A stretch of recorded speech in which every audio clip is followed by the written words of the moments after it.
Ringo TV Reactions, back at you again with another one.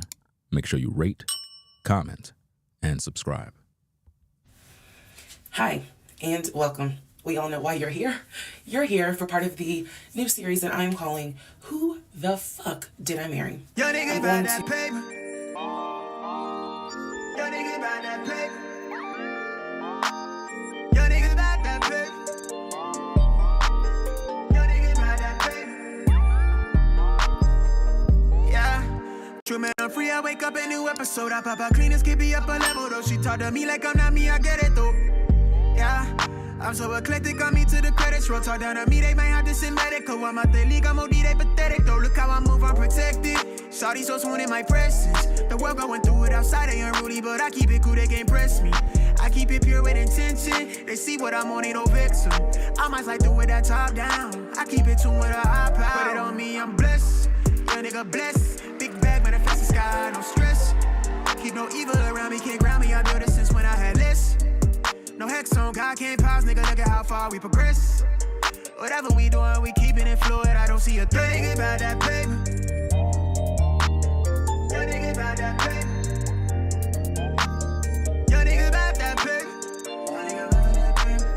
Your nigga about that paper. Hop on that jet, had to switch to the coast. One of a kind, I've been playing that role. They pay me, I needed it for. It's real if I said I meant what I spoke. I'm legend, it's written, I shake up the city. Spin block till I'm dizzy, won't ever go broke. I'm chose, I must like do it a top down. I keep in tune with a high power. Put it on me, I'm blessed. Young nigga blessed. Big bag, manifest the sky, no stress. Keep no evil around me, can't ground me. I built it since when I had less. No hex on, God can't pause, nigga, look at how far we progress. Whatever we doing, we keeping it fluid, I don't see a thing. Your nigga about that paper. Your nigga about that paper. Your nigga about that paper. Your nigga about that paper. Put it on me, I'm blessed. Big bag, but I fix the sky, no stress. Can't ground me, I know this since when I had less. Yeah, how far we progress. Lord, I don't see a threat.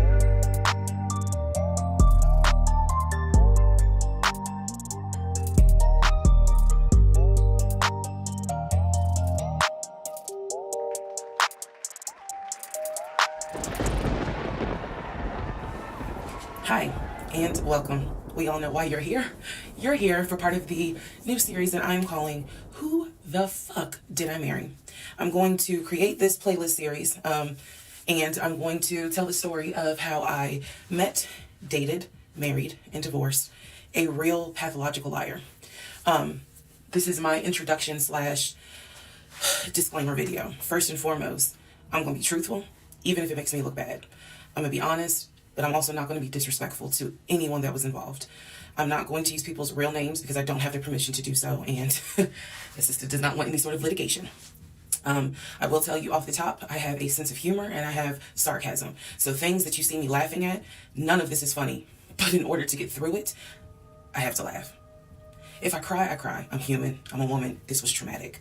I'm going to do the best I can to upload as much of the story as I can, because I know people get so annoyed with the follow for part 4, follow me for part 17. I'm just going to do the best I can to keep uploading the videos each at a time. I'm going to go in order from the time we met until the time I got our divorce decree in the mail. So that is a lot of time to cover. Please give me the grace to just get it out. It may not be all in one day. It may not be all in 2 days. But what I can tell you is even if you don't necessarily see a video, I'm probably recording it and then I will upload it into the playlist titled, Who the Fuck Did I Marry? What else do I need to cover ahead of time? Because I feel like this video is important to give some sort of context. So that way when people jump into the series, they kind of can figure out, oh, let me start at the introduction video and then work my way through. A lot of the questions that you all have sent me will be answered when I start and tell the story in order. Everything I'm gonna tell you can be verified. There are people in my life who can easily verify, yes, this did happen. Yes, he really did do that. Yes, he said that. Yes, she did go through that. I have no contact whatsoever with my ex-husband in any way, shape, or form. We do not communicate. We do not have mutual friends or anything where we communicate through those people. No contact. I cannot stress that enough because I feel like somebody's gonna ask me, do you still talk to him? No. I ain't seen him. I ain't heard from him. I don't want to hear from him. And I will tell the entire story up until the last time I did hear from him and what happened. You know, just listening to just her talk at this point, it's pretty clear that she have a lot of hatred for men. She is trying to reinforce the trauma that a lot of women are struggling with when it comes to dealing with the kind of men that they choose, the men that women choose to entertain. And you could tell that she was put in a position to do this. This is not a random story that somebody just said, hey, let me come on TikTok to share my story. No, this is an agenda. They tailored this particular woman to do the job because she don't fit the criteria of a woman that actually been through anything, just judging off of the introduction video. She said that she's not going to be calling out people's names. She's not going to be disrespectful. She's not going to do that. But it's already disrespectful because if you have to talk about your relationship and put out this information, you have to think about, why are you doing this? There got to be a purpose behind this, right? And women seems to gravitate towards this because, again, they're selling women pain. They're selling them misery. And this is what I see just off the introduction. Like, before we even get into the content, I see someone who is up to no good. Someone who is trying their best to reinforce the hate that women have for men and to recruit new women on board the hate train. Because just judging by what I see, this woman looked like she never been in any marriage. Now, she said she can verify this, she can verify that. All of that is a part of the play. I could care less about that. I'm just judging based off of what I'm seeing and hearing. From this point, it don't sound like a sincere relationship. This sounds fabricated to, again, cause a separation between black men and black women. See, a lot of times we look at these particular TikTok videos and we don't understand the severity of the problem. Like, we're literally divided. Like, black men and black women are completely divided. And it's at the point now, the more I see these kind of videos, it's like, and again, it's sad, but it's like, are there any other women out there that black men can pretty much deal with? Because when I look at stuff like this, it's like, it just makes black men look at the situation, especially with all the reaction videos that you're seeing from black women. It just makes us say, you know what? I got to go get me one of these women over here so I can have some peace, so I don't have to deal with this kind of drama. Because when I look all over social media, I just see our women doing this. I don't see no other group of women doing this. And there got to be an agenda to separate us, because there's a lot of hatred, a lot of evil at play.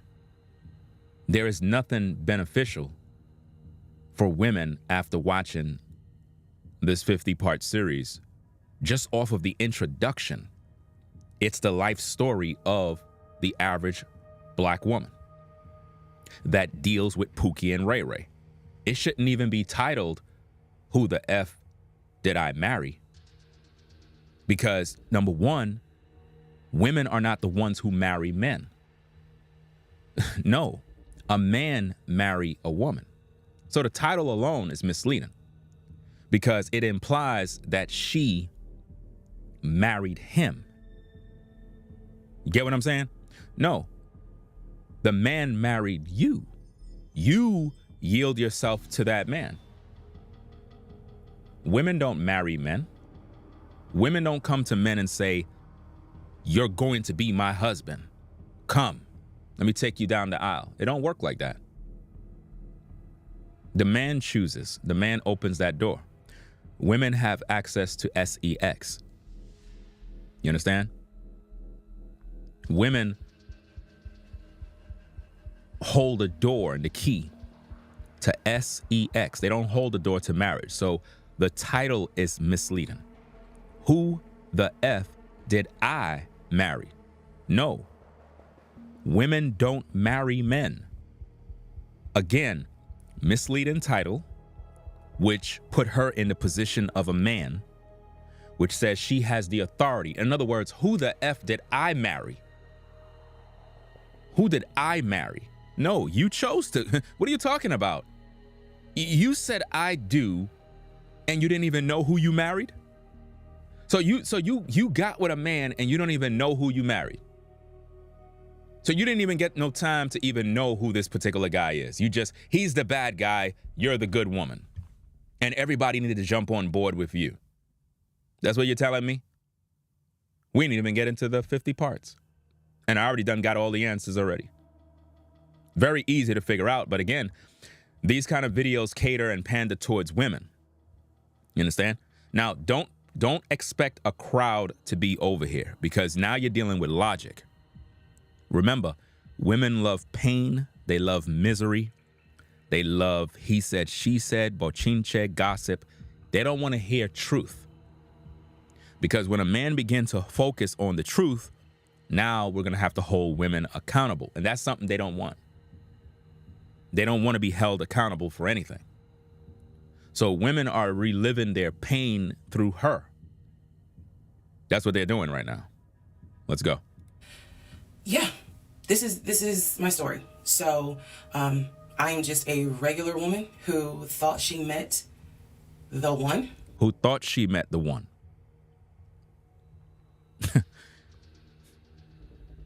Isn't that amazing? Thought she met the one. Isn't that what the majority of women think when they get with Pookie and Ray Ray? They thought they met the one who? The one they can control.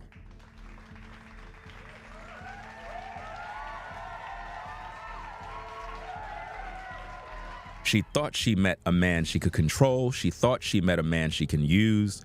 And when she realized she couldn't control him, now he's a narcissist. That's what they normally call us. Let's go. And I didn't. Most people have never came in contact with a pathological liar. We typically come in contact with like a compulsive liar. It is not the same. A pathological liar has no reason for why they lie. And the lies that they make up, there's no limit to the lie. I was once a psychology major in undergrad. I didn't graduate with a psychology degree, but I'm very comfortable saying that he was a pathological liar. He was a narcissist. And notice how she's trying to reinforce her credibility by saying she was in this and she had this certain education, which can conclude that she can identify him as a pathological liar. And people just bought into it. Yes, there was some in my opinion, mental health issues going on. So there's a mental health issue going on with him, but not you. Are you seeing what's going on, guys?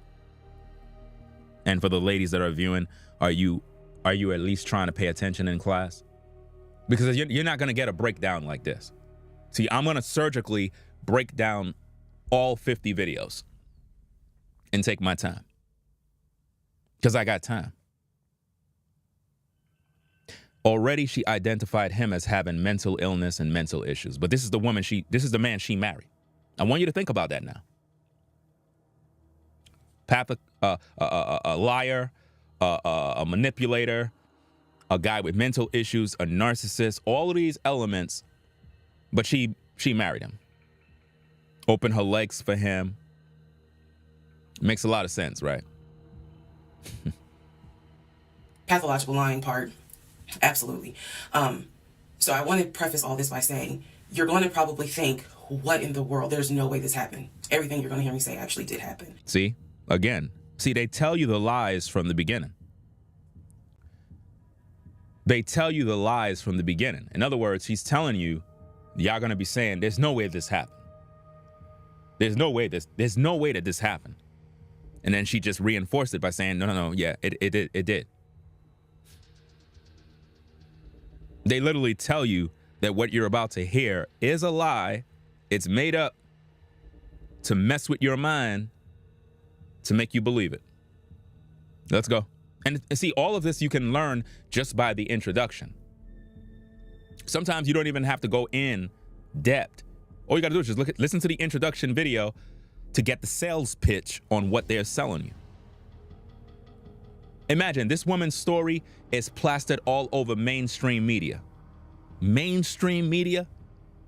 Why would mainstream media pick up on a story of a woman talking about who the F did I marry? And it's so important that mainstream media is talking about it on their websites, because it's all a part of a greater mission statement to separate black men from black women. You don't see no stories like this ever published from Caucasian women, ever. You don't see that. You don't see no Asian women doing no stories or anything that shows a divide between Asian men and Asian women. You don't see Jewish women going on TikTok talking about how their men ain't ish and blah, blah, blah, and my divorce and who the hell did this and who did that. You don't see that from them. But when it comes to the modern BW,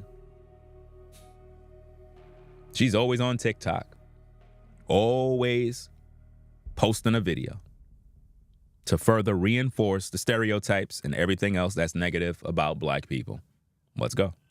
I never thought I was going to be in some sort of Lifetime movie, but...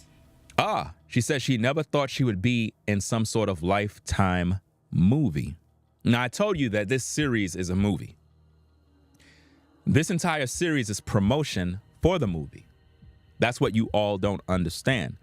The entire 50 parts is about the promotion of a movie that will make millions of dollars, because predominantly black women will be at the box office to watch. I was. So I will read the comments as best I can. Like I said, I think if you allow me to tell the whole story, things will be answered.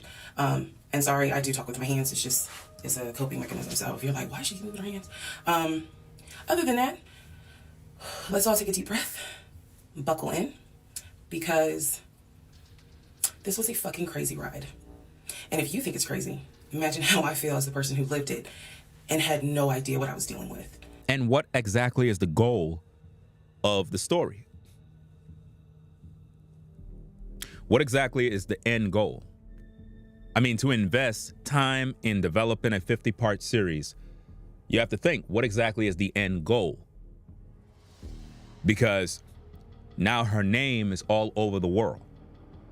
She's getting trips, she's getting money, she's doing this, not off of talent, not off of a creative skill, but off of pain, misery.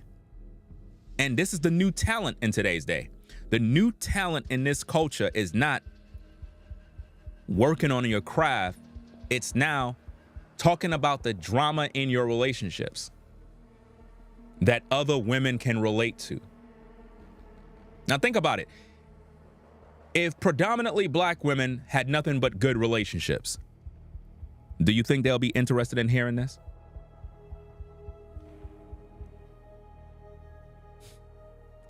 If predominantly black women were happily married, white picket fence, kids, good working husband with businesses, they had a beautiful life, do you think they would be interested in a woman that is making videos in her bathroom talking about who the F did I married when they're all in a happily married relationship? Not at all. So the conclusion comes again. Who is this series targeting? Broken women. Women that are single and miserable. Because again, a woman that have a happy home, a woman that have a good husband, a woman that got a provider male, good father to the children, she don't care about stuff like this because she knows she has a beautiful family.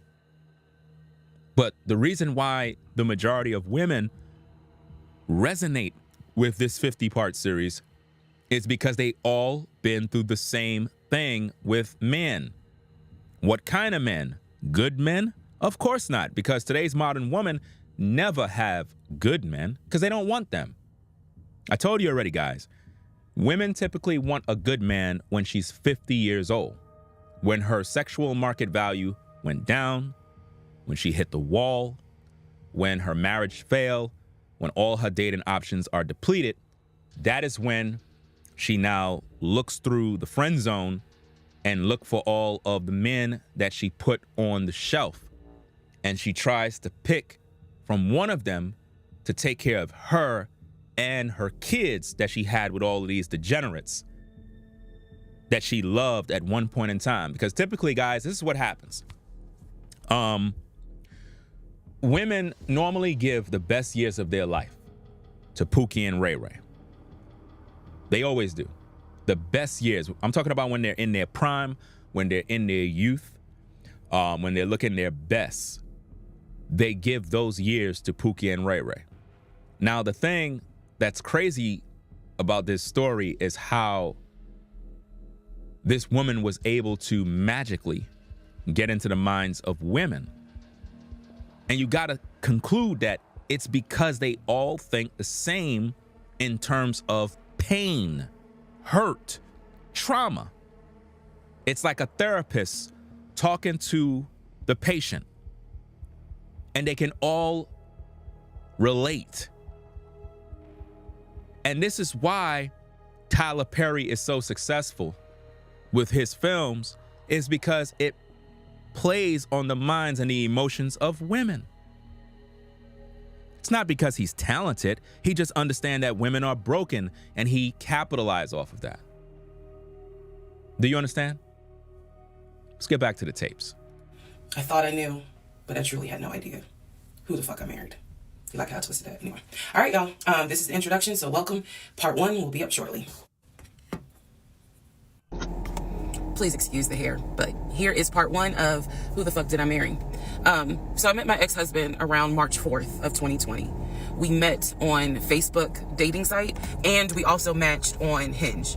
I did not realize that he was on both under 2 different names. So one was his actual name, and the other one was a variation, like a nickname. In other words, she's saying that the guy was a catfish and that the guy was playing double paper, which is a typical scenario of what a lot of people do on social media. That he called himself.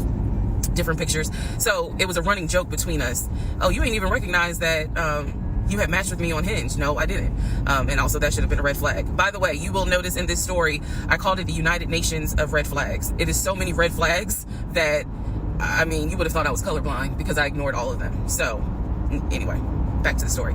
We met around March 4th. We exchanged phone numbers. He called me and we talked on the phone for the first time. In the first phone call, he told me that he had just moved to Georgia from California from San Diego. His job had transferred him because he was being transferred in as the new regional manager for a major condiment company that is based here in Georgia. You telling me that this guy that you just met, all of y'all having this conversation this fast, all of this information being done? I don't believe it already. I'm not gonna say the name. And so we also talked about his childhood. He told me he grew up in Philly. He's from Philly. Both of his parents were deceased. This is the first phone call. Both of his parents were deceased. His father was a Philadelphia police officer. His mom was a teacher. He also told me he briefly lived in Augusta with his family. He had 2 brothers and 2 sisters. He also had 2 half-brothers on his dad's side. First phone call. So I'm just giving you guys the backstory. This was the first phone call we had. So we talked about family, we talked about friends, we talked about our jobs. At the time, I was working at Georgia State Patrol. And he knew this, and he just thought that was like, wow, you know, so you work with troopers all day. Yes, I did. Also in that phone call, he explained to me that he used to play football. He explained that he used to play arena football. I know nothing about arena football. I know about NFL, I know about college, go Dogs, but I don't know anything about arena football. So he explained to me that he used to play arena football. He used to work at Apple in the off season of arena football.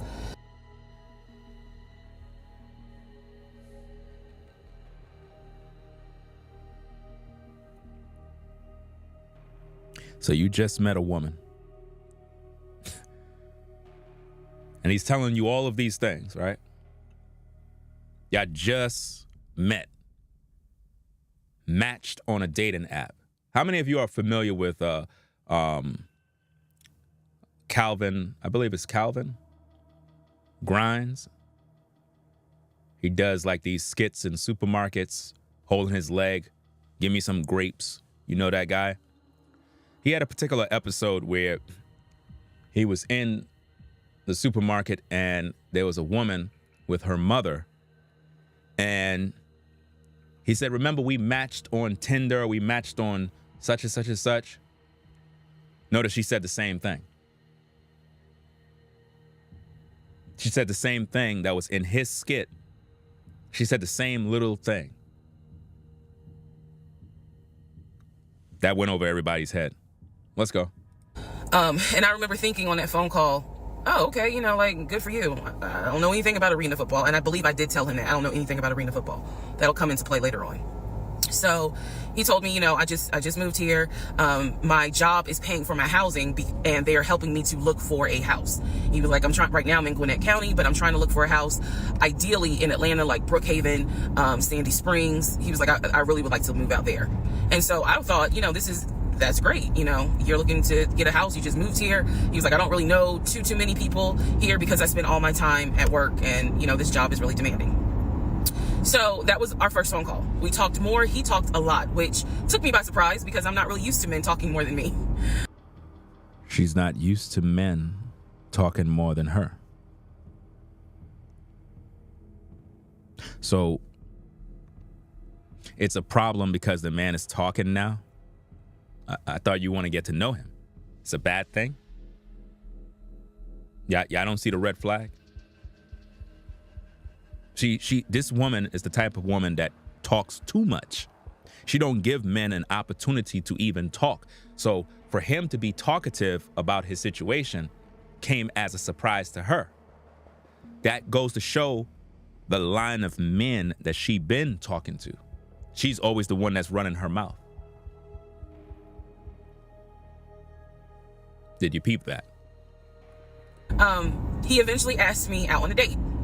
Our first date was set for Saturday, March 7th, 2020. He asked me what was my favorite restaurant. I said Cheesecake Factory. The recent drama with the Cheesecake Factory. Are y'all putting all the plays together? Let me tell you something, man. This woman is playing everybody. She's playing everybody.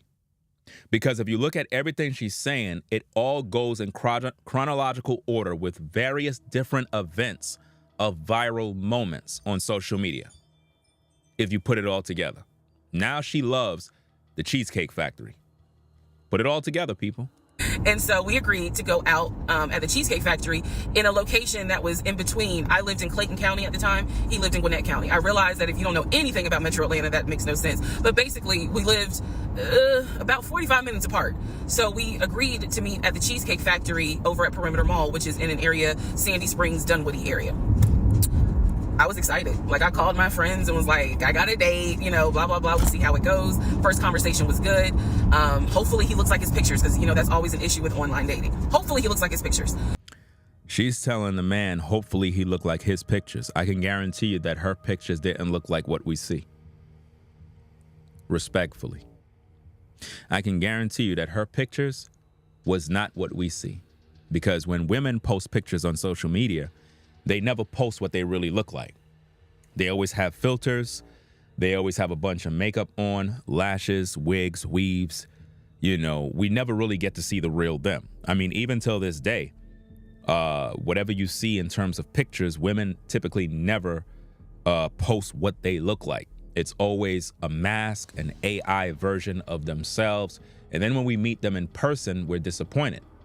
And then the women get upset and look at us as if though something's wrong with us. And we're like, look, lady, on your profile, you weighed 150 less pounds than what you have.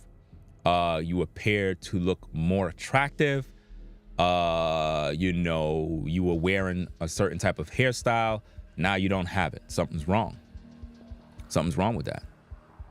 And to the people viewing in the chat, don't post no profanity in my comments. Keep all of your comments clean.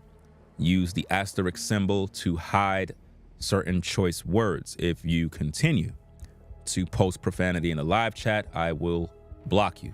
It's just that simple. Let's keep it going. Let's go. So on my way to our date, I took 285, and literally right before I got to Boulder Crest, the exit for Boulder Crest, I heard a boom and I lost control of my car. Thank God that not thank God, but I knew what to do. So I did not crash, but my tire. So now it's not thank God. So now we know that God is not in her life. See, I'm pointing out the clues. You see what I'm saying? I'm pointing out what's going on. You see? Listen what she's saying. Let's go. Blew out. So I called him and I said, hey, I'm so sorry, but my tire just blew on 285. I'm slowly making my way off the exit. I believe I pulled into a Chevron gas station, and I said, I got to get this fixed. I don't know what to do. Like, I'm a damsel in distress kind of thing. Now, at this point, what comes into mind? Because what I'm trying to show you guys, especially you ladies, because I know you ladies know what I'm talking about. She just did something that a female content creator teach men to do, women to do. There's a female content creator on YouTube that teach women to do what she just finished saying. Do y'all know who that woman is?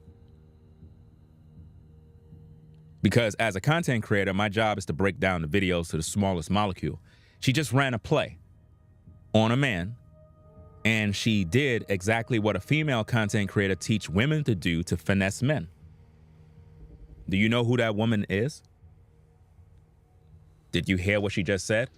She talked about how her car, pretty much broke down, flat tire, and she's calling the guy as a damsel in distress. Yes, Miss Sprinkle Sprinkle. That's right. Miss Sprinkle Sprinkle loved to teach women to do this. In other words, in order to get money out of a man, you got to call him like a damsel in distress and say, look, I'm trying to do this. I'm on my way. My car, it broke down. Something happened, so that the guy can take money out his pocket. Check it out. He kind of paused. He got quiet, and he was like, tell me exactly where you are. Drop your pin. So I dropped the pin, and he came to the gas station. He came to the gas station. So you mean to tell me a guy that you just met him now. You just met him. He told you his life story. Everything is perfect. And now you get this flat, or whatever the case is. He races down to the damsel in distress. All right.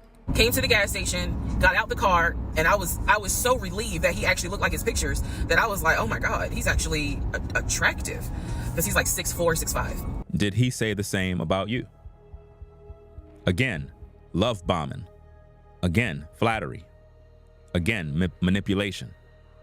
See, the guy came all the way down there because he wanted to fix her tire, and she's now meeting him in person. Whatever you say. Also, man, I apologize. So let me go back to the first conversation. Let me add something. He did tell me in the first phone call that he was divorced, and that his ex-wife, she had 2 children, a boy and a girl, who were teenagers, young adults. I think the girl was about 20, and he said that he had a very close relationship with his stepkids. His daughter was 20. So that means this particular gentleman is possibly in his 40s or 50s. Are y'all seeing that? Are y'all putting the puzzle together in terms of age? Now, I don't know if she said the age of the guy, but if his daughter is 20 and he's recently divorced, then you can conclude that the guy is possibly in his late 40s, 50s. Let's go. But that he and his ex-wife had divorced because she cheated on him out in California. And so coming to Georgia was a new beginning for him. She was still out in California. The kids were still out in California. And so, he was like, I can't stand her, but I still want to be in the kids' lives. I have to put that in there because that will come back later. So this is just setting the stage. Again, that first conversation we talked about family. She said this is just setting the stage. Another clue. She's setting the stage to pull you in. And these are all the tactics that they use in movies, films, and even theater. That's how they keep your attention. Job, friends, how he ended up in Georgia, me being in Georgia, the things that, I would think people talk about in the first conversation. All right, now back to the tire blew out. So he shows up to the gas station. He changes my tire. which I just thought was the sexiest thing in the world. And then he proceeds to say, hey, I found a tire place around the corner. You need to get another tire. Like, you can't drive on this donut. So he followed me to the tire place, and then helped me get a tire, paid for it. So I was definitely like, wow. So he fixed your tire, and then he followed you with donut tire to the tire shop so that he can buy you a tire. Tires aren't cheap. And in some instances, if you change one, you should just change all. Because if one went out, normally they installed them at the same time. So there's a possibility you might have the same problem again. So might as well you just change them all out. So that's a couple of $100 right there. And you mean to tell me this man just did this for you and you just met him? You really want me to believe that? He didn't even take you on a date, nothing. Already he's spending money. But he's a narcissist, mind you. Remember, he's a narcissist. He got mental problems. See, again, pick up on everything that she said in the beginning. He have mental problems. He's this, he's that. But this guy's already spending money now. He's already a provider. He fixed her tire. She thought it was the sexiest thing. Love bombing. Then he spent money and bought her tires. Put it together, y'all. Let's go. And so the vibe was good. So anyway, I get the tire fixed. We follow each other to the Cheesecake Factory. That's a good point. It's a coincidence that the tire shop was right around the corner. What a coincidence. The tire shop is conveniently right around the corner. In other words, right where she had the problem, around the corner, the tire shop is right there.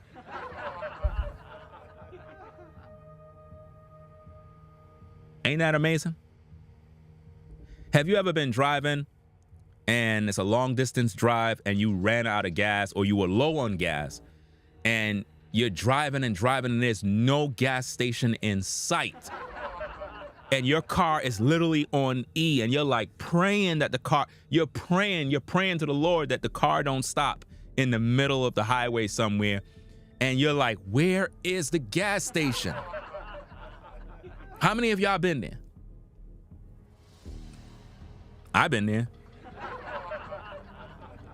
You know? One time, we had a road trip going to Georgia. That's right, a road trip to Georgia, fam. I think it was like 21 hours or something like that. Fam, car was on E. We praying to Jesus. And then, lo and behold, a gas station appeared. Man. It was scary, man. The worst thing to happen is to break down, run out of gas in the middle of nowhere, and you don't even know where you're at. But for her, the tire shop was conveniently around the corner. That's amazing. What a guy. He came out of his car, came down as Superman, repaired her car, jacked the car up, changed the tire, put the donut on, and then on top of that said, you know what, babe? I'm gonna buy you real tires because you can't drive around like this. But remember, he's the narcissist. Remember that. He's the crazy guy. Over in perimeter. We hold hands walking into the Cheesecake Factory. So in my mind, I'm like, this is just this. Oh my God, I had butterflies. That's the look of a woman who had butterflies. So I had butterflies. And we go in, there's a long wait. And so we sit outside and we just talk. And the conversation's great. And this is where he tells me what it is he's looking for. Okay. He tells me, I believe at the time he was 42. Didn't I tell you that he had to be in his 40s? So his daughter's 20, which means that he had his daughter around the similar ages like that. So now what did he say? He was giving you his intentions on why he trying to date you? It's like, I want to get married and it be for real. He's like, my parents were married 40 plus years before my mom passed away. And I want that. I want marriage, family, a house. Like, that is what I want. He's like, I'm as a man, I'm ready to get married, but I want. No. He didn't say that. You're lying. He just met you. So you mean to tell me a man just met you? He just met you. And he's like, I want to get married and I want to do this because, my parents, what I'm saying? I just really want to. Guys, let me tell you something. That will push women away. If you guys want to know how quick to make a woman leave, is you just met her. She don't know nothing about you. And already you talking about, sis, I'm just trying to make you my wife. You know what I'm saying? I'm like, I really want to do it because, my parents was married. They were married. I want to have kids. I just, I mean, you're just that perfect woman in my life. I just, you're going to be looking at this guy like, something definitely ain't right. I just met this man. I just met you. And already we having conversation. You already throwing marriage in there? Fam. Y'all, this is crazy. Be for real, because the first time, it really hurt me when she cheated on me. So he's telling me everything that I wanted to hear. So you knew he was telling you everything he wanted to hear. You knew that. Like, what is it that you want? And I said pretty much the same thing. I was like, I'm ready to get married. Definitely want to have a family. And no, you're not making any sense, miss, because you're saying that he was telling you everything that you wanted to hear. And then he asks you, well, what do you want? And you said basically the same thing. So you're now telling him what he want to hear. That's a contradiction. I want to marry my best friend. So we both put on the table that we wanted marriage. And this is the end of part 1. All right, part 3, who the fuck did I marry? So this is when he showed me a letter from Chase with the Chase logo at the top, stating that he had been approved for a mortgage, for a $750,000 mortgage, or a $750,000 house. So he was like, we can't go over $750,000. And I said, I remember asking him, can you afford the mortgage on a $750,000 house? Because I know I can't. This is when he explains to me, I told you how I played arena football. I invested my money really well. So he said, I have money that will help pay for the mortgage. He was like, we're good. Like, I'm financially, I am okay. He was like, that's why I'm able to get approved for $750,000 mortgage. So he told me that his money was in different savings accounts. He said he had an account with Chase Bank, he had an account with US Bank, and he had an offshore account. This is what he told me. The offshore account, I was like, why? And he explained something about, the US, the US imposes taxes on money when you have a certain amount in US banks. He was like, so everybody knows that it's smart to have some money in an offshore account. Y'all, look, I live paycheck to paycheck. I was like, okay, that's whatever. She lived from what to what?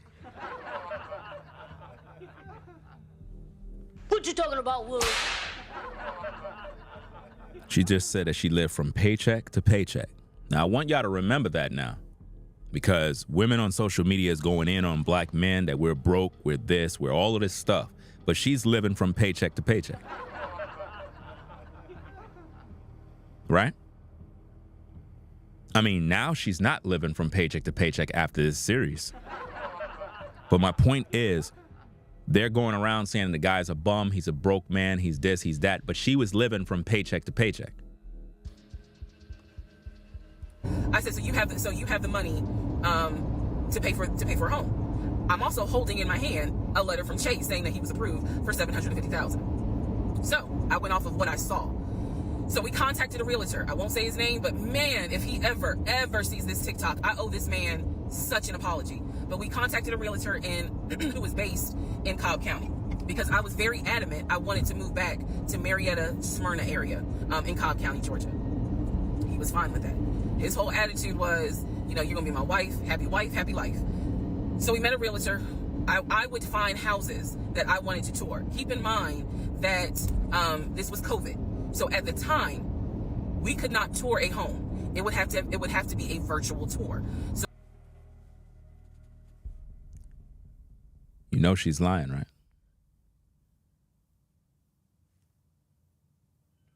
With all the lockdowns and all the drama going down during the pandemic, she want you to believe that all of this was happening. See, I'm just making sense of a crazy situation. This particular realtor, we found a house in Douglasville, Georgia. Not Cobb County, but nevertheless, it's in Douglasville. I was fine with Douglasville. So we found a house in Douglasville, Georgia. The realtor did a FaceTime tour of the house. The house was a nice home. 5 bedrooms, 4 baths. So we did a FaceTime tour of the home, and the home was listed, I believe, roughly 400 and something thousand. I really like the house. I could see myself living there. I could see us living there.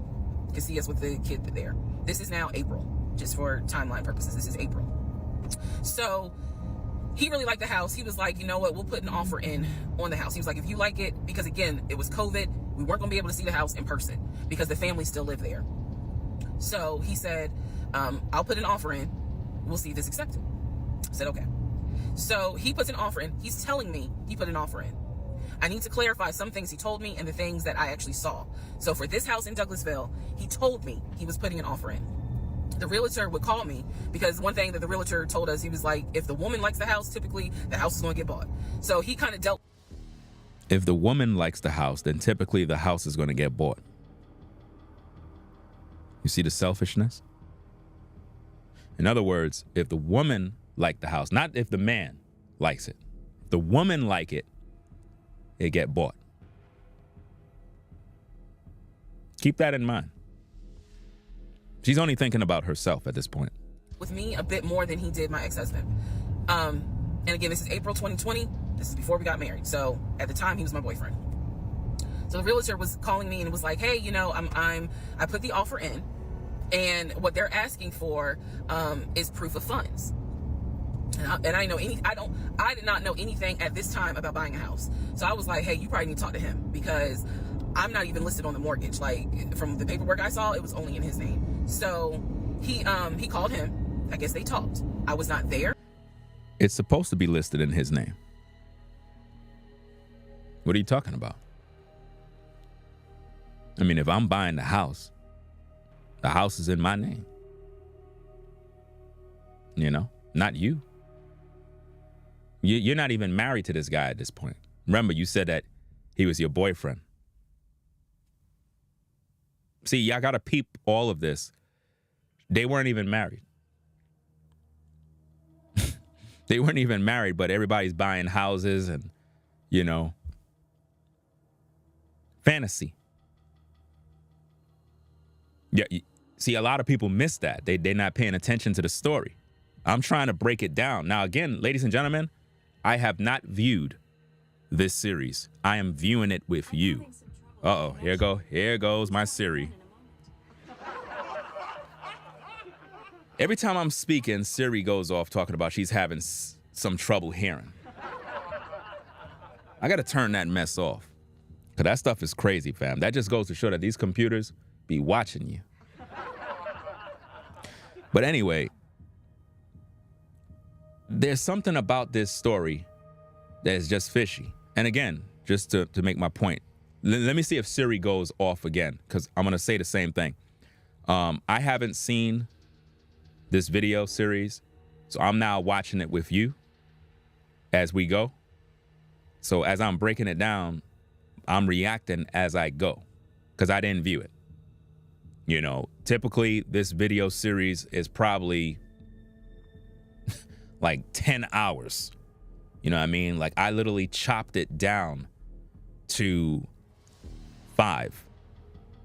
I chopped it down to 5 because I edited the video in order and I speed it up so that when she's talking, it's quicker, right? So it brought it down to 5 hours. But let's go.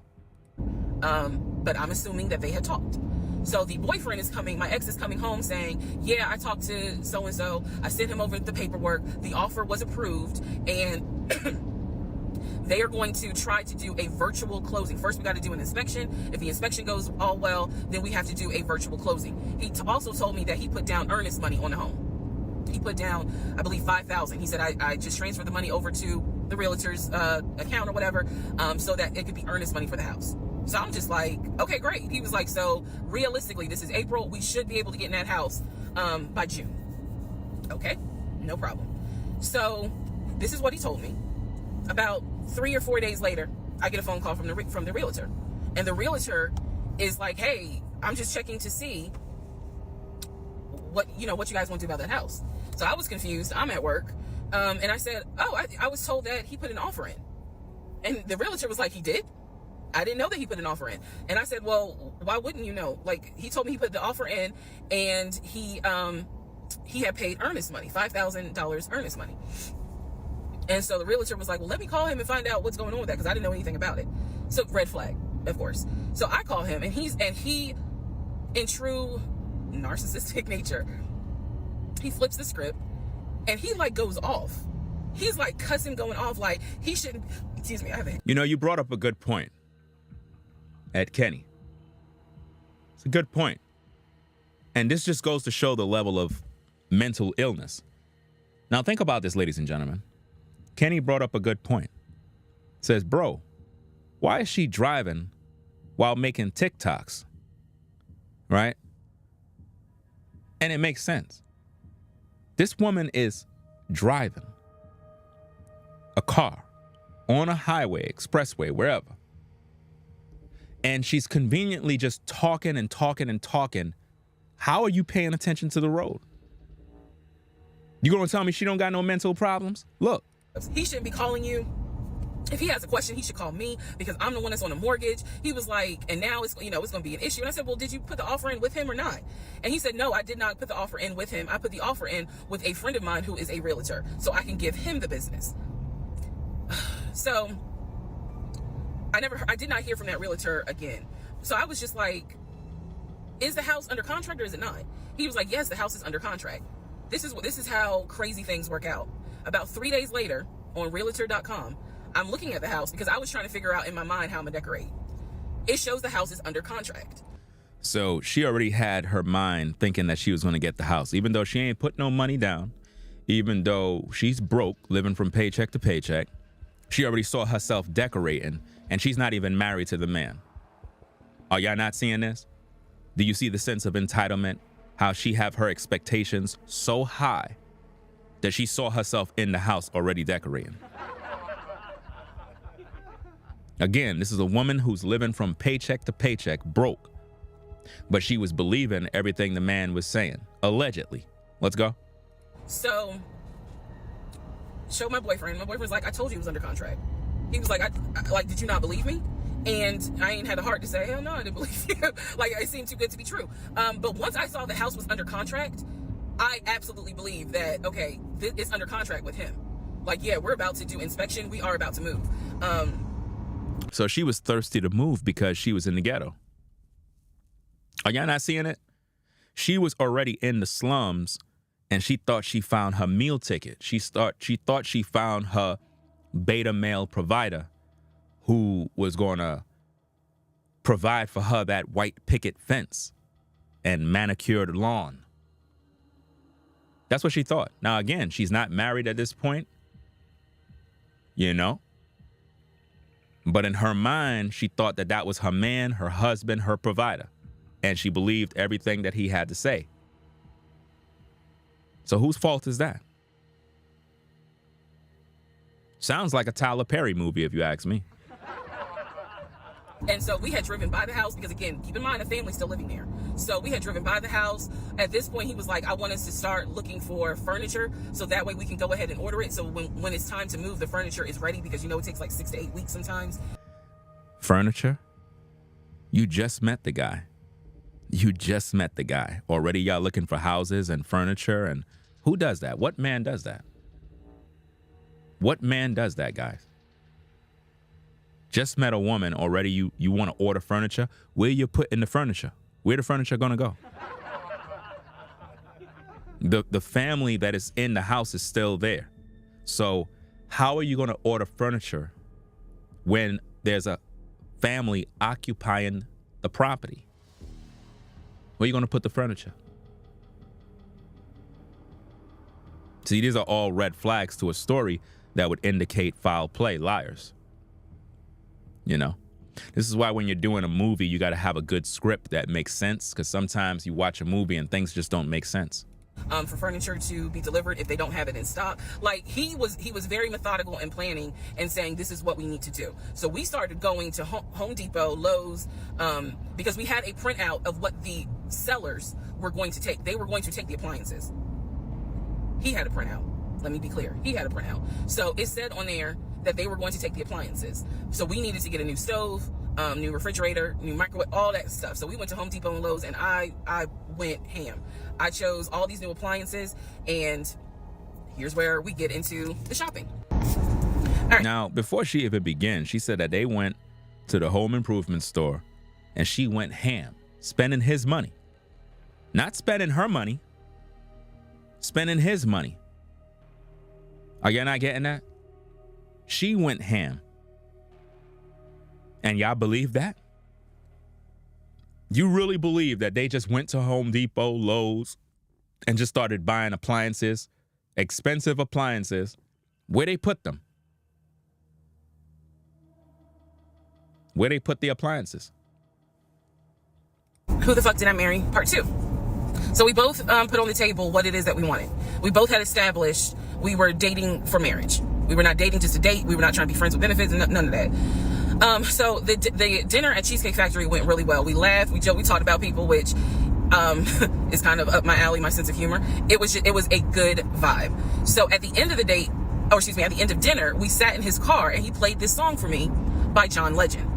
I don't know the name of the song. By the time this video posts, I will put the name at the bottom. I can't remember the song. I just remember that John Legend was talking about, I think I met my wife tonight. And I thought it was a sign. So I was like, oh my God. So anyway, we ended up sitting in the car talking just about life and experiences until about midnight. So during this conversation, he again is telling me how it was, what it was like living in California, how he went out there, he went to San Diego State, he played football for San Diego State. He talked about how, life, he loved it out there, so he stayed. That's when he joined the company. And then he explained that he also did arena football, but only did it for about 2 or 3 years. You know what I noticed, fam? All we keep hearing is about what he's doing. What about her? What about what she does? How she make her money? So far, this guy been telling her everything that he do. He's playing sports. He's doing this. He's doing that. Well, what do you do? What are you doing?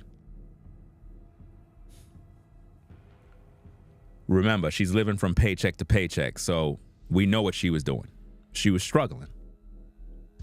She was struggling at a dead-end job, looking for a guy to bail her out of her problems. He claims that while he was doing arena football, the team that he was on won a championship. But again, keep in mind, I don't know anything about arena football. So I was like, okay, I didn't know that they had championships. And he was like, he got a little offended, like, yeah, they got championships. And, he was on that team. So he talked to me about how he worked at Apple. He worked something in the IT area of Apple. Now he works for Apple. Y'all not seeing the problems? Now he's in the IT department now.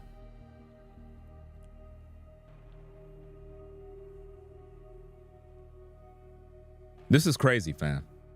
This woman is now getting to the bag off of what I believe is a bogus story. Made up and got women going crazy on social media. Now she's taking trips and vacations, moving out of the hood. She's now able to go buy that house that she was talking about in the video.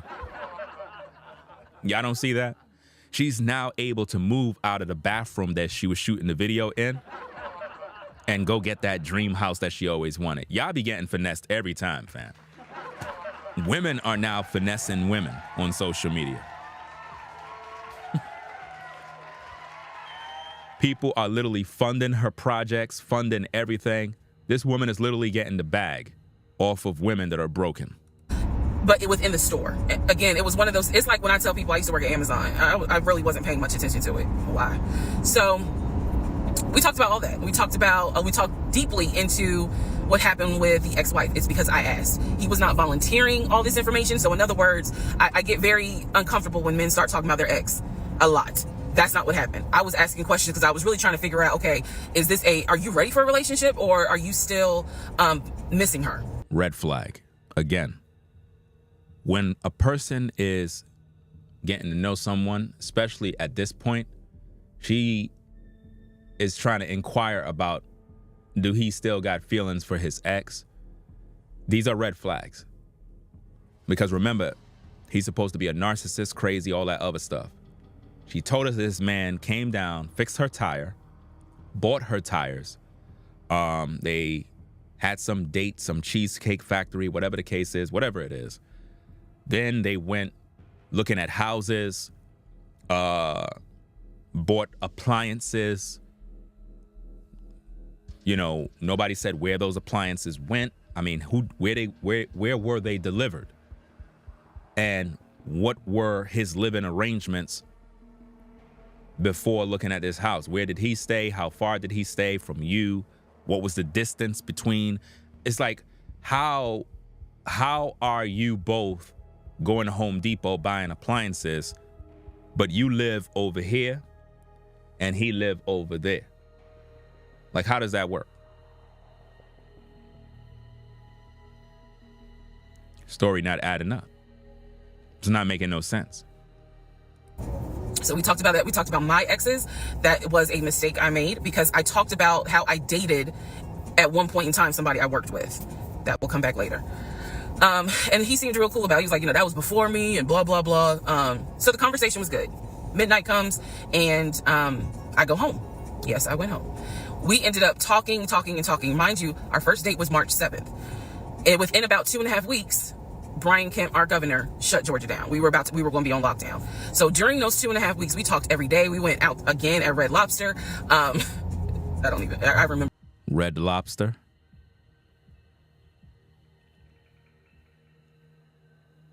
So this guy is buying her tires, appliances, dinner dates, Red Lobster, you name it.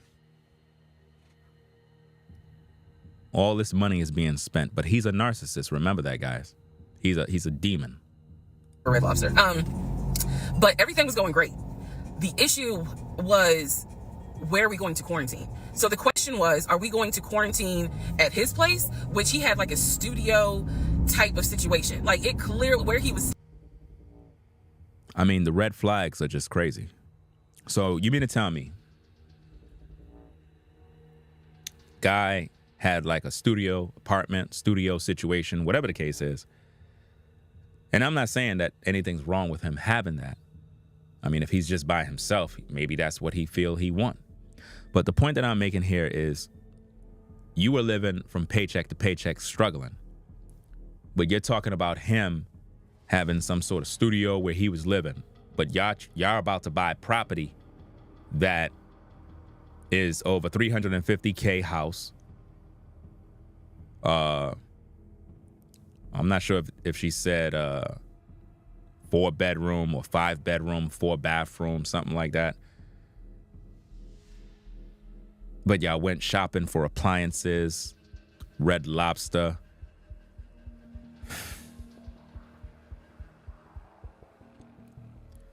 I don't believe this story. It's not making any sense. This sounds made up.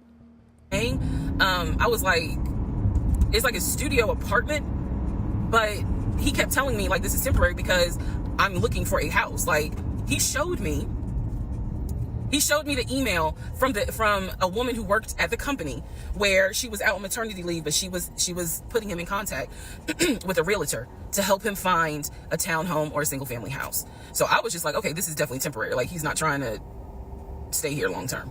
Ma'am, you're the same one who said you were paycheck to paycheck, broke, struggling, and you're here trying to talk about the man's living arrangements in terms of him being in the studio, apartment, whatever the case is. Isn't it crazy how women always do that type of stuff? Like they'll be broke, living from paycheck to paycheck, struggling, just like everybody else, right? But they'll start judging you based on where you live. Why do women always do that? Why she's not telling us where she live and the fact that she's in that tiny bathroom making TikTok videos. But see, nobody can say that because if you say that about a woman, you're a bad guy, right? You're just a horrible person. and she was apologizing in the email. I'm so sorry, you know, this should have been taken care of before you got here, but it wasn't. I saw the email. I read it. I read the email. So the decision was, we're going to quarantine at the studio, or are we going to quarantine in my house? First mistake I made. Well, there's a lot, but this was a mistake I made. So ladies, caution moment. During one of our dates, because keep in mind, in those 2 weeks, we were seeing each other quite a bit. Nothing physical or anything like that. Just two people who I thought were really on some, all right, let's see if this is going to grow into something. This is a lie, ladies and gentlemen. There is no way that a man is buying home appliances, taking you to all these dinner dates, buying you tires, repairing them, getting his hands dirty, and nothing physical was taking place. Okay, whatever you say. He came to my house. When he came to my house, I had a 3-bedroom, 2.5-bath townhome. He was in a studio. You were renting like everybody else.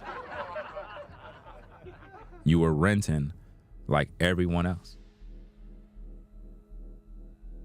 You see what I mean? But you had to say that to make him look like he was a bum. But yet all I've seen thus far is his money is being spent, not yours. See, this is what you guys have to look at. She's talking about her townhome and all this other stuff, but thus far, this man been spending nothing but money.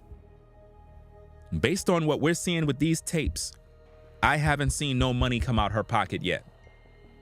I haven't seen nothing come out her pocket. All I'm seeing is a man spending money. Now, I'm telling you guys all of this in order of how it happened. So some things I'm probably going to insert what I was thinking and the mistake I made. Can I turn this off? No. Okay, so that. And I say that to say that I did not realize inviting him to my home probably made his eyes go, oh shit, she's a keeper. She got this 3-bedroom, 2.5-bath townhouse, and I'm in like a little studio. Do you see the competitive nature of her? Do you see how she's competing with the man? Imagine this man is supposed to be getting a house, supposed to be buying appliances. Whatever happened to that part? Notice all of that disappeared. But all of a sudden now he's looking at you like, oh, look at her house. She's a keeper. Oh, wow. Come on, fam. Yeah, let me go ahead and pursue this. What I need to do to quarantine here. The decision was made, quarantine at my house. So the decision was made to do what? Quarantine at your house. So you made the decision. You made the decision to bring a man in whom you just met into your house to quarantine, which makes no sense at the end of the day, because y'all been out in them streets running around in home improvement stores, looking at houses and fixing cars and going to Red Lobster and dinner dates. Y'all weren't quarantining for that. See, this is how, see, again, when I was in middle school, I believe, one of my teachers, I'm not sure if it's middle school, but when I was a young kid, I remember my teacher, Miss Hannadale, she taught us how to read to understand, and the importance of reading to understand. Not just reading, but reading to understand, how to listen carefully when people are talking to indicate the truth from the lie, to understand different points. So when I'm listening to this, it's just not making sense that she's talking about quarantine, but they were out in the street partying. It's not making any sense.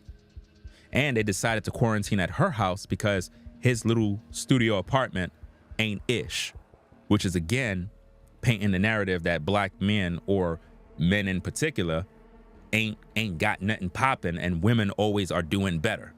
Are y'all seeing how they're pushing that into the algorithm, that men are always living in a slum, in a studio apartment, something mediocre and low, and women are always in a very nice place, and men always are in need of shelter?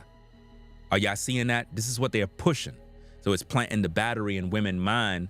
Oh, I'm never gonna have a guy come to my house. I'm never gonna do this for a man, and I'm never gonna do that. And these men ain't ish, and they're all bums, and they're lazy. This is what they're doing. The state went on lockdown. He came and stayed with me in my home. And for the most part, in the initial beginning, it was fine. It was fine. The reason why I hesitate is because I grew up in the church.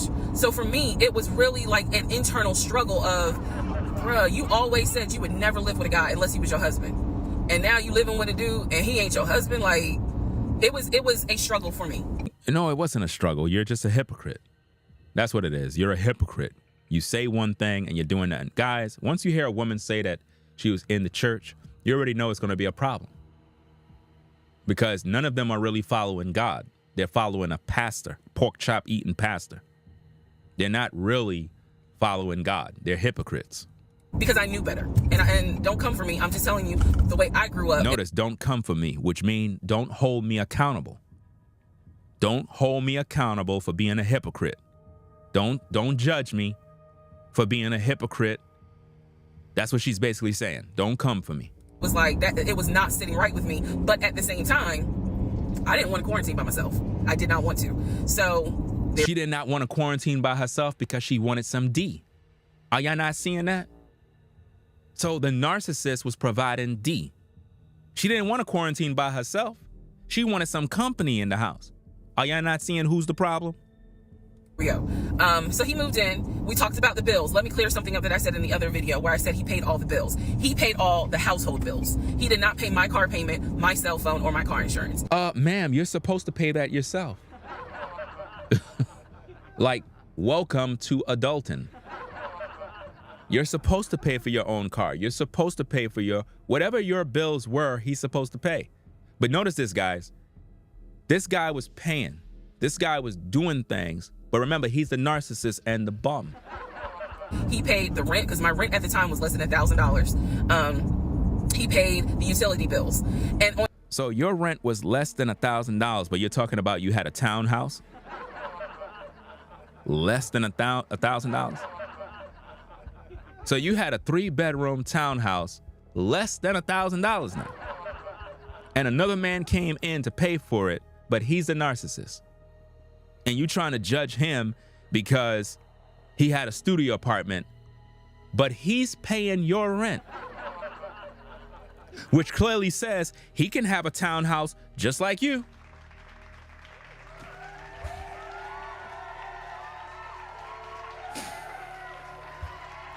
You know what I realize in this culture? Women are trying to act like they're doing so much better than a man, but really they're not.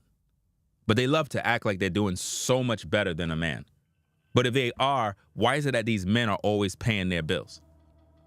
The man is not your husband, but he's paying your bills. So a man that's not your husband is paying your bills. And you complaining as if though he's a bad person and a horrible guy. And women all over social media is dragging black men. Wow. The entitlement, man, is sad. And so when he's telling me that he's a regional manager, I was like, wow, okay, so you got money. And so he paid all the household bills. So my check really was just taking care of me, myself, and I. You see that? Her check was here to take care of me, myself, and I. That's it. Yeah, I'm trying to say, I'm looking at the same thing, Creative Rob, because less than $1,000, she lived in a studio apartment too. I'm trying to figure out, fam, townhouse, 3-bedroom, under $1,000. Fam, that sounds like a good spot. You know what I'm saying? I can head on over there right now. Hey, if anybody know of, a townhouse in North Carolina under $1,000, hit me up, fam. I definitely got to go there. You know what I'm saying? That's an excellent price. And I am not, this is where it's not going to make me look good, but it's the truth.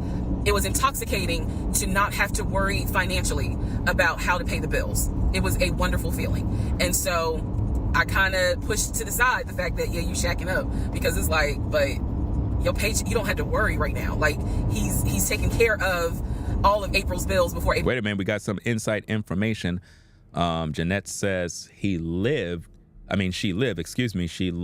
said she is in Gwinnett County.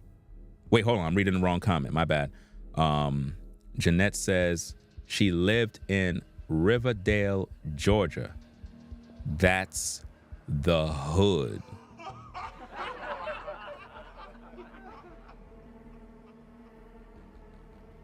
What you talking about, Willis? Telling you, man. Sounds to me like she was using this guy. She was finessing this brother. That's what was going on here, fam.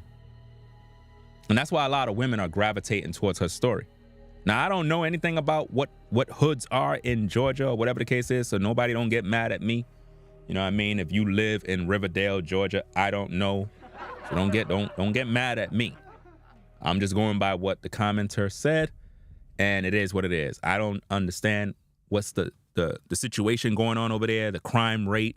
Is it the slums? What's going on? But I'm sure it's better than New York. I'm sure it's better than New York. You know? Because New York got some hoods too. Said Riverdale is the hood. Zone 6, close to where 21 Savage and Gucci Man from.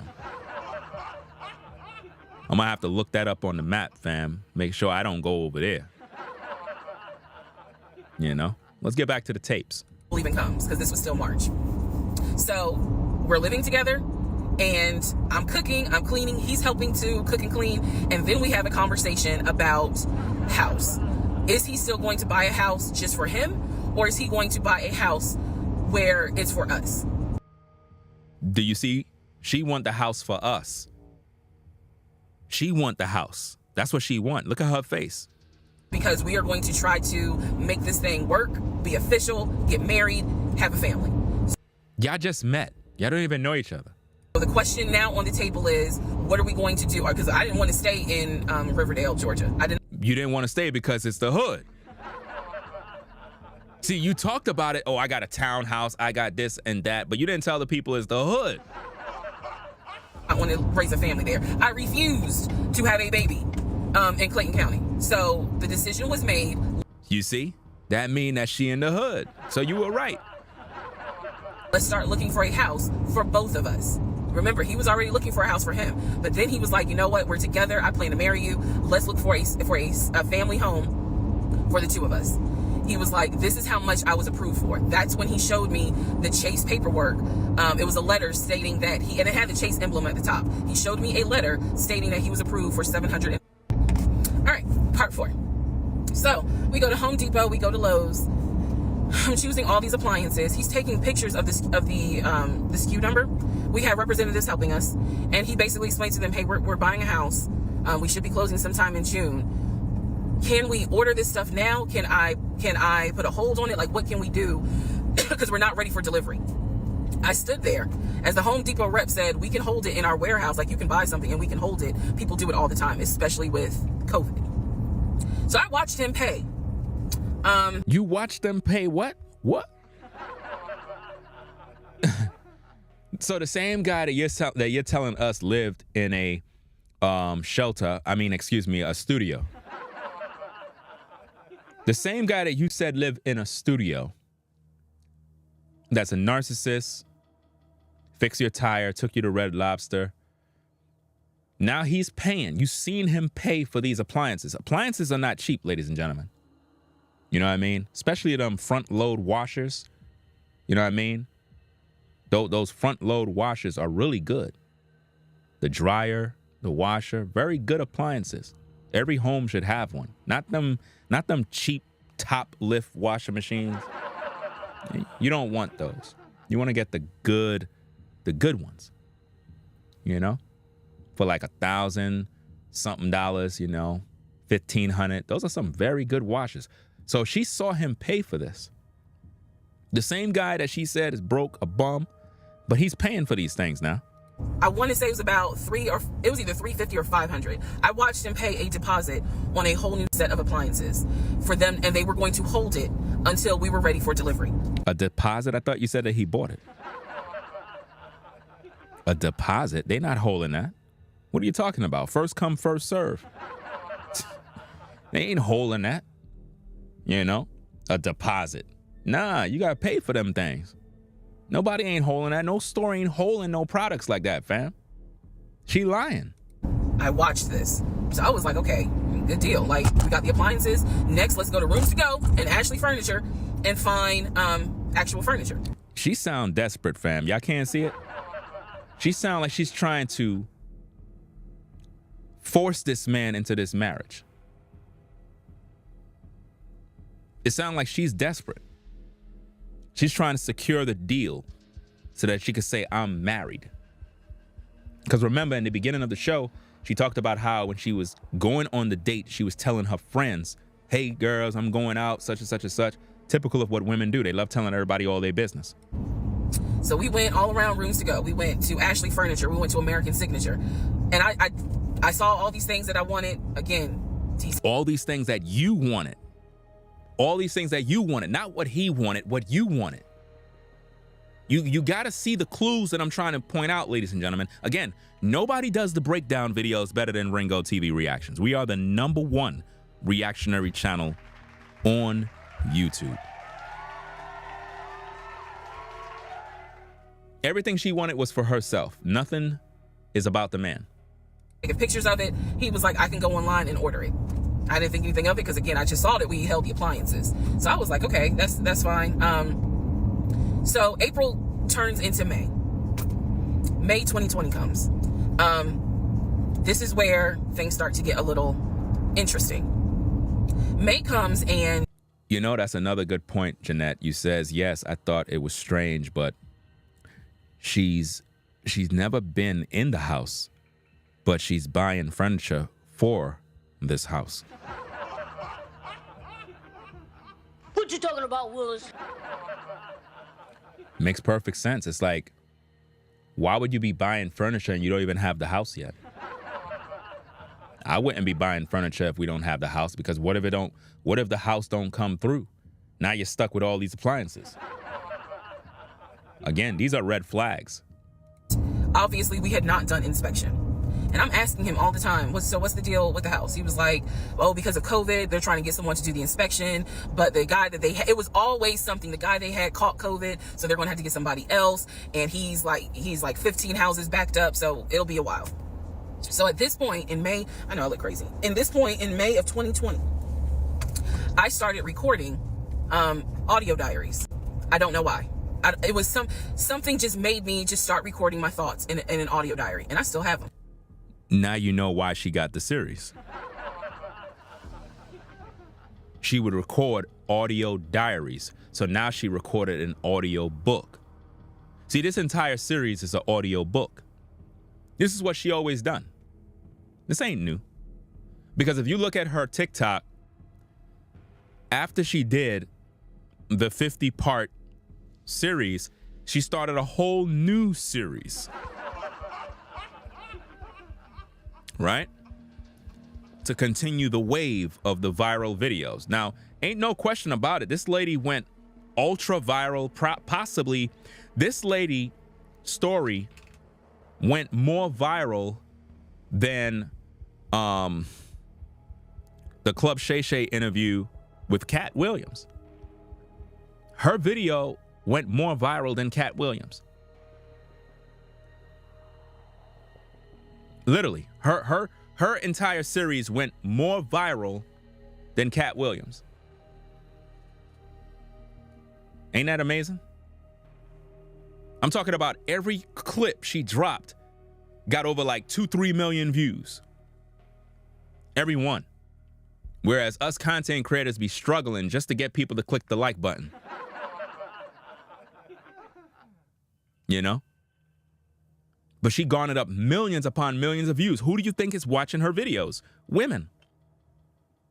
Women are normally the ones that watch those videos. And that just goes to show how much trauma, hurt, and pain is out there. They believe her story. That's why they gravitate towards her videos. And I would save them by the date. And I would just start talking about what's on my mind. So I was like, I knew there was something was nagging me, like, but I kept pushing it out of my mind. I was like, you saw, this is what I reminded myself. You saw him pay for the appliances. You know, the house is under contract. You know that he told you that, he's the one who put the house under contract. Why would, like, I remember saying to myself, why would he lie about that? This is so easy to verify. Why would he lie about that? Have you caught him in any other lie? And at the time, the answer was no. So I really was like, maybe you just aren't used to a guy who actually does what he's supposed to do. Actually, the Cat Williams interview is viewed by both men and women. Cat Williams, just because Cat Williams is a man does not mean that predominantly men watch the interview. That's not true. Cat Williams is loved by women. Women love Cat Williams. To be honest with you, when it comes to social media, if there's anything you must understand, videos don't go viral if women aren't watching them. Did you hear what I just said? Women are the ones who make videos go viral. Anytime you see a viral video, women are watching it. Videos do not go viral because men watch it.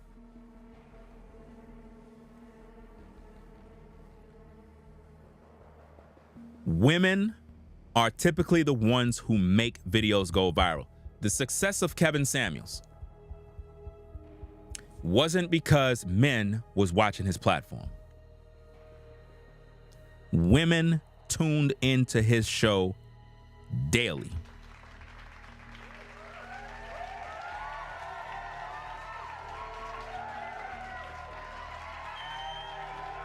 Without women, videos do not go viral. Women spend more money. So advertisers do what they do on social media to get women to view content even more. This is why her 50-part series is getting the attention of BMW, is getting the attention of this, that. It's like it's getting the attention of all these different people. All these different companies are watching her, not because they like her, but because she's getting the traffic of so many women in which companies can sell products to. You understand? So it's all about marketing and it's all about advertising dollars at this point. So I wouldn't be surprised if Reesa Teesa, whatever her name is getting deals put on the table right now from advertisers. But it's gonna all fade out. Like eventually it's gonna all die out because they really don't care about her. What they care about is the amount of eyes, you know, these things that are tuned in. It's like if I'm doing a live stream and an ad comes on my show and I got 79,000 people viewing my live stream right now, that's going to help me to make money. Not only that, the advertiser who is playing the ad is going to have the opportunity of gaining business from 79,000 live viewers. So think of all the views Reesa Teesa is getting. That's a lot of money to be made for these companies. They really don't care about her. What they care about is getting new customers to come in, because social media is more powerful than television now. People are on social media more. Me personally, I don't know the last time that I turn on a television to see what's going on. I just do not watch TV. You know what I mean? I don't. Everything is online. You might catch some Netflix or whatever the case is, but television, who watches television? Who goes on to watch TV? Nobody. Nobody does that anymore. I was questioning myself and then answering my own questions. So, inspection didn't happen. Around mid-May, I found out I was pregnant. May 2020. When I found out I was pregnant, he was ecstatic and I was like, oh shit. The reason why I was oh shit is because number one, I'm plus size. Number two, because of my age, I felt like it was probably gonna be a high risk pregnancy. And I wasn't married. And that nagged. I cannot tell y'all how much it nagged me. There was a lot of internal struggle in between. My family didn't even know that he had moved in at this point. I told them, that I was pregnant, went to the doctor. What? You told your family that he moved in and that you were pregnant? What? So hold up. He's the narcissist. He's the bad guy. He's the horrible guy. So he already knocking boots. So you already moved him in. Okay, it makes sense now. Let's go. Thing looked good. But again, because it was COVID, he couldn't go in with me into the actual room. So, doing any sort of ultrasound, doing a blood test, because my HCG levels were really high. So the doctor was like, hey, it might be twins. We don't know yet. You're still kind of early, along. They gave me a due date. The due date was January 26th. This doesn't sound like the typical story of a modern BW with Pookie and Ray Ray. Typical story. Nobody's married, but everybody's sleeping around with each other, having babies. And you wondering why she got so many millions of views. Okay. 2021. May, found out I was pregnant. So there was now more of a push into, we got to get a house. We got to get the fuck up out of here. I'm not having a baby in Riverdale. Okay, nothing against Riverdale, but I ain't having a baby in Riverdale. So. What you talking about, Willis?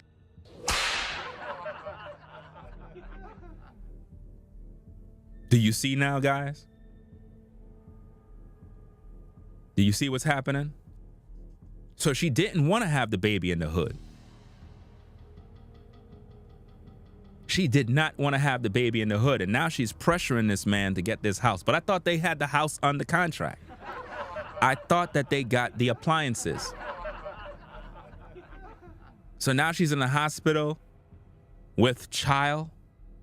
Guys, y'all can't see that this story is not making no sense. Y'all can't see this is fabricated. Y'all can't see that she's the problem.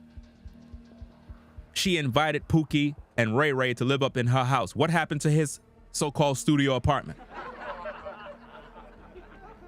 Notice where his apartment go if he's staying by your house and your folks are upset about it. We need to find out what's going on with this house. And so he was on top of it. He had an answer for everything. He was like, I'm gonna call and find out what's going on, blah, blah, blah.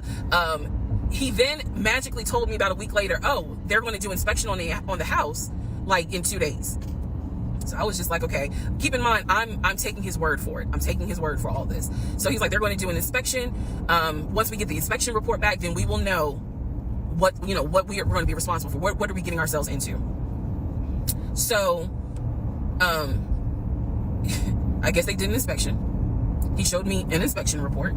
Only thing that they said that the roof had just recently been replaced, which I remember he was very happy about.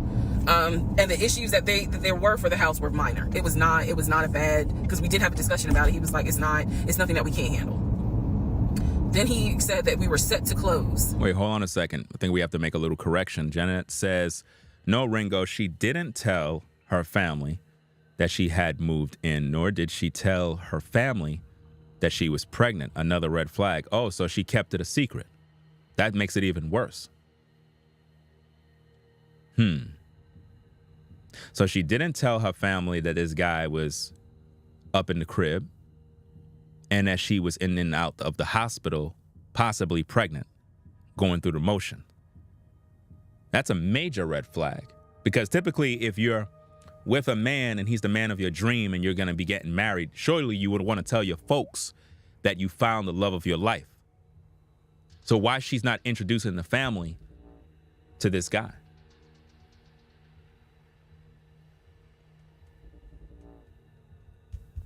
Red flag. That's a problem. So who really is the narcissist? The end of May. We were set to close the end of May. He told me it was going to be a virtual closing. You're probably like, what the hell is a virtual closing? Because again, he's saying because of COVID, people are not closing in the office. They're doing a virtual closing where you would need to electronically sign the paperwork. This is what he's telling me. And so he was like, we're set to close like just before Memorial Day. And so for some reason, again, there's still that nagging part. For some reason, I didn't start packing. Anyone that knows me will tell you I hate moving. I've done it enough in my life. I hate moving. But I did not start packing up that house at all. I was just like, I'm pregnant. My body was changing so fast. See, nobody's thinking about what's happening here. We're talking about a woman who told us in the beginning she met this man on some dating app, some nonsense. They matched. Next minute, they set up phone calls where the guy was telling her his life story about he's into this sport. And next minute, she's on the highway somewhere, get a flat tire. He tell her to let him know where her location is so that he can pull up. He changes her tire. he end up conveniently going around the corner to buy her more tires. Then they proceed to have Cheesecake Factory dates. Then they go to Red Lobster. Then they're looking at a $350,000 home. House is under contract. Then they're dealing with the realtor. Then they're focused on buying home appliances at Home Depot. She see him pay the money.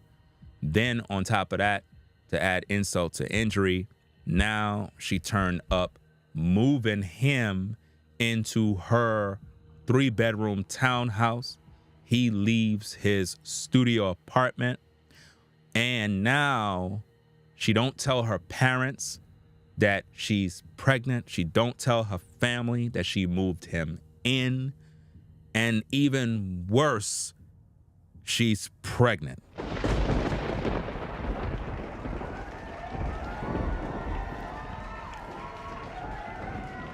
And she's still not married. What you talking about, Willis? Again, I ask the question, who is the narcissist? Who is the problem? So the title, Who the F Did I Marry, is very misleading because it's not who she married. She need to be looking at herself and hold herself accountable because she clearly is the problem. And it was like, I can barely keep my eyes open half the day. And so, no, I didn't start packing. And I remember I did record, again, I was recording audio diaries just about every day. When something didn't sit right, I would verbally record it in the audio diary because I was like, I don't know what it is, but there's something. Every day she said she would record these audio diaries. This is why she's doing this right now, fam. She was doing this every day. Every day she perfected the skill of doing this. And she said, you know what? Let me take it to TikTok.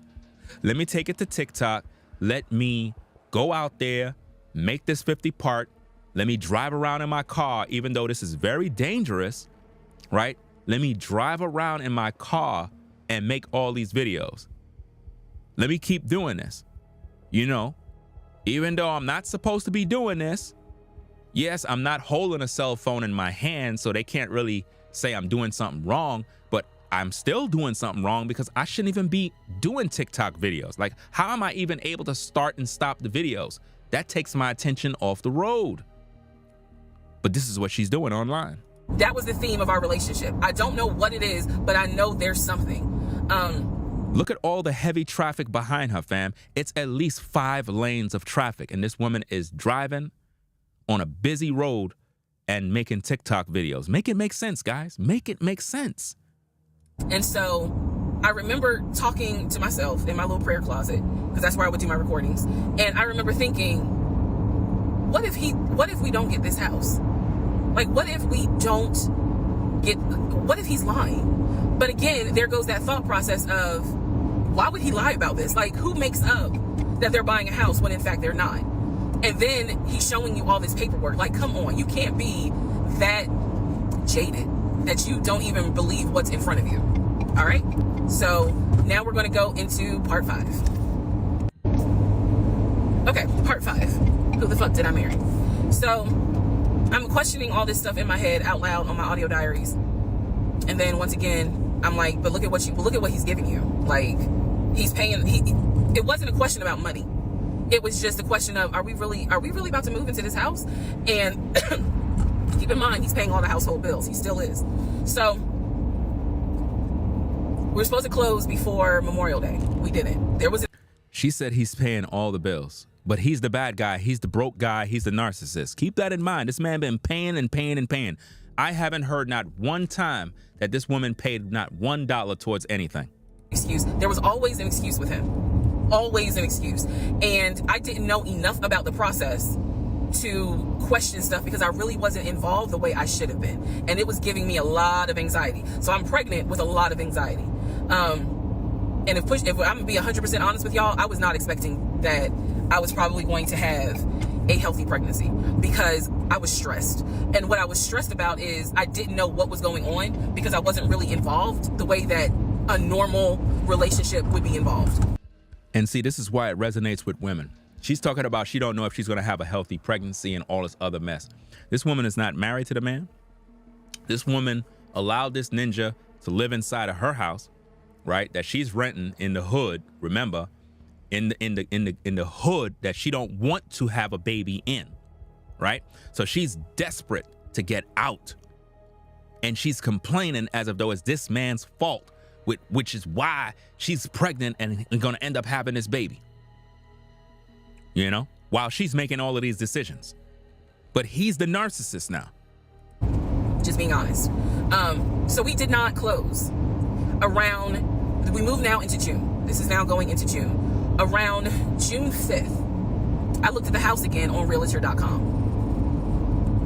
I don't know what made me do it other than, and I don't mean to sound super spiritual. I know that people are like, you know, you may or may not believe in God, but I'm telling you, I believe with all my heart, probably the Holy Spirit was like, look at that house on realtor.com. So I looked at the house on realtor.com.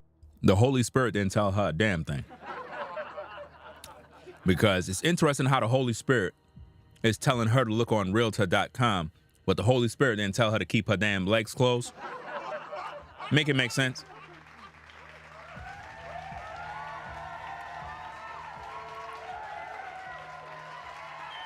Women always want to talk about the Holy Spirit told them this and the Holy Spirit told them that, but the Holy Spirit didn't tell you to get that man and move him inside your house. Holy Spirit didn't tell you to throw it back and, you know, top him off and open them legs. And it must have took a lot to open them legs. He had to probably use a forklift and a car jack to get them legs up in the air. I'm just saying. You know? Brother probably had to call roadside assistance to get them 2 legs up.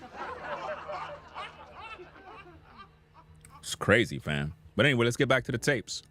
This was around June 5th. It showed that the house was off the market. And I remember being like, okay, wait, what does that mean? What does that mean? Because ex-husband is telling me we're about to close on the house. We're about to close. It's our house. We got furniture, da-da-da, da-da-da, da-da-da. He's also telling me that he's been in contact with the realtor, his friend, who was telling him, you know, this is what's happening next. Here's what's going on. So the guy that we initially worked with apparently is completely out of the picture. But again, I was not heavily involved. So I'm just like, let me look at the house. I see it's off market. What the fuck does off market mean? Like, now I'm really freaking out. So it shows the name of the real estate agent for the seller. I don't remember her name. I called her and I said, you know, I said, my husband and I, even though I wasn't married, my husband and I were looking at this house at 123 Main Street, and we really wanted to tour it, but now I'm showing it's off market. Is it not available? Or, you know, I pulled that card and she was like, oh, no. Yo, wait a minute. Yo. Yo, you guys, this is crazy. Wait a minute. Yo, I gotta get this comment. Hold on a second. Wait a minute. Yo, this comment is crazy, fam. Wait a minute. Let me see. I'm trying to do this thing here. Hold on. Hey, man. Oh, that's why. Let me see. It's not working. Who cares? Let me just read it. But why this thing is not working? I'm trying to see, like, why this thing is not working. Let me see. I don't know why it's not working. But anyway, Thanos was right, said, God didn't say maybe go jog. Yo, I was eating some chips and I'm looking at the live chat and I'm like, he said maybe, so God didn't say maybe go jog, decrease some calories. Oh, but God told you to look at houses online. Yo, that's crazy, man. For real, man, these ladies be tripping, man. They always talking about God said this and God said that. Lying on God, bruh. First thing God would have said is go to the gym. Let's go before the ladies come in here talking about body shaming and all that other mess. You know? Oh, ma'am, the home closed yesterday. It closed June 4th. Again, there's certain dates I just remember. And I said, oh, it closed June 4th? I was like, really? And she said, yes, ma'am. She was like, my sellers sold the house. And I was like, oh, man, okay. Well, I said, my husband and I really wanted, we love the pictures of it. And we're getting ready to start a family. So I would have loved to have been able to, have the opportunity. Hold up. I thought he was your boyfriend. Now he's your husband? See, I'm confused now, fam. First he was your boyfriend. Now he's your husband. Okay. Whatever you say. To see it. I asked her something. I don't remember the specific question I asked her. And I know why I asked the question, because I was anticipating that my boyfriend at the time was going to have some sort of excuse. So I asked her something about the buyers. And I remember, and somehow, again, forgive me, I don't remember the question I asked her. But the answer was that it was an older white couple. So I get off the phone with her. I record an audio diary. And in the audio diary, I specifically say, okay, there is no house. He's going to have to get out of this lie somehow. Because now I realize, at the very least, he was lying about him being the one who was under contract. Do you see? Now she's making the guy out to be a liar. We're talking about a man that been financially taking care of this woman, paying for everything. What happened to the appliances that they bought? Right? Everything, like, where's everything? See, all of these things are red flags that's missing, and people just overlook all of these issues. Where's the furniture? Why is she labeling the guy a liar? This man been spending a couple of $1,000s, fam. So I don't see what's going on. It sounds to me like she had her hopes up high on leaving the ghetto, right? And respect to everybody that's in the hood, still living in the hood, whatever the case is. I'm in the hood.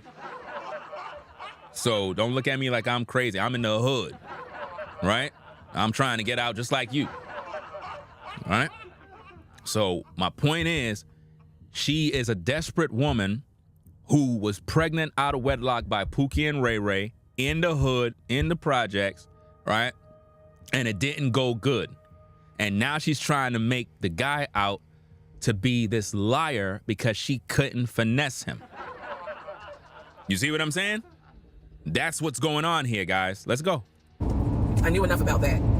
So I was like, what, how is he going to get out of this? Again, I've listened to the audio diary in 2024. I literally said in that audio diary, how is he going to get out of this lie? And I was trying to think of ways on how he's going to do it. And something said to me, because I say it on the audio diary, I said, he's going to say it's a bad deal.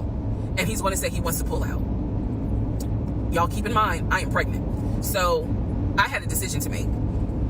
As ugly as this decision was, I made the decision, you're about to have a baby with this man. He's paying all the household bills. Let him get out of the lie. And that's what I did. I purposely made the decision that I knew he was going to come back, and I knew he was going to give me some bullshit on why he couldn't buy the house, because he didn't know that I knew that house is already sold. The house is already sold. And this is the part where I said, I'm gonna be honest, even though it's gonna make me look bad, because most women in their right mind would have been like, I'm out, and I didn't. So, sure enough, he came home. He didn't really say anything that day.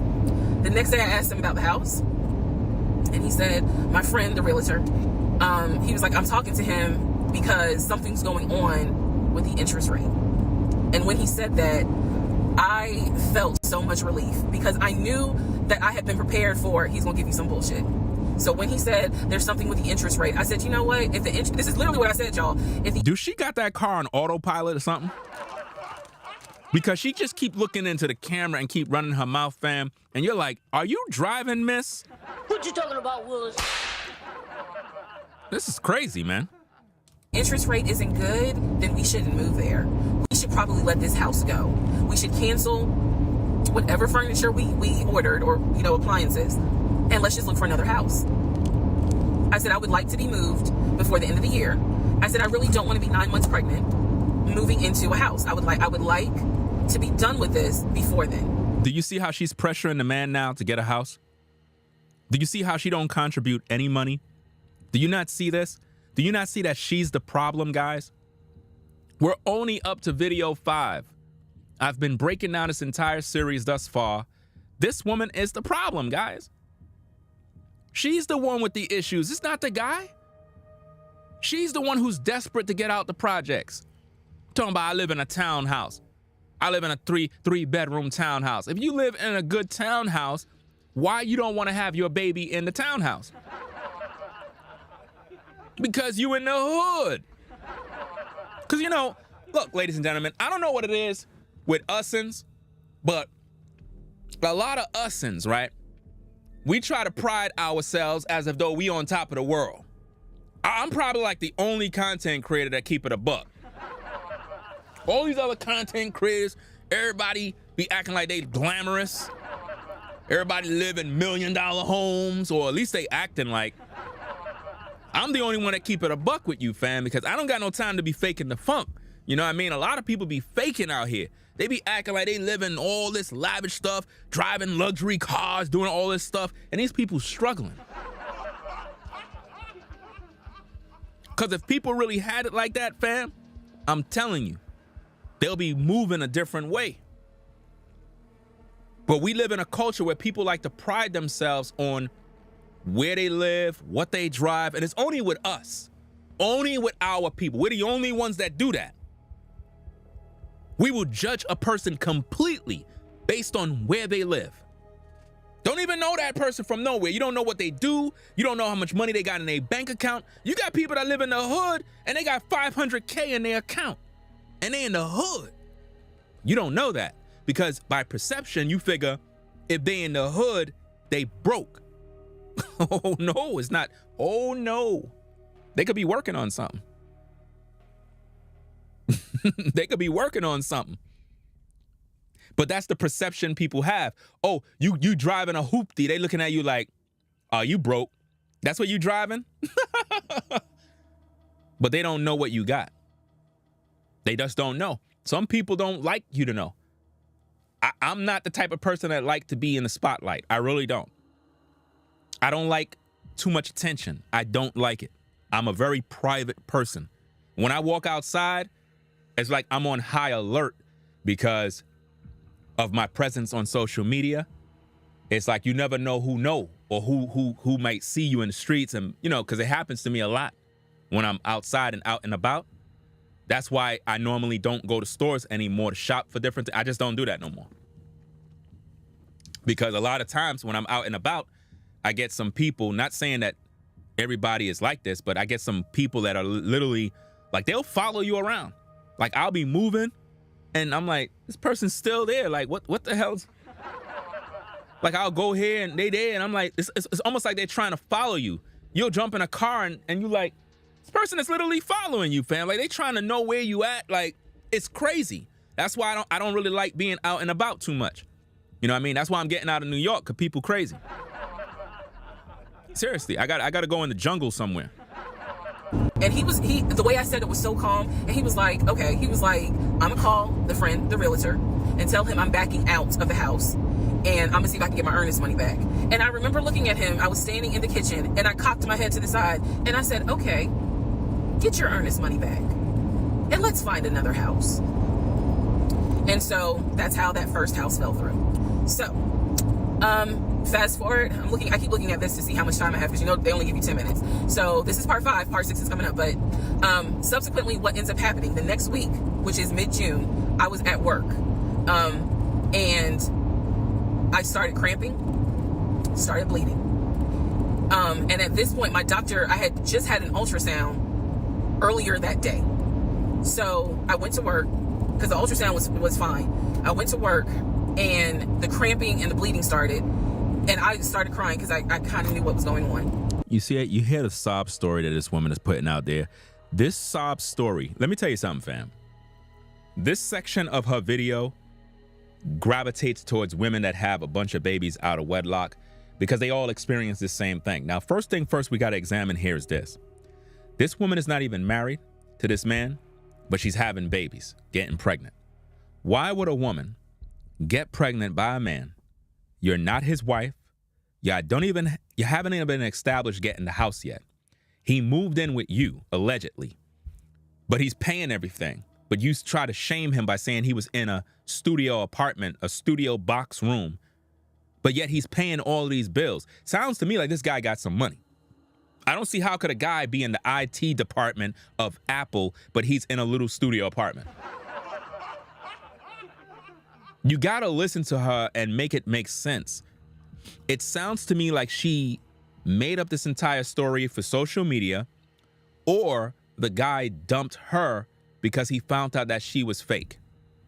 Because I don't see why would a guy that's in the IT department in Apple making all this money is trying to settle down with this woman.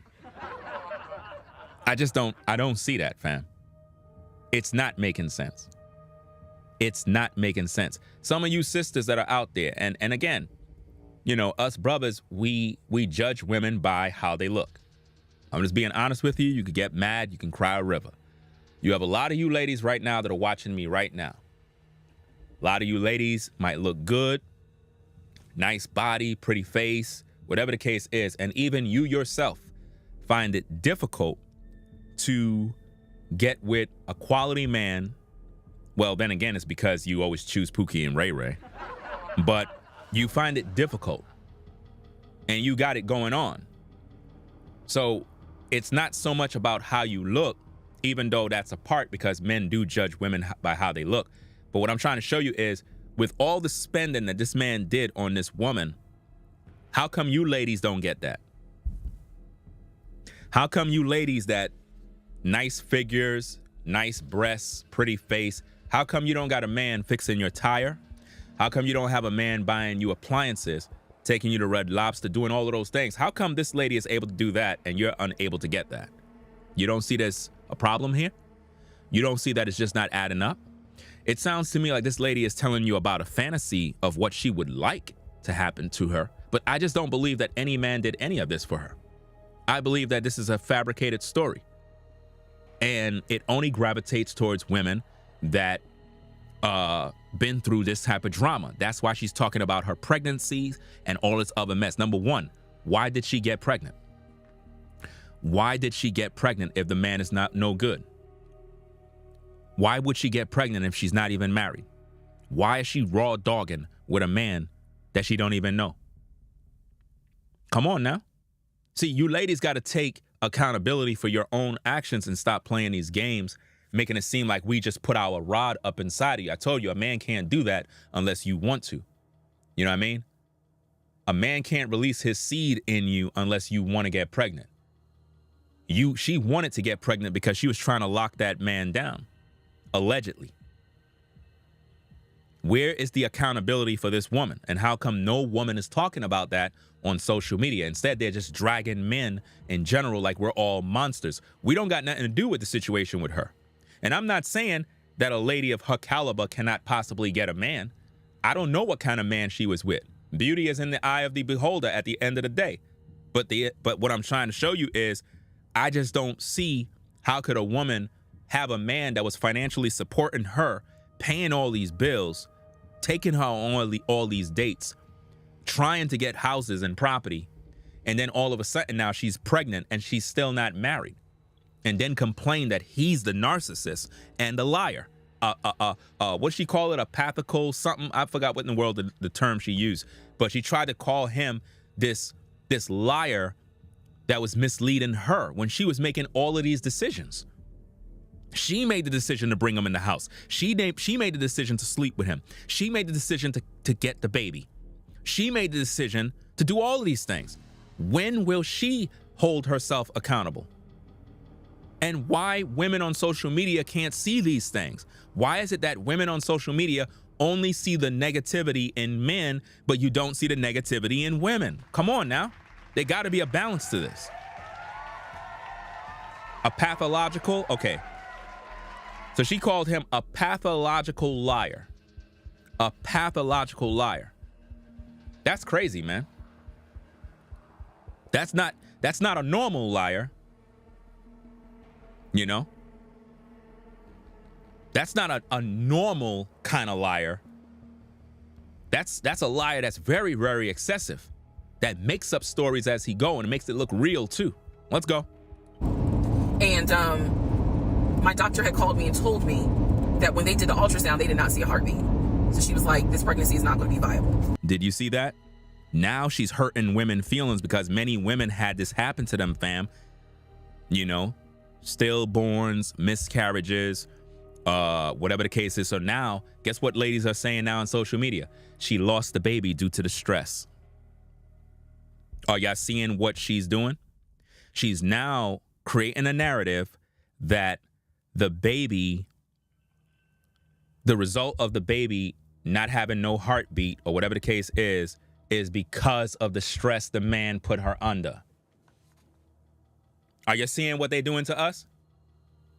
So she experienced this stillborn pregnancy, miscarriages, and so forth, and it's black men's fault. And that's what women are saying. I've seen women in the comments saying this is because of him. He did this to her. Why? Because they experienced this too. A lot of women experienced having these type of stillborns and so forth from different men that they were dealing with. So I'm crying hysterical. And now we're going to get into part 6. Okay, so this is part 6 of Who the Fuck Did I Marry? So where we left off. So obviously, my doctor had called and told me there was no heartbeat, the pregnancy was not viable at that point, and I was cramping and spotting at work. Went into my best friend's office and immediately started crying. She was like, what's going on? And I said, I told her what the doctor said, and she grabbed her keys, grabbed her purse, and was like, let's go, I'm taking you home. On my way home, I called my boyfriend and told him what the doctor said, and he was like, I'll meet you at home. So somebody said she was stressing over a piece of fries.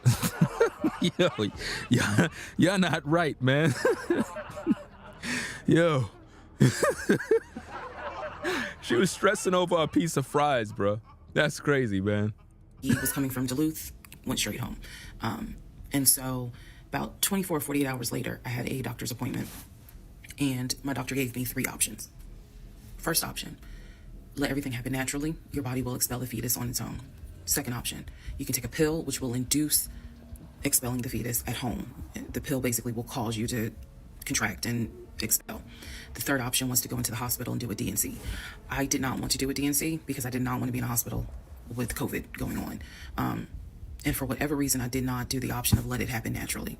So I chose to do the pill. His birthday was June 17th. My ex's birthday was June 17th. So the decision was made, we're going to celebrate his birthday that day, go out to eat. And then that night I would take the pill because we both were off from work the next 2 or 3 days. So went out to eat, tried to celebrate as best we could, and then took the pill that night. That night was the most traumatic, excruciating pain I've ever put my body through. I do not recommend any woman, if prayerfully you don't have to go through that, but I don't recommend taking that pill. If you don't have to, don't do it. Do you see how she's giving you ladies the suggestions of how to get rid of babies and how to do this and how to do that and various other things? Yeah, I don't see how they put the batteries in your back. And this is all targeting black women. That's what this is for. It's really designed to target our women. You know? And again, normally what women do when they have these type of issues, I don't know if she ever revealed who the guy is in terms of photos. Did she ever reveal who the guy is in terms of a photo? Did she ever do that? Because to put out all of this information, it doesn't make any sense. Because normally when women go online and they share these kind of stories, they normally put the guy out there on blast. But when they do it in this manner, like it's a movie, like it's a screenplay, you got to conclude that it's made up. I just don't believe it. I spent the whole night in the bathroom just crying in so much pain. They gave me a narcotic. I couldn't take it because I found out I was allergic to it, so it was causing me to like projectile vomiting, and it was a mess. So, and he was right there. You know, he was scared that he needed to take me to the ER, but Notice how she was scratching her head while telling you that. That indicates that she's lying. She said that he was right there. So all while this is happening, she's saying he was right there? Okay. Morning, the pain kind of subsided. So about 72 hours later, I had another doctor's appointment. She's telling every woman's story at Cookie. She's telling, look, she's taking stories from different people and she put them all together. Typical stories that a lot of women go through. She's just doing what resonate with women. Any of the sob stories, any of the nightmares that women been through, she put them all together. Listen, a lot of times you may think that people like Tyler Perry are talented, but for all we know, he could be getting his ideas from people like this. If you really think about it, she could be the kind of woman that would write for Tyler Perry. And Tyler Perry just got the capital to pretty much release content in movies and films, and they get the ideas from women like her. And then they buy it from them, meaning she's a good writer in terms of a storytelling, and then they buy it from her, and then Tyler Perry go and make a movie. Who the F Did I Marry? New film from Tyler Perry. Who the F Did I Marry? New film from Tyler Perry. Coming into the movie theaters real soon. That's what's happening here. It's just like a ghostwriter. Like when rappers, like you thinking all these famous rappers are doing their music, and it's actually somebody that's ghostwriting that really is the writer. But you thinking Jay-Z is writing all the bars, and it's not him. It's somebody else. Where the purpose of this appointment was to do an ultrasound to see if everything had passed. Everything did not pass. So because of that, my doctor was like, we're gonna have to do a DNC. My DNC was scheduled for the first week of July. My boyfriend, my ex, was going to take me. That was always the plan. 2 days before my procedure, he comes home and tells me that he is up for promotion. He's up to be promoted to VP. Because of this, the president of the company, excuse me, is coming in. And y'all believe that? I mean, do you really believe what she's saying here? Remember the guy that lived in a studio apartment? He's in the IT department at Apple, right? He's playing reality football or something, whatever the case is. Now he's being promoted to VP, but they didn't get the house. They bought furniture and appliances. Now he's giving her another story. And you believe in that? It was going to be this huge business meeting he had to go to. The business meeting was scheduled for the day of my surgery. And so I'm throwing a fit because I was like, you there's no way you can do that meeting. Like, I need you to take me to the hospital and all this other stuff. And so he offered to have his sister take me to the hospital. Apparently his... Yeah. Somebody said she's coughing up that boneless chicken leg. Yo, y'all brutal in the chat, man. Oh, man, yo. She's coughing up the boneless chicken leg, fam. Sister lived in Douglasville. I was like, no, because I've never met her. Like, I'm not having a stranger take me to the hospital. No, this is a private situation. I don't want to do that, blah, blah, blah. So my aunt had offered to take me. And then my friend who took me home from work had offered to take me. So at that point, we get into an argument because he's like, my sister is, you about your family. So why can't she step in? And I was like, no, because I don't know her, period. I don't know her. So the family is offering you help and you don't want them to step in? Does this sound normal? Sounds like this is a selfish woman, fam. Like that she have trust issues. So my friend offers to take me to the hospital because I was all distressed that he's saying he has a business meeting and he can't take me. So I remember being on I-75 on the connector on the phone with her crying because I was so embarrassed that he wasn't going to be the one to take me and that I was needing to rely on someone else to take me to the hospital in order to get a DNC done. And she was really great. She was like, girl, this is why you have a village. Like, it's okay. Things happen. The world is crazy right now. I will take you. You're going to be okay. So he did not take me to the hospital for my DNC. My friend did. She could not stay because of COVID protocol. So when they wheeled me into pre-op after I got checked in, I texted him and was just letting him know, hey, here's the update. I'm about to, I'm in pre-op. They're going to get me prepared to go back to the surgical ward or whatever. And the response I got was from his new executive assistant named David.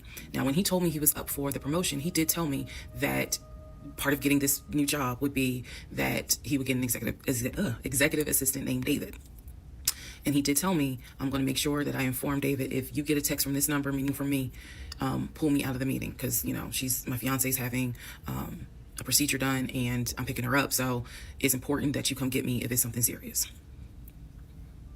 So I text him. David responds. He said, yeah, Mr. Blah Blah told me that. Fiance? Are you not picking up on the clues? Not wife. Fiance? Put a 1 in the chat if you heard that part. So she's still not married. So she's pregnant, had a stillborn. Now she got to get a medical procedure in order to remove. So y'all heard what she said, fiance, right? Not husband, not her husband, her fiance. So she's still not married. But it's titled, Who the F Did I Marry? Okay. You are having a procedure done. If you need me to get him, I can go get him. He's in a meeting. Just let me know what you need. And I just said, no, don't bother him. I'm just giving an update that they're about to take me back. And David responds and says, I'm so sorry you're going through this. Please let me know if there's anything I can do. So I have the procedure. I wake up and I am now in recovery. I should be in recovery 45 minutes up to an hour and a half. I wake up, first thing I ask, and I remember asking, is where is so-and-so? The nurse, who was so sweet, she was like, everything went well. You're doing great. She said, we spoke to your fiance. He's on his way. So I said, okay. I kind of dozed back out, but I could still hear everything that was going on. I just could not keep my eyes open to save my life. So I hear her talk to the other nurse. And that's when she said, Dr. So-and-so called her fiance and his executive assistant picked up. And the executive assistant said that he was in a business meeting and that, you could relate to him what you need to say, and he'll tell the fiance. And my doctor was like, hell no, HIPAA, I need to speak to him. So apparently my fiance called the doctor back about 30 minutes later, and the doctor informed him she'll be ready to be discharged in about an hour. You can make your way and come pick her up. He said he was on his way. He was on his way from Duluth to Atlanta, which is not a huge distance, but the time of day, one thing about Atlanta, there's always traffic. So now I'm not going to Atlanta, fam. Said there's always traffic. Rollo was right. I'm not going there, fam. Traffic. Anyway, let's go. He should have been there within the hour. I should have only been in recovery an hour and a half. Let's go to the next part. Part 7, who the fuck did I marry? So I should have been in recovery at Northside Hospital for about at most an hour and a half. Subsequently, I ended up being in recovery between 3 to 3.5 hours. The nurses kept calling my ex, asking, what's the status? Because they were actually getting ready to do a shift change. So they kept calling, asking, what's the status? What's the status? Like, where are you? I want to say that they called a total of 3 times and they spoke to him twice. So at this point, I knew that they were all like, where's her fiance? Like, what is going on? He said he was stuck in traffic, and so he was making his way there. Notice how she's blaming him now. Where's her fiance? Not where's her husband. Remember, who the F did I marry? Okay, why is she still stuck on fiance? All of this drama going on could have been avoided if she just kept her legs closed, but now the problem is the man because he's not there. Remember, the guy has an important job, he has a meeting, he has this, but for whatever reason, that's not important to her.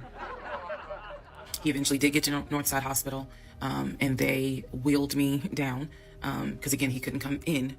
They used a crane. Just because of the protocols. So when I got in the car, and I'm in pain, to get drugged up, couldn't keep my eyes open, couldn't really. Again, what are they selling, guys? Pain. That's what they're selling. She said she's in pain, she's drugged up. Again, they're playing on your emotions at this point. I was just out of it, but I remember him calling my aunt and my mother and letting them know I picked her up. We're on the way home. Let me get her settled, and then I'll give you guys an update. I remember that. What I did not know was that. You see, Tasha.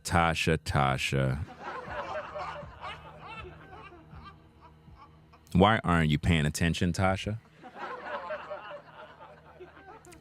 The problem is not whether she got married or not. The problem is you're just not paying attention in class. See, if you look at Tasha comments in the chat, she says, they did get married. They did.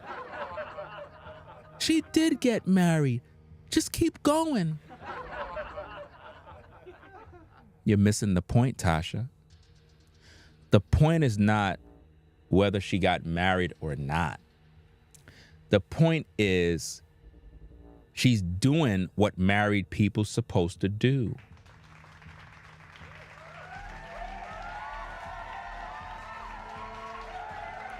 Her legs is open.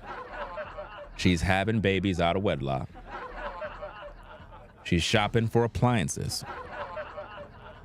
She's moved a man in her ghetto house, right? That's what we're trying to show you, but you're not paying attention. She's making all of these decisions, but then she's blaming the guy as being a narcissist when she's the narcissist. And this is what ladies do. Ladies go out there, make all these bad decisions, choose the men to lay with, and then they complain that these men ain't ish. So it doesn't really matter if she got married. Her life was already destroyed before she got married. That's the point.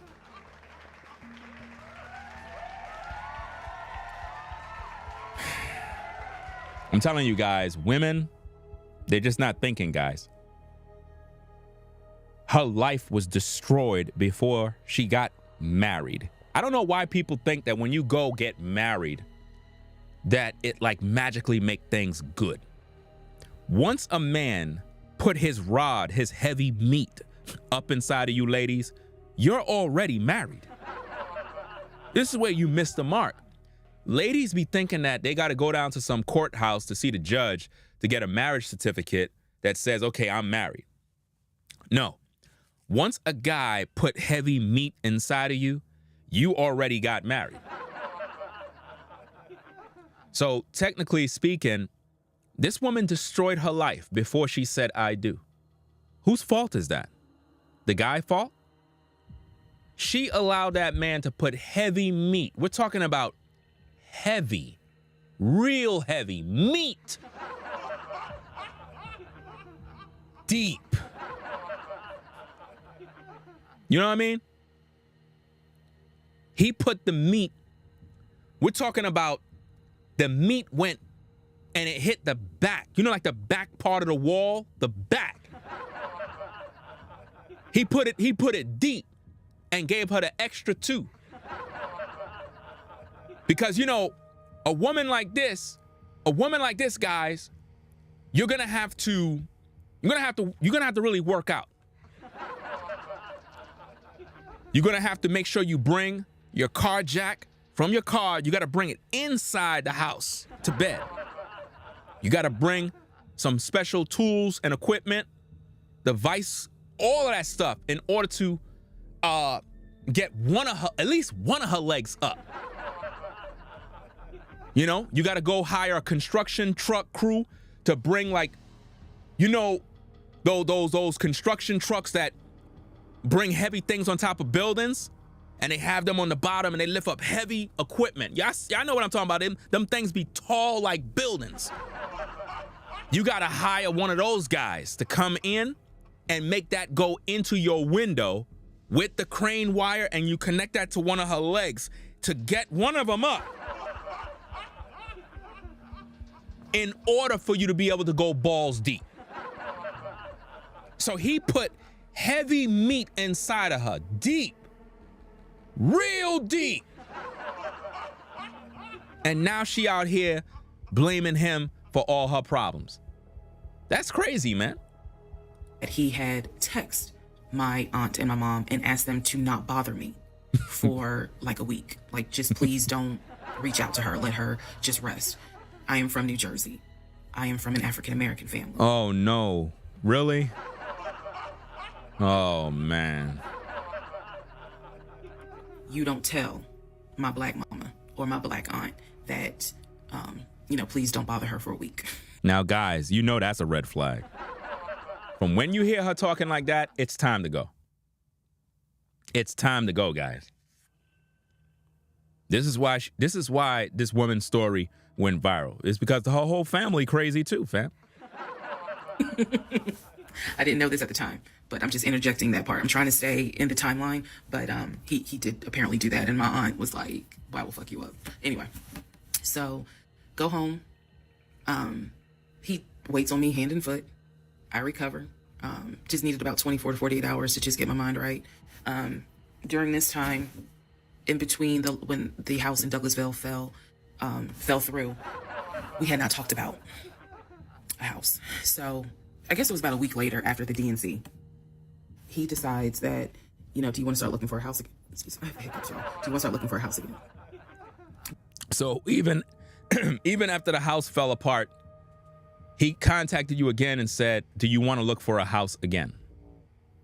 I'm telling you, man, she know how to keep y'all listening to the story, because you would think that after all of these red flags, she would have ended the relationship, because really, it's not even the guy that's doing this. This is her. She's her own problem. Now he's telling you, do you want to look for another house? Because of what happened with the house in Douglasville, I felt like I was smarter this time to say, I want to be involved. Notice she's scratching her head, guys. Remember I told you. She's trying to scratch, like the back part of the weave. That's where most of the glue be way in the back. So she's trying to scratch it, the fleas. That's what's going on, fam. I mean, just check out her face, bro. Yo, this is crazy, bro. That's a crazy still image, bro. Don't you hate, only content creators know this. Don't you hate when you post a YouTube short, and when you do YouTube shorts on YouTube, man, they don't allow you to set the thumbnail for your shorts. There's a secret of how to do it. I looked it up, and it says you have to put your video at a certain time limit and kind of throw a still image in there that kind of blink real fast. And what happened is YouTube will use it as a still image. But I don't got time to be doing all of that mess. But normally when YouTube picks your thumbnails, it always look like that. It makes your face look crazy, bro. Every aspect, because I don't know what the fuck happened with that house in Douglasville. But what I do know is that he lied to me. Really? I didn't know then what I know now. I just knew he lied about I knew he lied about being under contract. So I told him, I said, I don't want to work with your friend who I've never met, never talked to. I know that he has talked to him because he's talked to him in front of me. Keep in mind, you lost a baby. He didn't get the house. He paid for all the bills. He paid your bill, which was under $1,000 for a 3-bedroom. Keep in mind, 3-bedroom, fam, under $1,000. He paid for everything. And now you're still trying to go through the motions with the same guy. Fam, you can't see that this woman is the problem. I'm going to demonstrate on one of the videos how he used to do his phone calls. Don't worry, it's coming. So we found a new real estate agent. Really nice guy. His name was Scott. I am using his real name. Really nice guy. And we told him what the budget was. And Scott was like, okay, when you guys are ready, we can start looking at houses. Try to look for houses that are empty because you can actually tour those. If it's a house where someone's already living in there, chances are it's going to be a virtual tour because of COVID. So I found a house that I absolutely, in total, we must have looked at about 15 houses. But I found a house in Smyrna that I absolutely loved.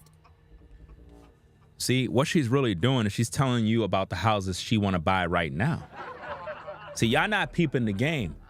Those are the actual houses she's moving into now. Now that she got the TikTok money, now that the real money's coming in, oh, she's about to go get that house right now. Y'all got finesse, fam.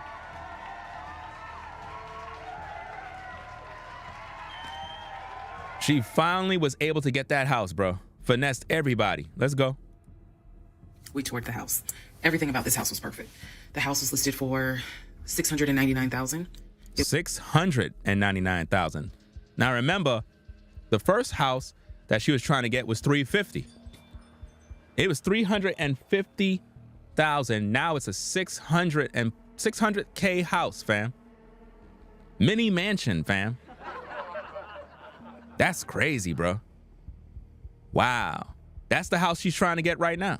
was a brand new construction build. The only issue Brand new construction build. was that the basement was not finished, and he wanted the basement to be his man cave.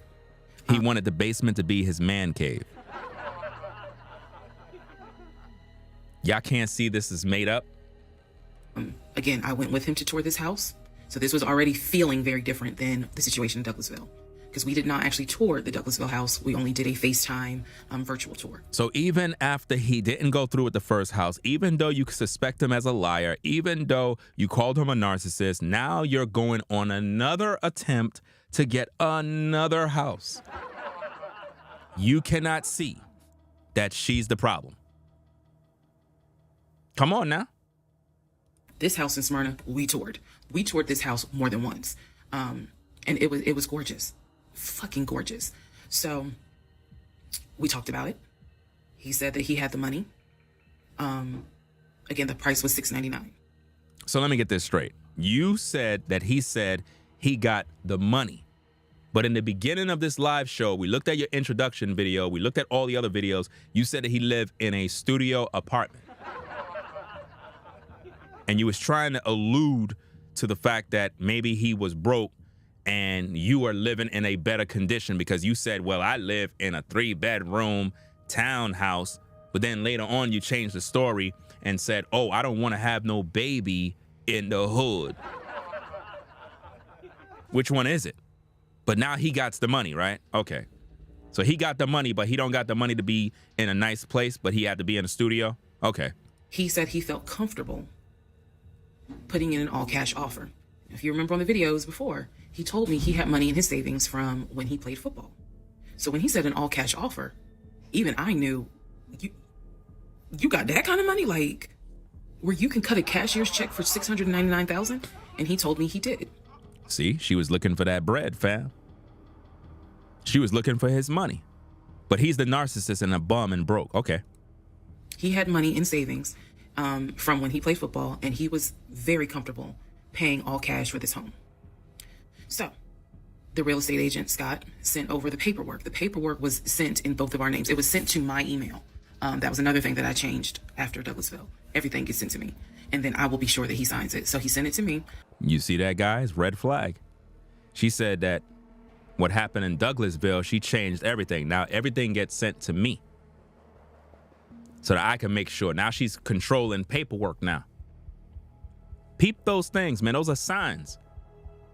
Because she don't want everything to be in his name now. She want her name on stuff now. Because really her goal is to get the house for herself. I looked over the offer. We were going to put in an all cash, full price offer with a request to have the basement finished. Also, I'm trying to figure out the same thing, fam. You know what I mean? I'm trying to figure out at Dave, how did she get a rich football player? Like I said, fam, to all you ladies that are viewing the show right now, right? If she can get a rich football player that got all this money, able to write a check to buy a whole house cash, if she can get that, then how come all you ladies don't really got the same thing she got? This sounds too good to be true, fam. Requesting for the seller to give us an answer within 24 hours. We were requesting a quick closing. These are just some of the things I remember. I remember 24 hours, like I didn't want to wait on, y'all think about it. 24 hours, let us know if you're accepting the offer or not. And then also a quick closing because it was a new construction. So we didn't have to wait for the current tenant to move out. We didn't have to do that. So I watched in our bedroom as he pulled it up, because it was a electronic document. He signed his name to the offer for $699,000 cash. He requested again, the seller let us know in 24 hours if they were accepting the offer. So we submitted the offer at around 6 p.m. We were requesting that by 6 p.m. the next day, they let us know if the offer was accepted or not. So let me get this straight.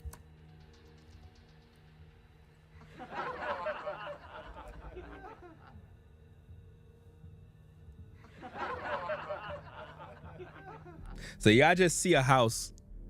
Y'all don't really know nothing about the house. Y'all just, so he just took the money out and just said, hey, here's the money. We're ready to go.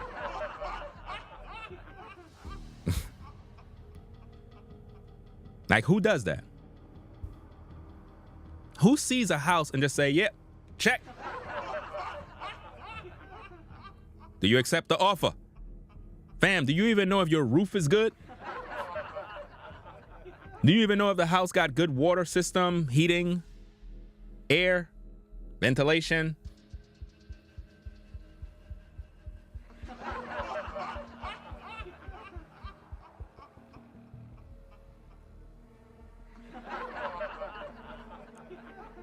That's a real fast process on getting a house.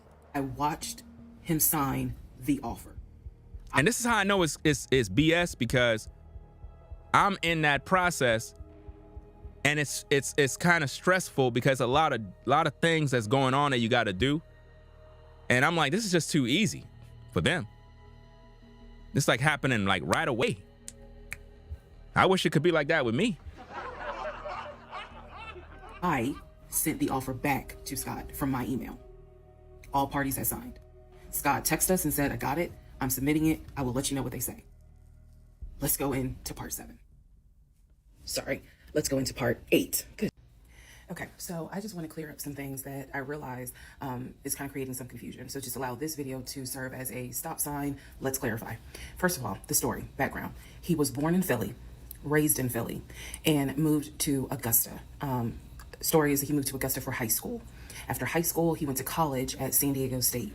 Enjoyed San Diego State, stayed in San Diego for What she's doing, she's clarifying all her lies. quite a while. Got married out in California, had a house in California, played arena football out in California, but his family was back here in Augusta, Georgia. He still had a lot of family up in Philly, but for the most part, he had a sister in Augusta, he had a sister in Douglasville, he had a brother in Baltimore, he had another brother in Philly, and he had a brother in Nashville. So I just want to clarify that in terms of not the demographics, but the geography. Born in Philly, came to Augusta for high school, went to San Diego State for college, played football, stayed at San Diego, got married out there, but still had quite a bit of family here in Augusta, here in Georgia. He also had a sister, I think I said, who lived in Douglasville. I have physically met his aunt who lived in Augusta. I've met his brother who lives in Augusta. I have spoken on FaceTime with a brother who lives in Baltimore. And then I will demonstrate how he used to talk to the brother that lives in Philly. That's coming up. You haven't missed that. In terms of the proposal, you did not miss the story of the proposal. I simply didn't want to share it because it was embarrassing. Basically, he gave me 3 ring options. We went to a jeweler at the Mall of Georgia. He had me pick out 3 rings. I told him which one I liked the most because I knew it wasn't a romantic proposal at all. I knew which ring I liked the most. I told him which one. He basically said, when I'm ready, I'll give you the ring and I'll propose. Fast forward about, I guess it was summer, because I was actually pregnant when the ring came. We were sitting at the dinner table. He took the ring box out of his pocket, slammed it on the dinner table, and I was like, what is this? He was like, open it. I opened it. Inside was the ring that I had wanted, that I had chosen at the jeweler. And he was like, all right, so this means that you're going to be my wife. I was pregnant. So, again, when I asked y'all to give me grace, it's because there are certain things that's just like, girl, what was you thinking? Trust me. There's no excuse. Guys, ladies, I mean, if you can't see that her story is fabricated, I don't know. Like, she's literally making up stuff as she goes. She had to make that clarification video because there was a lot of lies that were told and information that was, omitted from the story. And then she tried to come back in. Notice she's telling us everything about his background with him, but nothing about herself. You don't notice that?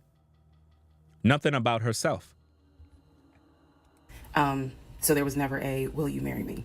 It was more of a, we're living together, we're having a baby together. Ma'am, you moved him into your house. You forgot? You moved him into your house. Get married because the backstory also was that his dad was a retired police officer, but at one point his father was a pastor. So he could quote the Bible like nobody's business. As we all know, so can Lucifer. But anyway, he could quote.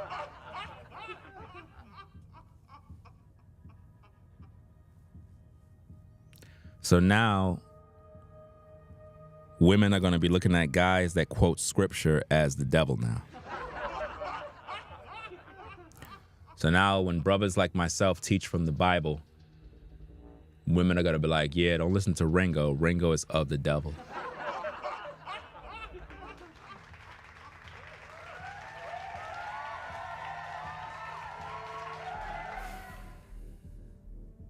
It's just getting more crazy as you go, fam. So now he's a Christian that knows the Bible. He's Lucifer. Legion. The Bible like no one's business. And so that's how we ended up engaged. And I was wearing a ring. I will find a picture and I will try to post it. But I was wearing the ring. Don't worry, there's more to that story as well. So just wanted to clarify some things for the people who were like, wasn't it weird that he had a sister who lived close, but he's from Philly? So I just wanted to definitely bring clarity to what he told me. No, you didn't try to bring clarity. You tried to clean up the lie that you were telling.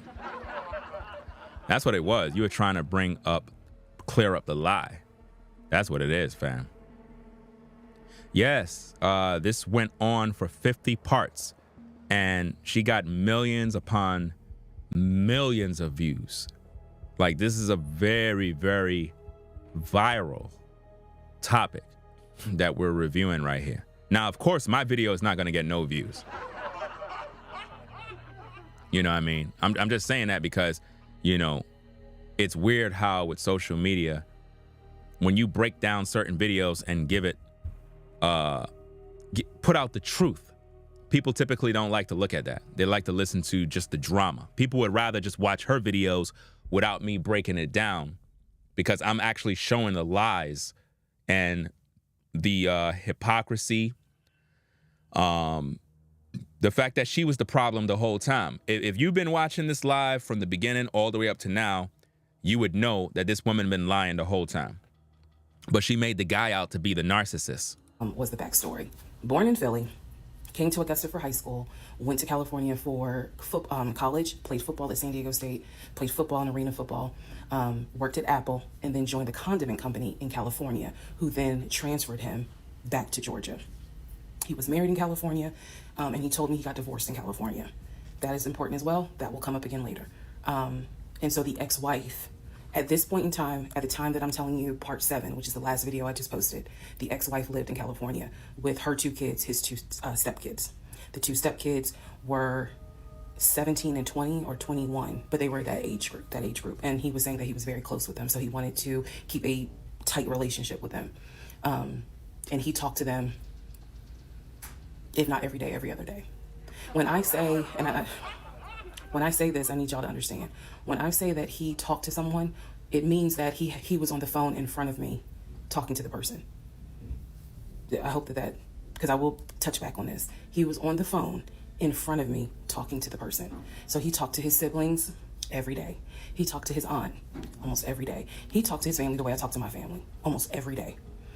And again, I will demonstrate how he used to do the phone calls. I will also demonstrate how he used to do the work phone calls, because he called me every single day from work. And he would talk to people while he was on the phone with me. And I could hear people in the background. But that's a whole nother part. So again, buckle your seats, I promise. You can't see that she's the narcissist, guys? You can't see that she's crazy? She's the one that's crazy, fam. It's not him. I'm reading your comments, I'm reading your questions, but I wanted to bring this video just to clarify some stuff. Hopefully this helps. And honestly, I know people are fascinated by this, but more than anything, I hope that there's a woman watching this and she's saying to herself, okay, it's time for me to ask some questions. That's my hope. All right, part 8 of Who the Fuck Did I Marry? So we submitted an offer on the house in Smyrna. I sent it over to Scott, our realtor, and next day comes, Scott asked if we can take a phone call. So he calls us and tells us that the offer was not accepted and the builder did not do a counteroffer. We don't exactly know why. We don't exactly know why he didn't accept it, but the bottom line is that we figured out later on that he didn't want to finish the basement. So the offer was not accepted. The house fell through. I was okay with that because, again, I knew he had put in an offer. So we continued looking at other houses. We found another house in Smyrna that he really liked. I thought that it was way too big for just the 2 of us. You know, y'all can't see the hustle, fam. Y'all can't see that this woman is literally plotting on where she's trying to live. Y'all can't see that. She said that the offer didn't go through because the people didn't want to finish the basement and blah, blah, blah, and all this other mess. I mean, with the amount of money you spending on that house, I'm sure you got the money to just hire some contractors to come in and finish whatever the work is. So it's not making sense. It really is not making any sense. You're spending X amount of money and they don't want to finish something. So what are they in business for? Like, none of this stuff is making sense. And so the price of this home was much higher than the $750,000 that Chase had approved for the mortgage. So what he explained to me was that he was willing to do the $750,000 mortgage, and he was also willing to put a significant amount of the money in savings on the house. It went from a $350K house that they were originally going to buy, now a $700K house? Y'all can't see this as fantasy football? Which meant that he was now comfortable going from $750,000 up to about $900,000. Again, his whole explanation was, I have the money where I can put down a substantial down payment, bring down the price of the home, and then basically mortgage the rest of it. Where are all these people working? What kind of income these people bringing in, fam? I want to know, what kind of income you bringing in?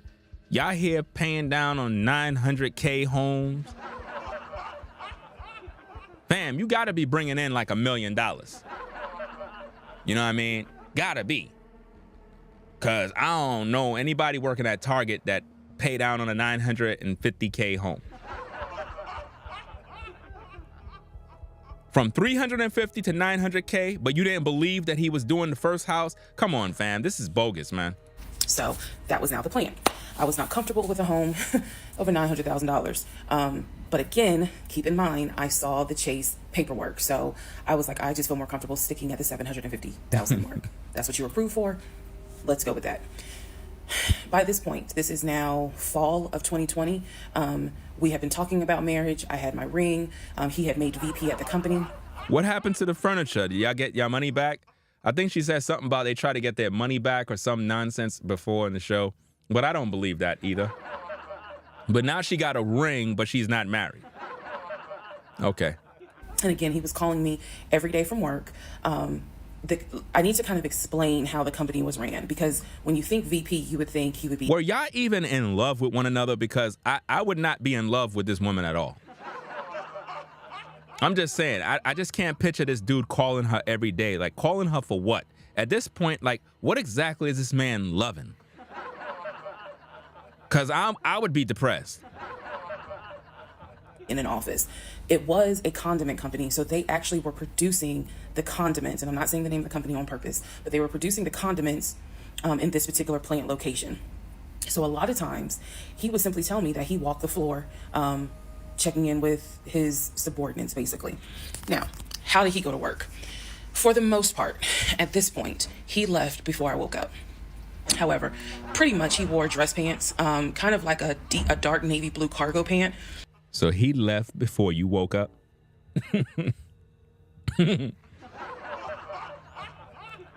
So you ain't fixed the man no breakfast? You ain't fixed the man no coffee? So this man just got up to go to work.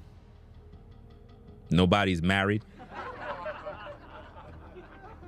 Yeah, still in the hood because, remember, you moved them into your house, right? So while he getting up to go to work, you sleeping.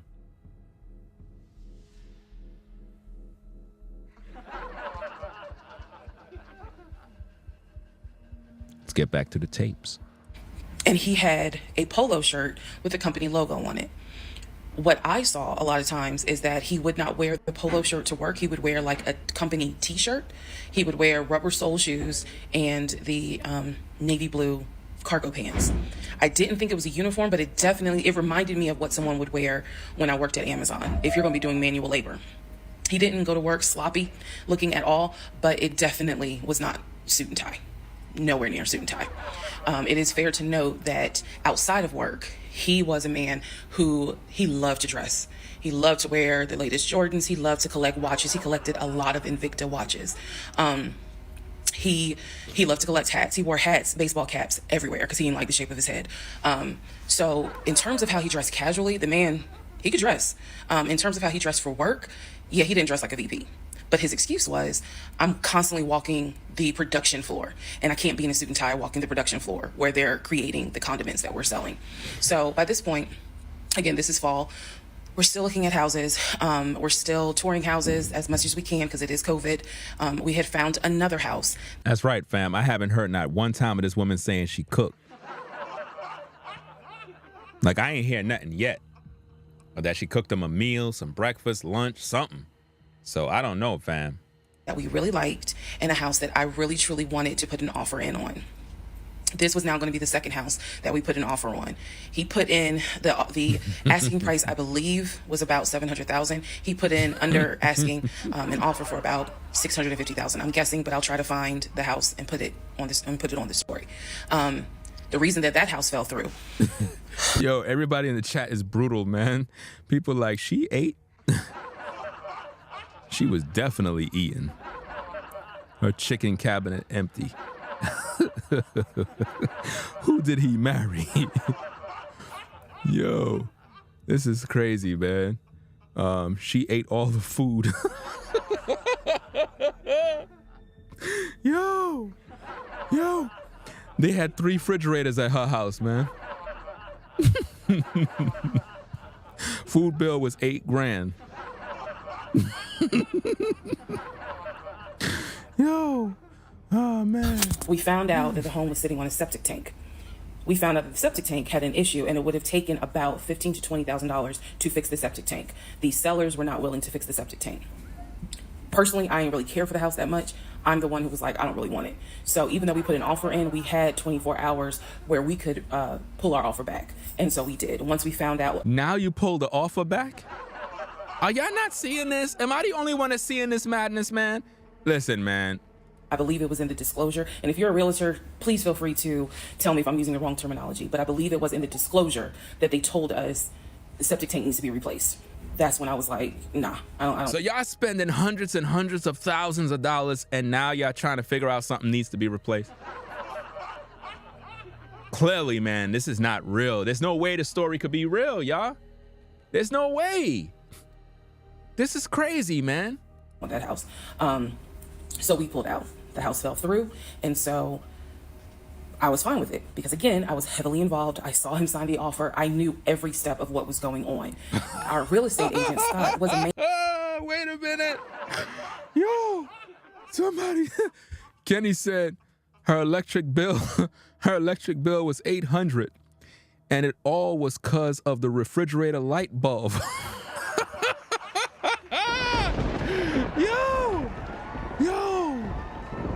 Yo, you don't get the joke, man, because the refrigerator door was open all the time. Yo, you know how when you open the refrigerator, light bulb turn on? Yo, the bill was $800, man, because the...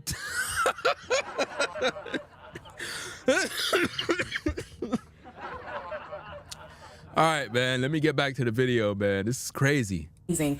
But you will see when I get to it where he made a mistake as a real estate agent.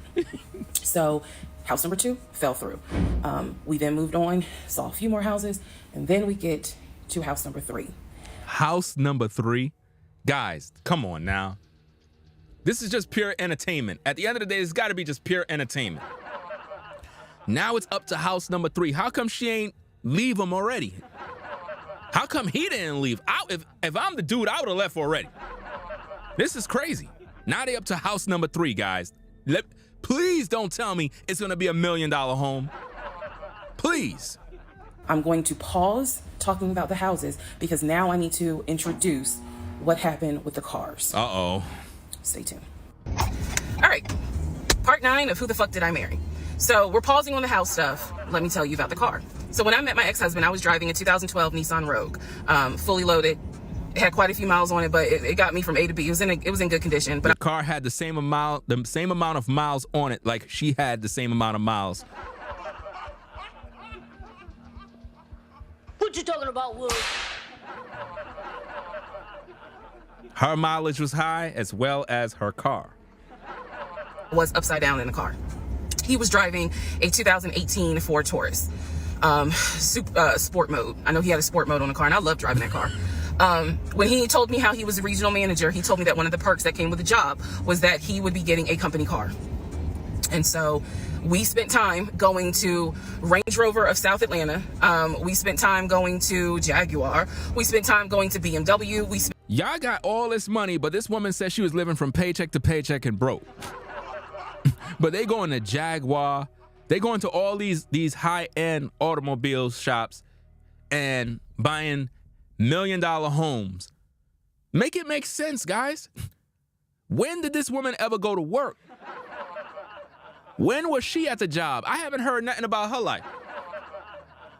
Time going to Ford, which was on Mount Zion in Morrow, if you all are familiar with that area. He test drove a whole lot of cars.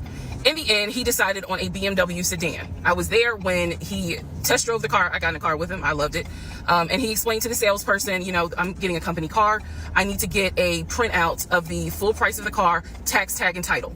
Because what my company is going to do is wire over the money for the car. The salesperson was like, okay, you know, apparently that happens a lot. So he gave him a printout with the tax, tag, and title for the car. In front of me and the salesperson, he called the person in the finance department for his job. Obviously, I have no idea what this person's name is, but he called the person. He explained to them, this is the amount of money. He said the president of the company, so-and-so, has authorized for him to get a car. See, I think a lot of us guys, we know that no man with money in his right mind is dealing with her. Us guys, we know this already. The problem is women believe her story. You know, Thanos says, I'm a man. If a man has money, like she says he had, there is almost a 0% chance a man would deal with her, looking like one of the fat boys. I mean, at the end of the day, think about what she's doing.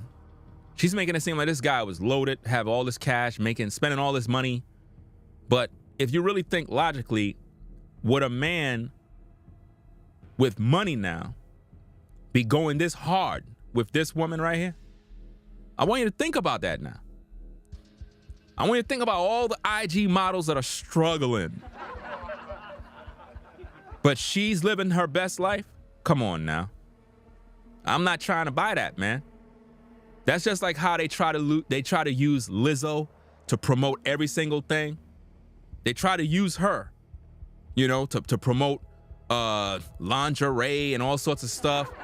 And us men, we know there is no way that what we're seeing is good, but we know in society they're always pushing that because they want to make our women accept, you know, keeping the fridge open. And then when we have all this diabetes, obesity, and all these different problems, and our people are dying of health issues, then now everybody want to complain on, oh, you know, the government is doing this and they're putting something in the food. No. You're eating the food. At the end of the day, you're eating it. You can't really tell anybody anything, man, because they get upset and they start talking about, you know, body positive and all this other mess. Fam, no guy with money is chasing this woman around. Let's just call it what it is. So I know she's lying off the brink. And a real woman that know real talk, she would recognize that and be like, you know what? There's no way that her story could possibly be real. Because she would have left the man already. With all the problems, she had lost a baby. This guy, she said he was a liar about the first house. Then they got with the second house. That didn't go through. Now they're going to a third house. Come on, man. And we're only on part 9, fam. We're only on part 9. Not spending more than, I think, $90,000 tax, tag, and title. The BMW came out to just under $90,000. And so I remember this conversation so fucking vividly. So he's on the phone in front. I'm sitting down. The salesperson sitting down at their desk, and he's like, they put me on hold. And so he's like, I guess the person comes back and he says, yeah, the price of the car is blah, blah, blah. He was like, give me a second and I can send you a picture of that printout that shows tax, tag, and title for the BMW. He gets off the phone, he takes a picture of it, he sends it to whoever. He waits about 10 minutes. He calls the person back. He says, did you get it? Apparently the person did get it. But the person who can actually physically do the wire transfer had gone home for the day. So what he says to the BMW salesperson, he's like, okay, we're going to have to do this tomorrow because so-and-so went home for the day. I don't know who the salesperson is. I can only tell you from my viewpoint what I thought. I had no reason to think this was a lie. I really didn't. Because again, you got to please keep in mind the circumstances that all of this is happening. We're inside the dealership. We're sitting at the desk of this person. He gave us the printout. He's on the phone, doing business, basically saying, look, this is how much money the car is going to cost. He's taking a picture of it. He seemingly is texting someone saying, this is how much, this is proof of how much it is. Then he asked the BMW salesperson, I need your wire transfer information. The guy got up, rushed over to, I guess, their finance area to get the bank wire information, because obviously you have to wire it a certain kind of way. Rushes back over, gives it to my ex-husband. My ex-husband's like, okay, first thing in the morning, we will get this wired over, and then, I'll come and pick up the car. My fiance, me, will drive me up here to pick up the car. So we leave. He felt like, because at the time that this all happened, I was pregnant. So he felt like, look, we're about to have a baby. I don't want you driving that Nissan Rogue. I want to get you something more secure, something new. I really wanted a Kia. I really wanted a Kia Telluride. And he was like, well, let's look at the warranty. This man knew a lot about cars. He knew a lot about the warranty. He knew a lot about the depreciation value. And so he did talk to me a lot about what will we get the most for our money. We test drove, when I say I test drove a Kia Telluride, a Kia Sorento. He didn't like either of those. He had me test drive a Ford Explorer. He didn't really care for that. Then came time where he really wanted me to get a BMW. He really wanted me to get a BMW X5. So he took me to... That's what she wanted the whole time. Now remember, this woman wanted to get the biggest houses, the most bedrooms, the most bathrooms, but she wants the Kia. Make it make sense now. Global BMW Imports, which, if you know anything about Atlanta, it's off of Cobb Parkway, but you can see it off the highway. I believe 285 is where you can see the Global Imports BMW dealership. He took me there. He had me test drive an X5 and X6. He also had me test drive I think I'm gonna get the numbers wrong, a 525, which was a sedan. I did not like that. I wanted an SUV. I loved driving the BMW. He also had me drive an M-Series, test drive an M-Series. So he was very adamant that I should get a BMW. The reason being is because, according to him, he had a BMW in California when he lived in San Diego. He had a BMW that he loved. It was a white BMW. He showed me pictures of the BMW. So he had a BMW, but he lived in a studio apartment. You guys got to put this together, man. The story is not making any sense. He's driving these cars. He got money. He bought her a lot of things, spent a lot of money, paid all her bills, but he's the narcissist. So he showed me pictures of this white BMW that he had, and unfortunately, the car got totaled about 2 months before he moved to Georgia. So he had received money, not a lot, but some money to get another car, and he used it to get the Ford Taurus because he was like, I just need a car that's going to get me from A to B until I get into a house and I'm much more settled. For him, he was like, I'm really giving myself 60 days to get settled here in Georgia after moving from California. But then he met me. Again, that's the story. So he had me test drive the BMW.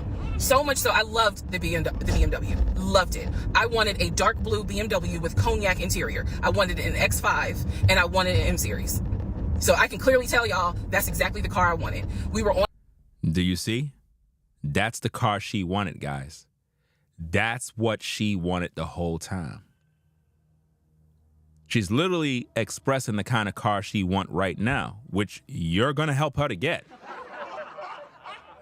Line looking for that particular car because not every dealership had it. I was okay with a black BMW if needed, but I really wanted dark blue, and I really wanted that cognac colored interior. So he felt like, I want you to consider all of a sudden an Audi Q8. Let's just see how you like it. If you don't really like it, then we will go back to the BMW. I cannot tell you why he switched up. I can't. But I can tell you he took me to an Audi dealership on Peachtree Industrial. He test drove an Audi, and I test drove an Audi Q8. I loved the Q8. Loved it, loved it, loved it. But I was tired of test driving cars. By this point, I had test driven so many cars. our weekends were spent either looking at a house or test driving cars. And I was picky, I will admit that. So he had me Her weekend was test driving cars and looking at houses. Isn't that amazing? I mean, isn't she living her worst life? Come on now. drive the Q8. I really liked it. I finally just told him, look, I'm good with either the BMW or the Audi, because I'm tired of test driving cars. He told my family he was buying me a new car because, keep in mind, let me let y'all know, he had met my family initially on Zoom because, again, we were locked down. He had met my family. He also had met my family in person because at this point it was like, look, if you're not showing any symptoms, maybe we can do family dinner. And so we had. So he had met my family in person. And no profanity in the chat. Keep the live chat clean. Use asterisks to hide any sort of profanity. If I catch you again posting profanity, I'm blocking you. You've been warned. Now we will go ahead and move towards part 10 of this series. Okay, part 10. Who the fuck did I marry? Okay, had to sneeze. All right, so at this point, I had test driven all these cars. Kias, hell, he even had me test drive a Nissan Murano, but the main two were BMW and an Audi. He had told my grandfather he was getting me a car. He had told my aunt he was getting me a car, that he was going to, he was like, she's gonna be my wife. I want her to be in something secure. So my family was really like, wow, who knew that he had this kind of money? And so I hated the fact that he did that, because anytime he got around my family, here's another red flag to put in the United Nations of red flags, he would always talk about money, and he would always brag. I never realized it in real time. I didn't realize it until I was out of the situation. He always bragged about the fact that he could fight, the fact that he had money, and the fact that he played football. Those are the three things he always bragged about.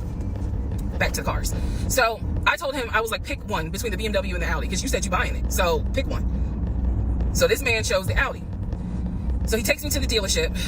I wanted a white Q8. He does give me the printout of how much it's going to cost, tax, tag, and title, to get this Q8. Gentleman who's helping us gives him the printout.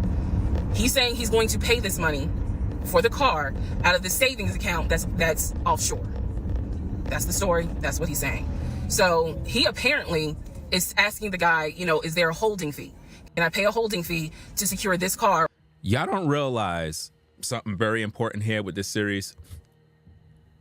The same thing that happened with the first house. Remember, the first house, $350K, same story, same method, same thing.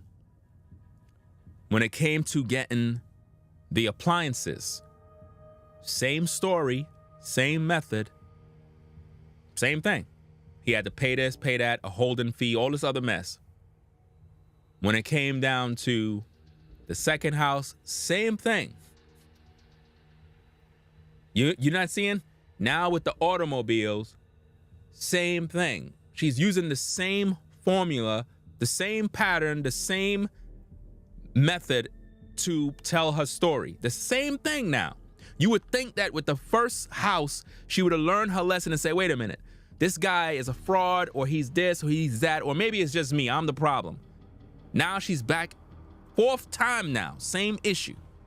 Make it make sense, fam. She's making this story up. While I'm working to get the money transferred, because obviously with COVID, it's going to take long for the banks to transfer the money. Side note, I need everyone to understand, one of the reasons why he was able to get away with the stuff he got away with is because we were on lockdown. It's crazy because it's now 2024, but I don't know, do we all remember how it seemed like a lot of stuff stopped in 2020 now? Keep in mind, that's not an excuse I'm making, because shit still got done. But when everything was locked down, nobody wasn't getting nothing done like that. Only people that was out there on the grind was what they call essential workers and such forth. But pretty much a lot of things was locked down. She's making it seem like they were making all these business moves and all this stuff. No, nothing was going down like that. Her story is not real, guys. Now, I'm going to continue to react and break it down because, it's a movie. It's entertainment. You can learn something from it. But at the end of the day, her story don't sound authentic. She's a screenplay writer. That's what I'm assuming here. In terms of business as usual just was not happening in 2020 at this time. So when he's saying, it's going to take a while for the bank to transfer the money, the gentleman who was working at Audi he didn't make a face. He didn't blink. He was like, I know it's going to take a while because of COVID. So basically what ends up happening is we leave. He has the printout. He calls the bank, or he calls his financial advisor, who does have a name. The financial advisor's name is Eric. I feel comfortable using certain people's names, especially if we find out they didn't exist. So he calls Eric. He tells Eric in front of me.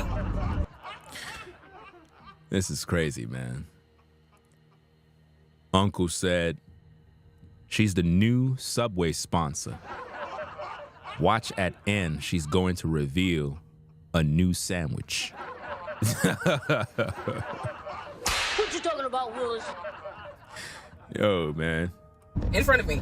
Hey, I need to transfer $72,526, whatever the amount was, because I'm buying a car for my fiance. This is the bank account information. Do you need me to give it to you over the phone, or do you need me to email it to you? Pause.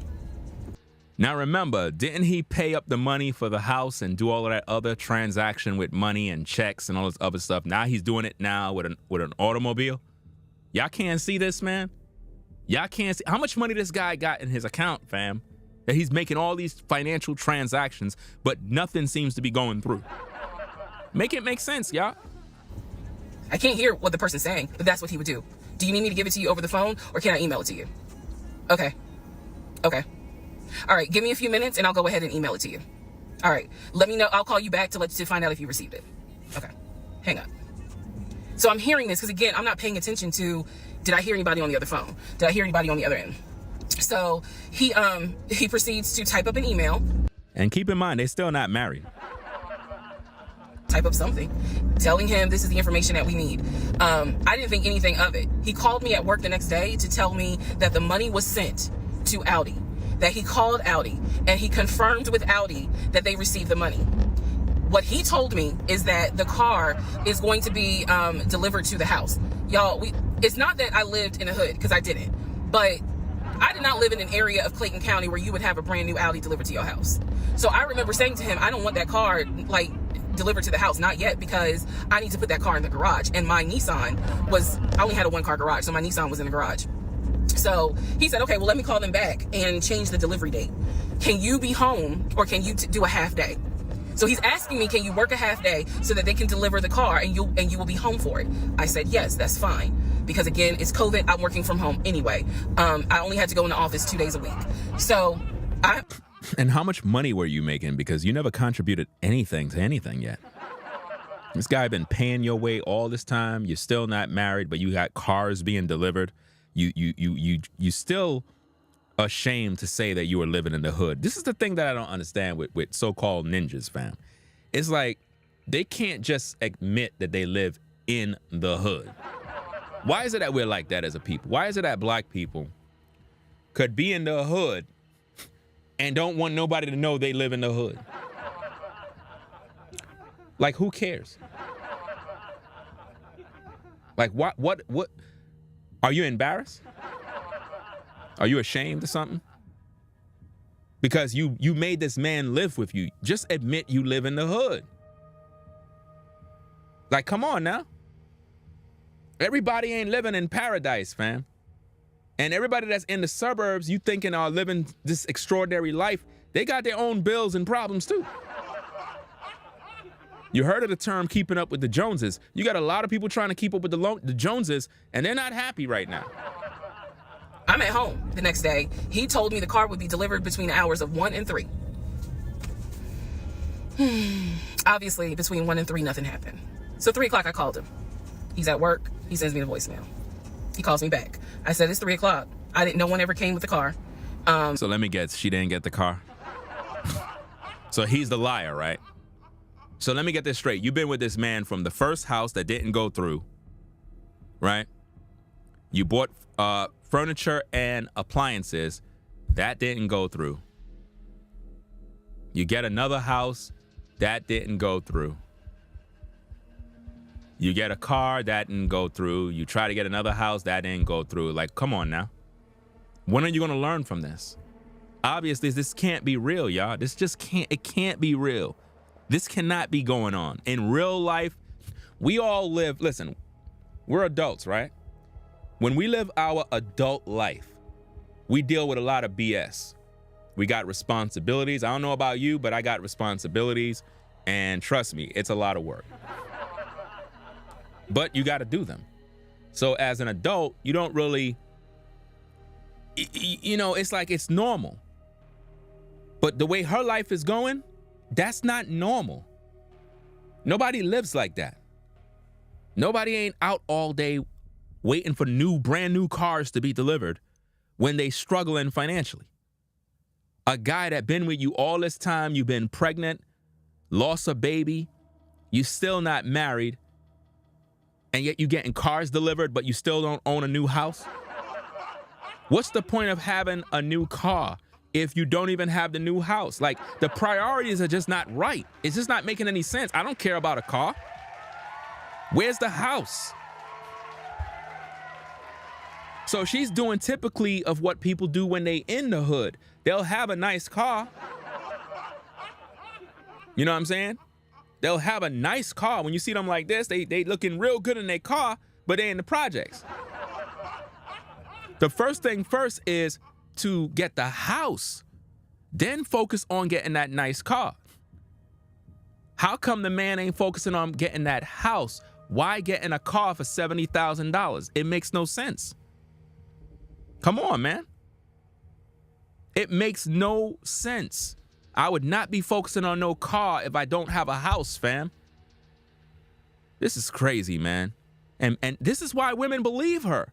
Because they've been in them same crazy stories. They love this kind of madness. What's going on? And then I remember I was like, well, do I need to call Audi myself? Because I thought that you handled it. But if you didn't handle it, do I need to call them? So you thirsty for the car now. You want to call Audi yourself?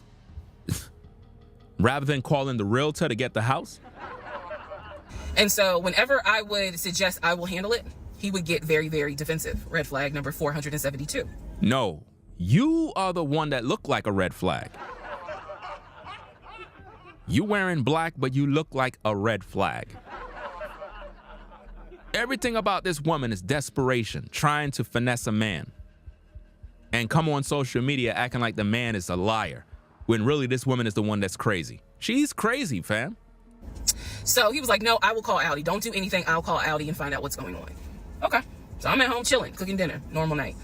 He calls me back and says, yeah, the car was stuck on the truck in Spartanburg because apparently that's where their deliveries come from.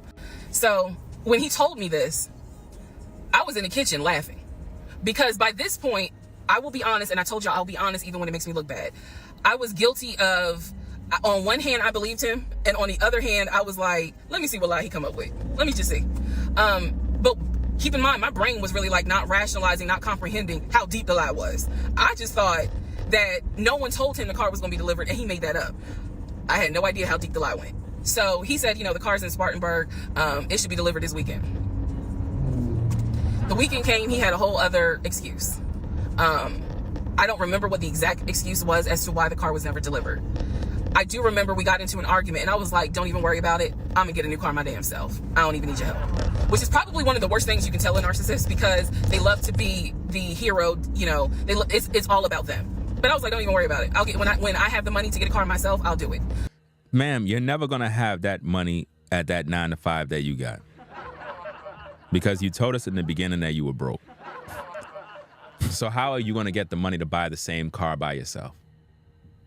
Come on, man. Stop playing with us, man. Stop playing. This is crazy, man. I don't understand how could people take this type of stuff serious, fam. Gina says, Ringo, you should have listened to this first. What? What you talking about, Willis?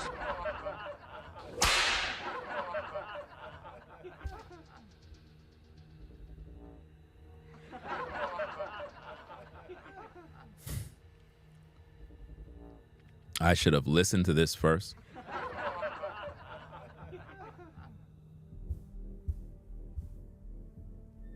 What you talking about, Willis? I am listening to it. I'm reacting to it. You know how long it takes to listen to a 50-part video series?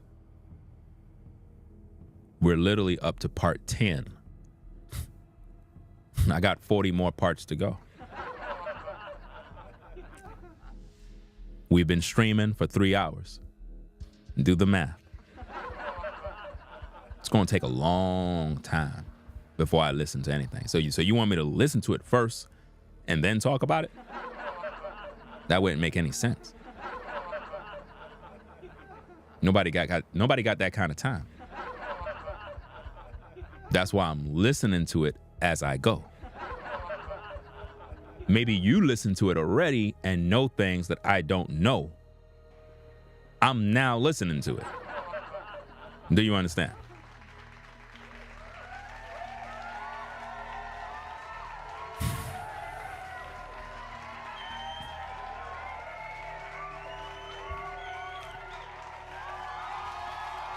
Let's get back to the tapes. Let's go. I don't want to hear anything else about a new car. I don't want to hear shit else about a car. Because at this point, I was spending way too much time trying to figure out, are we getting a car? Are we getting a house? Like, what the fuck is going on? Always there was an excuse. So when I told him I don't want to hear anything else about a car. You can't see that this lady got a problem, man. Now she's arguing about a car now. First, it was the first house. Then it was the furniture. Then it was love bombing, all this madness. He's fixing tires and being Superman and buying you tires and meeting you at tire shops and cheesecake factories and taking you to Red Lobster. This woman is a pathological damn liar. She's the liar, man. Yeah, she don't need no car, fam. She need a bicycle. She don't need no car. He should have bought you an e-bike. Let's go. I am not going to a dealership to test drive another car. That ended that whole discussion right there. She should have went to the bicycle shop and test ride a bike.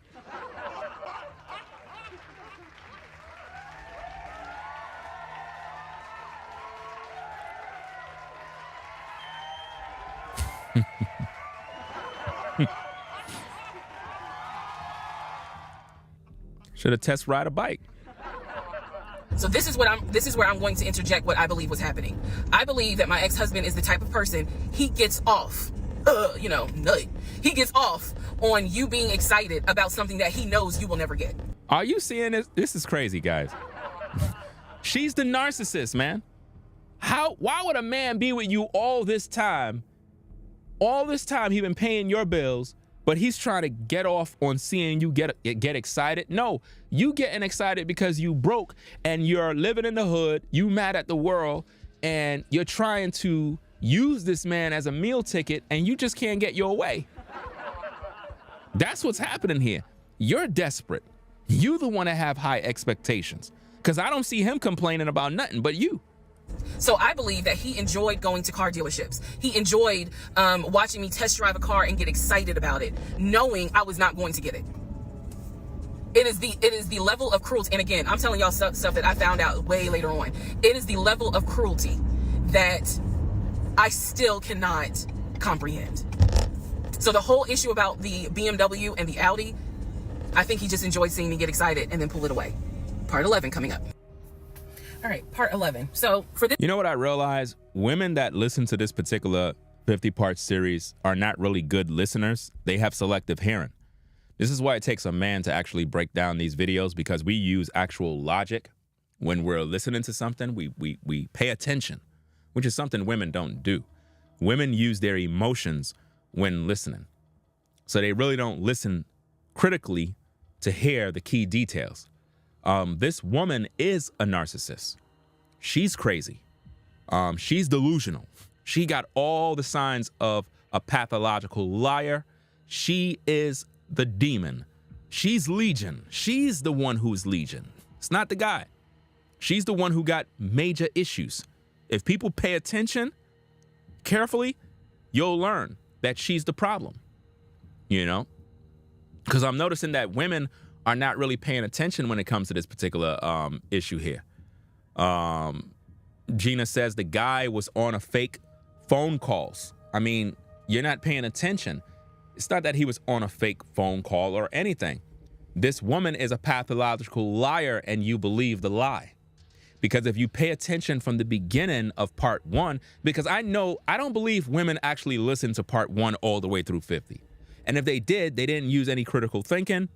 They didn't use no deductive reasoning skills. They didn't use any of the things that we learn in school to differentiate between a truth and a lie and conjecture. They don't know what's going on here. This woman made these things up.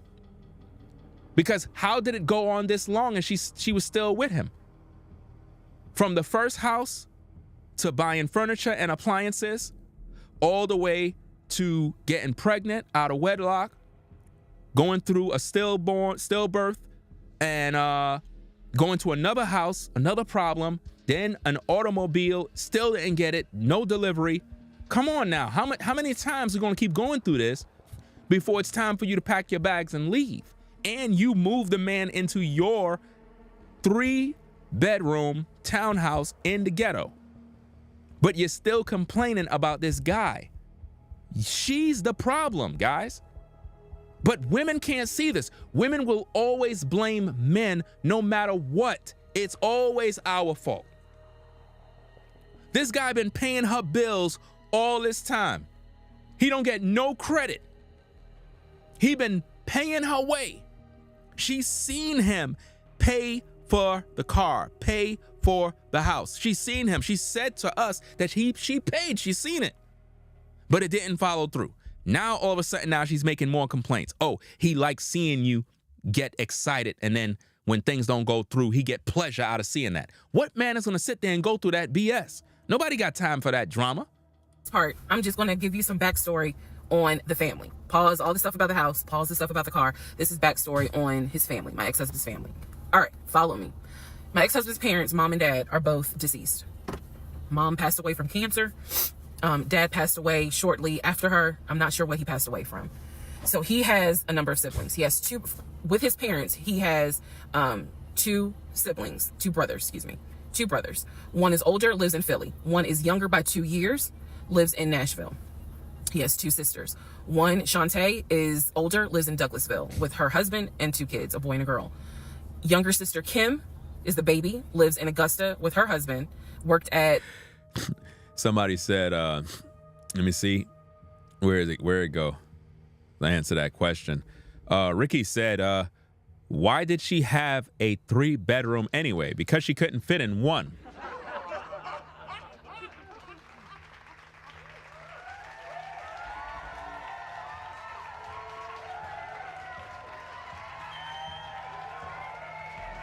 What you talking about, Willis? They had to come in and break down the walls for the other rooms so it could become one. I think he told me Procter & Gamble. That was the story. He had 2 half-brothers that were through his dad. One brother lived in Baltimore. The other brother lived in Augusta. The brother that lived in Augusta, I have physically met in person, shook hands, hugged, all that. The brother that lived in Baltimore, I have FaceTimed with, talked to him. The brother that lived in Philly, the older brother that he looked up to, I have never talked to him on the phone. I would always talk to him through my ex-husband. So the conversation would be like, hey babe, brother so-and-so said hey. He didn't call him brother so-and-so. We'll call him John. John said hey. Hey John. At Gina, are you up to the section we're up to right now? I don't think Gina is up to this section. Because she says, I agree. It's always one of us doing these videos. You don't see other races. I agree. This is why when I do my live streams, fam, I'm going to start to just do them without DVR mode, because I believe that people are watching the live stream at different timestamps. And that's never good, because while we're way ahead, and some of you might still be behind too, you got to click that little red dot, you know what I'm saying? So that you're up to speed, or just refresh the live. That way you're right where we're at, because it's very clear that Gina she's behind. She's behind probably an hour or 2.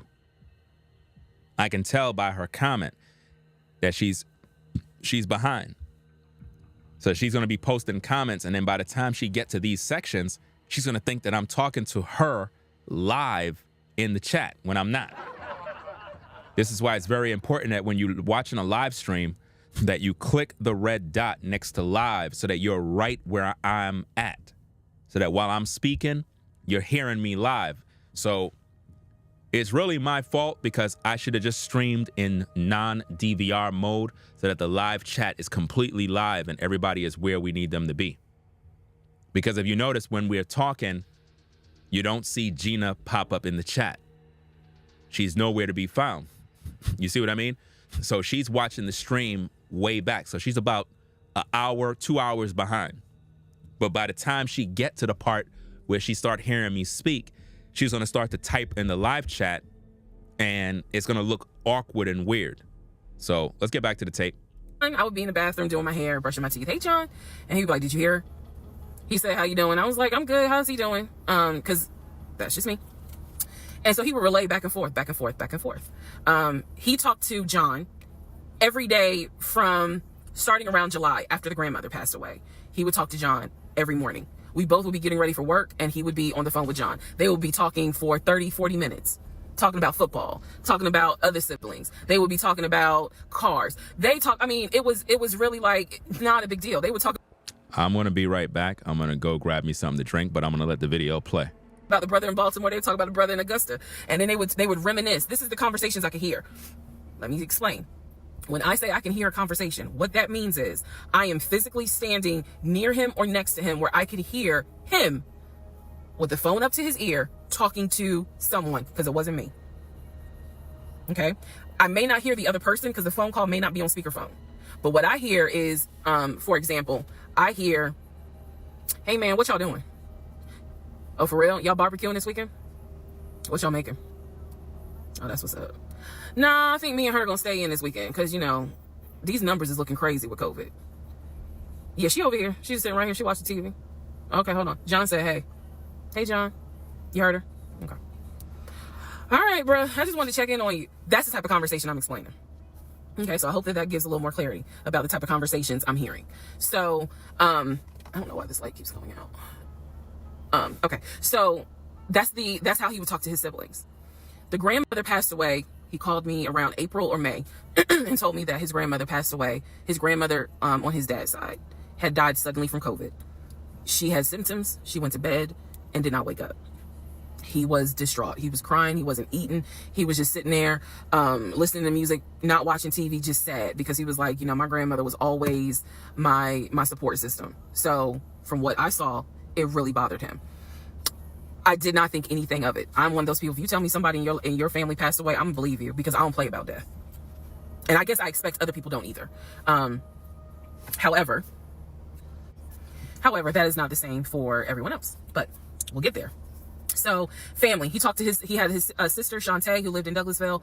Like I said, she was married with 2 kids. Apparently she was a nurse. So when I had my miscarriage, that was the sister that he was like, my sister will take you to the hospital. Like, that's what family does. Okay. I had never. Okay, I am back.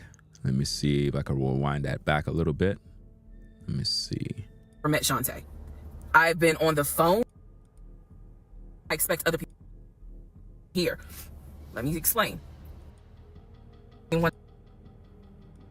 2 brothers. One is older, lives in Philly. One is younger by 2 years, lives in Nashville. He has 2 sisters. One, Shantae, is older, lives in Douglasville with her husband and 2 kids, a boy and a girl. Younger sister Kim is the baby, lives in Augusta with her husband, worked at, I think he told me, Procter & Gamble. That was the story. He had 2 half-brothers that were through his dad. One brother lived in Baltimore. The other brother lived in Augusta. The brother that lived in Augusta, I have physically met in person, shook hands, hugged, all that. The brother that lived in Baltimore, I have FaceTimed with, talked to him. The brother that lived in Philly, the older brother that he looked up to, I have never talked to him on the phone. I would always talk to him through my ex-husband. So the conversation would be like, hey babe, brother so-and-so said, hey. He didn't call him brother so-and-so. We'll call him John. John said, hey. Hey, John. I would be in the bathroom doing my hair, brushing my teeth. Hey, John. And he'd be like, did you hear her? He said, how you doing? I was like, I'm good. How's he doing? Because that's just me. And so he would relay back and forth, back and forth, back and forth. He talked to John every day from starting around July after the grandmother passed away. He would talk to John every morning. We both would be getting ready for work and he would be on the phone with John. They would be talking for 30, 40 minutes, talking about football, talking about other siblings. They would be talking about cars. It was really like not a big deal. They would talk about the brother in Baltimore. They would talk about the brother in Augusta. And then they would reminisce. This is the conversations I could hear. Let me explain. When I say I can hear a conversation, what that means is I am physically standing near him or next to him where I could hear him with the phone up to his ear talking to someone, because it wasn't me. Okay. So now you're eavesdropping on his phone calls and doing this and that. This lady's a problem, guys. This lady is a major, major burden to a man.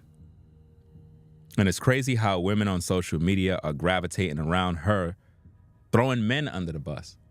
And all this is doing is just separating us as a people. Like, it's so bad at this point, I think there's no chance of us really repairing the damage. I think that black men and black women are completely destroyed to the point where we don't trust one another, we hate one another, and what's the word I'm looking for? It's like when we're around one another, we're expecting the worst. You know what I mean? It's like one of them situations where when we're around one another, I still can't find the word that I want to use, but it's like when we're around one another, what's the word, man? Suspicious of one another. It's like you're expecting the worst. You go into the relationship expecting a problem. You're not expecting anything good. It got to be some problem. And that's what I believe is going on right now. Let's go. I may not hear the other person because the phone call may not be on speakerphone. But what I hear is, for example, I hear, hey man, what y'all doing? Oh, for real? Y'all barbecuing this weekend? What y'all making? Paranoid. There you go. Paranoid. Paranoid.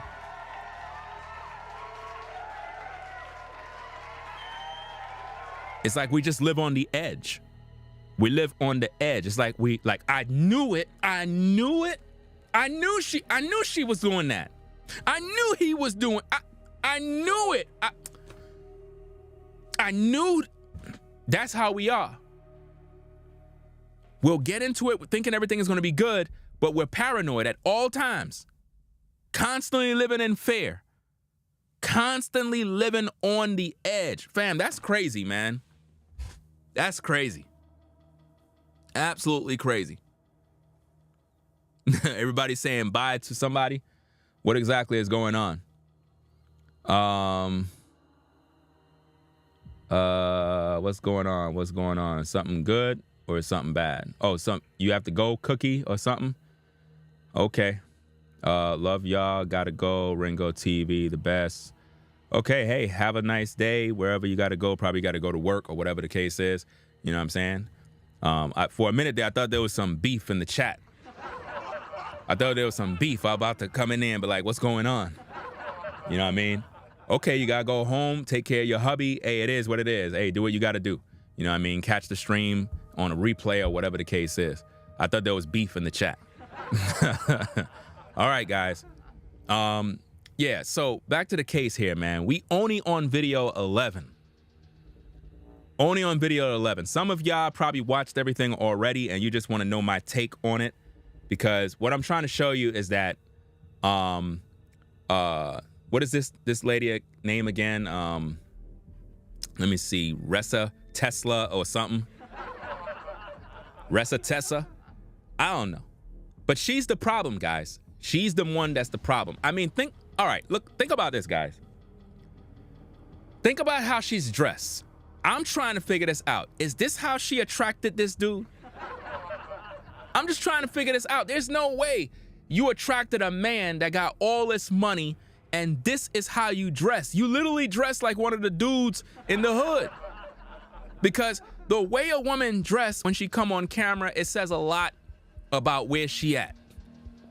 She's not taking no pride in how she present herself. So I'm trying to figure this out. There's no way a dude with bread looked at this woman and said, fam, not only do I want to get her pregnant, but I'm trying to make her my wife. Now remember, the goal was to make her the wife in the beginning.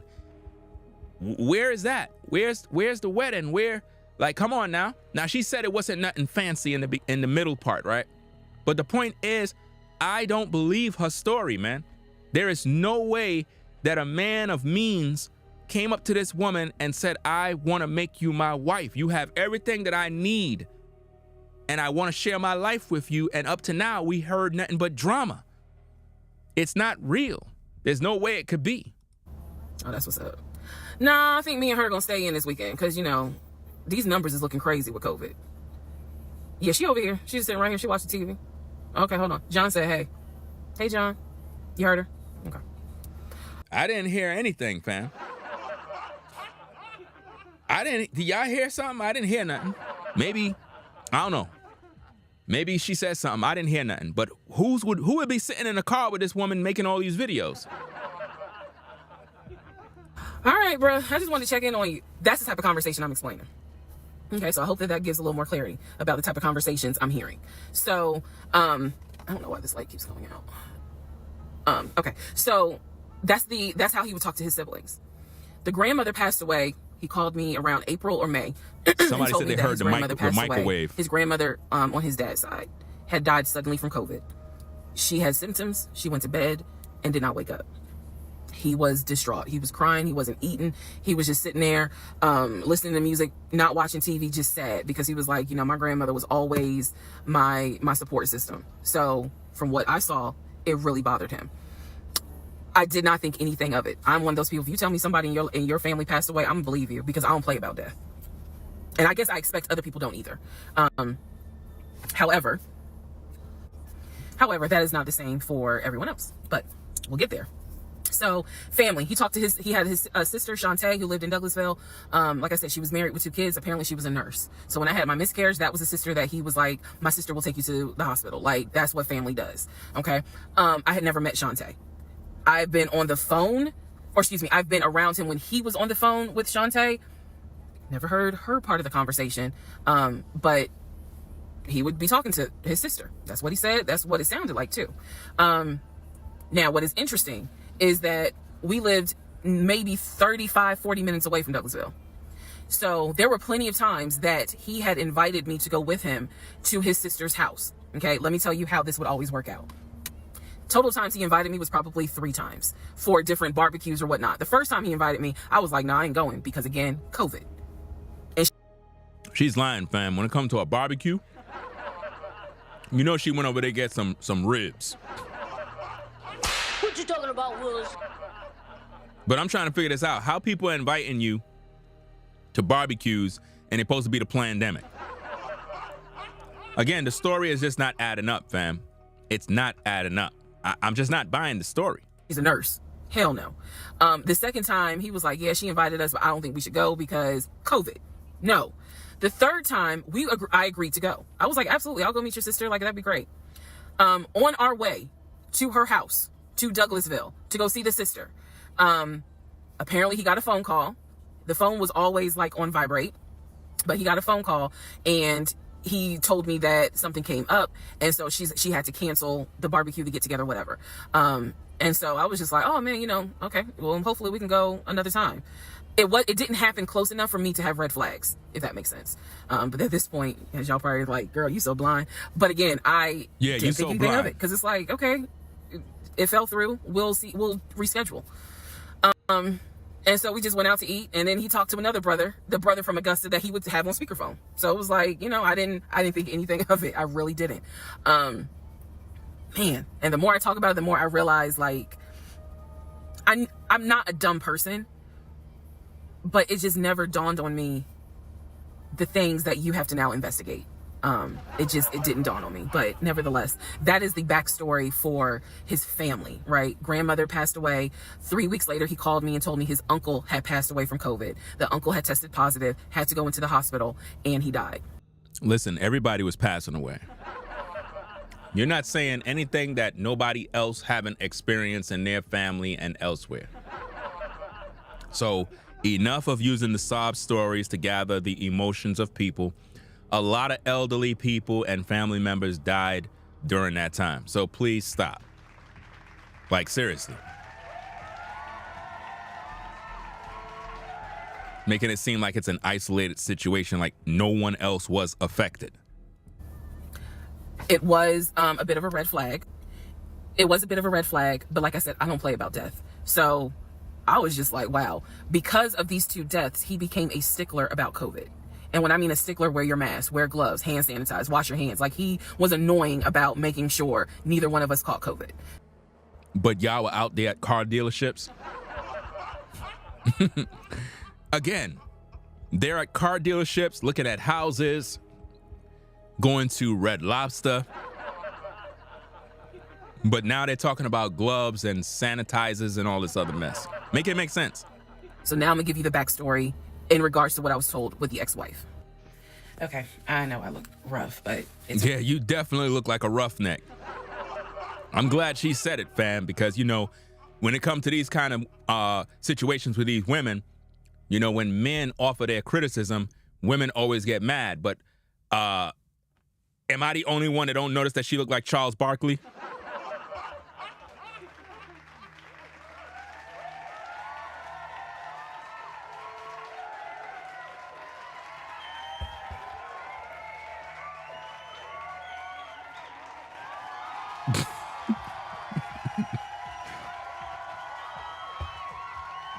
I'm just trying to, hey, it is what it is, man. If I see a woman like this, bro, I don't know, man. And this is why I'm trying to say, don't get mad at me, ladies. Don't stop getting mad, man. Y'all always getting mad at every little thing a guy do, man. This woman looked like she's straight out of Set It Off. Or what's that movie? That was the name of the movie, Set It Off?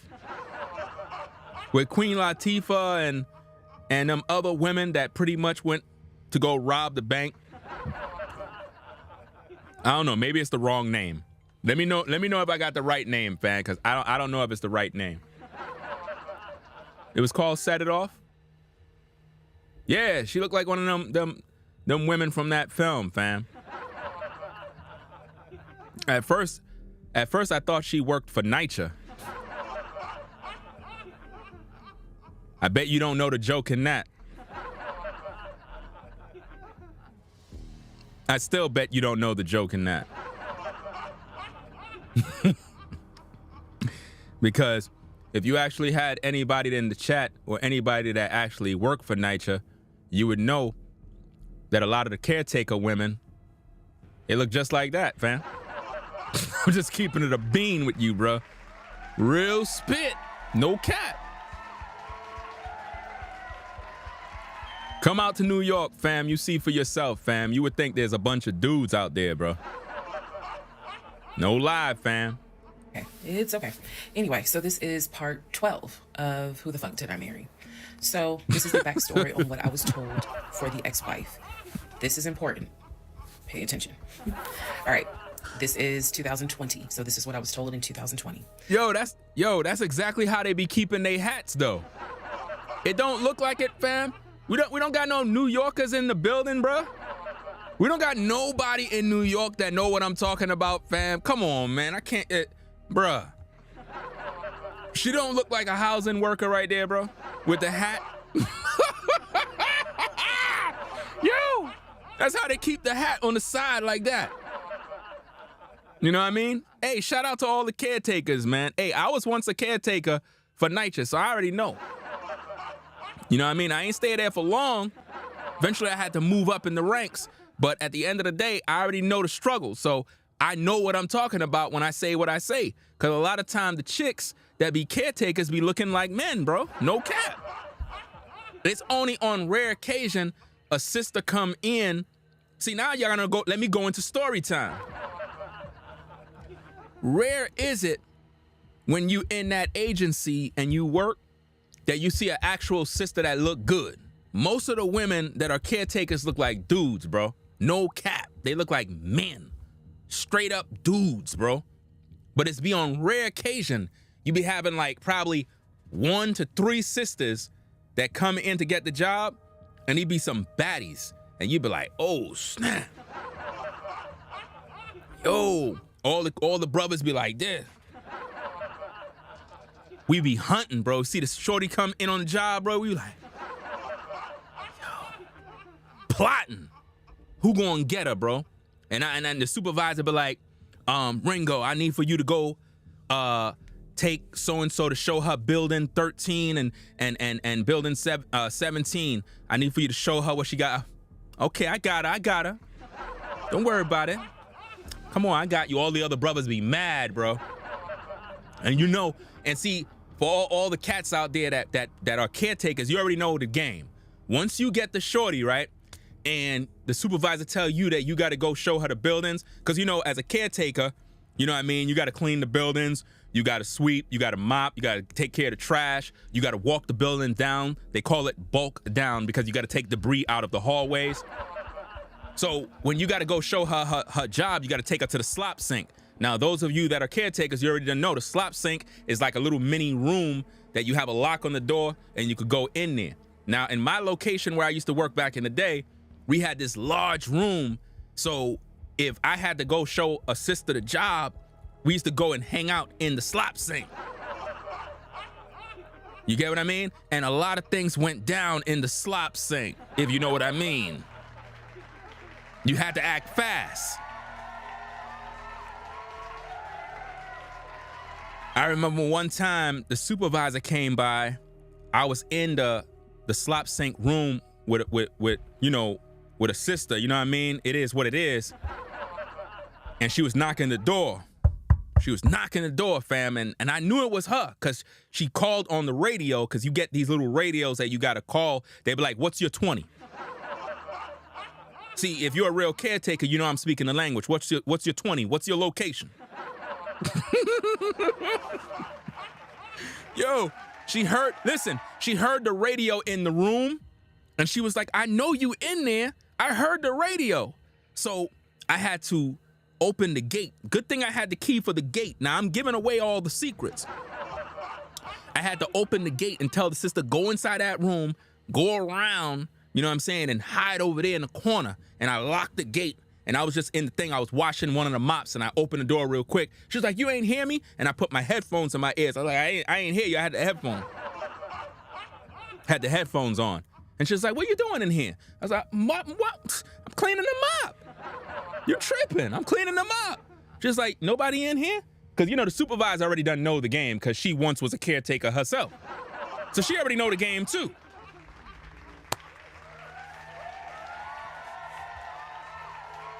But now, that is how the typical caretakers be looking, fam. I'm just keeping it 1,000.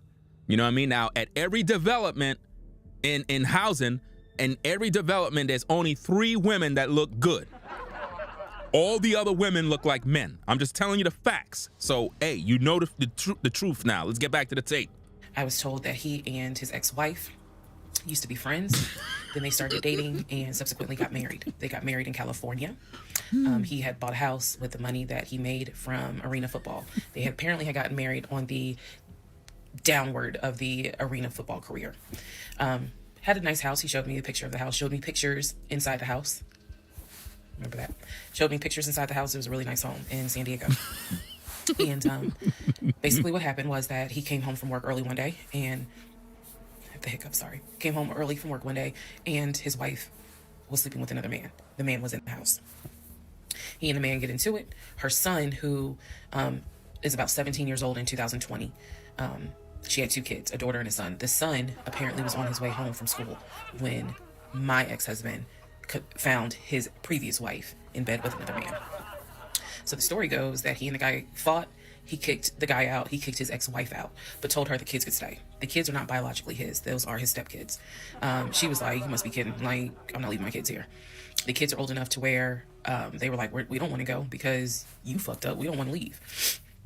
So apparently she leaves. The kids stay with him for a few weeks. And then she gets her own place. The kids move in with their mom. He files for divorce in California. You ever notice how she got a memory of remembering all of this drama? How she know all of this stuff, fam? Y'all ain't peeping the game? Like, how? How were you? I mean, did you have like a secret Ring camera sitting around, eavesdropping on all these conversations? Like, did you plant secret cameras in her home? Because I'm trying to figure this out. How do you know all this stuff? It's absolutely amazing. He files for divorce in California, and it was an ugly divorce. She was asking for spousal support, all kinds of stuff. And then it turned into, I'll help you with the kids, not child support, but just I will give you some money for the kids, because apparently he was very close to the kids and he wanted to keep a relationship with the kids.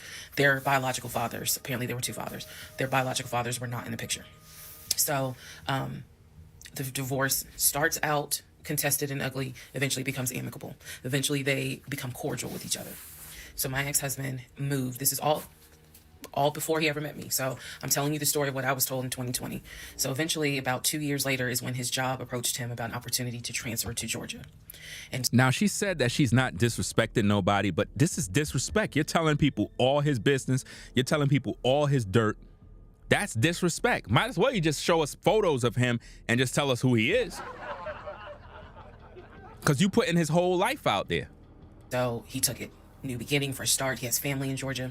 Notice up to now, do anybody know what she do?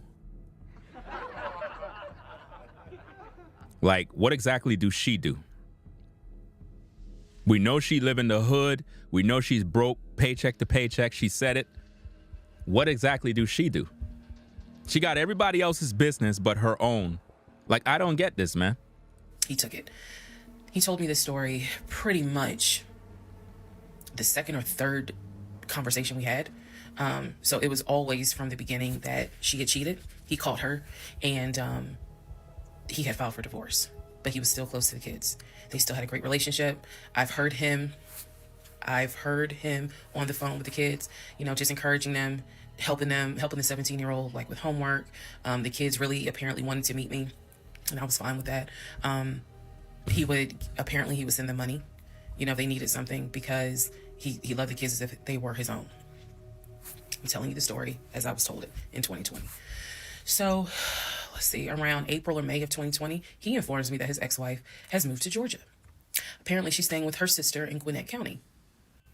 So she has moved to Georgia. The two kids are now in Georgia. And so when he tells me all this, I'm like, so what's that supposed to mean?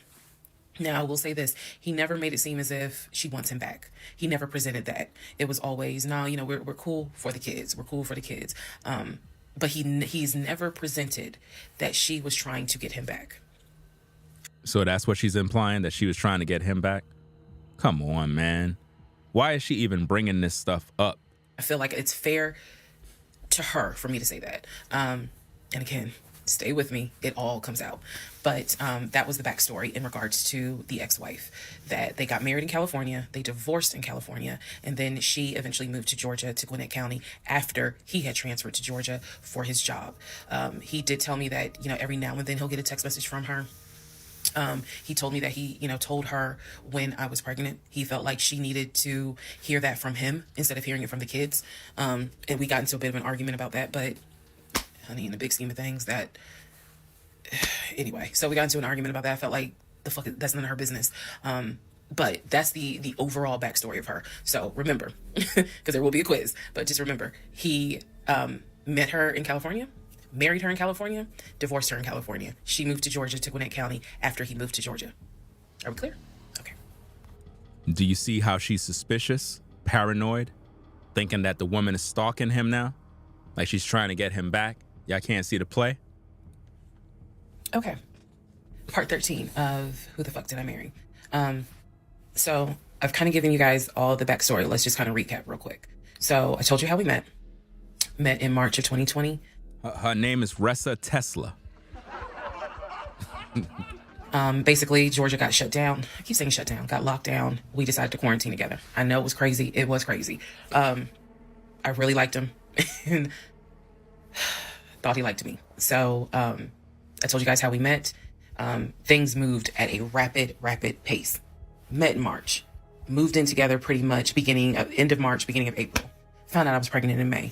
Lost the baby in June. Had to have surgery in July. Started looking for houses. Started looking at cars. All this stuff happened literally between March and and August is when I got my car. So, got a car in August. He paid the down payment for that car. Which I was shocked by. And no, it was not a BMW or an Audi. It was a Nissan Altima. But I loved that car at the time.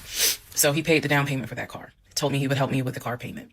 The biggest mistake that I made, and I'll explain why I say this. The biggest mistake I made was that I signed myself up for a car note, where I knew I needed his help to pay the car note.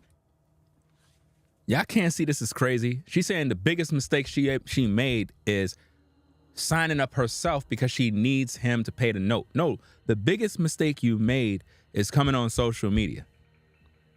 That's the biggest mistake you made. Because this is an embarrassment. You came on social media telling the people that you and him matched on some dating app. He come to the rescue to fix your tire, buys you tires, right? Then immediately y'all go on a date. He started telling you that he want to make you his wife because his relatives and family were married. Then he goes to buy a house. Don't fall through with the house. Then y'all buy refrigerators and appliances and furniture, but y'all don't have the house yet. Then you go get an automobile, but it wasn't delivered. Then he go get another house, and come on now. And you got pregnant and open your legs before even tying the knot.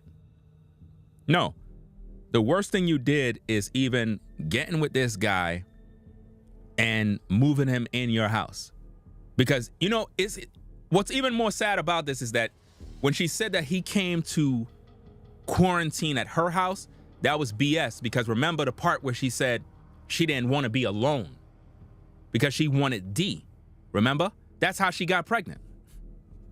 They weren't quarantining. They were effing in her house. And we can't even call it a house because it was really in the hood. And she's ashamed of where she's living. That's why she says she don't want to have the baby in that house. For all we know, she caused her own baby to die. Because she said she didn't want it. She didn't want to have the baby there. So she cursed herself. She could have did something to herself to cause her own self to miscarry. You have a lot of women that do that. She probably figured, hey, I'm not going to be in the house. He's not getting me the house. You know what? I don't want the baby. So I'm going to do this. I'm going to drink this. I'm going to do this. I'm going to do that. That's what happened, man. That's what happened. I knew better. My mom has always taught me, do not ever put yourself in a position where you are financially dependent on a man. And all of that went out the window. And the reason why I say that was the biggest mistake is because when I pulled back the layers of this whole monstrosity of life that I lived for 2020 and 2021, it really does boil down to the fact that I truly ended up marrying him more out of fear than anything else. And I'll expound upon that later. But fair. I got the car in August. And by this point, I was exhausted of looking at cars. I was mad that I didn't get a BMW X5 dark blue with cognac interior. And I was tired of looking at houses, getting my hopes up, looking at a house and picturing myself in the master bedroom, the kitchen, the island, all that stuff. I'm a visual person, and I was tired of getting my hopes up. How come she couldn't get the house herself? If she's such a boss woman, got the bag, you know what I mean? Got it popping, why she didn't go get her own house? See, this is the problem that I got with a lot of women, man. Y'all love to throw men under the bus and say we ain't this and we bums. But y'all ain't going out there to get what y'all claim y'all see yourselves in. She was in the hood, in the ghetto, in the duplex house, because that's exactly what it is. She's calling it a townhouse. But really, that's just another way of her saying duplex house. Right? That's pretty much the projects in the hood. And how come she didn't go get her own house? Because she needed the man. And again, a lot of women don't like to depend on men. And the new thing right now on social media that I'm seeing because of this video series is women are going around telling ladies, don't depend on no man. Get your bag. Don't ever depend on a man. So ladies, look, I understand y'all want to be independent. Y'all hate men. I get it. If you really believe that way, please stop getting pregnant by men. Could you do that?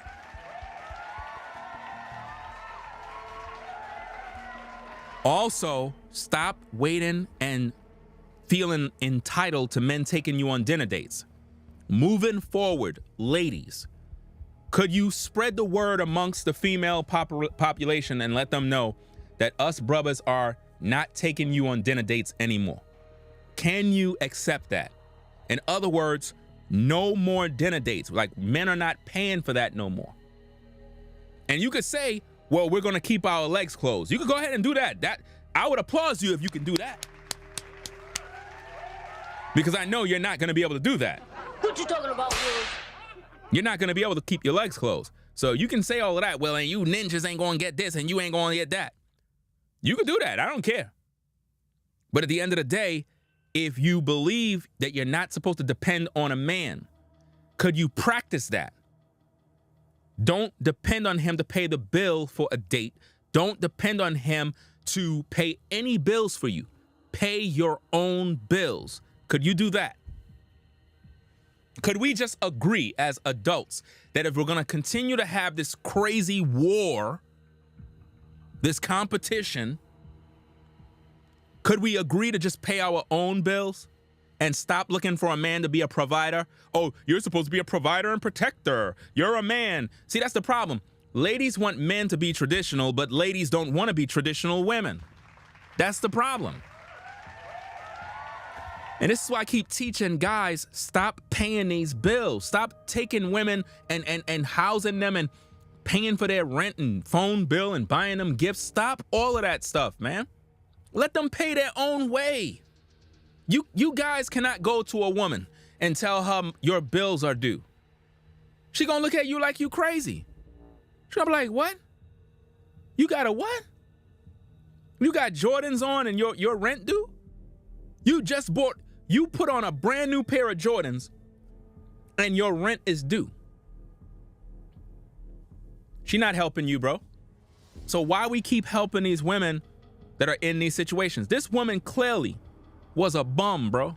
Paycheck to paycheck, in the hood, struggling, trying to act like she Hollywood, trying to act like she glamorous, hoping that the so-called sports football player, whatever guy with the money, work for Apple IT, which I doubt, is gonna bail her out and put her in a big house.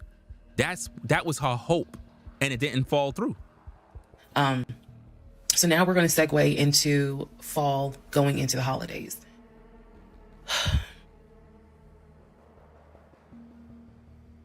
Here's what happened. In October, we looked at another house. This house was in Marietta. Absolutely gorgeous. It was gorgeous. I want to say that the house was about $700,000. I really liked the house. I could see myself living there. I could see myself cooking there. Oh, she definitely could see herself cooking there. Ain't no doubt about that. What you talking about, Willis? Another house, gang. Another house. Now she see herself in another house. The fourth house, guys. Y'all don't see this as a problem? And so subsequently, my ex-husband put in an all-cash offer on that house. I watched him put an all-cash offer in on the house. Our real estate agent, Scott, called us about 24 hours later. And he said, the sellers love your offer. The offer was an all-cash, full asking price offer. $700,000. Let that sink in. He said the sellers love the offer. They are asking that you show proof of funds so that they can accept the offer. My ex-husband said, I will show proof of funds when they accept the offer. The seller said, great, we'll accept the offer when you show proof of funds.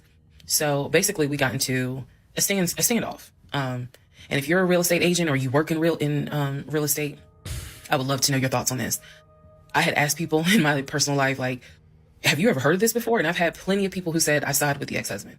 I would not show my bank statements until they accepted the offer. And then I had other people who were like, I wouldn't accept an all-cash offer unless I verified that the person can pay. So I'm just curious what your thoughts are. Okay.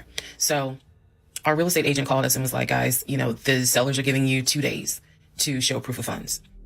I had the letter that he showed me from Chase. I sent that to Scott, but that was for a mortgage. The offer was for all cash. So he needed to show proof of funds that he had the cash to pay $700,000. He didn't show it. He refused to budge. on showing them proof of funds until they accepted the offer because he was afraid that they were going to create a bidding war. Now she's trying to say that the man don't got no money now. Are y'all not seeing this, man? She keep repeating herself with the same similar stories. Every time it comes to a house, it's the same thing. Y'all not seeing this? She just told us that the guy get a kick out of getting her expectations high and then breaking her heart. Y'all can't see what she's doing? How could anybody take her story serious and believe that she's speaking the truth? This is crazy, man. The fourth house, and it's the same story, guys. So what ended up happening was Scott called us and said, I apologize because I didn't do my due diligence as a realtor. He said, before I ever started showing you guys a house, I should have collected your pre-approval letter and proof of funds. He said, so at this point, my broker has informed me that I cannot show you guys another house until you show at least us, meaning the real estate firm, until you show us proof of funds. And so I'm just like, well, I'm telling my ex-husband, just show them the fucking proof of funds. Like, what's the problem? And so it was a lot of, I find that this is really unprofessional because it's not our fault that you didn't do your job correctly. It got a little ugly and it got uncomfortable because I'm like, I don't understand why you don't show them proof of funds when you clearly just signed a document. She's the one that's in doubt of the funds. In other words, she wanted him to prove that he got the funds. You've been with this man all this time, and if you doubt him, something's wrong with you. So now women on social media are literally telling women, when you get with a man, you got to make sure you know how much money he make. You got to have proof that he's making this amount of money. Like, y'all ladies are tripping out. Like, no lady could be around me worrying about how much money I make, trying to find out what I make, and all this nonsense. Like, get out of here. I don't got no time for that mess. Like, y'all got some damn nerve to be trying to worry about what a man is making so that you could take his money. So that's what the goal is? This is sad, man. Stating that you're putting an offer in at full asking price. This was the same thing that the realtor was saying. He was like, but you just signed an offer. So what's the problem? I ate multiple snacks at Courtney. I ate multiple snacks. I got a bunch of empty wrappers all over this desk in front of me. Like, you want them to accept the offer and then you'll show everyone the proof of funds? And my ex-husband, without missing a beat, said yes. So Scott did his best to work with the seller and say, look, accept the offer. He'll show you, he'll open the books. He'll show you the proof of funds. These sellers were like, no, that's not. And it wasn't so much the sellers. It was the seller's agent. Big respect to the seller's agent. But the seller's agent was like, no, that's not how we're doing business. He needs to show those proof of funds before I advise my clients to accept his offer, period. If he's not willing to do it, we'll go on to the next offer, because they did have another offer on the table. It was less than asking price, but they were willing to accept that offer over the all cash offer because those people had basically shown proof. So subsequently, the house fell through. We passed the 2-day deadline. They went with the other offer. Also, at this point, our real estate agent, Scott, and I do not blame him for this, pretty much cut all ties, because what he, I believe, felt like was, I don't know what's going on, but something's going on. And this is not how I do business. So until you guys are ready to show the proof of funds needed to buy a house, you need to get yourself another agent, because we were already about 20 to 25 houses deep by this point. We had already put in 2 other offers. They fell through. And now here we are with this house. And once again, it fell through. Okay, so good news and bad news. Number 1, this is part 14 of Who the Fuck Did I Marry? Bad news, this is going to be the last post for the night. And the reason why, good news, tomorrow's my birthday. So I'm just going to make this video, post it, and then I will pick back up probably Friday, because honestly, I truly want to enjoy my birthday tomorrow. I just want to enjoy my birthday. Now, a lot of y'all ain't peeped that. She said she want to enjoy her birthday. I can guarantee you her Cash App was ringing. The GoFundMe was going. The PayPals was coming in. People were hitting up her Cash App like never before because they know it's her birthday. They probably like, what? Birthday, girl? They started hitting up that Cash App. Because right after that video, she made another video saying, hey, it's my birthday, boom, boom, boom. She got paid. She ran a very, very good hustle, and it worked. All right, so y'all don't be upset. Just, if anything, watch parts 1 through 14, then we'll be ready for part 15. Why would they be upset because you said you're going to take a break because it's your birthday? Why would they be upset? Come on now. That's her way of saying, hey, hit my Cash App. Let's go. So the house fell through in October 2020. And what I told him was, I said, I don't want to look at another house. I don't want to talk about cars. I want to get through the holidays because it was going to be a holiday season where I could not celebrate my family because of COVID.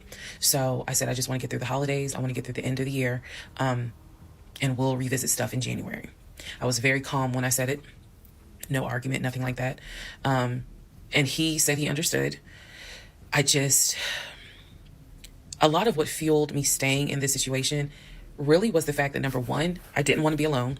Number two, I didn't want to look stupid by having the relationship end so quickly for everyone to be like, we told you something was up. And number three, I was ready to get married. And that, ready to get married fueled a lot of stuff. And again, I was still making my audio diaries. So listening back to it, I knew something was wrong. I admit that. I knew something was wrong.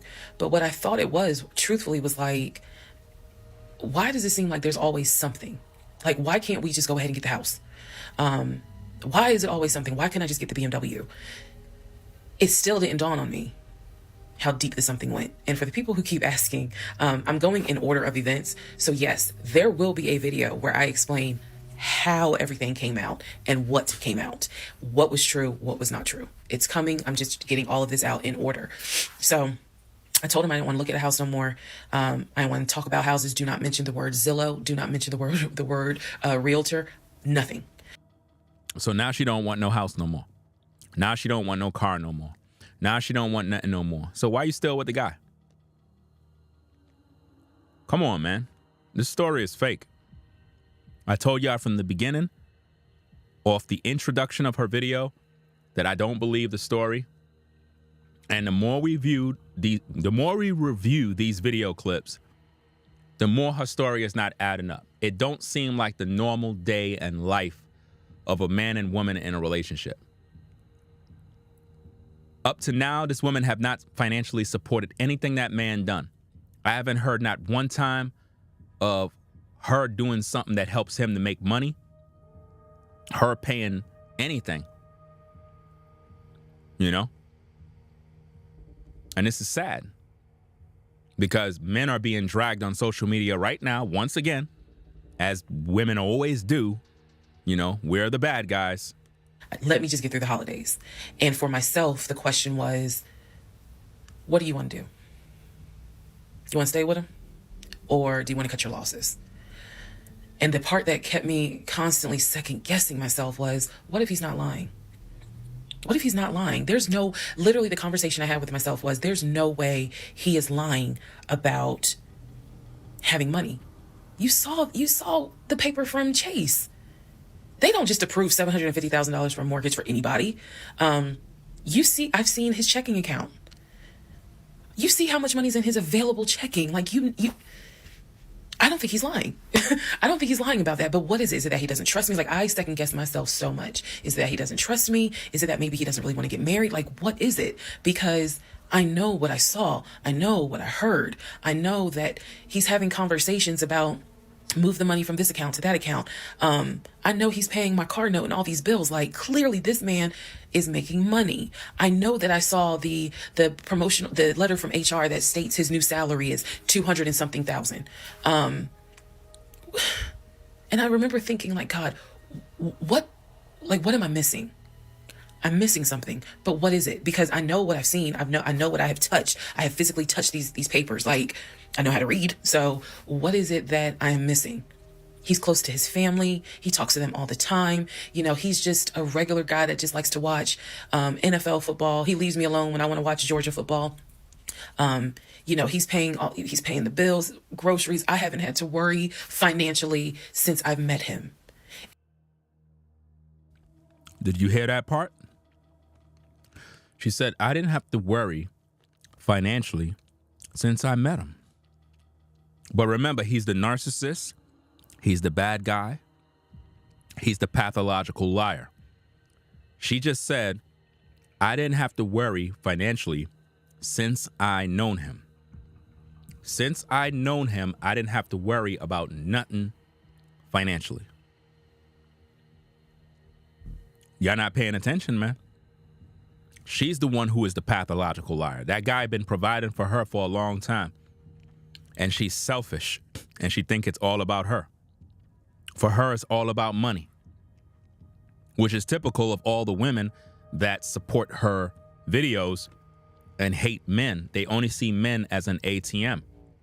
This is why, as a man, a working class man, you can't allow yourself to get to the point where women are just using you for your money. A woman got to be into you for you. These women don't really care about us guys. At just looking at her and how she treat this man who been financially taking care of her all this time, and she came on social media to call him a pathological liar, a narcissist, a deceiver, and everything negative. It just goes to show that no matter what you do for a woman, they're never grateful.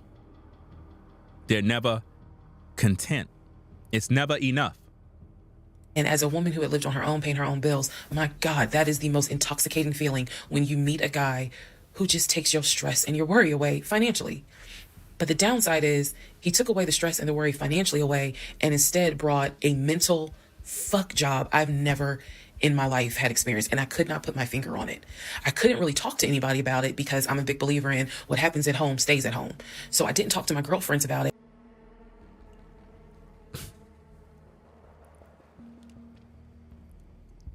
Did you get that part? She said she's a believer in what happens at home stays at home. She just said what happens at home stays at home. So why is she telling y'all all her business online? Make it make sense.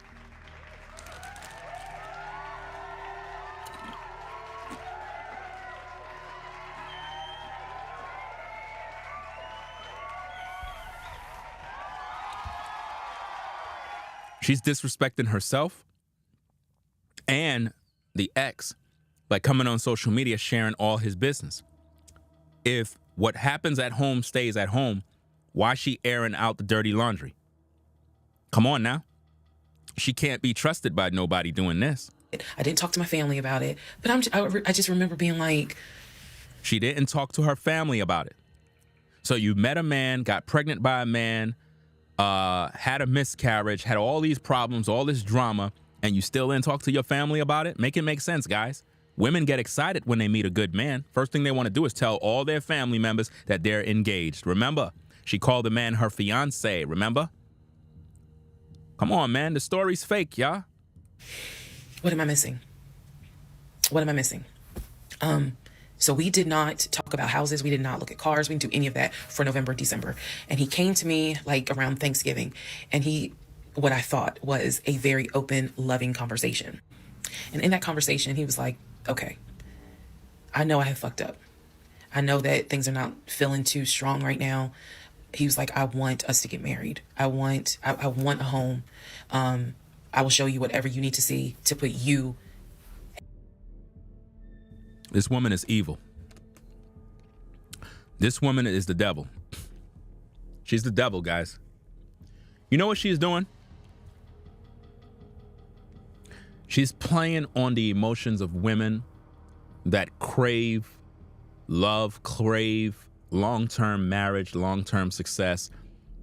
It's almost like she's dragging the situation. And the women who gravitate to her message, it relates with them because they all been there. Being with a man, he make promises, he don't come through with them. And even if he made promises, because the promises they weren't fulfilled the way she wanted them, she still blamed him as the problem. So she's selling women a false sense of hope that never get fulfilled. That feeling of believing that something was going to happen and then it don't happen. And then you're fed the same lie that it's about to get better and then it don't get better. And then they pick you back up and it's like you're going over and over, repeating the same trauma and drama. That's what she's doing with you ladies. She's literally hurting your emotions and your feelings and your heart right now. She's playing you. Her series is doing so much emotional damage to women's hearts. It's unbelievable. This woman is not your friend. She's not your friend, ladies. This woman is the devil. She's evil, pure evil. I can see what she's doing, guys. She's literally is playing on those emotions of. Think about this, ladies. You were with a guy. You thought it was going to be successful. You thought that you and this man was going to the next level. And just when you thought it was about to go there, it goes south. And then he come back and he make promises. And he's like, I'm going to do right by you, baby. Don't worry about it. I'm going to make it up to you. And because you like him, you give him another chance and you're like, okay, because, I really want to be married, babe. And, I thought you didn't like me. And you're like, nah, babe, I'm really feeling, you know what I'm saying? You just got to understand, give a brother some time to get himself together. So y'all make back up. And then he do the same thing again. And it's not that he did the same thing again. You allowed yourself to fall for the okie doke again. The signs were already there that it's time to leave, but because you want and believe that there's a possibility that you and him is going to be together long term, you keep believing. What this woman is trying to get you ladies to fall into is never believing. Never believe in a man. In other words, don't ever trust a man, ever. In any relationship you get into, walk in there paranoid, walk in there anxious, walk in there and be suspicious, and always be negative. If you ladies carry that spirit, you'll never have success in relationships. Because you're going to always think the worst possibilities. No man will be able to keep you happy or make you happy because it's not that the man is not doing his job. You're just not happy. You're always ready to be disappointed. This woman is setting you ladies up to be disappointed so that you can cry, so that you can sit in your house and weep, so that you could drink, eat ice cream all night, and tell all your friends all your business. This is bad, man. At ease. He was very contrite. He was very just like, what do I need to do to put your mind at ease so that you know I'm in this and that I want this and that I love you and I want you to be my wife. So I was like, show me your accounts. He showed me his checking. He showed me. You see that? And in order to make her be satisfied, she want him to show you documentations of his check-in, of his banking, of his check, this, that. What guy does that? What guy goes to that lengths to make a woman believe in him? That you got to prove how much you make and what you make? Come on, man. I'm out of that relationship already. I ain't going through all of that. You ain't going to have me in no interrogation as a grown man. You interrogating me, man? Come on, man. This is crazy. Imagine you a grown man and a woman literally telling you, I need to see your check-in. I need you to give me proof of income and I need to show this in order for me to be secure in talking to you. I'm out. Showed me one of his savings. He showed me a Chase savings. He did not show me the offshore.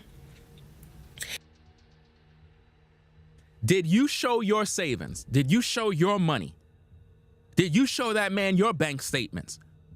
It's like, we got to show what we got, but you don't show what you got? Come on, man. Stop playing, man. They bugging, man. And he did not show me the U.S. bank. So he showed me those two accounts, checking and Chase savings. So I knew that there was money. What I saw in those accounts, there was money.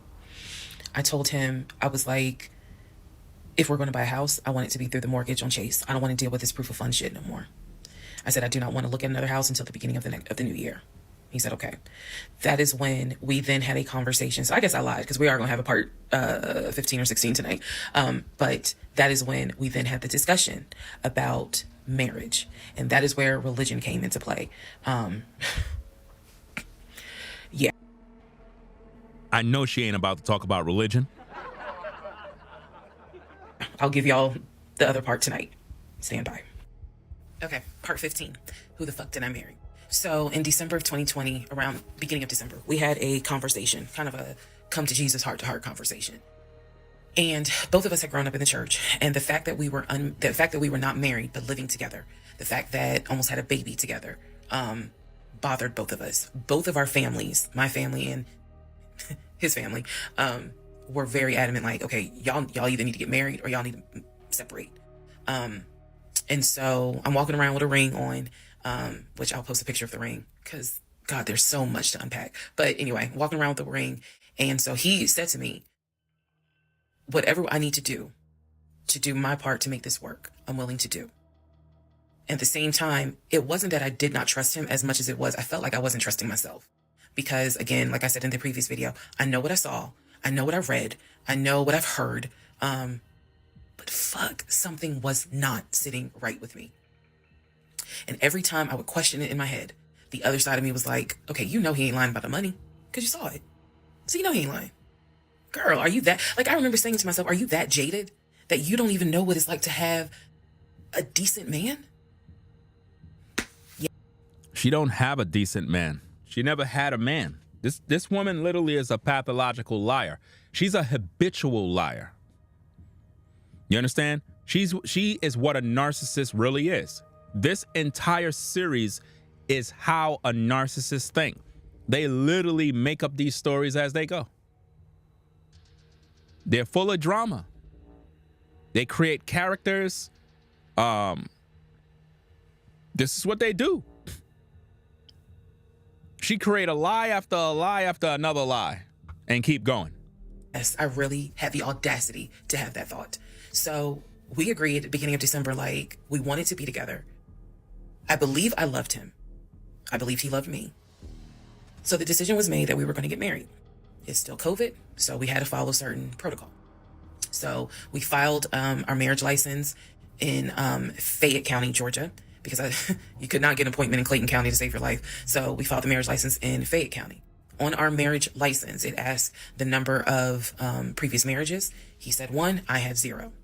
It asked for our social security numbers. He put his social security number down. I put my social security number down. I mentally wrote down his social security number. And I did a background check. I did a background check.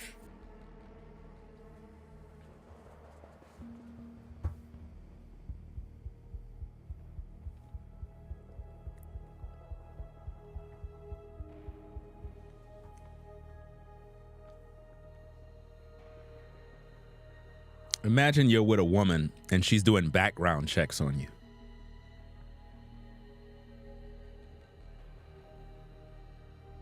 Imagine trying to build with a lady. Imagine meeting a black woman and you're really feeling this woman.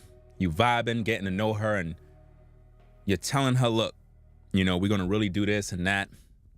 And behind your back now, she's busy doing background checks, trying to find out if you're a criminal, trying to find out if you are whatever. That's a red flag, guys. And women love doing that type of stuff. Women love to go and do background checks on men. This is why when you give people your telephone number and various things like that, they go take your numbers and put them into these sites, pay a little fee or whatever the case is, and do all these weirdo stuff, like weird stuff. Like, some of these women are crazy, guys.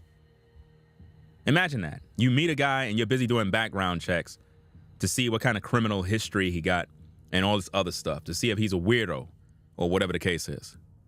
But yet, you don't hear about guys doing these things with women. You never really hear guys doing this type of stuff. After all of the drama, getting pregnant, going through all this mess, now she's doing background checks. I mean, you could have did that when you first met him. You could have did that before you got pregnant. When you got to do all of that, that's a red flag. You're not even supposed to be with the guy. Because you're crazy at this point. I would hate to know that I'm talking to a woman, and while I'm talking to her, she busy online doing background checks like, okay, so this is where he was. He got a parking violation. He got this. Like, you're crazy. You're a sick person. You're a sick individual. You can't just come to a man and talk and like, come on now. Let's hear what she got to say. After I had filed a marriage license. Yes, I know, but I did. The background check, nothing came back. It was like no results found. I did a criminal background check, nothing came back. So I thought one of two things. Either I had the wrong social, meaning I wrote down the wrong social, or my paranoia was unfounded. There's nothing wrong with him. Because he has been always throughout the relationship a big stickler about law enforcement, following the law, because his dad was a retired police officer. So this is a guy who would check to make sure my tail lights were working, make sure my signals were working, make sure my oil was good, make sure I had enough gas in the car. So when the criminal history came back with no results, I was like, well, of course there isn't, because the man probably hasn't had so much as a speeding ticket. So we filed the marriage license, and then we made an appointment to get married, and waiting for the judge to come out of chambers so that she could marry us.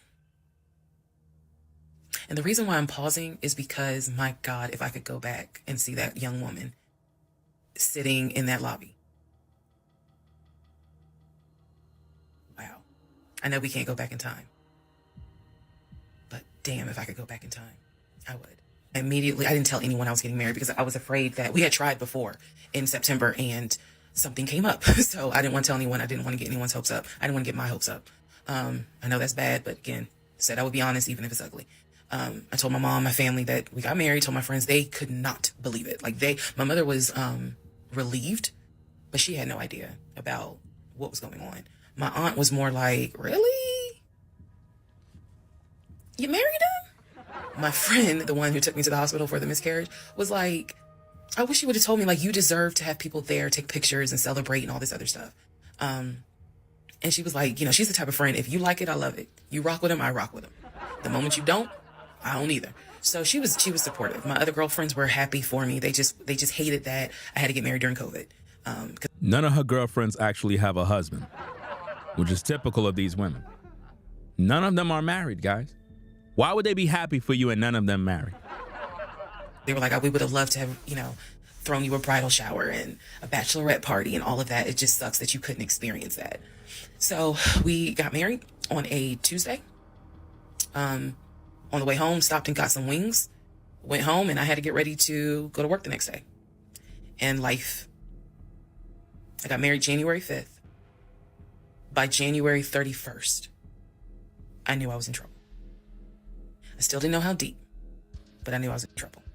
So, to give you all a very, very, very candid idea, got married January 5th. The normal things that married newlyweds do, when we got married, completely stopped. And that was not by me. You always hear men talk about, man, now that we're married, she don't. In my case, it was the exact opposite. What you talking about, Will?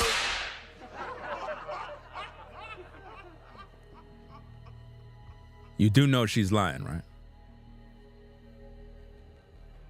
She's trying to say that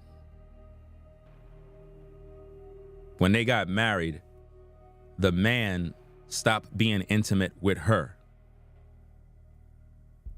That's a lie. See, in order for you to be intimate, you would have to be, I guess, sexually stimulated. There is nothing on this woman, respectfully, there's nothing about this woman that stimulates me at all. Like, absolutely nothing. Like, I would not even want to be there. Like, I'm trying to be nice. So I'm just going to leave it like that. I'm not going to go in the way I want to. I'm going to keep it clean. And I'm just going to call it what it is. Like, there's nothing there.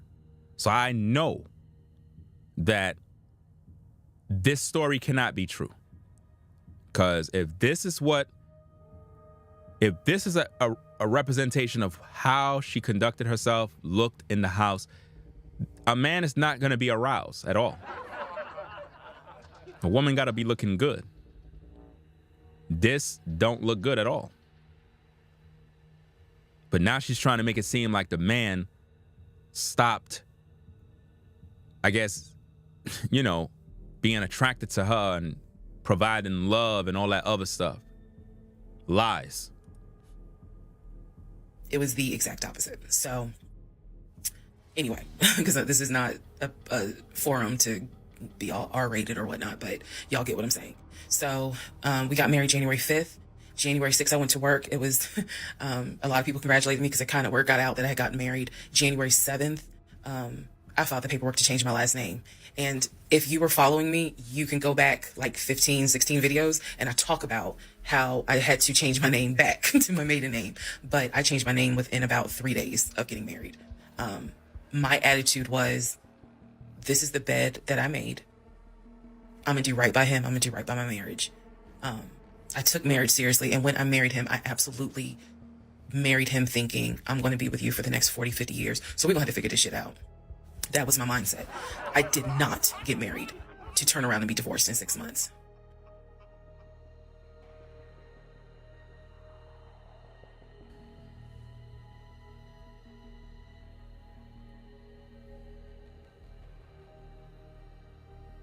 What you talking about, Willis?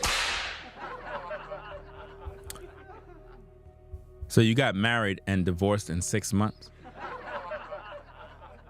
But you were with each other forever? Make it make sense.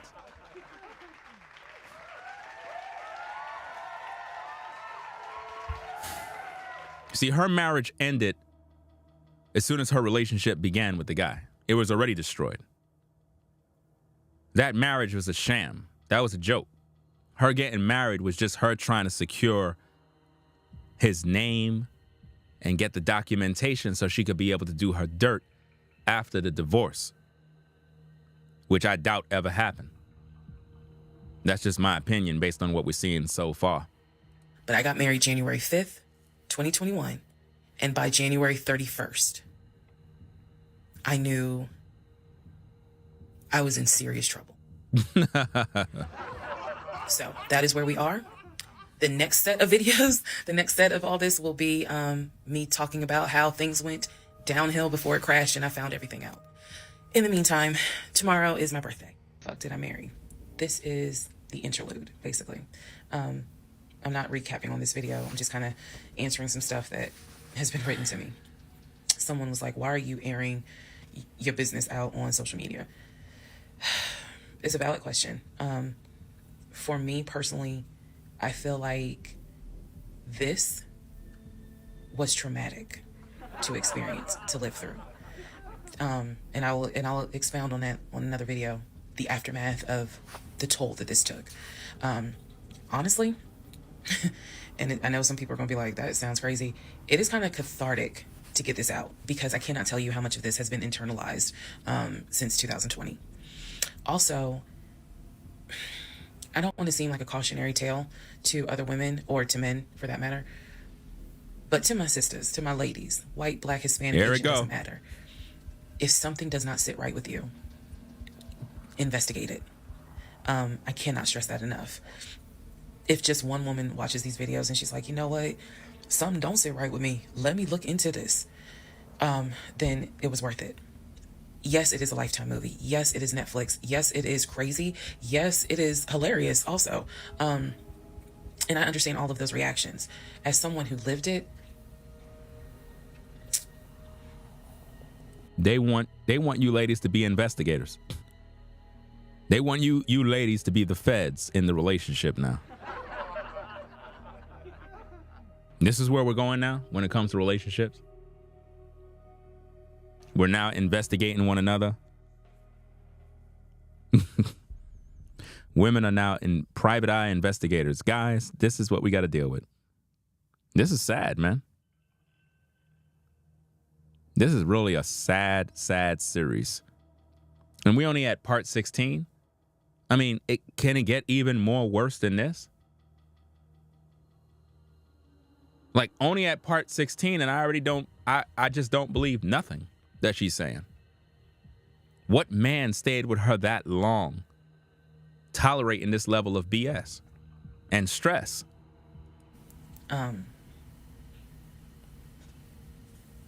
It was traumatic. But I feel like, God, it feels good to finally admit what the fuck I went through. And again, by the time this is uploaded, I'm only to January of 2021, right after getting married. So when I think back on it, there's things that I'm very, very grateful for. There are things that I'm just like, why did you not pay attention? Why did you not question?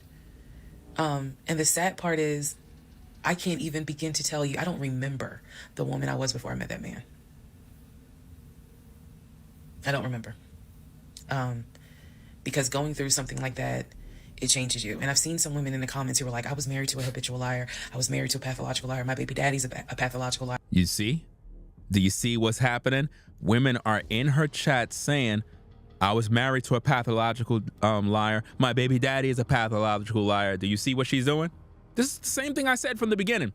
Her job, she's probably an agent who was sent to do this to further destroy our women. I mean, we have so many problems, man. It's like, man, I already know where this is going to go. But you want the bad news, ladies? Okay, I'm glad you asked the question. Black men are not going to want you anymore. I'm just telling you straight. I know it's rough. I know you probably might say, well, I don't care. It is what it is. Well, you better start caring, because it's down to that point now where it's so much evil on social media when it comes to these kind of stories influencing women, turning them against their male counterpart, that as of right now, in various chat rooms, in various podcasts, in various comment sections, men are literally saying, I'm done.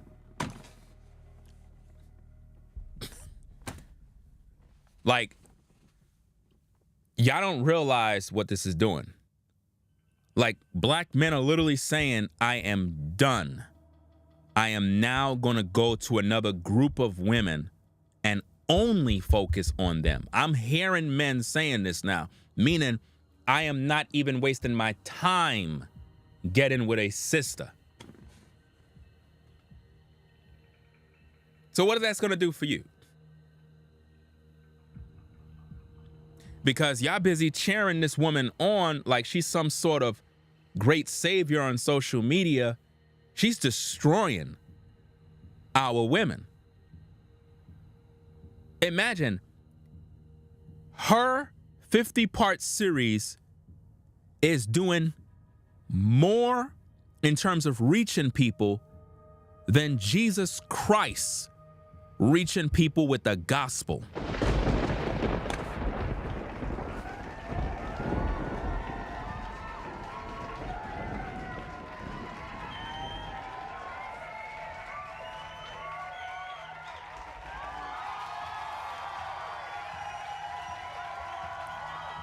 Her message is reaching more women with toxic information to keep them separated from the black man. And while this is happening, black men are looking at social media. They're at the workplace and they're hearing women saying, F these ninjas. These ninjas ain't this.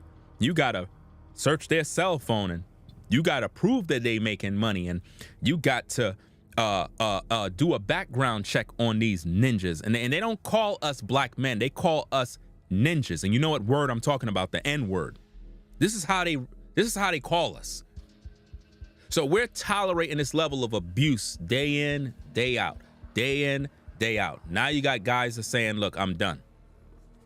Guys are literally no longer attracted to you ladies right now. You got black men that are watching my show right now, and they're saying, Ringo, you're speaking 100% facts. Me and the guys were just on the job talking about this, that we're done. Meaning, I'm not really interested in a sister anymore. This is what the guys are saying right now.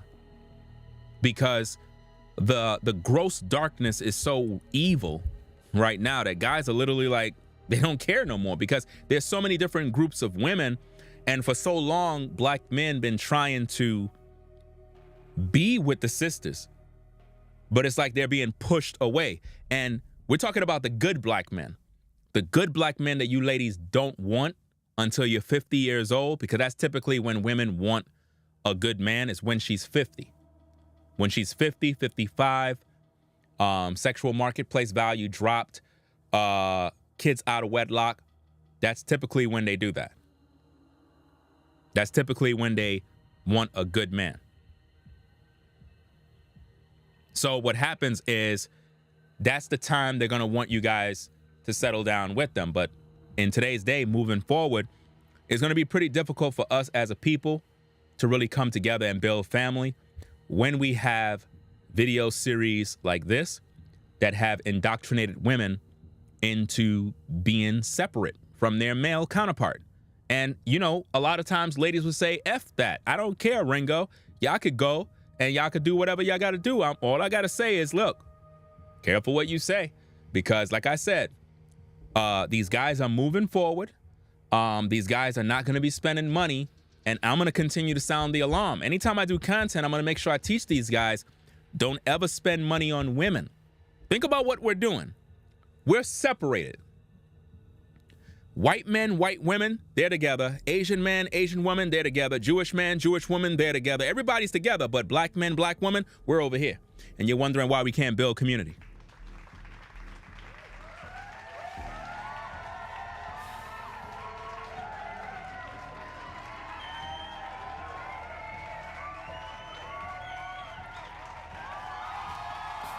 You're wondering why we can't build no community. You're wondering why 90% of you ladies are still single, unmarried, and will never be married in this lifetime. You're wondering why. It's because of stories like this. That's why we're trying to break it down for you so you can learn something. Even though we know that you're not really going to view any of it, right? Only a few of you going to be able to view this particular live stream. Like, we're literally going to review this entire video series. And my heart goes out to them, because until you have dealt with someone so depraved, you really don't quite know how bad it can get. So I'm fully aware that this was a risk, putting this out on social media, telling my story, my truth, and really kind of being like, look, this is what I went through. I made dumb decisions. I overlooked things I should not have overlooked. I argued away things I should not have argued away. I can pinpoint exactly the moment I should have left. I still feel like God is sitting on the throne and he's like, I never planned for your monkey ass to marry him. Isn't this the same woman that told us in the beginning of the stream? I don't know exactly which part it was in, but you remember in the stream, she said that the Holy Spirit told her about the relationship in a good way. You remember that part? Put a 1 if you remember that section in the video. This is why I'm doing the review live, because it'll bring to your remembrance things she said. Somewhere in the video stream, there was a particular section where she said that the Holy Ghost, God, told her that it was a good thing, meaning the relationship. Now she's telling us that God is saying, I didn't tell you to do this. Now she's telling you that God said don't do this. But in the beginning parts, I'm not sure which part it was, but she was telling us that God was trying to direct her in the relationship. Well, how come God didn't tell her that? Remember the parts where we were saying, how come God didn't tell her to hit the gym? I'm not sure what the timestamp was, but somewhere in that section, she was saying that God told her to do X, Y, and Z. You know? Absolutely crazy. I never even planned for you to go out on a date with him. That's why I blew your tire. But you hard-headed. Now she's saying that God blew her tire, but she told you that it was God that sent him to fix the tire. Y'all not seeing this pathological liar? She's a liar, man. If I'm correct, wasn't that the section where she said that God sent him because he fixed the tire? And she was like, oh, God said this and God said that. And, you know, he was sexy fixing my tire and bought me a tire. Y'all remember? Now she's saying that God said that, oh, I blew your tire because I didn't want you to date him. She's the pathological liar, y'all. Come on now. Went anyway. And then I tried to go ahead and show you signs. You ignored them. Like, I feel like God did everything. Now you saying that God tried to, yo, I'm telling you, this lady is full of shit, bro. Straight up. This lady, yo. Like, we could literally just end the live right here at 16. It's already done. She completely contradicted herself. She told us in the beginning that God was for her relationship. Now she's telling you that God wasn't in support of it now. Y'all can't see this? This is crazy, fam. I wish I would have remembered which part it was in, just so I could go back. Just so I could go back to play that section, man. Because this is ridiculous, man. This is absolutely ridiculous, fam. I can't believe what I'm hearing here, fam. It don't make no sense, man. It makes absolutely no sense. Do anybody remember what section it was where she was talking about that, fam? Because I also got the video on my screen where I could literally go to the section. Let me see. Part 7. Who the fuck did I marry? So, what's going on? And I said, We gotta get the fuck up out of here. I'm not having a baby in Riverdale. In my home, and that will come back later. We're in with a friend of mine who is a realtor. So I can give him the pen. And what they're asking for, this is what he told me. The offshore account, I was like, why? And he explains, no, I can't stand her, but I still want to be in the kids' lives. I have to put that in there because that will come back later. So this is just setting the stage. Again, that first conversation was, we talked about family, job, friends, how he ended up in Georgia, me being in Georgia, the things that, you know, I would think people talk about in the first conversation. All right, now back to the tire blew out. So he shows up to the gas station. He changes my tire, which I just thought was the sexiest thing in the world. And then he proceeds to say, hey, I found a tire place around the corner. You need to get another tire. Like, you can't drive on this donut. So he followed me to the tire place and then helped me get a tire, paid for it. So I was definitely like, wow. And so the vibe was good. So anyway, I get the tire fixed. We follow each other to the Cheesecake Factory over in Perimeter. We hold hands walking into the Cheesecake Factory. So in my mind, I'm like, this is just this. Oh my God, I had butterflies. That's the look of a woman who had butterflies. So I had butterflies. And we go in, there's a long wait.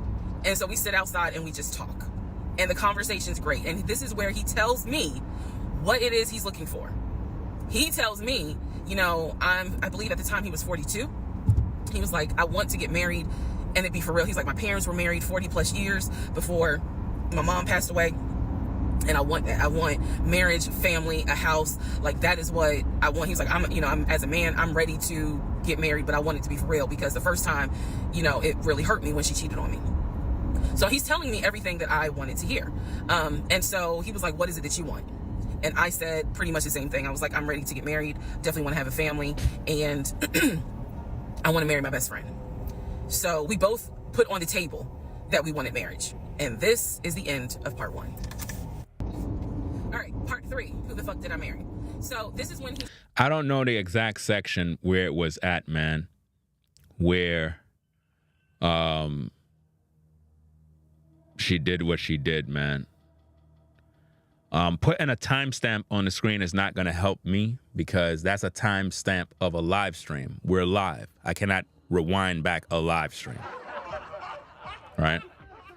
We're talking about the part of the video where she said what she said. Now, the proper thing to do is to go to where you thought it was at and look on the screen and see which part she was speaking on. That's what we need. Right? Some people are saying part 4, 5, 2, 4. I need the exact part. That way we can hear the contradiction. It's very important because with the breakdown, we're trying to make sure that we can prove that the woman is lying because nobody's doing a breakdown like this. She bigged up God. She said that God told her this is a good thing and, you know, and now she's telling you that God was trying to prevent her from being with this guy. Like, it's not making any sense. How could God be telling you not to deal with the guy, but you were dealing with him the whole time? Come on, man.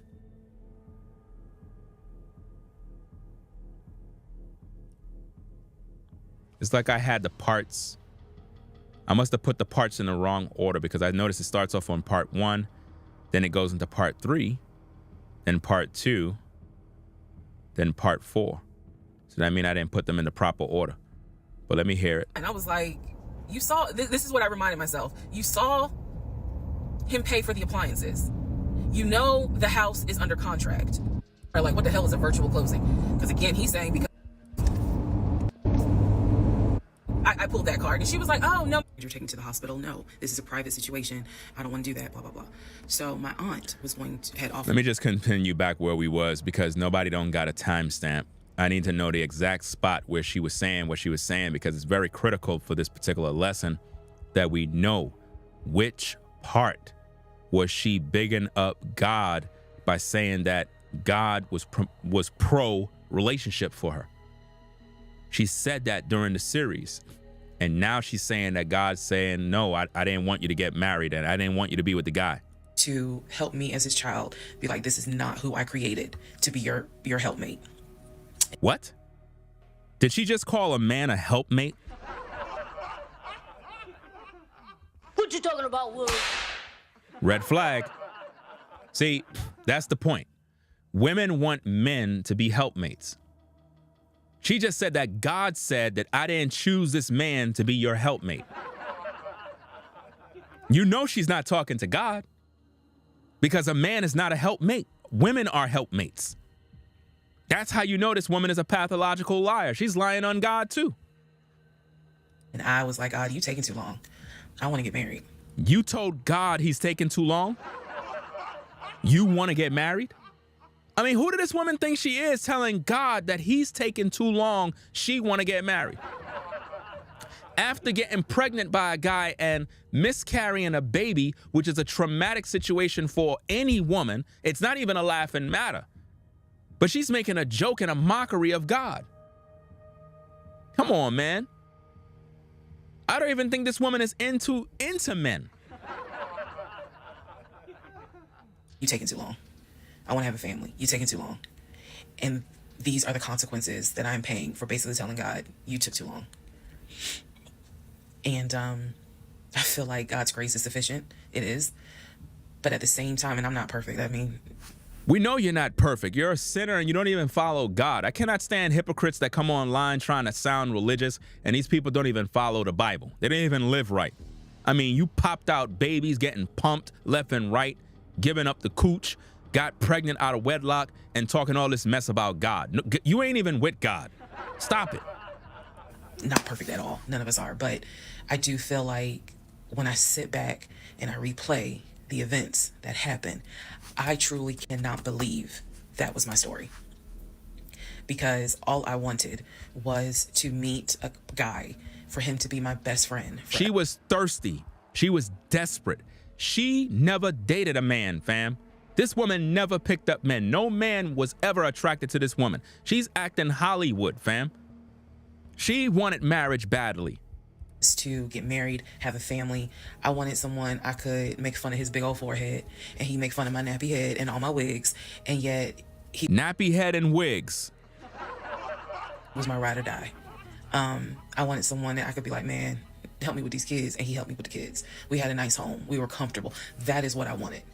And I said this before. She wanted all of this, not him. She wanted this. She was trying to force this man into the relationship. Can't y'all see? And I say it again.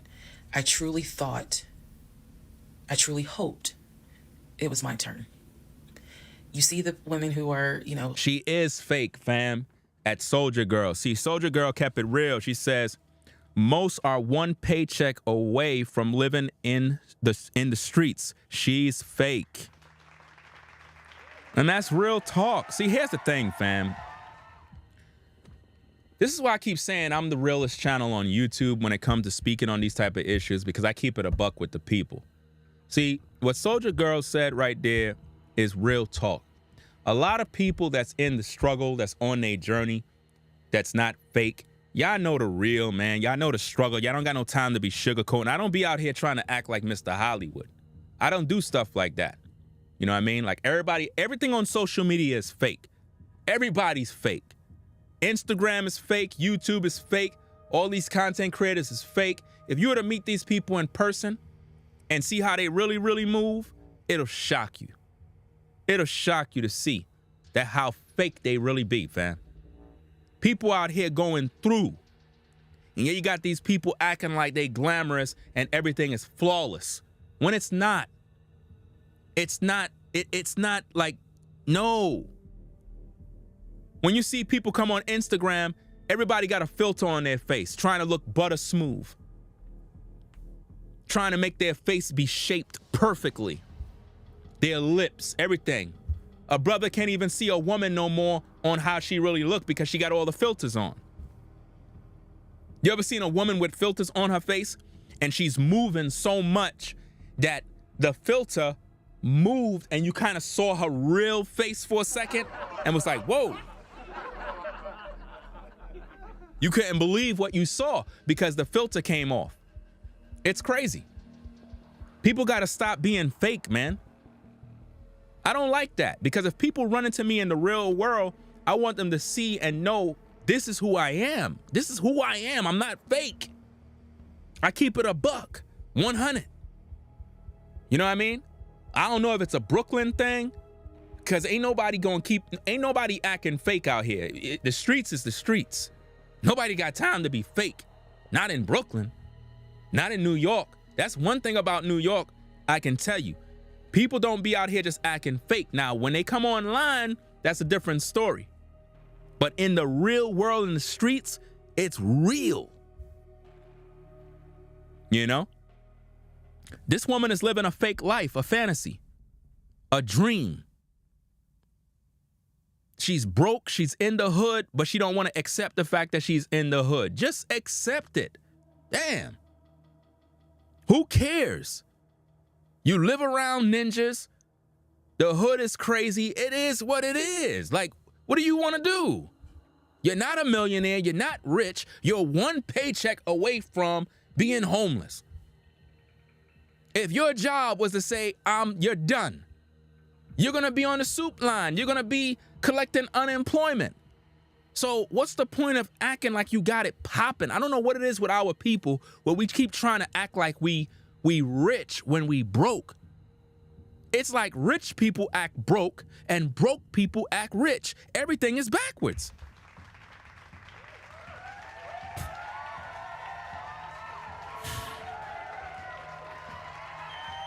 And it's not like you trying to have like a poverty spirit or a broke man mentality, but be real about where you are. I'm not saying go around saying you're broke, you're poor, you're miserable. That's not what I'm teaching you guys and ladies to do. All I'm saying is wherever you are, just be content and be truthful about where you are and who you are. There's no need to be trying to lie to impress people that don't even care about you in the first place. Like, it don't make no sense.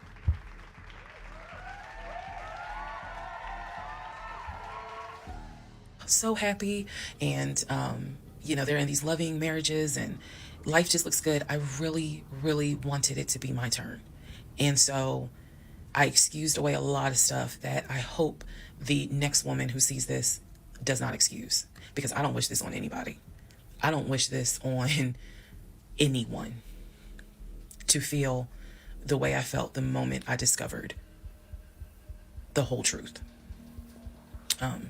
So I just wanted to say that, because I think it's important to try to answer the why is she posting this. Honestly, I was tired of holding it in. And I hope it helps somebody. Okay, let's all take a deep breath. Whew. Let's all get some sleep. If you don't have anything to do and you just want to wish me happy birthday, wish me happy birthday tomorrow, February 15th. Shout out to Team Aquarius. Good night, y'all. Part 17, who the fuck did I marry? So, for context and just to clarify some stuff, going forward, I'm going to now call my ex-husband, I'm going to use the name that I call him in real life, so that way it clears up the whole fiance, boyfriend, husband, ex-husband thing. So, his name is Legion. Anyone that knows me will tell you that is what I call him.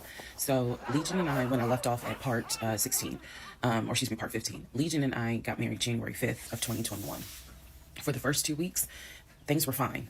We got into like a routine, basically. I would go to work, he would go to work.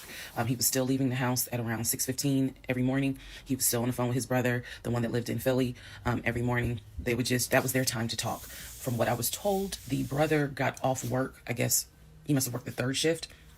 And so he was getting off work as Legion was getting ready to go to work. So that was the perfect time for them to talk. He would talk to his brother in Baltimore and the brother in Augusta. Pretty much, just a quick phone call here and there, if not every day, every other day. So everything was pretty much the same.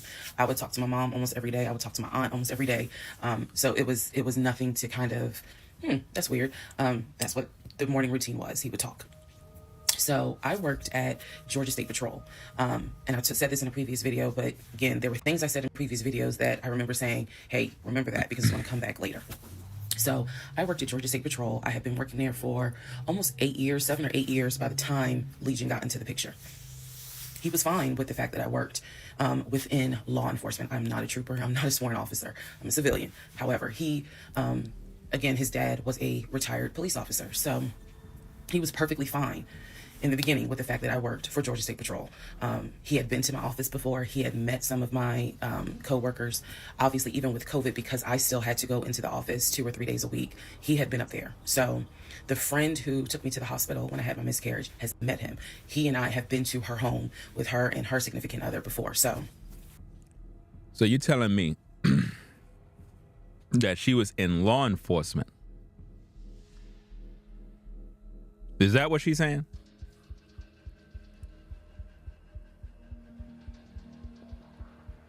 I'm trying to figure it out.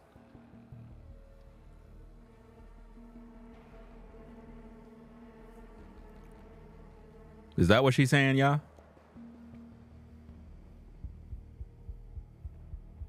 Did she just say she's in law enforcement? I don't feel like rewinding it back because it's going to probably send me back 15, 20 minutes.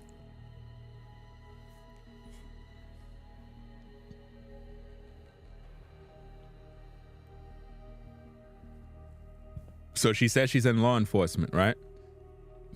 Now, here's the thing. When you're in law enforcement, now I don't know if she's still working in law enforcement, but they have certain standard procedures and policies. I doubt that she is in law enforcement and on social media doing this. I don't think so. Maybe she's not in law enforcement anymore. But if she's still in law enforcement right now, which I doubt because, I don't think she's in law enforcement right now because you can't be doing that on social media. You can't be on social media talking this mess and it ain't going to work. Yeah, conflict of interest. Yeah, in a way, because if she's a law enforcement officer and her identity is out there and she has a TikTok, it kind of represents the agency or whatever it is that she works for. And they don't want her words to be associated with them. And if anybody know her, it can cause more problems. So it's just kind of, that's pretty much how it is with any job. It's like if you work for a particular company and you're on YouTube and you got your uniform on, badges and everything showing. I don't know why people do that. You have a lot of people on social media that do that. They'll be doing TikTok videos, YouTube videos, and they clearly are at work with their ID showing and everything. Like, do you not realize you're breaking company policy? That's how people get fired. Y'all remember the therapist lady? Y'all remember her? The therapist lady that was at her job talking a bunch of crap about black men, and black women reported her. Not black men, black women reported her, and she got fired. And then blamed it on black men. Again, even in the world of COVID, when there were little times where you could get together with people, he has met people in my life. He has met my friend, or that particular friend, and he has met some of my coworkers. So when we got married, the first 2 weeks, like I said, was fine. And then it's as if something snapped. Something just changed. What was totally acceptable before, suddenly little comments were made. Why are you wearing that to work? You get off at 3:30, so you'll be home by 5, right? Things that had never happened before. He had never questioned what time I'm gonna be home. I know she's not saying that the dude asking her about what is she wearing.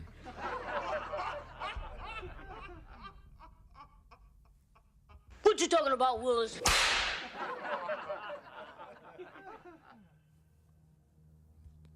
She's a pathological liar, man. This lady's full of crap. Really, he didn't need to question it because when I'm off work, I leave. So it was never a situation of, oh, I'm just sit around at work and just run my mouth because I have nothing to do. And then it turned into, he would call me every day from work. And I'm going to demonstrate how those phone calls went. But he would call me every day from work. And if he even so much as heard a male voice in the background, he would have little comments to me. Who was that? Are they in your office? Man, I never know who's around you, because it seemed like every time I call you, I have the hiccups, sorry. It seems like every time I call you, there's some man around. And I'm just like, at first I kind of shrugged it off. I laughed it off because it really truly was absurd to me. But then it became a bit more frequent. And so She's acting as if though this dude was now jealous of her now. Like he's stalking her, like all the guys are trying to talk to my woman. Come on, man. This is craziness, man.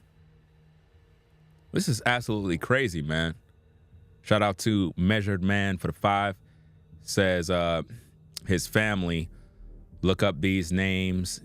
I don't got the time to look up nobody's names, fam.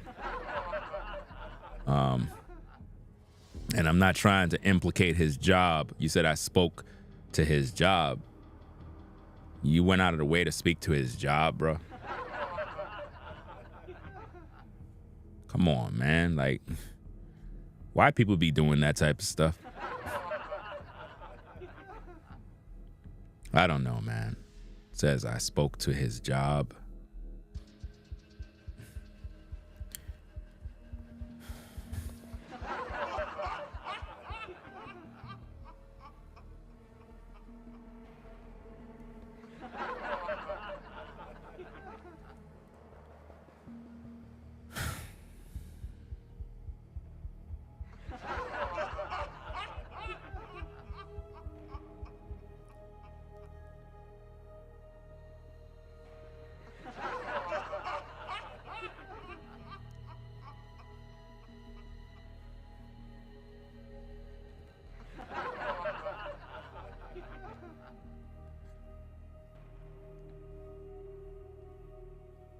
He's a forklift driver.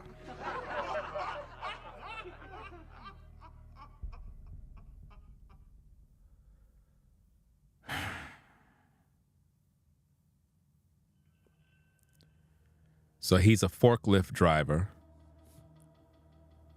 You have this information.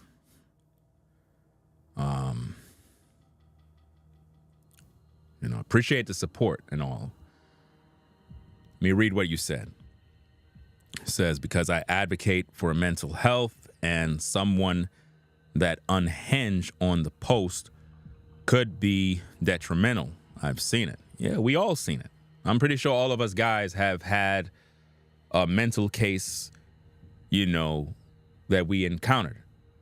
But the thing that I'm saying, fam, respectfully, right? We don't want the brother job information over here or what if he made something public, that's one thing. But see, I'm not really concerned with all of that. My job is just to examine the 50 parts to prove that the woman is crazy. And I think I've done that already. At part 17, it's pretty clear that this woman is a narcissist, a pathological liar. She's everything that she is accusing him of.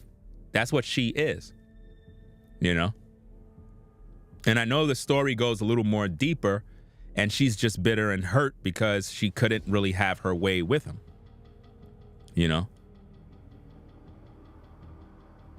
But the point is, whether he's a forklift driver or not, at least he has a job. You know? Salute to all the forklift drivers. Salute to all the brothers at Home Depot. Salute to all the brothers at Lowe's. All the brothers on the 9-to-5 grind that are forklift drivers.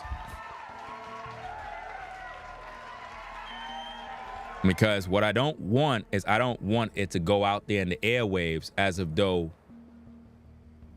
if he's a forklift driver, then that's something to mock or something to look down on. If a man is doing his just due to provide for himself and that's his job, then I respect it. I respect any man that's on his 9-to-5 grind, getting his bread however he got to get it, as long as it's legal and he's doing the right thing. Because in today's day, women will say, oh, he's a forklift driver, he's a bum, he's a this. But these very same ladies that will do that are broke. But they'll have the nerve to judge a man because of his job. Like, I cannot stand when people do that, fam. If you're a working brother, I don't care how much money you earn. Be thankful of what you got. Be proud of where you are, because you're all at different levels. We all go through the struggle. We all trying to get a dollar. We all trying to eat. Don't ever let nobody try to shame you for where you work or how much money you make as a man. Because we're dealing with enough just going out in the world trying to win when it's unfair to begin with. Everything is unfair for us black men. Nothing is fair. Nothing is fair. And if you're not up here somewhere, people will try to shame you when you're growing. You know?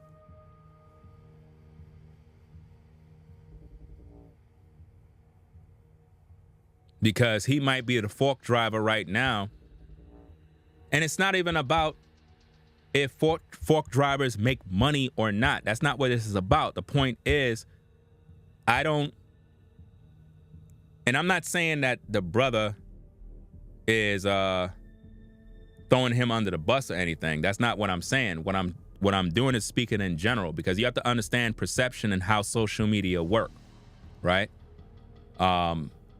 Women, like when you say he's a forklift driver, when women hear that, this is why as men, y'all got to know how to move in code. Y'all got to understand how to move. When you make certain posts, women, I'm not saying you, saying women, when they read what you post, screenshots, they run to other sites, and they start the yapping. He's a this, he's a that, he's broke, he's a forklift driver, ha ha ha ha ha. That's how they do it.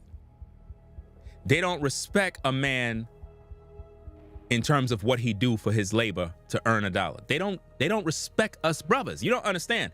If you're a dude and you have a job at White Castle's flipping burgers and fries, people start laughing as if though you ain't nobody. I respect all the brothers at White Castles that flipping them damn fries and fixing them burgers. At least they not out in the streets robbing and killing people. See, we don't give men credit for at least trying. And why do we keep doing that as a people? Why do we always gotta, for lack of better words, shit on people for trying to make money legally? Just because you over here making a certain amount of money and you built your life up, it doesn't mean you shit on the next man. Like, we gotta stop that as a people. And that's what I mean. Sometimes when we throw out what people do, I don't care what the dude do. I'm not here to be concerned with what the dude do. I'm trying to break down the story. Because all I gotta do is look at what she's saying, and that's all I need. I know she's a liar. I know she's a mental case. What I'm concerned about is the fact that women will take what people say and then they'll run with it. And then they'll go to them female talking point forums and them TikTok videos. And now they're saying, oh, I was at Ringo's channel and somebody made a post and they said that he's a this. His name is this. And the guy said that he called this and he called that. It wasn't a woman that just did that. It's a man that did that. That type of info don't need to be around. And this is what happened when men don't walk in code. Instead, we try to be investigators like these women. I don't care about what his name is. I don't care about his government. I don't care about what occupation he got. It's none of my damn business. I don't care. What I'm concerned with is what this woman is saying. If bruh man didn't put his info out there, I don't need to know it. Imagine somebody take your info, your government, your name, and put it in a chat room. And say, well, your job title is this and is that. And you never put that out there. You ain't gonna like it. That's all I'm saying. As men, we gotta think and say, you know what? Hey, it is what it is. I'm not even gonna go there and entertain all of that buffoonery. Just let the women talk their talk and don't help them with the buffoonery. It doesn't matter if he puts something out there or not. Why you bring it here though? This is what I mean, how we have to know how to move in code. You know what I mean? Like, who cares what he put out? He didn't put it out over here. You don't see me putting it out. I don't care. That's not how dudes supposed to be moving, where they take somebody's info. I don't care what they put out. I'm not going to bring the dude's name over here. I don't care about that. This woman is doing damage already. Disrespecting him and disrespecting men in general. There's a war going on right now. And in this war, it's making all of us brothers look like we crazy. So we got to be very careful with what we say and what we do, because anything you say can be used against you. You know?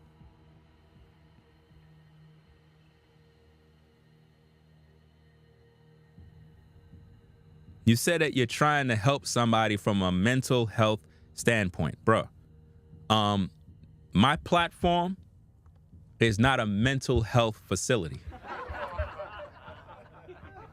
So you're not going to be able to help anyone by making a comment. That's not helping nobody when it comes to medical help that someone needs. You get what I'm saying? That's not help. Let's just be real.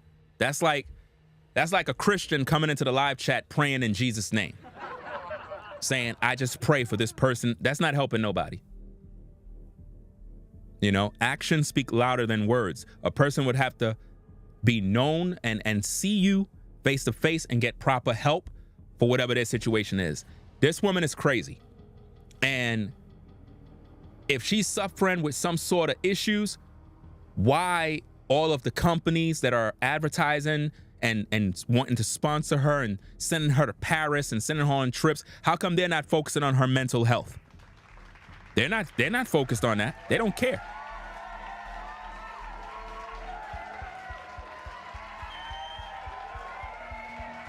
You know what I mean?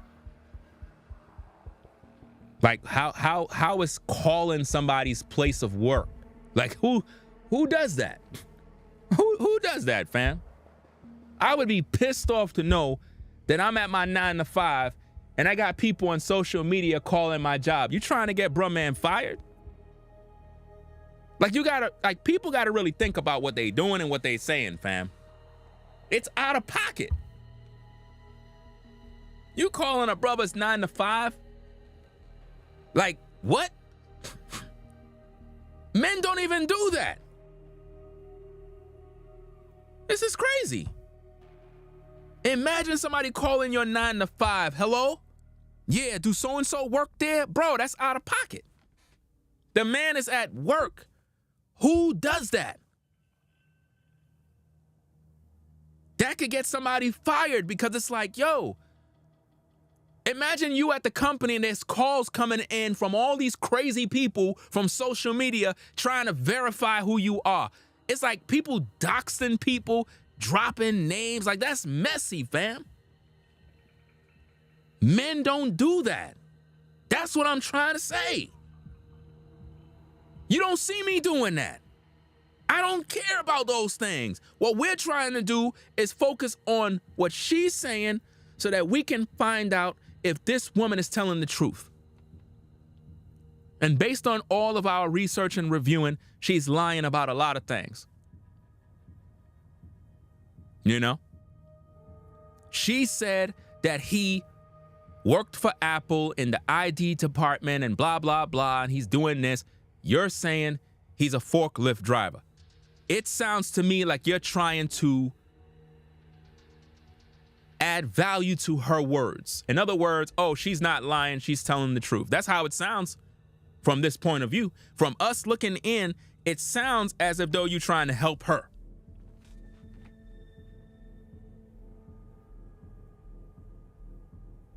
That's a lot of time invested.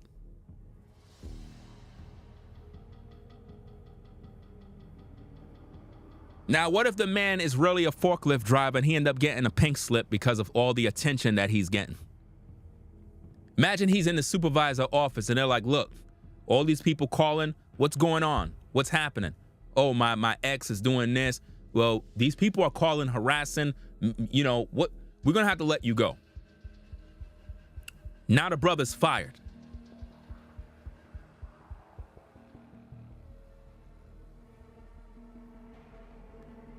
Because I don't see a man taking the time to do these kind of things. Like, I just can't do that. Because I know it could affect a guy's livelihood.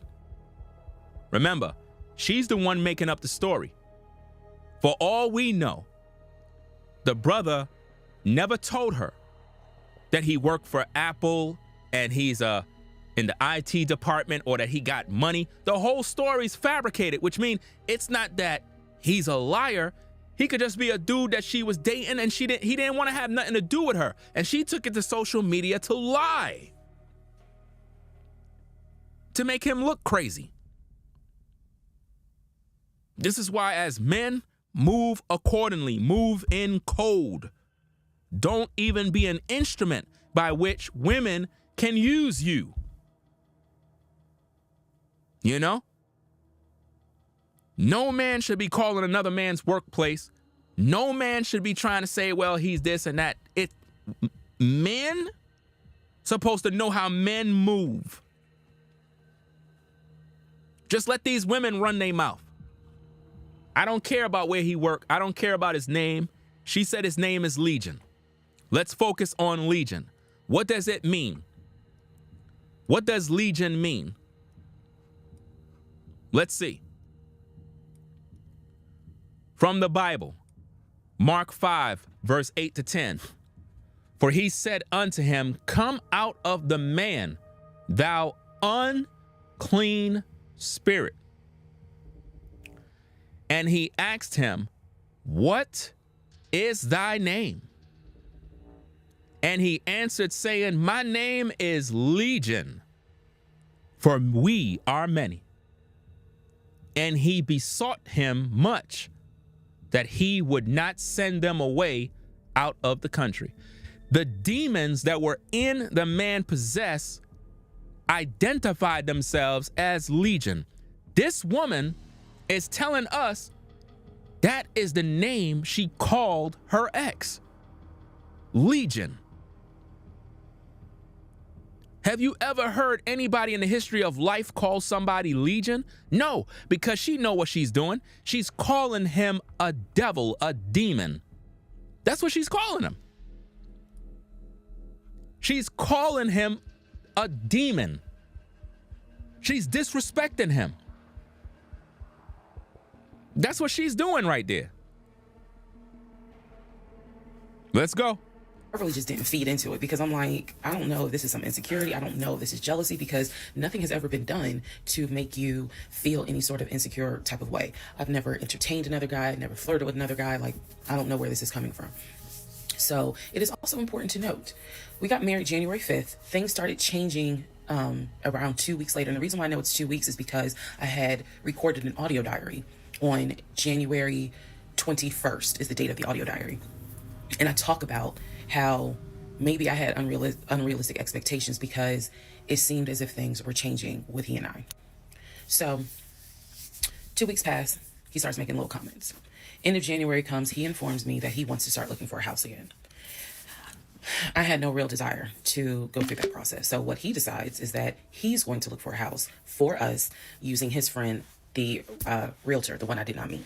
So he tells me that he and his friend have been talking and he's going to start looking at houses. And what he's going to do is basically, if he feels like it's a house I would like, then he wants to show it to me, because he feels like, I know that your attitude really isn't, you're in the mood to look for a house. So I'm gonna start looking. And then if I think it's a great house, then, you can come see it.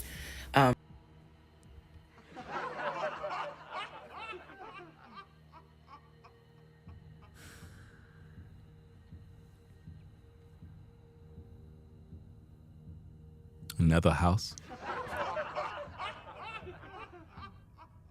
Another house. This is crazy, man. Absolutely crazy. And at the measuring so-and-so, I got to delete the comment that you made in that super chat because I don't want nobody's names on my show. Right? To anybody else, do not come to the live chat doxing people, putting people government, putting people family names. Don't come over here doing that. The next person that I see do that, I'm just going to block you. It's disrespectful. It's unethical. You don't do stuff like that. It's offensive. If somebody did that to you, you would be highly pissed. Imagine your privacy, your government name, and somebody saying, hey, let me post this. It'll be a good idea to put this. Hey, go look this up, Ringo.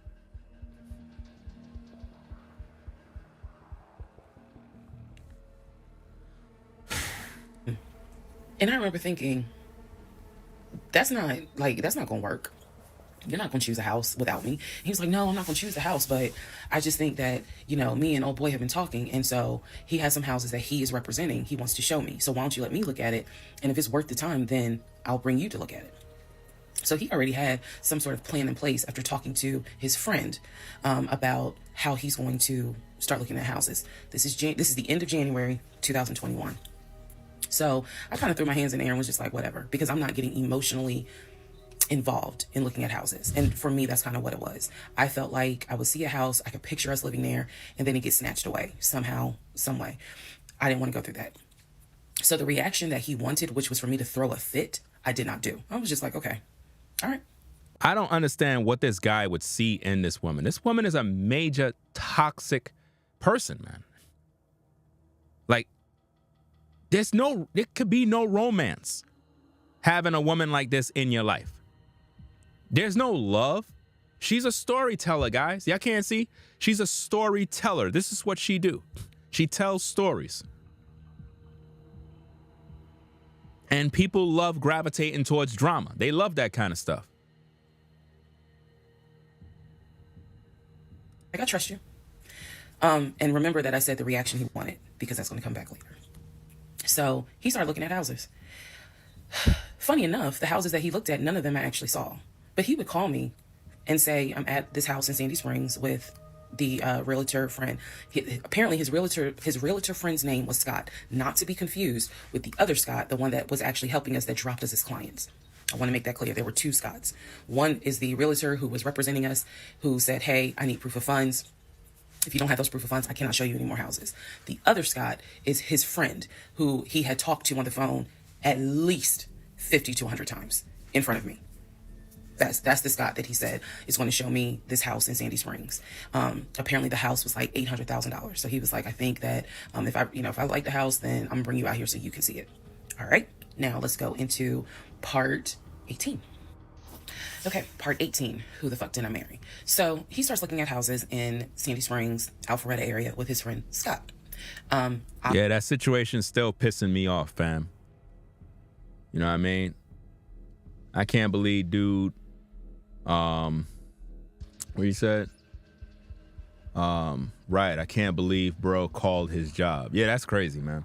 I'm still shaking my head at this. Like dudes are literally investigating other dudes and calling people jobs, fam. Like that right there.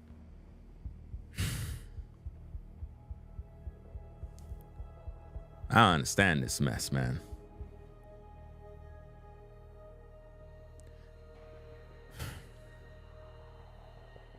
Next minute, the dude end up losing his job. That's the thing that pisses me off. It's like, when a woman is a liar, making up stories as she go, you can't be doing stupid stuff like calling somebody's place of work. Like that's out of pocket. That's just, it doesn't make any sense as a man to do that. Dropping names and then like to post a super chat saying, hey, go look up these names.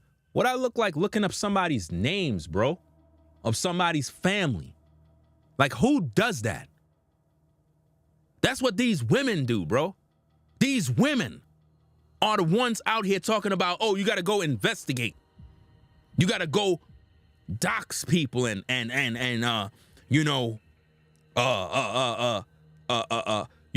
do background checks. Like, it's that serious? How come nobody didn't go look up this woman? Everybody looking up the guy, but nobody's looking up the actual woman. Are y'all seeing that? So what that says that you were helping her. You helping her. Because you ain't looking at her, you looking at the dude. That's crazy. I'm telling you, man, guys, nowadays you don't know who is who. Can't trust nobody. Can't trust nobody, fam. People doing research on a man that have nothing online. Like, the man is not even here. She's busy talking about the man. People doing investigation, calling dude's job, bro. Imagine you at work doing your job and your supervisor's like, people keep calling here asking about you. That's crazy. You messing with the dude's bread. Stop doing that bullshit, bro. That's some dumb stuff, bro. Like, seriously. Men don't do that. That's a woman trait, bro. Women do that. Women, hello? Yes, I want to verify, is such and such, do he work here? A man doing that?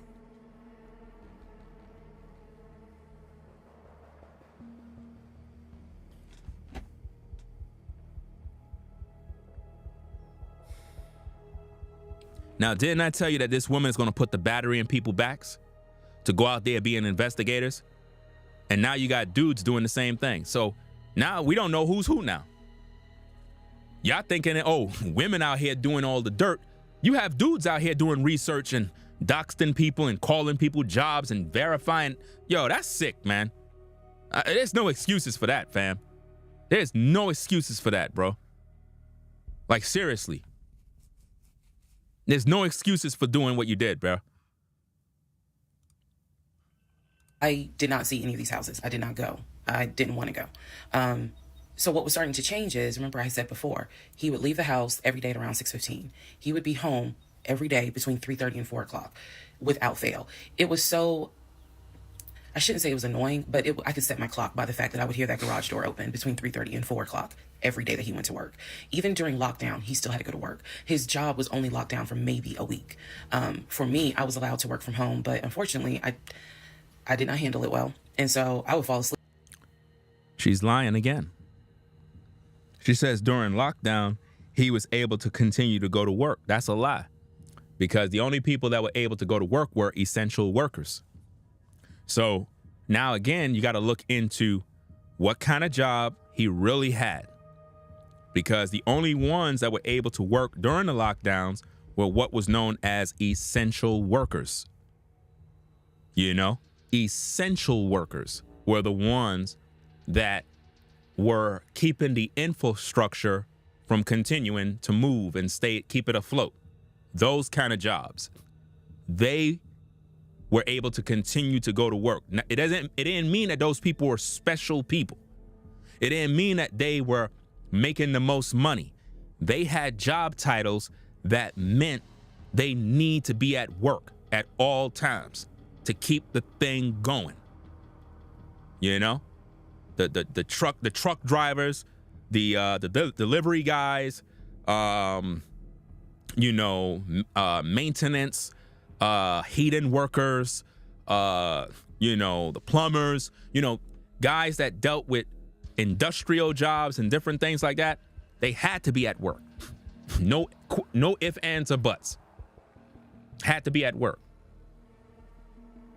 I know when I was on the 9 to 5, I had to be at work. And I'm actually glad because, everybody else had to go home. But being that we had to go to work, we were around all of the mess during that time. And the streets was a ghost town. I remember in New York, going to work was like a desert. It was like a ghost town. You didn't see nobody outside. I'm talking about who needs red lights and green lights. There was no cars moving. There was nobody outside. It was empty. I remember going to work every day and it was just smooth sailing. Nobody, no traffic, no people, no dogs, nothing. I was like, dag, bro. For the first time in New York, it was actually peaceful. I ain't gonna hold you. It was actually very peaceful. No noise at all. Yeah, Times Square was dead because typically when you hear New York, the only thing you see is Times Square. This is why I keep telling people, like, don't even waste your time coming to New York because there's really nothing here. Anytime people come to New York, first place they go is Times Square. Like, Times Square is boring. There's nothing in Times Square. Why every time when people come to New York, y'all just walk around Times Square? It's a joke. It's a waste of time. Times Square, and you go there to waste your time. You go there to waste your time and your money. And I check emails. So my boss was like, yeah, you're going to have to come back to the office because you're not trustworthy. And I wasn't. I mean, I would watch Netflix and not even be on my computer. So I had to start going back to work every day, 5 days a week. And me and another lady were the only two in there because we were the only two who did not handle work from home properly. Anyway, that's another story. So Legion he started to not come home by 4 o'clock. He started to come home 5, 5:30, 6, 6:30, sometimes 7 o'clock. Now remember, they don't even have a house. They didn't even buy a house yet. Remember? So hold up. So they still in the hood by her 3-bedroom townhouse, duplex. They didn't buy a house yet. So dude is still living by her? Come on, man. So he's making all this money, but he's living by her? She's basically calling him a devil, y'all. That's what I tried to tell y'all in the beginning. She's calling him Legion. That's what she's calling him. Biblically, she's addressing him as a demon. Legion. For we are many. So she's saying that the man she was with had many spirits inside of him. Many demons. That's what she's saying. Because he was saying that he was looking at houses after work with his friend Scott. So it definitely was noticed that things are changing. And I just, at this point, kind of emotionally and mentally, I was just like, I don't know what to do. This is the end of January. Remember, I told you in part 15, I got married January 5th. By January 31st, I kind of knew I was in trouble. And by the end of January, sure enough, I knew things were changing in a way that I was like, I hate to sound redundant, but what the fuck is going on? So he's still maintaining the story of looking for a house. I had already let him know my lease is up in August. When my lease is up in August, I am moving to Cobb County. And my attitude was kind of like, you can go with me or you can stay here. I don't care, but I'm moving. I'm leaving Clayton County. The reason why I was so adamant to move was not because of Clayton County. It was not because of the house that I was in. It was because Legion had started to create this narrative that he was beefing with my female neighbor. He was trying to get me to believe that my female neighbor to the left of me somehow was interested in him. And so she would make these little comments, and he would come in the house complaining about her and her music and the fact that she had, different men over to the house. Fam, why would he be complaining about her music? You were in the projects, fam. I don't know why she lying, talking about she was in some townhouse. She was in the projects.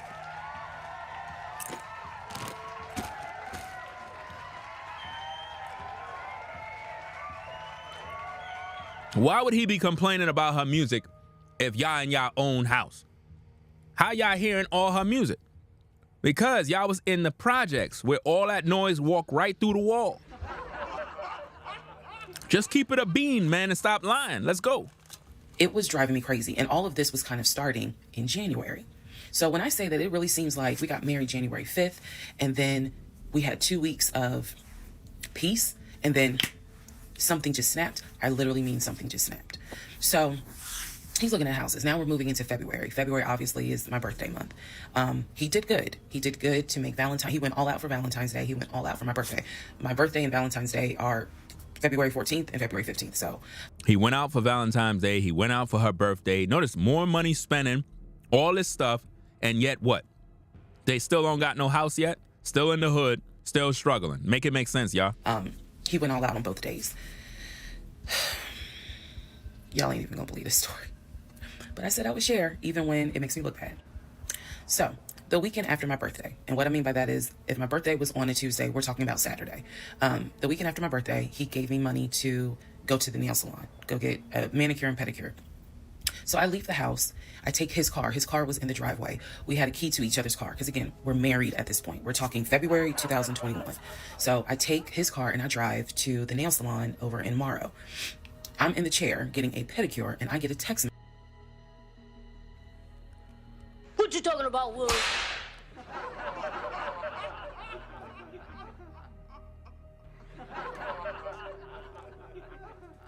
A pedicure. What you talking about, Willis?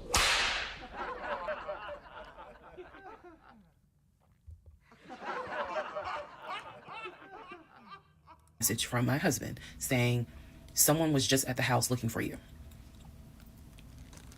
And I'm like, who was looking for me? Who was it? And he said, I don't know. I think it was some, this is through text.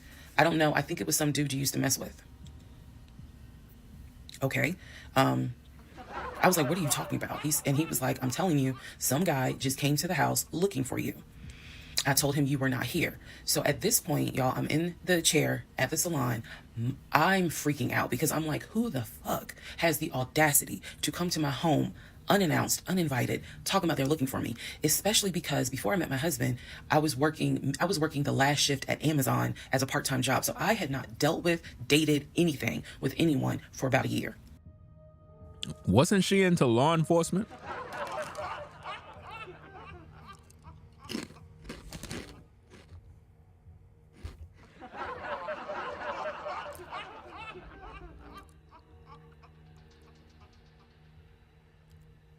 Wasn't she in law enforcement? Now she's working for Amazon.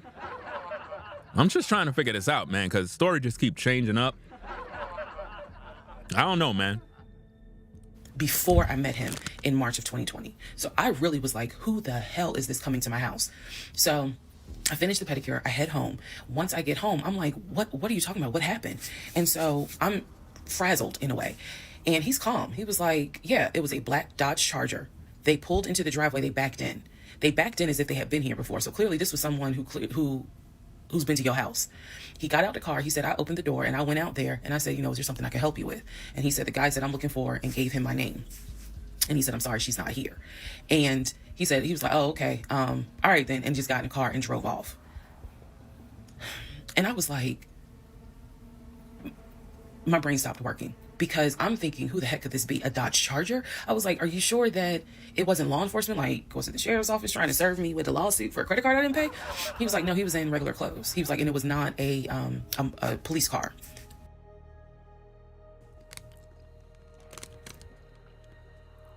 Law enforcement trying to serve her with a lawsuit for credit cards she didn't pay? Fam, she just confessed that she was in debt. This woman was in debt. She owed a lot of money, fam. She's literally exposing herself, fam. This breakdown is easy for me, fam. Like, seriously. It was on a marked unit, basically. And so I'm just like, who the heck could this be? And he was like, I know who it was. And I said, who? He was like, I think it was your ex. I said, what ex? He was like, the one that you had dated for 2 years. Remember back in like part 3, part 4, I told y'all, he told me about his ex. I told him about mine. I thought we were being honest with each other. So now, fast forward to February 2021, and he's telling me, yeah, I think it was the ex that you had been dealing with for those 2 years before you met me. I said, so you think that he showed up to the house uninvited after 2 years? And he was like, well, whoever it was clearly was comfortable backing into our driveway, getting out the car, and was like, I'm here to see, and gave him my name. And so he was like, she's not here. Is there something I can help you with? And the guy was like, no, it's cool. And they just got in the car and drove off. So, again, brain is like, who could this be? So then Legion says to me, you know what? The way that you reacting to this is real suspect. And I'm like, what are you talking about? He was like, you over here freaking out. I told you I took care of it. I told you it was fine. And you over here freaking out, which makes me wonder, what have you been up to? Now, let's go to part 19. Okay, part 18, who the fuck did I marry? So he says to me, the way you're acting is real suspect because I told you it was fine. I took care of it. He was like, I ain't even worried about it. He was like, obviously, that nigga didn't know that you now married, that you've moved on. And so now he knows it. But for me, it was the fact that I don't do pop-ups. Don't come to my house unannounced. So if someone has done that, for me, it automatically feels like a violation and it feels like it needs to be addressed. So it was not as simple as, I already took care of it. It's fine. Let it go. No, we ain't letting nothing go because you don't have my permission to show up to my house. And before this turns into something where I'm going to be on Fox 5 News, I need to address that with you because that is not okay. So he didn't like the reaction I had to the story he told me where someone basically disrespected my home. And he felt like my reaction was really suspect. So what I'm going to get into the little details that he did not know about. So he tells me again, it was a black Dodge Charger. They backed into the driveway. A gentleman got out of the car and he asked for me by name and Legion said she's not here. So I asked him, what does the guy look like? And he was like, why does it matter? I said, what the fuck does he look like? So Legion proceeds to give me the most generic description. So y'all don't got a Ring camera?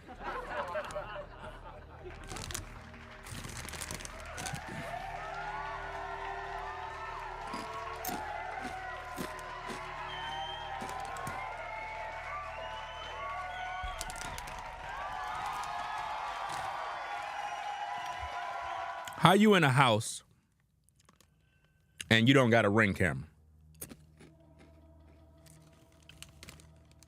I'm just trying to figure this out. You know, because all you got to do is just check the Ring camera and you could know who the person is if they came up to the house. Can give. He was like, well, he was shorter than me. Ex-husband is about 6'3", 6'4". He was shorter than me. He was brown skinned. I said, did he have a hat on his head? Mind you, I understand that before marriage, I was a damn fool. I understand that. But every woman has that moment where you only gonna fool her but for so long. And eventually puzzles start coming together. For me, I felt like moving into marriage, certain things started coming together. So I said to him, did he have a hat on his head? He was like, no, he ain't wear a hat. So in my mind, I'm mentally going down a list of every possible man it could be. And it was only like 4 men. I had been in that house about 3 or 4 years at this point. So I knew all of the people, and I'm talking about from maintenance down to ex-boyfriends. It was a total of like 4 men.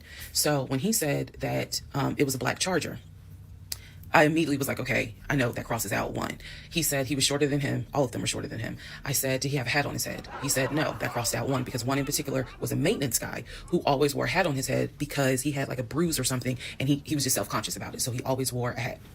That leaves 2. What you talking about, Will? You see how many men she was dealing with? Peep the game, man. Peep how many men the maintenance man was in that house. The maintenance man was laying heavy pipe, heavy meat. The maintenance man, let me tell you, the maintenance man came into the crib. The maintenance man came into the crib and put heavy pipe on her back. I'm talking about heavy meat, deep. Do you understand me? The maintenance man. Maintenance man came in there with his car jack, his tire iron, and cranked it up to lift those legs up. Cranked them legs up. You know what I mean? He cranked her legs up and did the soldier boy.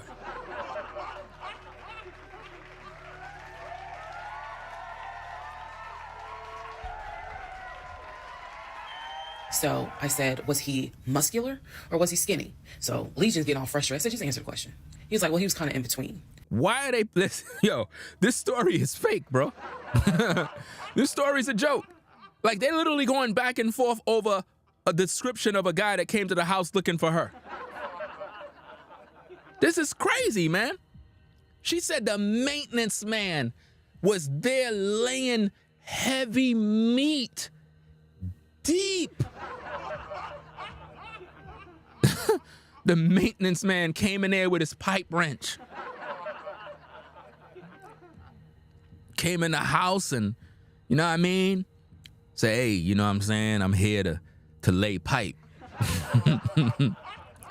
And you know how it is, fam, with these women.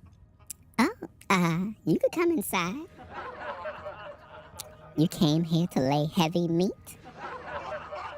Yeah, baby, you know how it is. I came here to, make sure I give you a tune-up. Ooh, sucky now. You came all the way over here to give me a tune-up? Yeah, that's right, baby. You know how it is. I like my girls, you know what I'm saying? Kind of thick. Ooh, child, I can't wait. Yeah, I can't wait either, baby, you know what I'm saying? I made sure that I got my truck out back, you know what I'm saying? I gotta go and get my tool bag. I'll be right back. Ooh, sucky now. Amen.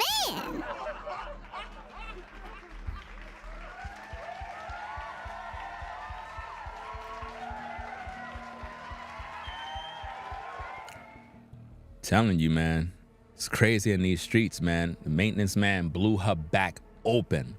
Blew her back open. Cracked the seal. And I said, okay, he was in between. I said, so was he light skinned or was he dark skinned? He was like, I told you he was brown skinned. I said, was he my complexion? He said, no, he was brown skinned. That eliminates one, so now there's one left. And yes, the one left would have been the ex that I had dated for 2 years.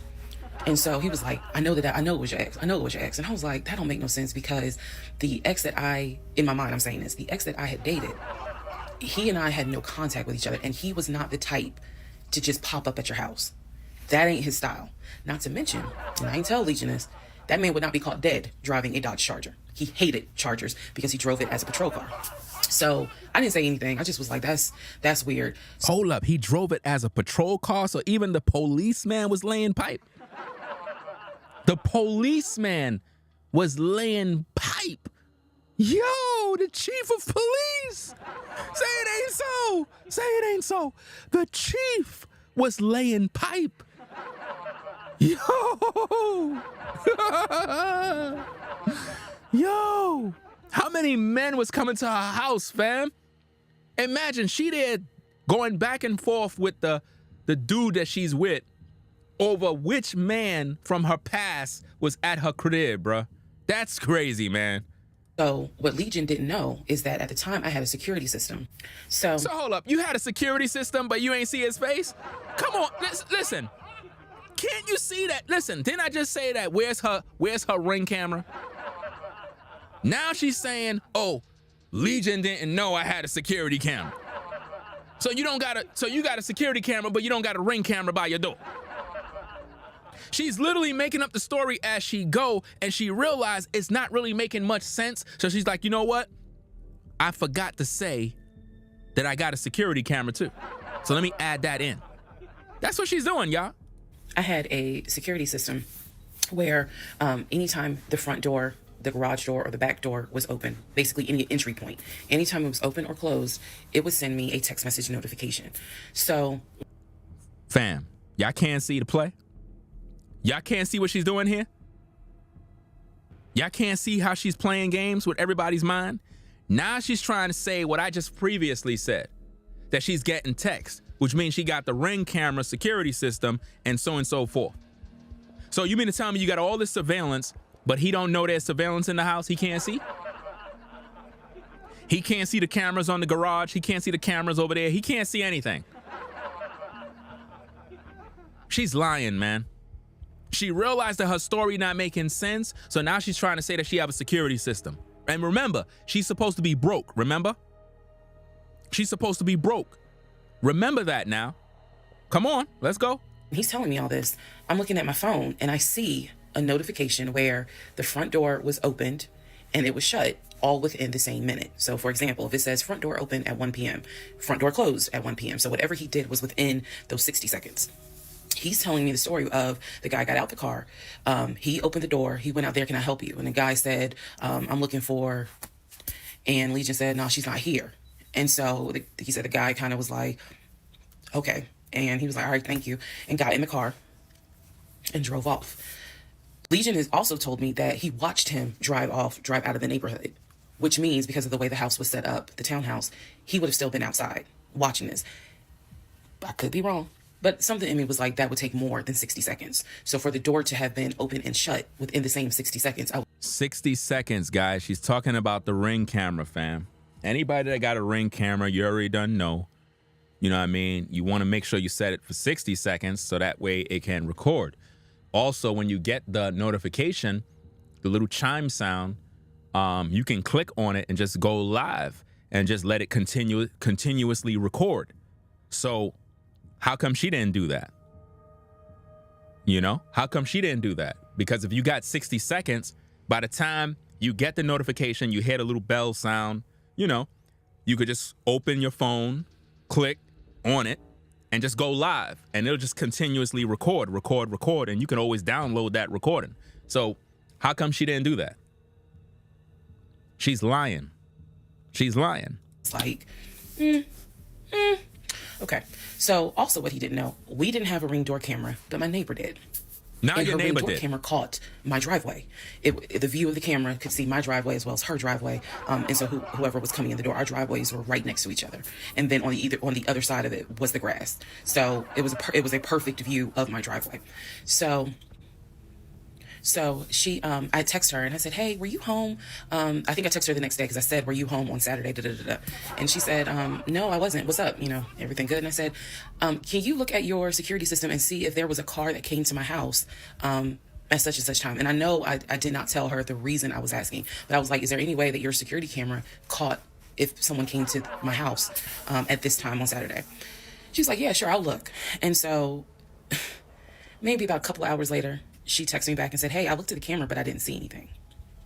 And I said, okay, by any chance, did it catch if someone maybe walked up the driveway? Like maybe it wasn't a car in the driveway, but someone walked up. She said, I didn't see anything with your driveway yesterday.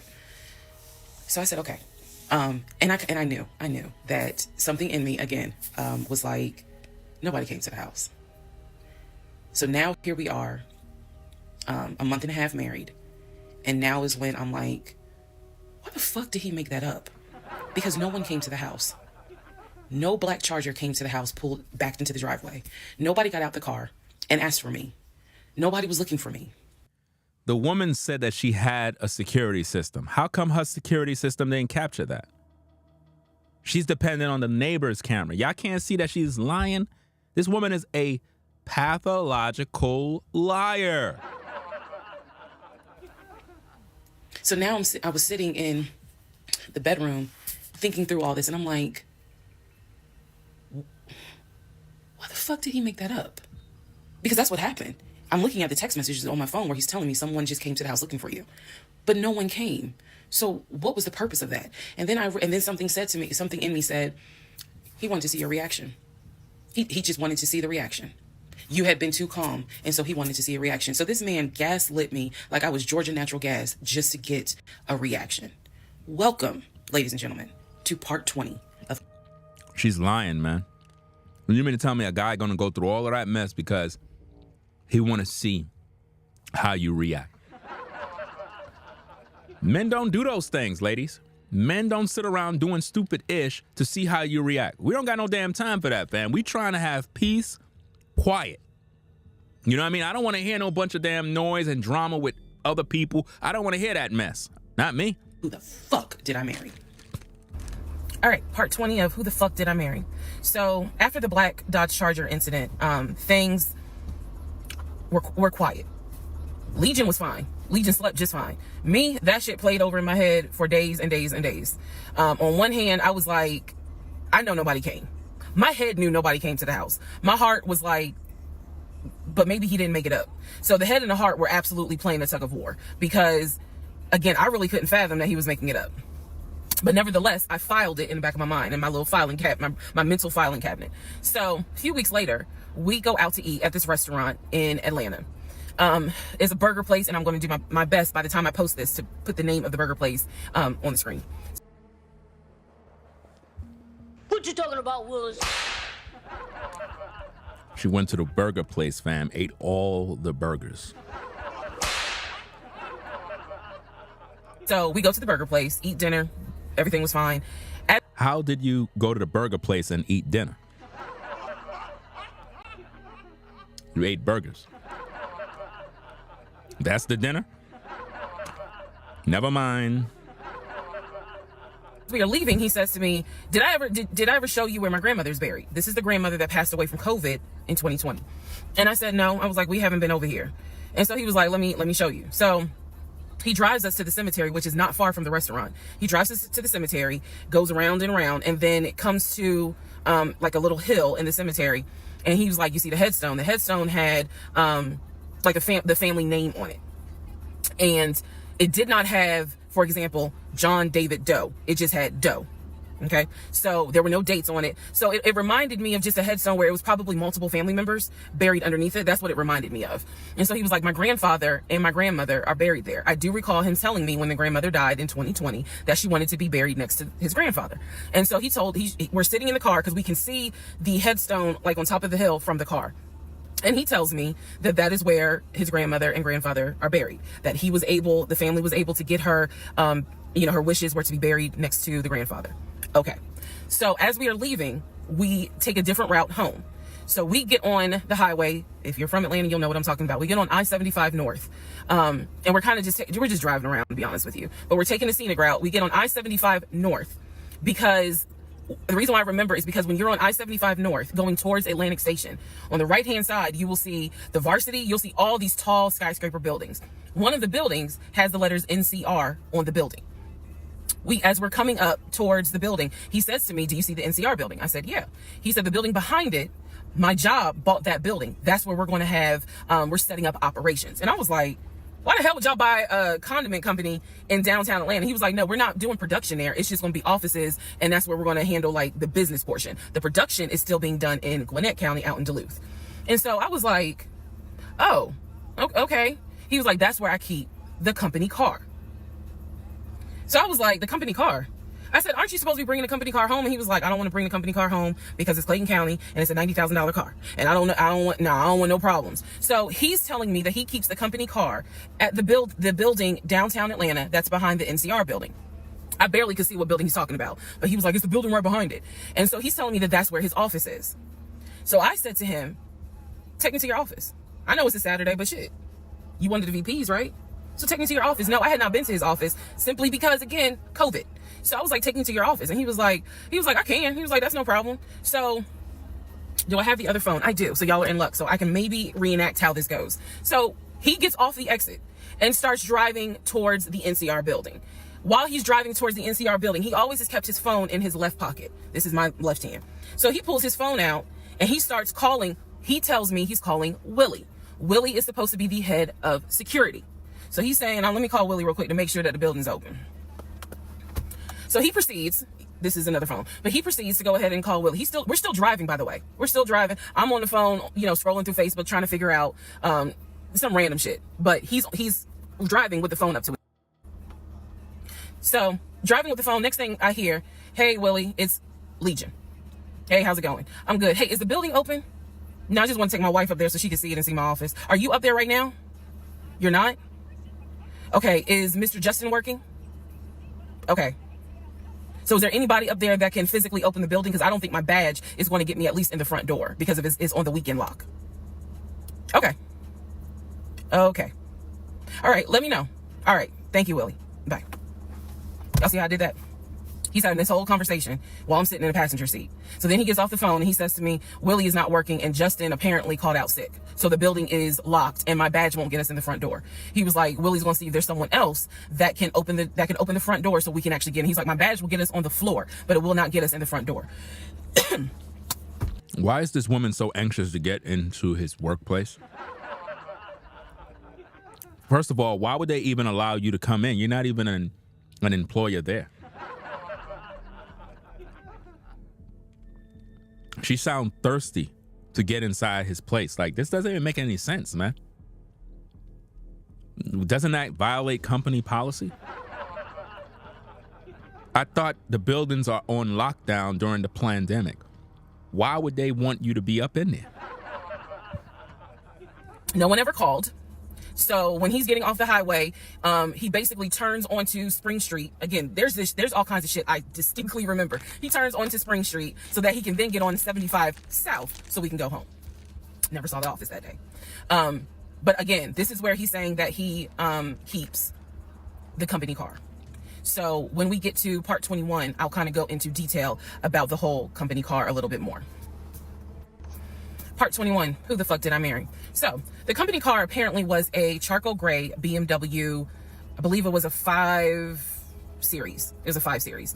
I don't know much about the sedans. Y'all know I wanted the X5 dark blue with the cognac interior. He got the BMW 5 Series charcoal gray. He sent me a picture of the car. So I did see a picture of the car. After this whole NCR building, take me to your office, that is what he's claiming, is that he leaves the company car at that location. He's saying that he drives from Riverdale to Midtown, switches out cars, and then drives from Midtown to Duluth. Those that don't know how Metro Atlanta is, basically Midtown would be in between where we live and Duluth. I only know that he left the house every day at 6:15. I know that I never physically saw the company car come to our home. Saw a pictures, plural. So when he told me that he got a BMW 5 Series, keep in mind, this is after I had been promised a dark blue X5.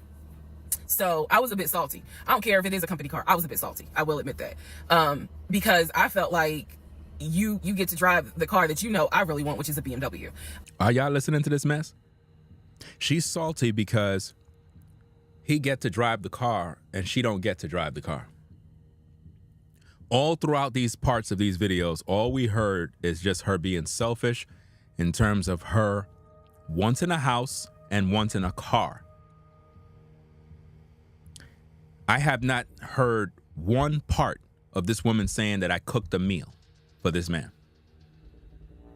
I haven't heard her say she cleaned the house. I haven't heard her do a damn thing for this man yet. They went to a burger joint to have dinner.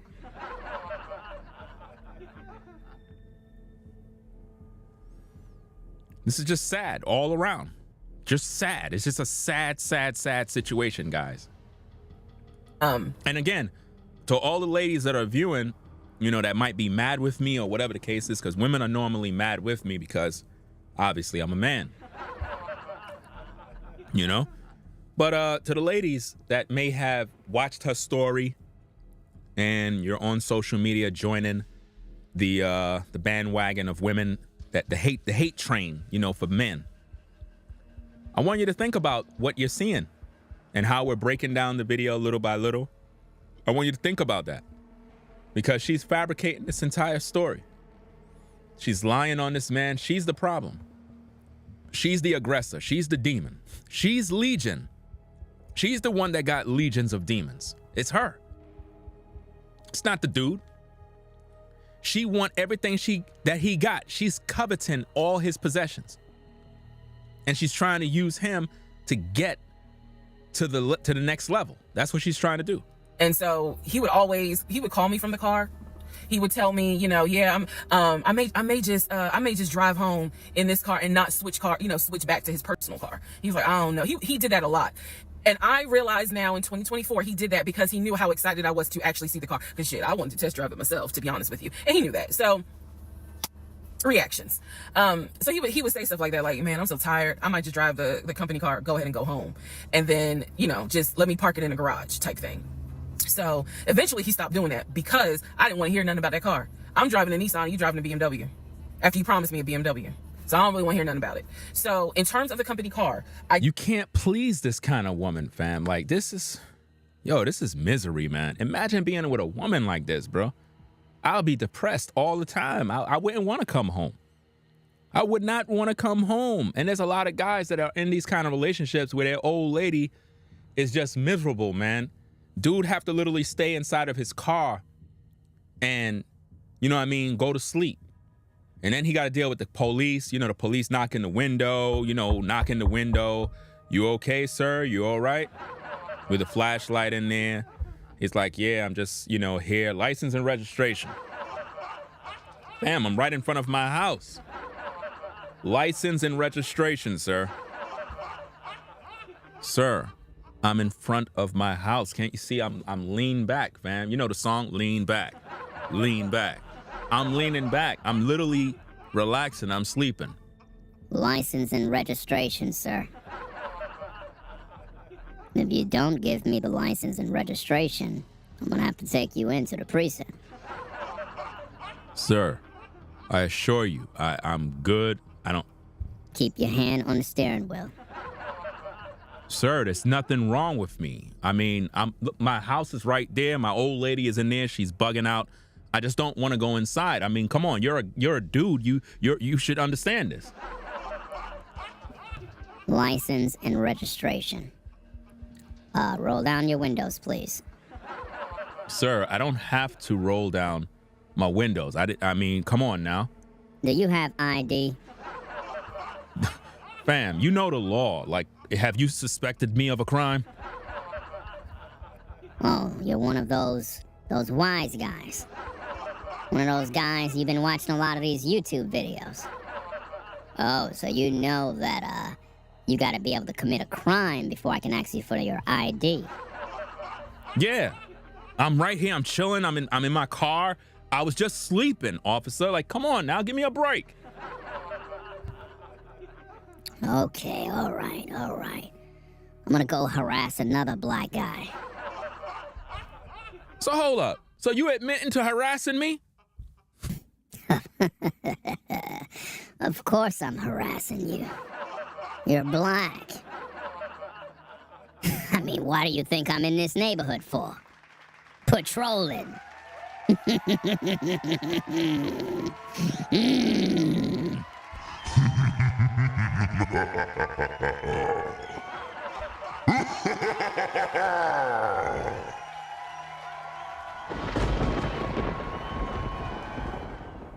I'm telling you, man, it is crazy in these streets, fam. I don't know what's going on. This is crazy, man. Yo, we've been streaming for 6 hours. did see that it was a, according to the pictures, a charcoal gray BMW 5 Series. If you're asking me the exact model, I don't know. But I know it's a 5 Series because I know the 7 Series is slightly longer. So it's a 5 Series sedan. So after the whole situation with the cemetery to see his grandmother and grandfather's headstone, then there was the NCR, the office is open. Oh, it's not open. Justin ain't working. Willie ain't working. Willie's supposed to be head of security, but he ain't working. Okay. So at this point, I'm already numb. It is important for me to point out how numb I became dealing with him. To the moderators, if you notice that there are trolls in chat constantly insulting black women, do me a favor and just block them, please. Because there's a troll in there that is constantly throwing out very insulting insults against women. And we cannot tolerate that kind of nonsense. So if you don't see it, please pay attention and always remove them immediately. Because these people, they come into the live chat and they just start doing their nonsense. But yeah. So,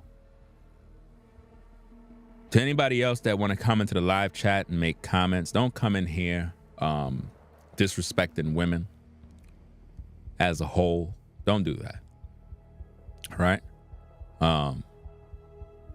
If you don't like black women, why are you watching the show? Go somewhere else. But we don't do that over here. All right? Because when you do stuff like that and it goes unchecked, it come in as if though I support what you're doing when I don't. So don't do that. All right? Okay. Back to the show. Mind numbing, because I just got to a point where it was like, there's always something. There's always something. So of course we're not going to go to the office because there's going to be something. So this is the end of February. My birthday had already passed. There clearly was tension on my end, not so much tension on his end. So I get home a couple of weeks later. We are now in the beginning of March. This is something personal about me. The only way you would know this is if you know me. I have been dying to go to London and Paris. I had a layover in London. Fam, you don't see how she just exposed herself? She's dying to go to London, Paris. Isn't that where she going now? Y'all don't see what's happening here?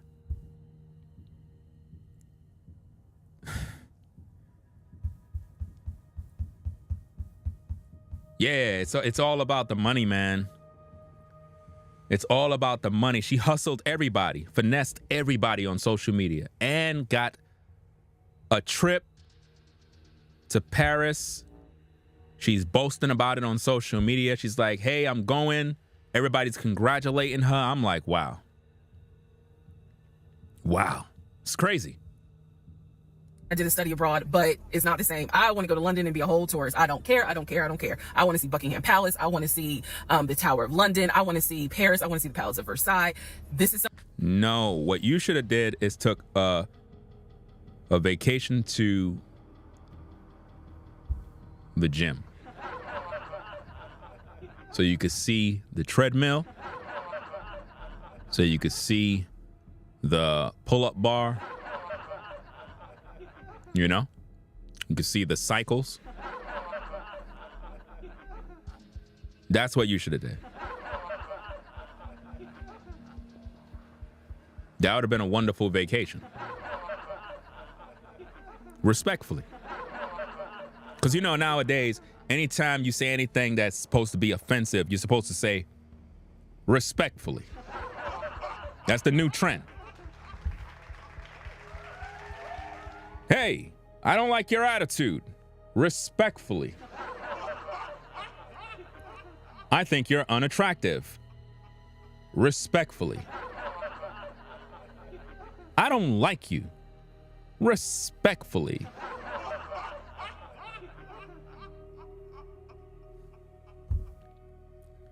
Let's go. If you know me, you know she wants to see Paris. She wants to see London. So I get home from work. This is the beginning of March.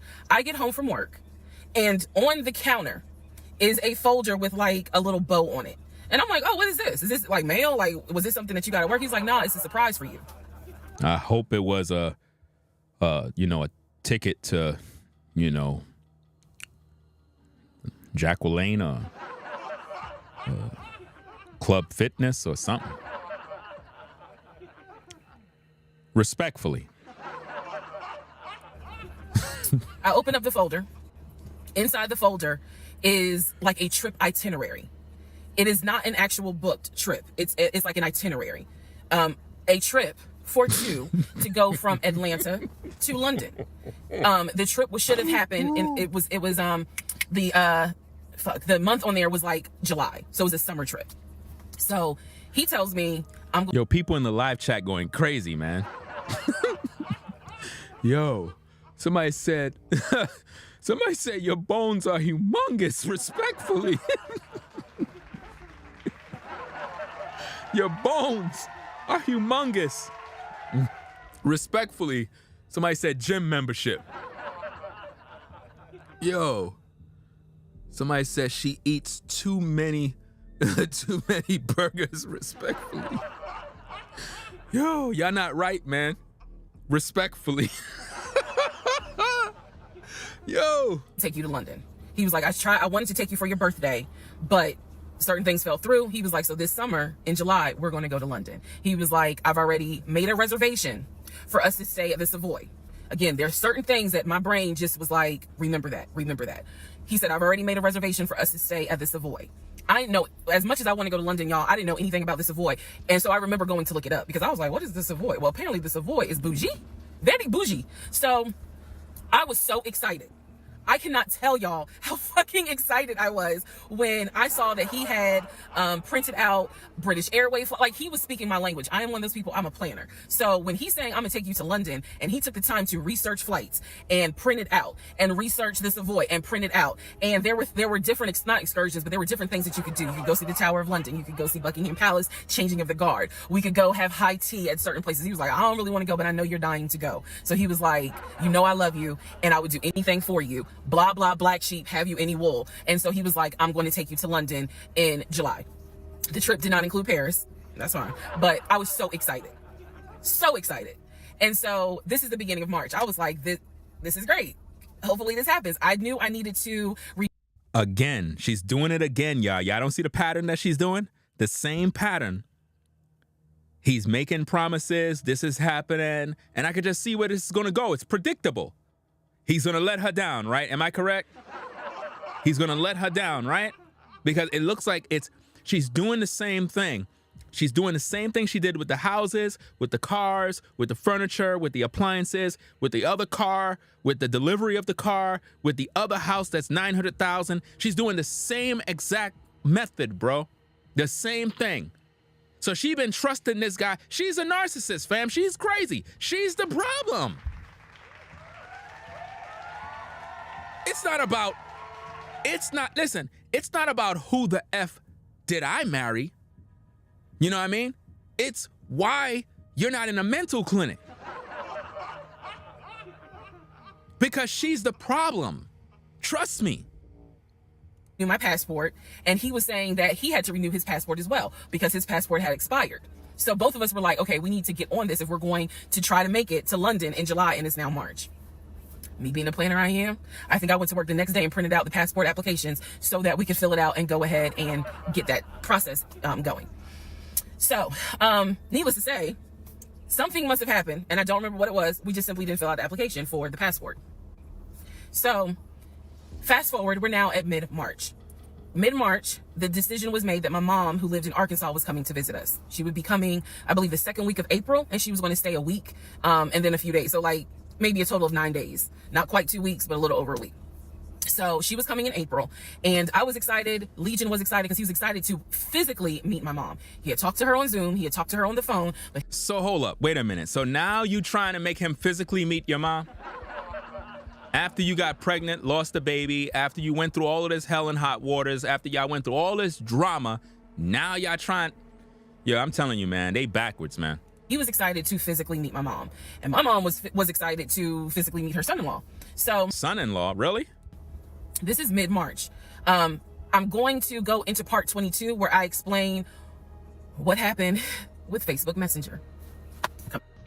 Part 22, who the fuck did I marry? So now we are in March. This is right after he had surprised me with the announcement of we're going to go to London for a trip in July. Because we definitely didn't do a honeymoon. We definitely didn't do any sort of trips together. So the idea was we're going to do a trip in July together. One thing about Legion was that he was the guy who was like, I have nothing to hide. I don't lie. I don't like liars. If we're in a relationship, then everything should be out in the open. So I've always had his cell phone passcode. Never felt the need to look through his cell phone. What you talking about, Willis?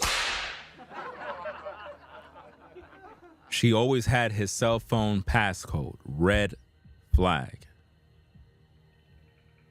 More fuel to put in the fire. More batteries to put in women's backs. In other words, go look through his phone. Ladies, how much times I gotta tell you? If you're worrying about a man's cell phone, it's the equivalent of seeing a grenade. Let me tell you what's on his phone. Vagina, other women, Images of what? Text messages of this. I mean, you really don't want to know. Or maybe you do, but I'm trying to help you to understand a man is a man. So looking through a man's phone means that you're insecure. No matter how you paint it. If you're worrying about what's on his phone, you're insecure, because knowing what's on his phone is irrelevant. The thing is, you just got to be focused on doing your job as a woman. And I think that this is one of the biggest problems in today's culture, is that women are too concerned with what other woman he's talking to. A man is going to do what a man is going to do regardless how you feel. What you need to be concerned with is doing your job as a woman. And stop worrying about what he's doing. He could be, for all you know, he's not even thinking about no other woman. And even if he did, you ain't going to be able to stop him. So the best thing you could do is just do your job as a woman and stop worrying about what other woman is going on. See, if you're doing your job at home, if you're in the gym making sure you look good, if you're making sure that you're groomed up as a woman, and that you make sure you fulfill all your man's fantasies, you dressing good, looking sexy around the house, understanding the importance of a woman to make your man see you looking good, which is another thing that women just don't do. A lot of times women get into these relationships with men and they let themselves go.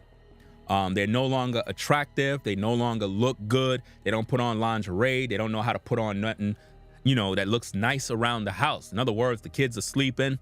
People are out of the way. Okay, now it's you and your man's time. Women don't know how to do that.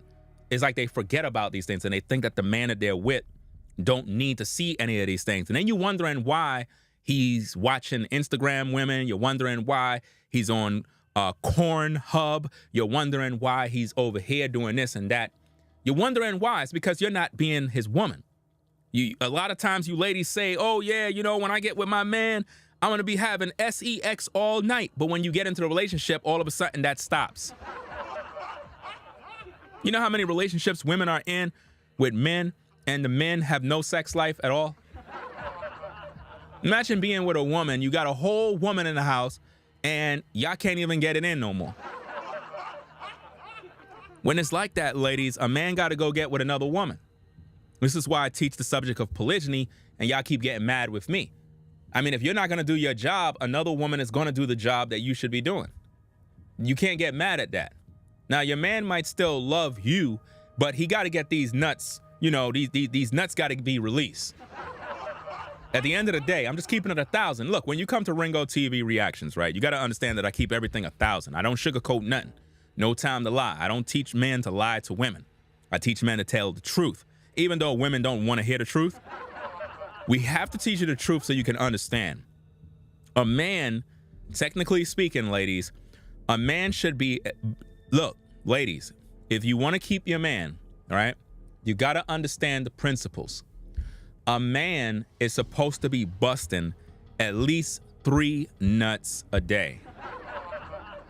Do you understand that? 3 nuts a day may keep other women away.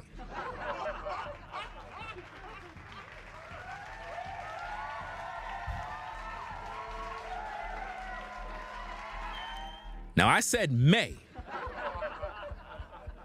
because sometimes you might be able to help them with release those 3 nuts, but it's not enough. But typically, if your man get up in the morning, now, ladies, you got to understand the principles. Your man get up in the morning to go to work, right? His nut sack is full of juice. If you let him go in the streets and he didn't release, his testosterone levels are high. So it's going to be on his mind all day. He's going to be watching Sisters. Remember in the cartoons back in the day, the Bugs Bunny and Tweety show, the Road Runner and the Coyote? You remember when the Road Runner would be hungry? Not the Road Runner, the Coyote. The Coyote would be hungry, and he would see the Road Runner, and the Road Runner would turn into a turkey dinner. Well, that's what happens when men get up in the morning and they didn't release and they see a fine sister. What they see is a turkey dinner. You get what I'm saying? So if the man got up in the morning and you're with him, right?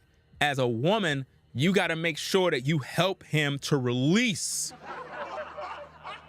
That way, when you let him go out the house, his tank is empty as he left. Now, this is where you're going to have trouble now, because by 11 noon in the afternoon, it's like his tank filled back up again. But you're not with him. So even though you helped him release in the morning, for those 3 hours or whatever the case is, 3-4 hours, he might be good. But once it hit past noon around lunchtime, he gonna want to get it in.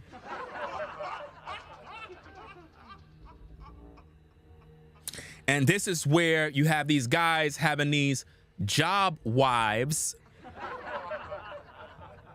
I know some of you ladies are probably like, not my man. My man would never do that, Ringo. Not my man. My man would never cheat on me, Ringo. Never. Not my man. My man?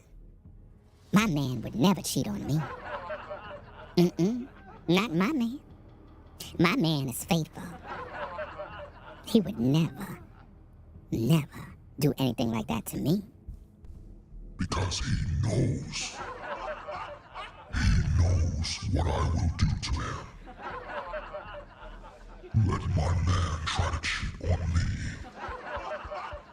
Let him try, and it will be the end of his life. He won't be able to survive. My man?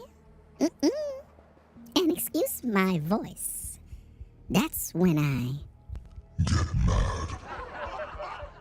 Just thinking about the fact that my man may be at work cheating on me. I don't want to think about this. Not me. I wouldn't want to think about this because I will destroy everything that he has. Because as a wife, he could never do this to me. I'll destroy his car. I know. I will destroy his PlayStation. That's right. I will destroy everything. Everything.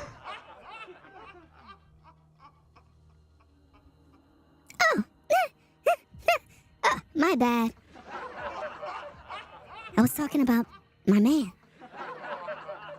He better not cheat on me. My man would never do that to me. Not my man. Not him. Cheat on me? Girl, I got that goody good. I got that goody good. One slice of this, I'll keep him coming right back to me.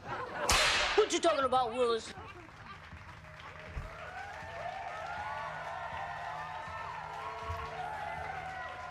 Telling you, man, it's crazy in these streets. These people crazy, man. Let's go. And funny enough, I can tell y'all right now, disclaimer, I will never go through a cell phone again. You cheating piece. So anyway, so one day, this is mid-March, like around March 20th. So we're heading towards the end of the month. He was in the shower. Keep in mind, my mom is coming for a visit in April. So he was in the shower and he received a text message on his phone from a woman. The text message, because it was a preview, so the text message was something where if you didn't know the context of the text thread, you could either go left or you could go right with it. So me being just curious, I opened up the phone, put the passcode in, read the text, then read the thread. Come to find out, it was a text from his aunt. His aunt and his ex share the same name. That's why I say it could go left or it could go right. Text was from the aunt. Y'all don't notice something, fam? I peeped it. Notice what she said. She said her aunt and somebody share the same name. Now, remember earlier in the stream, she said the guy from the dealership have the same name as another guy from another dealership. Y'all ain't peeping the game? Y'all don't notice that everybody have the similar names? Man, I tell you, man, she wrote this whole story up, fam. So I looked at the text, went through the thread, nothing in there. So I went ahead, X'd out of the messages. I see that he has Facebook Messenger downloaded. And obviously it shows you the number of unread messages in the icon. So it showed that he had like 5 unread messages. Fam, this woman got too much time on her hands, bro. Too much time. Listen, why would a man be with a woman like this? She's all up inside his Kool-Aid business, everything, man. Like, come on, leave the guy alone. Now you're trying to investigate him cheating now. And up to now, I haven't heard this woman say she pay a bill. And they still in the ghetto. Still didn't buy a house. Like, this is sad, fam. What you talking about, Willis? This is sad. This ain't right. Let's get back to the tape. So I clicked on it, just being nosy. And what do my wondering astigmatism eyes see? So in his Facebook Messenger is about 7 women. I can see their profile picture and I see their names. Some of them had a preview. The ones that he had not read, I could see the preview of the message. One in particular said, when are you gonna come get this? Y'all know what I'm talking about. So I clicked on that one first. And I'm reading through the thread. And so she's saying, when are you gonna come get this? But earlier in the thread, or further back in the thread, he had asked her, when are you gonna give me? And she said, when lockdown is over. So from what I could piece together, he had not yet physically gotten with her. But had there been no COVID, he would have smashed all day, every day. Fam, women were getting pregnant left and right during the pandemic.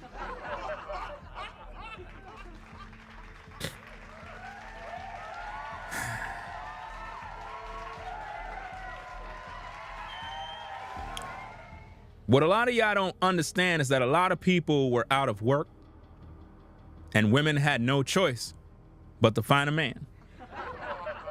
And during that time, a lot of women had pandemic babies. A pandemic baby is a baby that was conceived once a woman was put out of her job. And she had nowhere to go, no money, no nothing.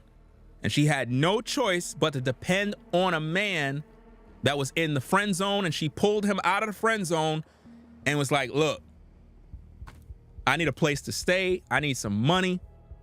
I'm in a bad place. And he was like, well, you're going to have to give me them buns. I gotta give you my buns. That's right, babe. You got to give me them buns. But, I mean, I really... Why you gotta get the buns, though? Girl, you know I've been watching them buns for a long time. Every time I see you walk by on the job wearing that skirt right there, you know, you make a brother think about Christ. You a Christian? Well, you know, a little something like that, babe. You know how it is. Oh my God, I can't believe this. My mom gonna be so happy for me to know I found a good Christian man. Yeah, babe, you know how it is. I go to church every now and then, but I can't really, I'm not perfect. Oh, don't worry. I love a good Christian man. Well, anyway, babes, how about those buns? I ain't gonna hold you. Every time you come to work, you got a brother thinking about giving his life to Christ. But I thought you said you a Christian. I was just joking around with you, babe. You know, you make a brother want to shout. You make a brother want to, praise the Lord. You know, when God made a woman. I said, when God made a woman. Oh my goodness, you preaching now? I said, when God made a woman, she was looking mighty good. Oh yeah, I tell you. When the Lord made a woman. When the Lord made a woman with buns. he knew that a man would be happy. Oh, praise the Lord. I said, praise him. Praise the Lord. I said, praise him. Bless his name. So, sister, you gonna still give me them buns? Of course. I could come live by your house because, it's the pandemic time and I don't got nowhere to live I don't got nowhere to rest my head. Well, you could come on over. It's just you, right? Only you coming by my crib? Well, I got 3 kids. What you talking about, Willis? You got what? I got 3 kids. What you talking about, Willis?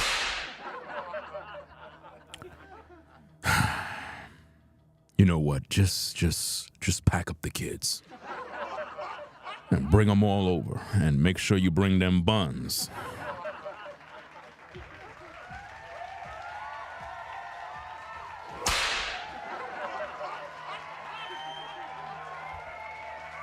I'm telling you, man, back in the day, man, the pandemic, pandemic babies, women lost their jobs and they had nothing else to do. So they had to get a buns to some guy and they end up getting pregnant. So if you notice, a lot of the kids that got pregnant during the pandemic, all you got to do is just look at all the kids that were born during that time, that were, all the pregnancies, pandemic babies, guys. Ladies, don't move too much. We won't know it's you. The other messages were innuendos, meaning the other messages from the other women were innuendos. They were not as graphic as the one between him and her. So I'm reading these messages, and what is interesting is that, woman, I don't believe you understand the magnitude of the problem. Even if he was doing all of these things, he was in perfect right to do this. Like, respectfully. Because I don't think you were giving him no buns. Matter of fact, we can't even call it buns. Those are dumplings.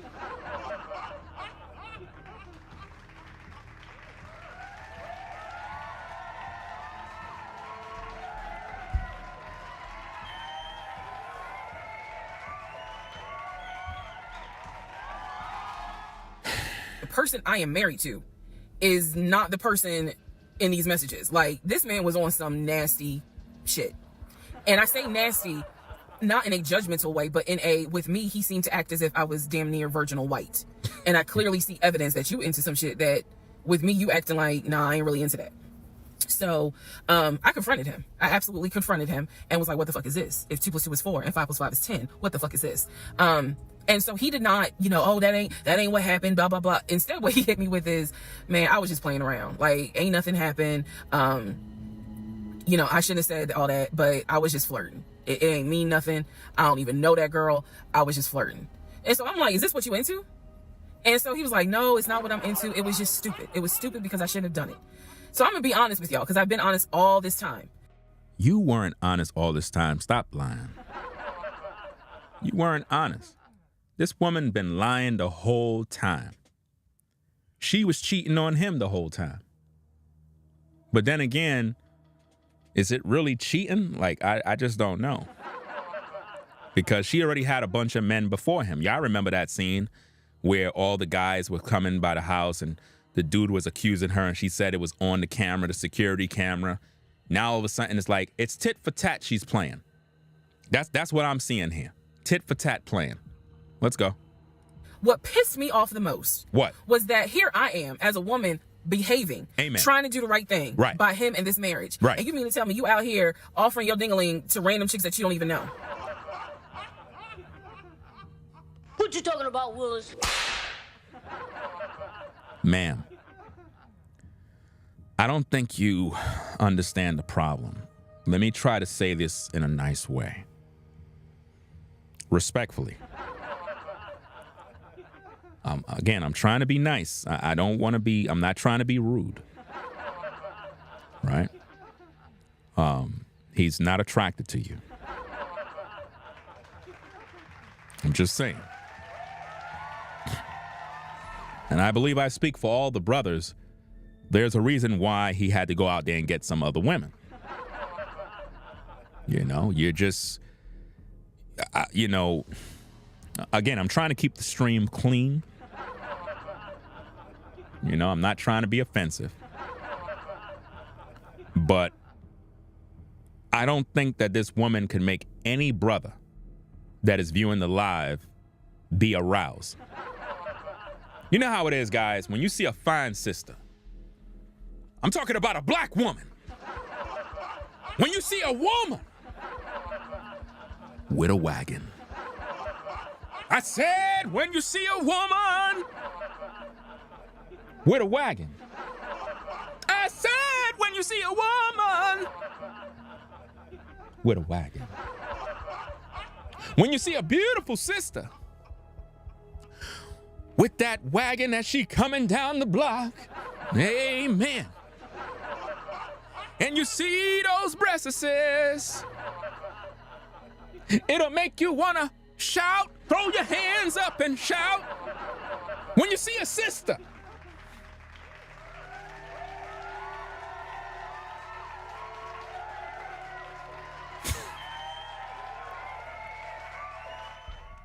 when you see a woman that look good from head to toe, especially if she got pretty toes now. My. When you see a sister come around that block and you're like, Lord, look at that. You be ready to get it in. Brothers, can I get a witness? Have you ever seen a sister looking real good? And you had no choice but to give your life to Christ. I said you had no choice to give your life to Christ. Because she was looking real good.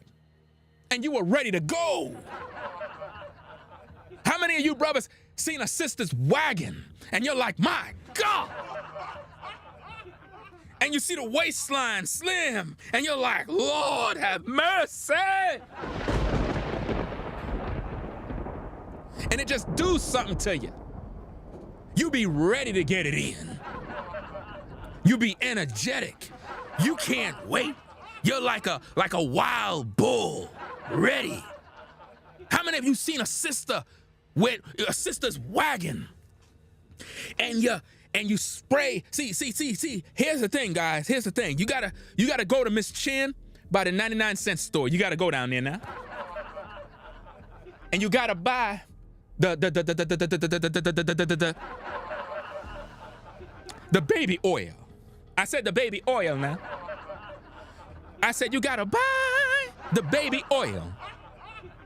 And you put the baby oil inside of the spray bottle and you put some water in there and you shake it up even though it can't mix.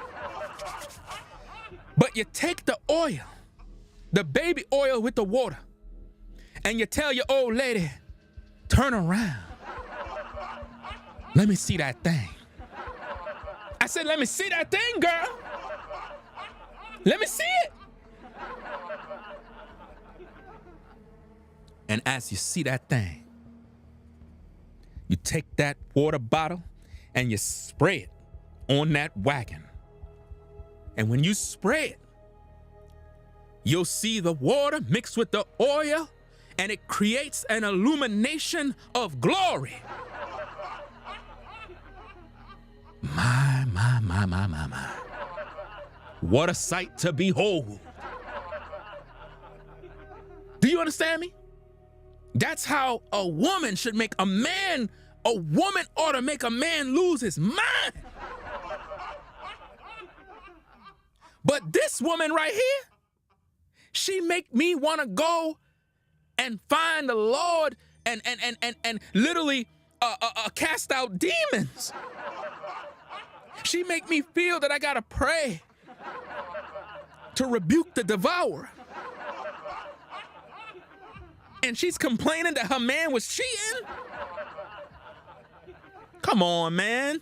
This is crazy. I was more angry at the fact that I'm like, dude, do you know how much I have turned down in order to be faithful? What? to your dumb ass. No way. And I'm seeing that you basically are out here acting like you got Skittles taste the rainbow. I was hurt. I was angry. I thought about getting my lick back. I'm just being honest, I did. And he played it off like it ain't nothing serious. She got her lick back by going and buy a Rose toy. She got a Rose toy, fam. She got a Rose toy and something else she bought from AliExpress. Nothing serious. Don't overreact. Don't get emotional. It was just dumb. He was like, I will delete the messages. I'll even delete Messenger. And I told him, I was like, that's really not good enough because that's not going to fix the root of the issue. Fam, she's a narcissist. Y'all can't see? She's controlling. She's a narcissist. She's insecure, combative, argumentative. Man, this is crazy, fam. So this is where I introduced that we need to do marriage counseling. He didn't have any issue doing marriage counseling. We did not do premarital counseling, but he was like, that's fine. He was like, I don't have no problem doing marriage counseling because if anything, it can help us. So I thought that, okay, he may not have physically cheated from what I could see on the messenger. He may not have physically cheated, but he damn sure got caught, doing a little something, because they had exchanged pictures. So y'all know what pictures he sent. And I was disappointed because I don't like men that send those type of pictures. But anyway, that's another issue. So we agreed that we would start marriage counseling. We also agreed that we would put on a united front when my mom got there. In other words, we were not going to argue. We, let's just act like everything is fine. But at that point, when my mother arrived in April, I could not stand him. I did not want to be, but we couldn't, he moved back into our bedroom because he had moved into the guest bedroom when I saw the messages. Like 3 days before she came, he moved back into the bedroom because obviously she needed to sleep somewhere. So he moved back into the bedroom, y'all. This is crazy, man. So up to now, they still didn't get the house.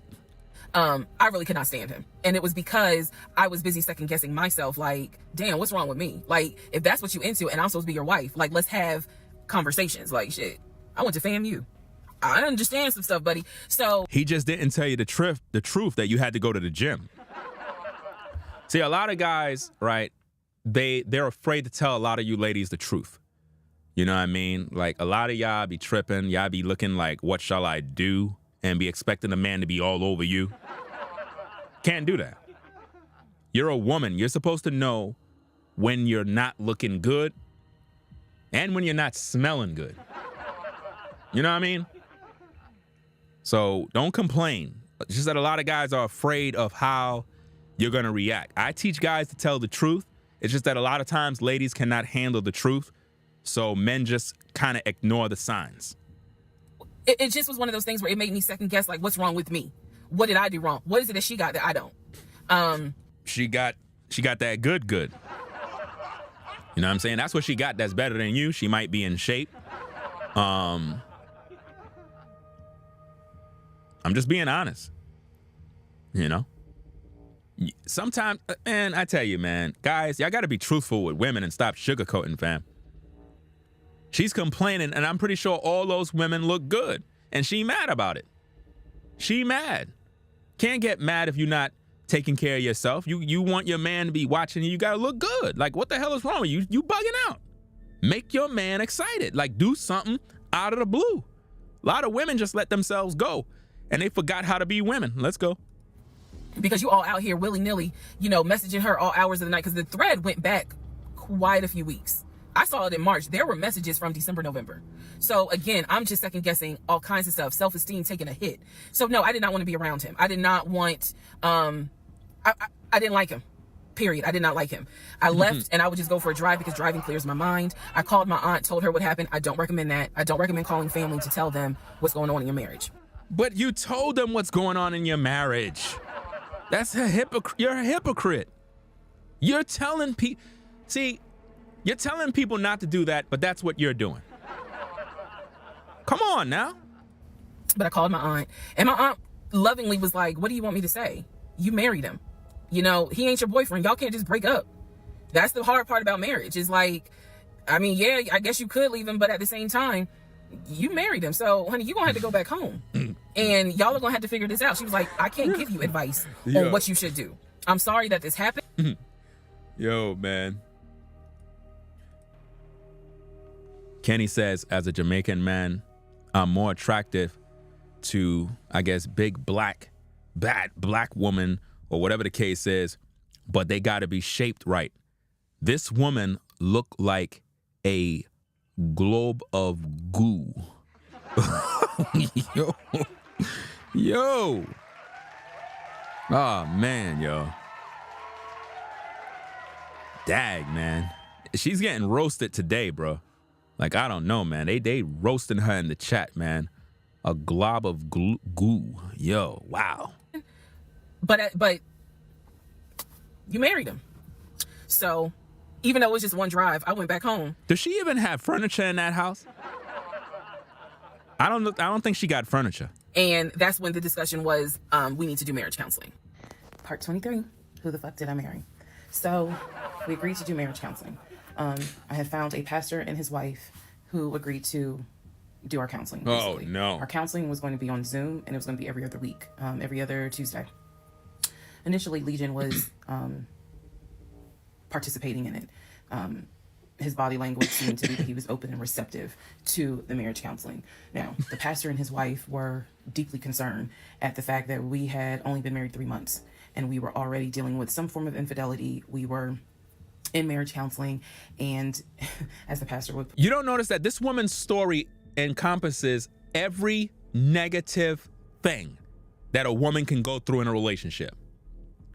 From being with a man that she claims broke, a man that can't keep his promises, a man that's cheating on her, a man that is a liar, a manipulator, a narcissist, like anything that could possibly be bad about a relationship with a man. Her entire story includes everything. She didn't leave nothing out. And again, we didn't finish everything. I wouldn't be surprised if she said that the man is gay. I wouldn't be surprised if that comes up later on. There seems to not be any sort of intimacy. They were concerned. Rightfully so. I think any person would be if they knew what was going on within those 3 months. So the pastor and his wife, it is fair to note, we started counseling with them in the spring. We continued counseling with them up until a week before I found out what I found out, and he got kicked out. So one of the first things that the pastor kind of talked to us about was, what was the deal with the Facebook Messenger stuff? And Legion was like, it was stupid. I shouldn't have done it. It really was just attention, and I got carried away. He felt like he kept saying, I'm not going to keep apologizing. I'm not going to keep getting persecuted. After I told you, I'm sorry, I told you I wouldn't do it again, and I want us to move forward. You're either going to forgive me or you're not. The pastor and his wife were like, wow, the audacity is real on this one. So needless to say, we started moving slowly forward. It was always in the back of my mind, just like it was in the back of my mind with that black Dodge Charger. It was one of those things where, okay, I see how you kind of are moving and operating. He came to me a few days after we started our first counseling session, and he was like, we should get a joint bank account. What he wanted to do was to each one of us have our own account and to get a joint account for our money to go in there for joint expenses. Now, up until this point, he had been paying the rent, the utilities, and I really was just paying for my stuff. So now he's suggesting, look, we're married now, let's go ahead and get a joint account. Guys, don't get a joint account.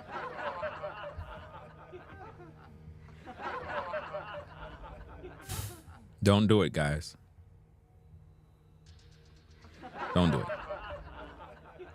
Wasn't necessarily against it because I knew that I would still have my own account. I would still have my own savings. So what I countered with was, okay, let's take a look and see what we're working with. Show me your checking. Let's look at each other's accounts. Look at what we have currently. Why do you want to look at each other's accounts? Yo, this is a toxic relationship, completely toxic. Why is she so concerned about what's in somebody's account, bro? He was cool with that. So he shows me his checking account. His checking account available balance was just over $9,600. Mine was just over $1,500. So there was a huge disparity in the amounts. What you talking about, Willis? You see, guys? She was broke. Are you seeing this? She was broke. But she's telling you that this man was having all this money, all this other stuff. Like, come on, man. The story is not making sense, bro. Like, This doesn't make any sense. Like, she works and there's nothing in her account. Where's the savings? Like, what's going on? And so he logged in on the phone and turned it towards me, and I could see available checking, available balance, just over $9,600. I logged into my savings. I showed him how much I had in savings. He logged into, picked up his phone. Okay, now we're checking out savings now. Okay, let's see. Logged into his Chase savings, turned the phone towards me. In the Chase savings, it was roughly about $15,000. But I also knew that he told me he had a U.S. bank savings and he had an offshore savings. So at this point in time, I asked him, show me the U.S. bank savings, show me the other two accounts. He would not. She all in this man's business. Show me the accounts. Show me this. Show me that. Fam, I'm not showing you nothing. This is crazy. You don't got to be disclosing all of this for this woman. Do it. This became a huge bone of contention. He would not show me the two accounts that he claims has the most money in there, the accounts that he claims has money for a house in there, because he still was mentioning, hey, we need to get on this house thing if we're going to move when the lease is up. So it's none of your business what's in the accounts. Like, seriously. This woman is only after the money, bro. You didn't put no money in that account, so why you care? Oh, I'm just adamant on, why don't you want to show me your savings account? You showed me the Chase one, like, what is the big deal? And so he kept saying, he was like, there's a lot of money in there. And he was like, and my uncle always taught me, this is not the uncle that died, another uncle. My uncle always told me, just keep your money tight, because women can be, I said, women, like, we're married. So go ahead and show it to me. Women, yes, he was right. Women like you. Just because you married doesn't mean he got to show you anything. See, women be thinking that because y'all get married, that, okay, now I gain access to every damn thing that you got. No, it don't work like that, fam. It don't work like that. This guy shouldn't even be entertaining this nonsense. None of those accounts need to even be of your concern. Nothing. He would not show it to me. So then we went back into marriage counseling, like the next session, and I bring it up. I said, he will not show me these two accounts that he claims has the money in there to buy a house. I told our pastor and his wife, I said, I saw the pre-approval letter, so I don't understand why he's not going to show me, to just put me at ease, that he has the money in there. I had never questioned it before, because again, you tell me who in their right mind signs their name to a legally binding offer, an all-cash offer on a house, and they just do it willy-nilly. I don't know anyone that does that. So I actually never questioned what was in the savings, because I clearly saw him sign his name to a $699,000 all-cash offer on a house. If you don't know what I'm talking about, please go back to the parts in this playlist where I talk about what he did when we were looking for a house. So the pastor and his wife were like, Legion, that's not his name, y'all, that's a nickname. Legion, why would you not show your wife your savings account? Like, what's going on here? I would have punched the pastor in his face if he would have even asked the question. I would have punched him right in the jaw, bro. Like, seriously, like, what are you, that's an out-of-pocket question to ask a man. Like, you sounding like a woman now. A man that's a counselor or whatever the case is would not even entertain that. He'll be like, hold up, you don't be asking this man this type of question. You crazy. And so he made up some bullshit. And I remember the pastor's wife was like, something ain't right. And see, the pastor's wife is not even supposed to be there. Supposed to be one person that's doing the counseling. Because when you have a man and a woman and they trying to counsel you, now it's bochinche, now it's gossip, now it's drama. Because now you're going to feel some type of way because your business is in front of everybody. And I don't care what nobody say. When you sharing your business in front of other people, they're talking about you to other people. Pastor or not, that doesn't make him, flawless or without fault. He could be doing dirt on the low key too. And so at this point, Legion kind of shuts down. He's just like, look, y'all are not going to tell me when and where I open up my accounts to show anybody the money I earned. I earned that money. I earned that money by playing football, blood, sweat, and tears. He went to this whole Denzel Washington monologue about how he earned that money, and no one is going to come in and tell him that he needs to open up the account. She was after the money the whole time, guys. That was her goal. That's why she wanted marriage. She scoped this guy out. She probably knew who he was and whatnot and wanted his bread. So then he starts talking about the ex-wife and how she tried to get money from him in the divorce back when they were in California. So now the pastor and his wife, their red flags are just like, whoa. So much so. Notice the red flags. She's saying the pastor and them was seeing red flags. Again, making the guy out to be the monster and she's the saint. That the pastor's wife said, and I will never forget this, she said, I don't think you all are going to make it to January. What she was talking about is, I don't think y'all are going to make it a year. And I really, truly was like, we're going to make it. Like, of course we're going to make it. And she was just like, I don't have a good feeling about it. And so Legion's all defensive. He at this point, he's folding his arms and because remember, we're on Zoom. He's folding his arms and he's just like, I'm done with this. Like, I'm not going to get attacked because I'm not comfortable showing you the amount of money that I have. Money changes people. And I'm not comfortable. So he's playing that victim card. It changed her. The money did change her. All she's been thinking about throughout this entire relationship is money, cars, and houses. That's it. I haven't seen her do anything for this man up to now. And so the pastor and his wife were like, you know, we're still gonna help y'all as much as we can. But so he was like, I'm not comfortable. And basically the pastor and his wife were like, look, we'll help y'all as much as we can. But there's some deep issues here. And, you know, this is what they advised us. Had the two of you came to us for premarital counseling, we would have told you, do not get married. Y'all should not even be together. That is what the pastor and his wife told us in marriage counseling. If you two had come to us for premarital counseling, we would have told you, y'all should not even be together, let alone get married. But here we are. So we will help you guys as much as we can. But the pastor's wife was like, I don't have a good feeling that y'all are going to make it a year. Part 24, who the fuck did I marry? So remember, we're in April. We're now moving towards the end of April. And he still did not show me his savings account. Saw the checking, saw the Chase savings. So he decides that we should start looking for a house again.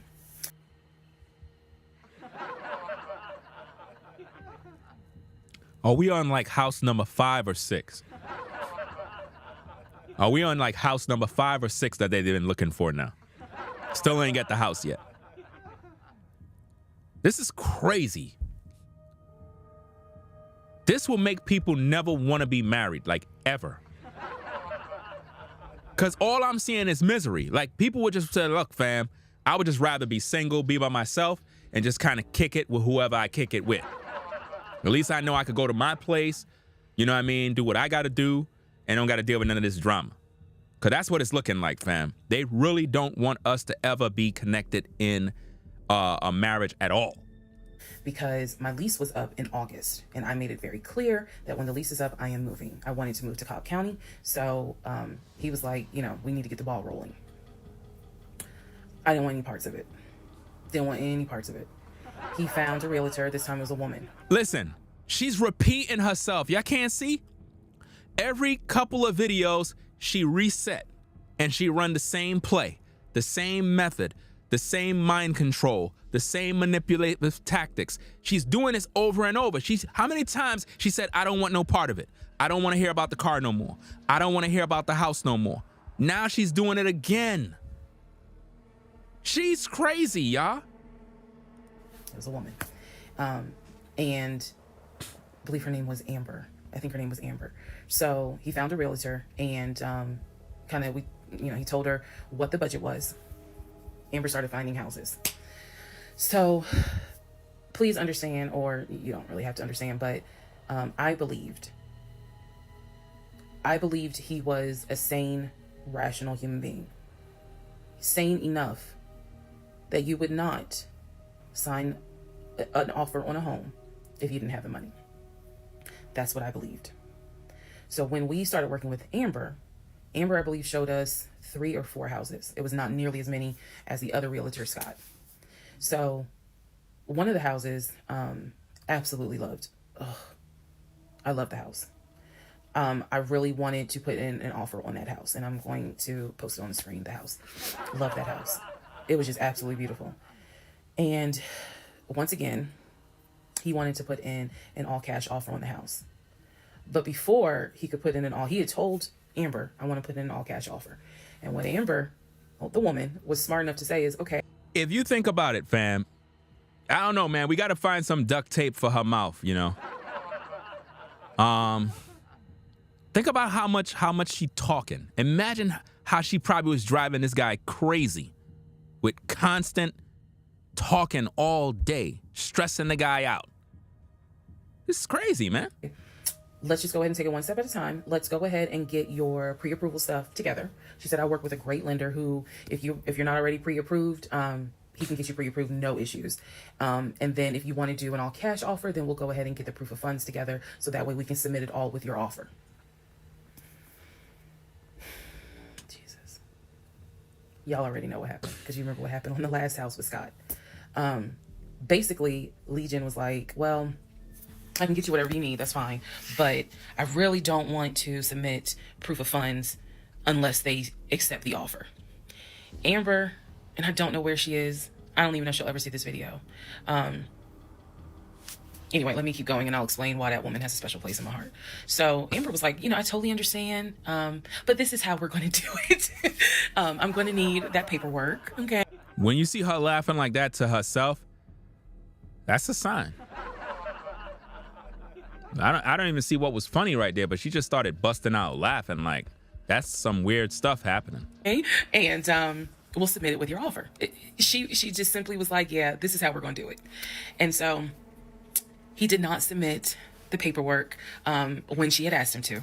And I remember I was driving to work and I stopped at the Quick Trip on Upper Riverdale Road in Riverdale, Georgia. And Amber had called me. It was in the morning. She had called me. And I believe with all my heart that Amber knew something was up, but she also knew I did not know what was up. So she called me and she was like, I just don't understand. Like, if he has the paperwork, like, you can submit the paperwork. But the issue was the Chase paperwork that I had was from a year prior. So my understanding was that it pretty much was no good at this point.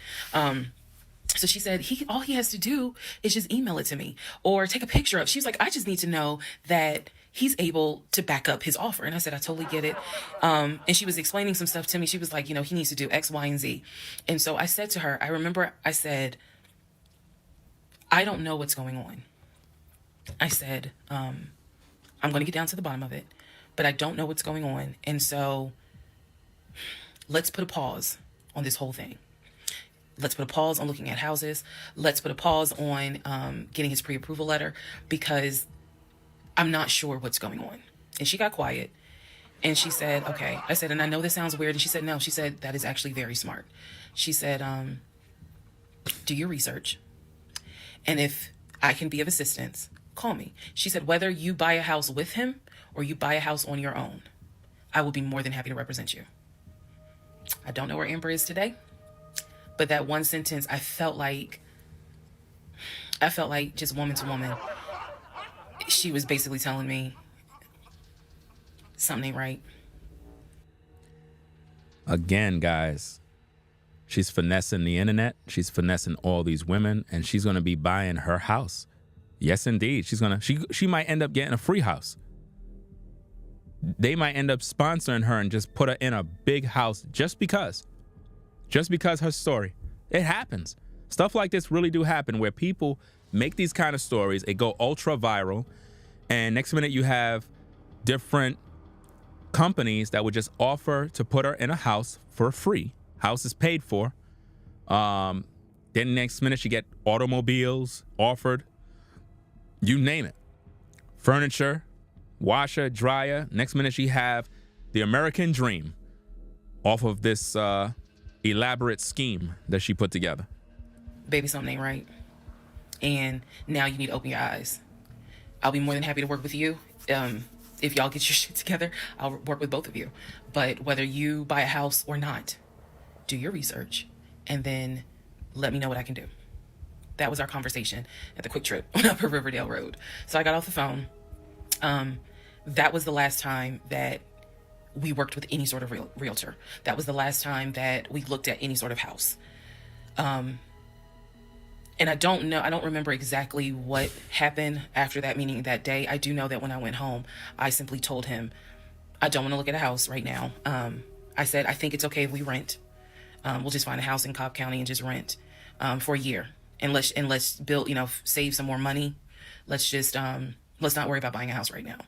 And basically what I was trying to do was save face, because that was the first time with Amber that I actually was embarrassed at the fact that he and I, because I felt like I was complicit in the fact that I'm going to look at houses with him. I felt like we are wasting these people's time.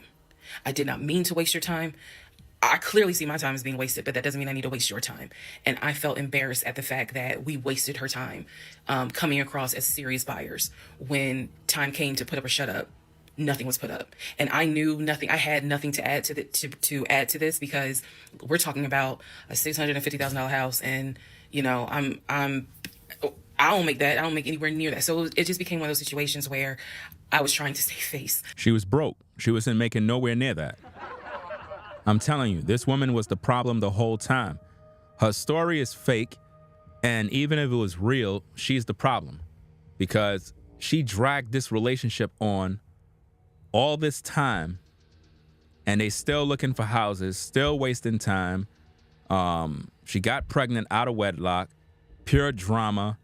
There has been no peace, no happiness ever since she's been with this guy.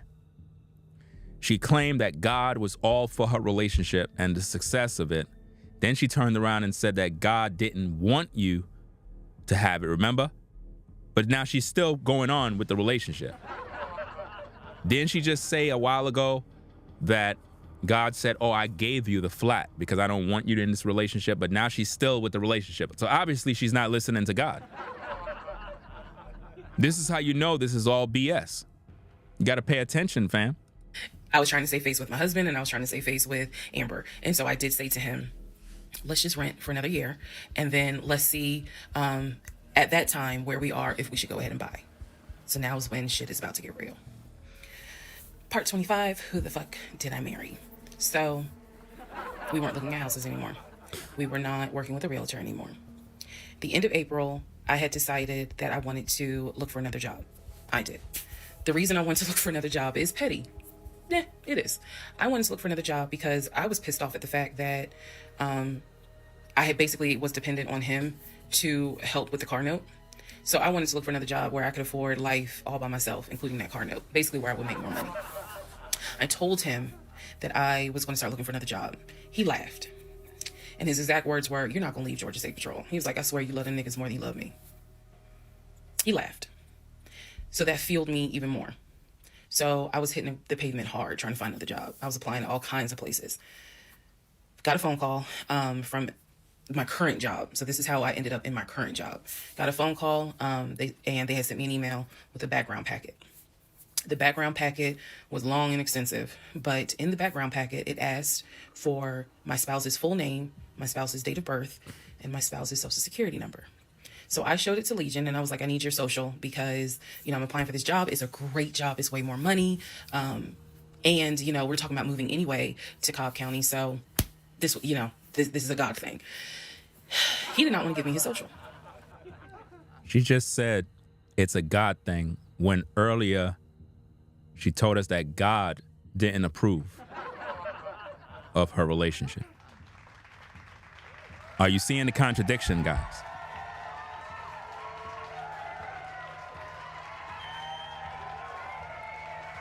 Are you not seeing the contradictions? Put a 1 in the chat if you can see the contradictions.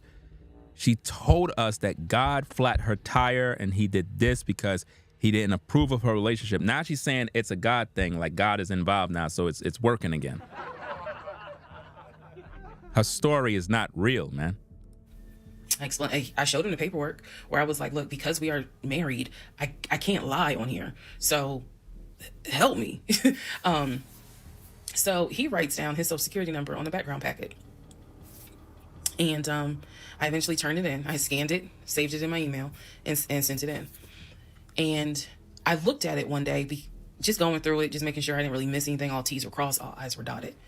And I looked at his social, and something about the social seemed different than the social security number that I remember seeing when we did our marriage license. And so for those who you remember in the previous part, I said I had ran his social security number from the marriage license. Nothing came back. So I thought that I had written it down wrong. Basically, what it is that the first 3 numbers were different on the background packet than what was on the marriage license. If you don't know this, here's a little trivia. Your social security number, the first 3 numbers, pretty much are dictated by the state you were born in and the state that issued your birth certificate. So he was born in Pennsylvania. So the first 3 numbers of his social security number should be attributed to Pennsylvania. Pennsylvania, shit, they probably got like 5, 6 different numbers 3-digit numbers that your social security number can start with.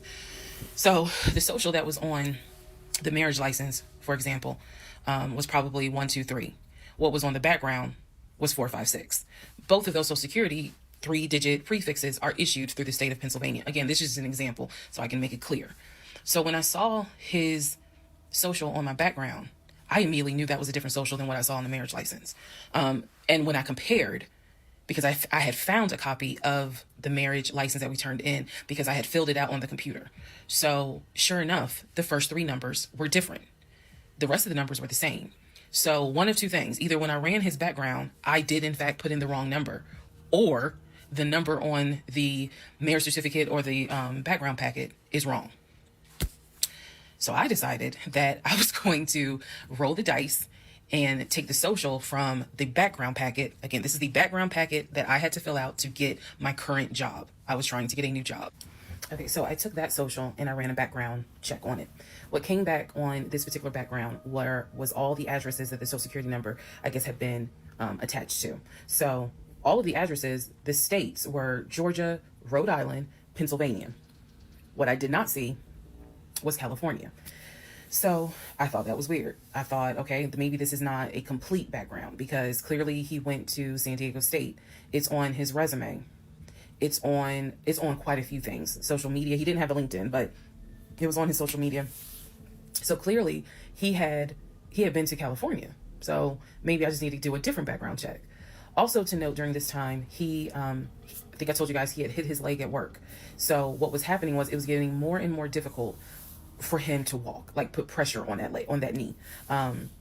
He was still able to go to work. He was still leaving at 6:15 in the morning. He was still coming back between 3:30 and 4 o'clock. But I clearly could see where he was in pain. He would elevate the knee, ice the knee. It was getting worse. And I was constantly like, go to the doctor. Let me take you to urgent care so that they can look at this knee, because you shouldn't still be limping and having a hard time putting. Now she's being the good old loving wife now. This goes into the section of women that have rehabilitated certain men in whom they were dating or dealing with. That's what we're seeing here. Again, I believe that Reesa Teesa is an agent that has been appointed, selected, and packaged to do this particular military operation. And her job is to infiltrate the minds of women. And her story is supposed to encompass all aspects of drama and trauma that a relationship can provide in order to seduce women into looking at men as a whole as the reason why they're stressed out and miserable.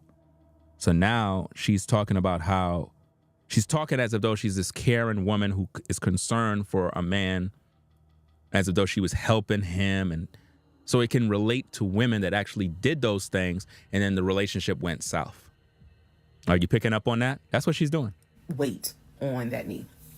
And every single time he was like, oh, it's fine. I have a doctor's appointment on Wednesday. The doctor just told me to ice it and to elevate it. This is an old football injury. It happens all the time. It used to happen a lot when I was out in California. So I'm mentioning this knee issue for a reason. But back to the background. So once again, when I ran the background the second time with the second social, it showed me states of Georgia, Pennsylvania, and Rhode Island. And that's all that I saw in terms of addresses. I didn't see anything for California. So by this point, we're moving into May of 2021. Things are starting to reopen. One of the things that reopened was San Diego State. So I called San Diego State. I called the registrar's office. Someone did answer, and there was instructions on how to request a transcript. I was able to try to request it online. You needed the student's name, and I believe you also need their social. And when I typed it in, it said no results found. I believe that I sent an email asking, this person is saying that they were a student there. Can you verify it? The response I got was there were no records found with that social security number. So I'm like, okay. I asked him about it.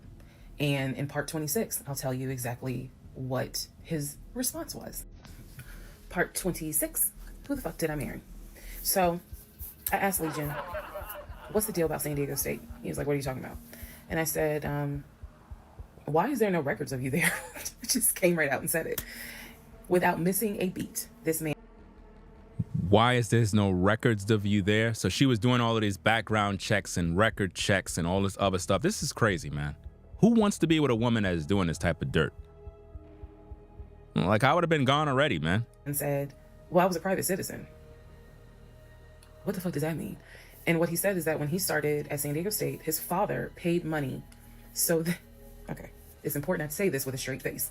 His father paid money so that his name and social would not be publicized and he would be considered a private citizen. He said that he had a card where all he had to do was show the card. He does not have to give his name. He does not have to give any information because he had that card. He said so San Diego State would not have any record of him, but he was in fact a student there. I said, and you claim that you played football. He's like, I did play football. I said, so you're saying that the school did not publish your name anywhere and they were in violation of NCAA rules? And he was like, why are you asking all these questions? And I said, I'm just curious. I'm just curious. You're saying that you were a private citizen, but yet how were you in compliance with NCAA if you were a private citizen and they did not publish your... Again, you can't see that this woman have problems. This woman literally sat and made 50-part video. This is crazy. Like, you gotta be mentally sick to sit there and literally hash out over 50 plus videos and not take no responsibility that you are the problem, but the guy's the narcissist. Name on any roster. So that was his excuse. He was like, all I can tell you is that I was a private citizen. My dad paid for it. Okay. So now I know that San Diego State has no record of him. Now I know that his social security number, at least the one that's on my background packet, only shows that he lived in Georgia, Rhode Island, and Pennsylvania. Okay. So at this point, the pain in his knee is getting worse. It's getting to the point where when he would come home from work, he would take a shower and immediately get in bed, elevate his knee. He was not even eating the way that he... Remember, I'm not sure what her connection is in terms of if somebody is making her do this, but my personal opinion is this series that she made, it went ultra viral.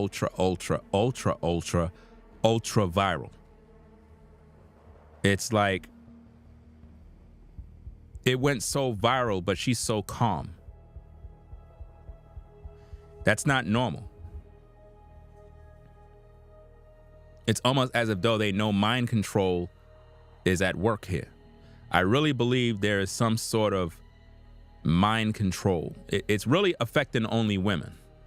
You know what I mean? You might have a few guys that might get caught up in it, but this level of mind control is affecting women. It's a strategic military operation, and it's making women think about all the bad things that ever happened to them with men. Make them relive the trauma through her video. Because they're not seeing the red flags like we're presenting to you and showing you. When women look at her, they see their previous relationships. So they salute her, they congratulate her. And now it's to the point where Reesa Teesa can start a church and 1 million women will show up. Reesa Teesa can say, hey, I'm gonna be having a book signing. She could write a book today. It'll sell 3 million copies. Reesa Teesa is a household name as of today, off of drama, because women love drama. That's why so many companies are coming to her, because they want to promote their products and services. If Reesa Teesa was smart, she would start selling merch. Women will buy it. Sell a book. Women will buy it. Whatever she sells, women will buy it. They're going to eat it up as gospel. It's mind control is at play. There's some sort of mind control operation going on that is keeping women dumbed down, docile, and delusional. And that's what I can see. used to eat. It was getting to the point where at times, if you remember when I told you all about the miscarriage, they gave me pain meds because I had taken that pill. But the pain meds I was allergic to, so I couldn't take them. But I still had them. So the pain in his knee was getting to the point where he would take one of those pain meds just to get through the night. He was constantly in agony, constantly kind of tossing and turning, so much so that in May he moved into the guest bedroom. Why would he take pain meds that's supposed to be for you? Or did I not hear that correctly? Didn't she say the pain meds were hers? Why would he be taking it? Why would anybody want to take something that was prescribed for you? Doesn't make any sense. Because I couldn't deal with the tossing and turning thing. And he just said he was more comfortable there. So what at first was I hit my knee at work, turned into, no, it was an old football injury. This has happened before. Turned into, it's painful for me to walk on it. Turned into, it's actually hard for me to work on it. But he was still going to work at 6:15 every morning and coming home between 3:30 and 4. So it is, again, I'm just giving you guys the chronological order of how all this happened. So at this point, we're not looking for a house. I still have not seen the 2 savings account. I'm pretty sure there's no money in those savings accounts. But again, he was going to put in an all cash offer with Amber, the realtor. So I really didn't know what to believe, but I believed what I saw, which is I saw that background is not showing where he went to California. So at one point in May, it was close to mid-May, he calls me from work. He calls me from work, calls me while I'm at work, and tells me that he got a phone call from his stepson. The phone call from his stepson, the stepson was crying and was just absolutely distraught. And I'm at work in my office like, what's going on? And he says to me that the stepson informed him that his stepdaughter passed away, that she died from COVID. The stepson this is the story. The stepson found her in her apartment because they had not heard from her for a couple of days. And she was unresponsive. He called the ambulance. They pronounced her dead when she got to the hospital. So he was calling to tell me that she had died. And he was also calling to ask me if I would object to him giving his ex-wife $2,000 towards the funeral. As I've stated before, and I still am this way to this day. I don't play about death. So when he told me that she died, I immediately went into all right, I'm sorry to hear that. Whatever we can do to help, let's help. Because surely nobody would make that up. So he was like, are you okay with that? He was like, we're married, and the agreement was that anything over $500 would be a discussion. So $2,000 definitely. And I said, yeah. I said, that's totally fine. I'm fine with that. He was upset because, again, he was close with the kids, and my heart went out to his ex-wife. It did, because I can't even imagine. I cannot even imagine. So part 27, who the fuck did I marry? So here's where we are at, and here's what we can establish. Number 1, I ran an initial background check on the Social Security number that was on our marriage license. Nothing came back. I subsequently applied for another job. In that job, I had to fill out a background packet. The background packet asked for my spouse's name, date of birth, and his Social Security number. The Social Security number on the background packet for the new job did not match the Social Security number that he gave me for our marriage license. If you are confused, I believe it's in part 25 or part 26 that I explain that. So we can establish that I then ran a background check on the new Social Security number that was on my background packet. It came back with states that the Social Security number apparently had lived in. Those states were Georgia, Pennsylvania, Rhode Island. Okay. I decided, this is now around May 20th, I decided to do another background check.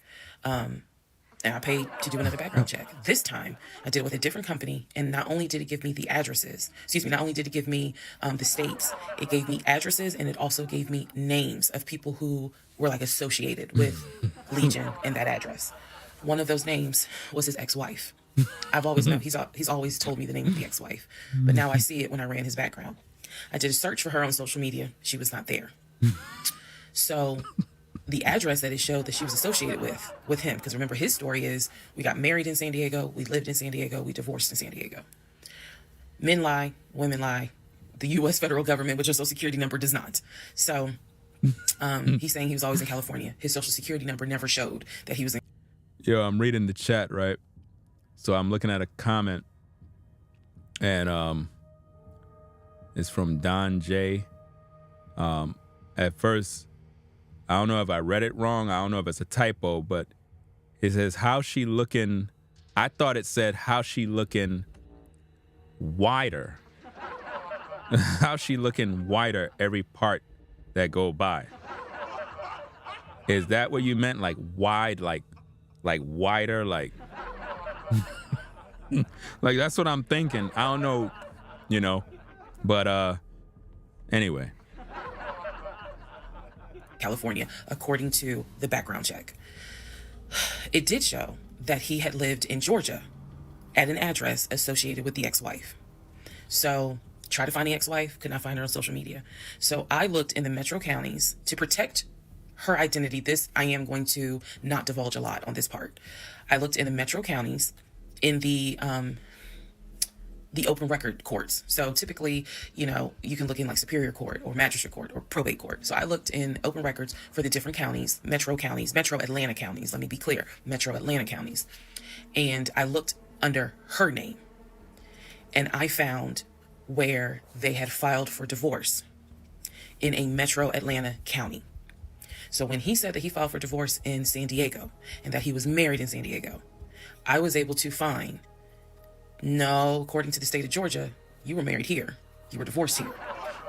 So I looked under her name, found a record for divorce, and it did show his. And see, guys, this is what women do. Women be literally going on these investigations with guys that they deal with. And it's sick. This is why it's good, guys, to just be by yourself and just deal with women accordingly and just not take relationships to the next level, because this is what you're going to deal with. You're going to deal with women investigating you, background checks, seeing if you have a criminal history. I'm sure all of us guys been there where women that you thought was cool at 1 minute, next minute, you know, she's doing investigations and whatnot. Like, it's real toxic. It just goes to show this is what they've done with every guy they talk to, and it's due to a bad experience they had. They had to have had a very bad experience with a man, and now every man they get with, they feel that technology is now to be abused and used. Even when there's no signs of anything wrong, they go hunting for stuff. And then when they do that, they end up creating an imaginary world of what you or who you really are based on their research. And they never take into account their own toxic life. Name. So now I clearly see on my computer that there is a metro Atlanta County Court that has a divorce record in the state of Georgia between him and his ex-wife. So I did what any rational person would do, because this is still kind of COVID time. Well, not really. It had nothing to do with COVID. Let me take that back. Because of the parameters of the court, you can only do the open records request in person. I did what anybody would do. I told my boss I had to go. I grabbed my purse, grabbed my keys, and I drove to the court to do the open records request in person. The open records request was for the divorce documents. Go back in the story, in the series, and remember I did a background on the ex-wife. I told you all exactly what was told to me. He met her in California. He married her in California. He divorced her in California because she cheated on him. He filed for divorce. She tried to get spousal support. It was going to be a little ugly. He was helping her with the kids. That was the story that was told to me. So, went to the court, filled out the paperwork, got the open records request for the divorce decree, for the divorce records. First thing I see, he didn't file, she did. Second thing I see, they didn't make it more than 6 months. I see the date of marriage. I see the date of dissolution, 6 months. Third thing I see, he was served in Metro Atlanta, which means that at the time of the divorce, he was living in Metro Atlanta. California was never mentioned. Fourth thing I see, he filed what is called a pauper affidavit. If you don't know what that is, I'm going to do my best to explain it real quick. Basically, he filed an affidavit with the court saying that he is so poor, he could not afford the fees to pay for a divorce. He couldn't afford a filing fee. He couldn't afford a service fee. That is what a pauper affidavit is for. All of this is in the divorce documents. She had filed. She said it was irreconcilable differences. She was not requesting any money whatsoever. If I can respond to a comment, you know, because I see some of the ladies getting upset, but you really can't get upset with Jay. At the end of the day, everybody's comment is welcome as long as they're respectful. You know what I'm saying? JB says, I'm sorry, ladies, but this is why I pump and dump y'all. Most women talk too much for no reason. You know, and I see ladies are getting upset.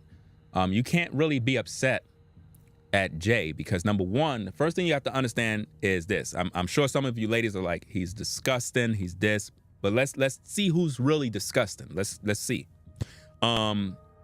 Women control access to sex, right or wrong. So a man cannot force himself. A man cannot pump and dump a woman. Technically, a man can't. Women allow men to lay with them. They make a choice. So the one who is really disgusting are the women who allow guys like JB to lay with them.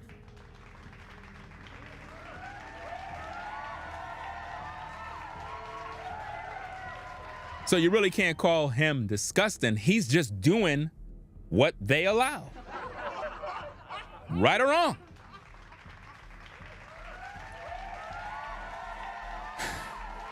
This is why as women, y'all like to do stuff like, oh, he's wrong, he's wrong, he's wrong. I don't believe guys should go out here pumping and dumping women, but at the end of the day, you're blaming the guy for what women allow. If a guy chooses to pump and dump because he's fed up and tired of the BS, that's his prerogative. I cannot stop those guys. But at the end of the day, you ladies can. So how is it that JB is successful at pumping and dumping when you ladies keep allowing him to pump and dump you? Make it make sense. You're the one, as a woman, who is disgusting. You know? So you can't blame the guy on this one. You really can't. You could say you disagree with what he's doing, but to say he's disgusting, I think not. Women are disgusting with how they think in today's day in terms of relationships. They only see men as a ATM, and they're the ones that are out here allowing men to sleep with them without being a wife. Even Reesa Teesa got with the dude, laid up, got pregnant out of wedlock. She did not respect her own self. So who really is disgusting? Make it make sense, guys. Make it make sense. You know, let's get back to the tapes. And both of them had signed a pauper affidavit. He was served in Georgia at his previous employment.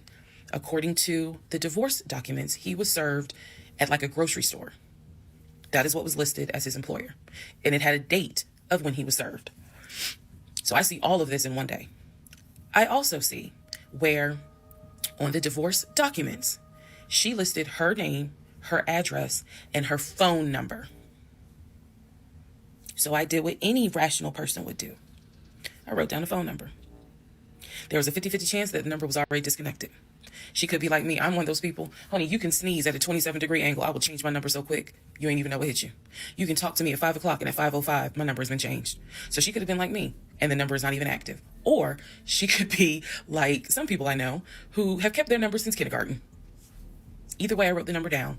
I left the court, and I immediately went back to work. And the same friend who helped me when I had my miscarriage, I told her, I was like, I got this phone number. This is the ex-wife. She was like, girl, you better call. You better call and find out from her. Because I think she said to me, can't nobody tell you what is going on quite like the ex-wife. So, part 28 is the phone call that I had with the ex-wife. Part 28 of Who the Fuck Did I Marry? So, I had the phone number, went back to work. My really good friend was like, you better call her. You can use my phone, but call her. So I called her. She answered. Let me use aliases. And the conversation went like this. May I please speak with Barbara? This is Barbara. Barbara, this is Shirley. Shirley who? This is Shirley Jones. I am the wife of Legion. Silence. Then she starts laughing. And she said to me, and I quote, "If you were calling me, then I know it's bad." I chuckled and I said to her, "I'm not trying to bother you. I'm not trying to disrupt your life. I said, I am literally coming to you on some woman to woman shit." I said, because you are probably the only person who can help. She listened. She was gracious. And she said, what is it that you need to know? Or what is it that you want to know? And I said, I understand that you and my husband talk and communicate. And she immediately said, "What? No, we don't." And I said, "Okay." She said, "One thing you need to know about Legion." She said, "Whatever he tells you, it is a lie." And she said, again, let's go back to part 1. I told you guys that when he introduced himself, or when we met, we actually had matched on 2 different sites. And he was under 2 different names. One was like the actual birth name. The other one was a nickname variation of that name. That's the name I know him by. So for example, if his name was Matthew, he had a profile under Matthew, and then he had a profile under Matt. I would have known him as Matt. So she said to me, she was like, "I don't even know who Matt is." She was like, "That's not even his name." And so I knew what his actual government name, and she was like, "No one calls him Matt." She was, Again, guys, this lady is making up this story as she go.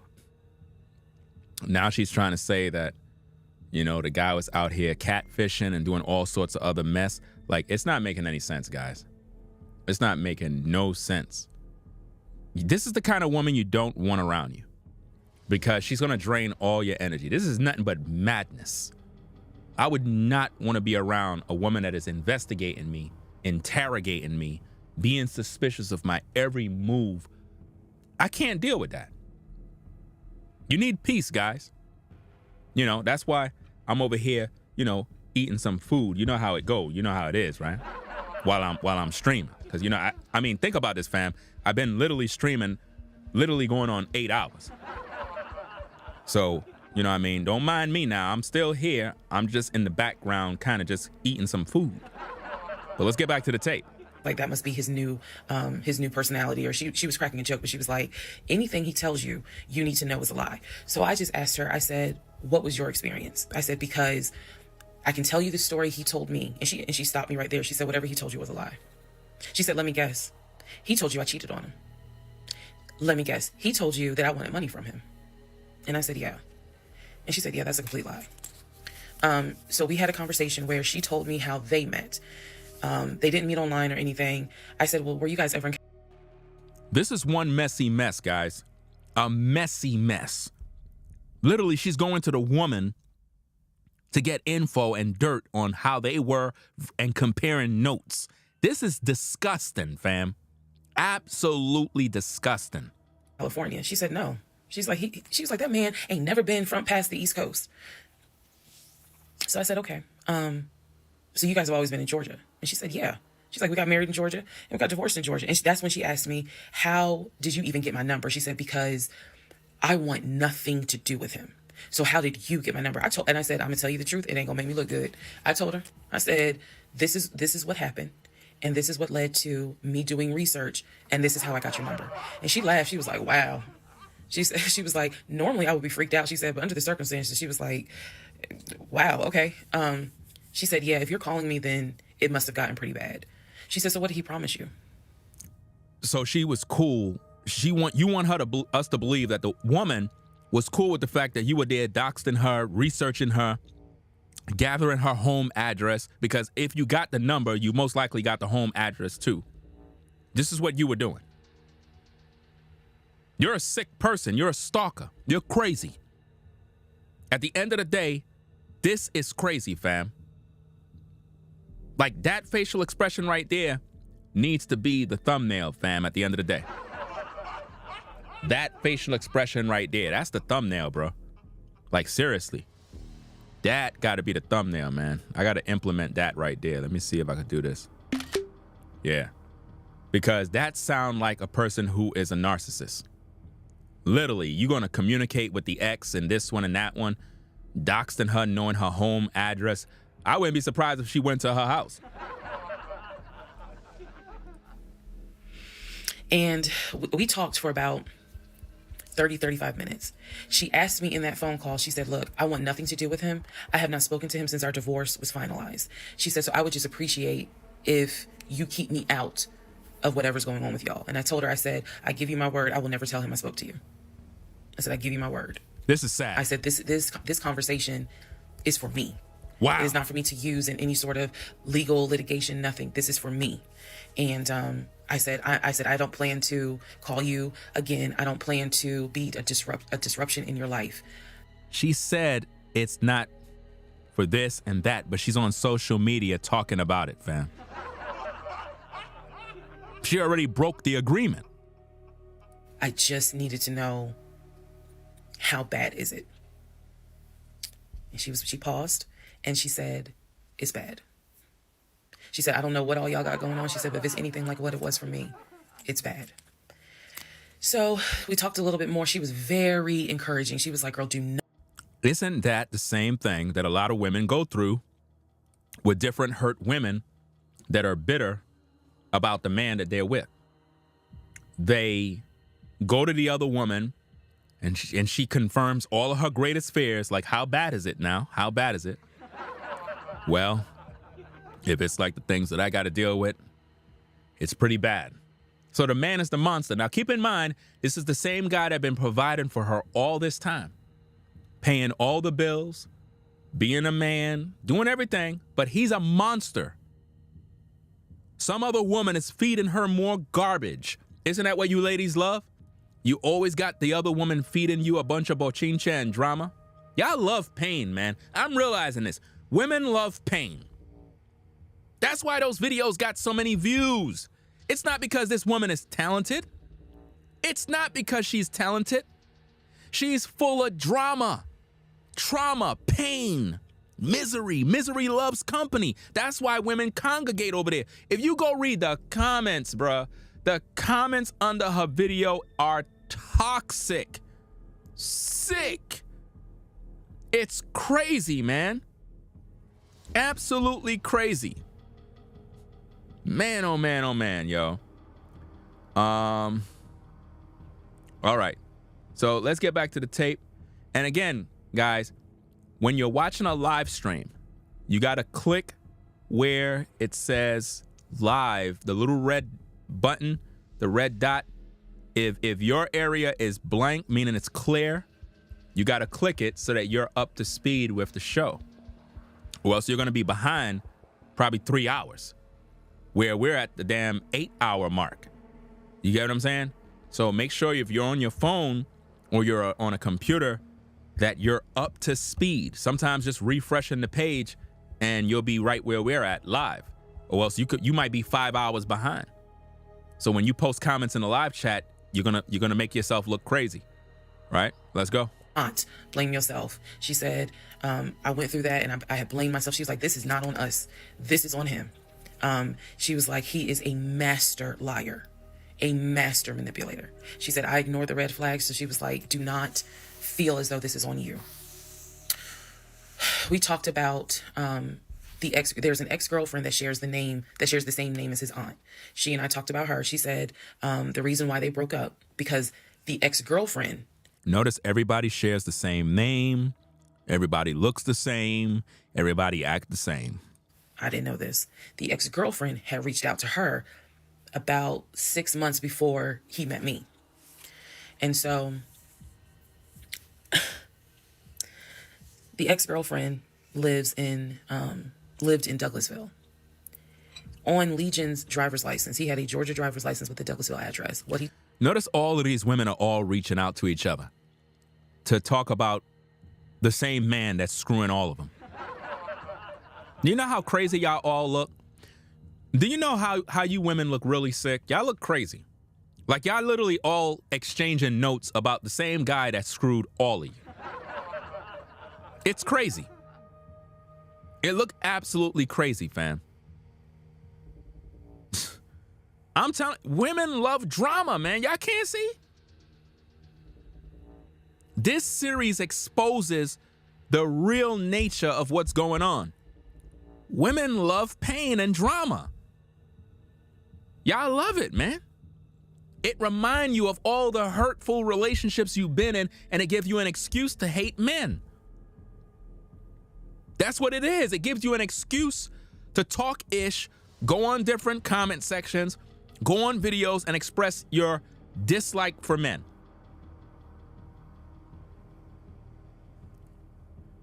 Man, I tell you, man. And to all the women that might be like, well, not me, you're exposing yourself. Because if it don't apply, let it fly. If something don't apply to you, you don't got to keep raising your hand trying to prove yourself. Nobody here know you. All we got to do is judge your comments. If we don't see you talking shit, then we know it don't apply to you. But if we see you encouraging the behavior of this narcissistic woman here, then we know that you're a part of the same nonsense. If something don't apply, stop making yourself known like, well, not me. Nobody asked you. If something don't apply, just don't even waste your time. Because when you have to try to defend yourself, it automatically make you guilty. If black women are saying black men ain't shit, and they come on YouTube, TikTok, and you see me in the comments, I'm not a deadbeat dad. I take care of my kids. I'm not like all these other guys. I'm trying to prove to you that I'm not a deadbeat, which means that I am a deadbeat. I'm trying to prove it by defending myself. Do you understand? So it's never good to respond by saying, not me, not me. When you do that, you're guilty automatically. It doesn't give off a good sign because it's like you're trying to prove that you're not. People that are not what other people are accusing them of, if you're defending yourself, you look guilty automatically. Told me was that it was the address that his sister, because remember I told y'all his sister Shantae lives in Douglasville. She's a nurse, married with 2 kids. So he told me that the address on his license, it was his driver's license, was to Shantae's house. The ex-wife is telling me, no, that's the address for the girlfriend, the ex-girlfriend. He had moved in with her, and he created this whole narrative with her. She found out that he was lying, and she kicked him out. And so, I guess after she kicked him out, Listen, she's basically saying Legion was doing this with multiple women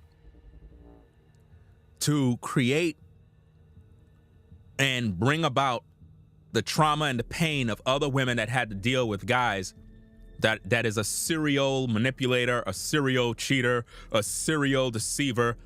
That's what she's doing there. She's basically saying, hey, he did the same thing to me. So you're a victim. So basically, Reesa Teesa is acting like she's a victim.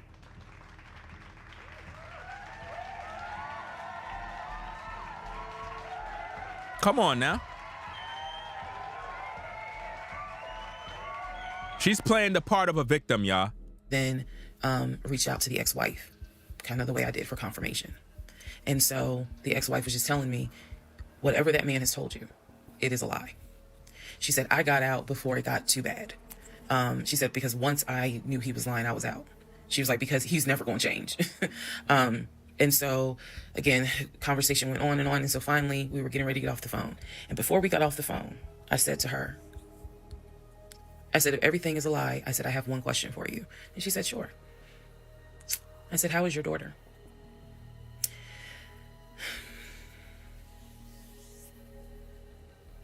I said, how is your daughter? Next part coming up. Part 29, who the fuck did I marry? So I asked her, how is your daughter? She said, my daughter's fine. And I said, okay. She said, what did he say about my daughter? And I will be honest with y'all, I didn't have the heart to tell her. So what I said instead was, oh, no, it was, with everything with COVID, I think he mentioned that she might have had COVID or was exposed to it. I downplayed it bad. I wasn't going to tell that woman that he said her daughter passed away. So I said, obviously I'm glad to hear that kids are fine. She said, look, whether you stay with him or not is your choice. She said, again, she said she's not going to tell the woman that he said that her daughter passed away, but she's saying it on social media now, which is going to go to that woman's ears either way. Are you not seeing how she is being messy and disobeying the trust of the other woman? She said she wouldn't tell her that, but she's saying it to you guys and ladies. Eventually, that other woman is going to see it because her name is plastered all over social media. It's ultra viral, which means everybody in the United States is knowing about her story. Everybody. Everybody know Reesa Teesa name because of this BS. So now the truth is out there. So she's already being exposed. This is sad. So now that woman is going to get pissed off with the guy for telling her that her daughter was dead the whole time. So now she's being messy now. He ain't gonna change. He ain't gonna change at all. She said this is what he does. She said, you're not the first. You're not gonna be the last. She said he did it to me. She was very, very encouraging because she was just like, you do not blame yourself. She said, we both ignored red flags, but it is not your fault. She said, this is on him. And so we, once again, I thanked her for her time. Again, the woman is telling her it's not your fault. He's not gonna change. Guys, anytime women tell you stuff like, you're not gonna change, you're not gonna do this, that translate into they can't control you. That's what it translate into. That they can't control you. That's why they do that. You understand? So because they can't control you, they say stuff like, well, he'll never change. He'll always be this way. It's not your fault. It's her fault. Her legs were open for the man. She met him on some dating app. She brought him in, moved him in. All the red flags were there in her mind, her own delusional mind. Because I'm not going to say that there were red flags with the guy, meaning the guy was full of ish. No, this woman is full of ish. Because she's the one who let the man come live in her house. She's the one who believed everything he had to say and made a conscious decision to be a willing participant in his world. He was the one paying for her bills. He was the one paying the rent. He did all this work. And up to now, he don't even get no credit. Up to now, nobody haven't even said, well, dag, the guy been providing all this time. But they making it out to be like this guy is a major problem. Like he's an ultra liar. He's a manipulator. He's a narcissist. All I've seen throughout all these parts is that this woman is full of shit. Period. There is nothing that I've seen thus far about this man that is such a bad, bad problem. She is a willing participant in this madness that's going on that she got running. She's stalking people, doxing people, doing research, making phone calls, learning about where exes live, talking on the phone with them. That's sick. It's sick to be a woman literally talking to the exes, but yet you still hanging around the guy. That's crazy, man. That's crazy, man. That's how do she even have a job to be paying that much? She's so vastly invested in this mess. Do she works? Because it takes a lot of time to keep doing this, man. She needs to see a medical professional because this is not healthy. It is never healthy to be that invested into doing all of this investigation about a man. Might as well you leave. Like, seriously. If you got to be investigating me that much to find out what woman I'm with, who I'm talking to, who I'm texting, you need to go. The problem is not me. The problem is you're possessive, you're crazy, you're a lunatic. Something wrong with you. And got off the phone. I took the long way home that night. I could not be around him. I could not be around him. I had to figure something out. I had to figure some things out. So I took the long way home. What does that mean? It means that I probably could have taken 75 to 285, but I probably took 20 to 75 to 285 to 675 kind of like I just took the long way home. a couple of days later, because my mind was spinning. A couple of days later, at this point, I'm turning into the FBI, CIA, and Homeland Security all in one. Literally. Are you seeing what's happening? Homeland Security? This woman is an agent, guys. She's an agent, bruh. I don't care what nobody say. Reesa Teesa is an agent sent by the government to run this operation on social media to prove a point on how easy it is to control people. This one video series literally is controlling only one group of people, and that's black women. I'm serious.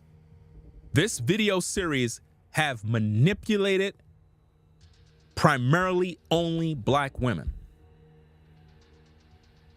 Only. And all it did is divide us.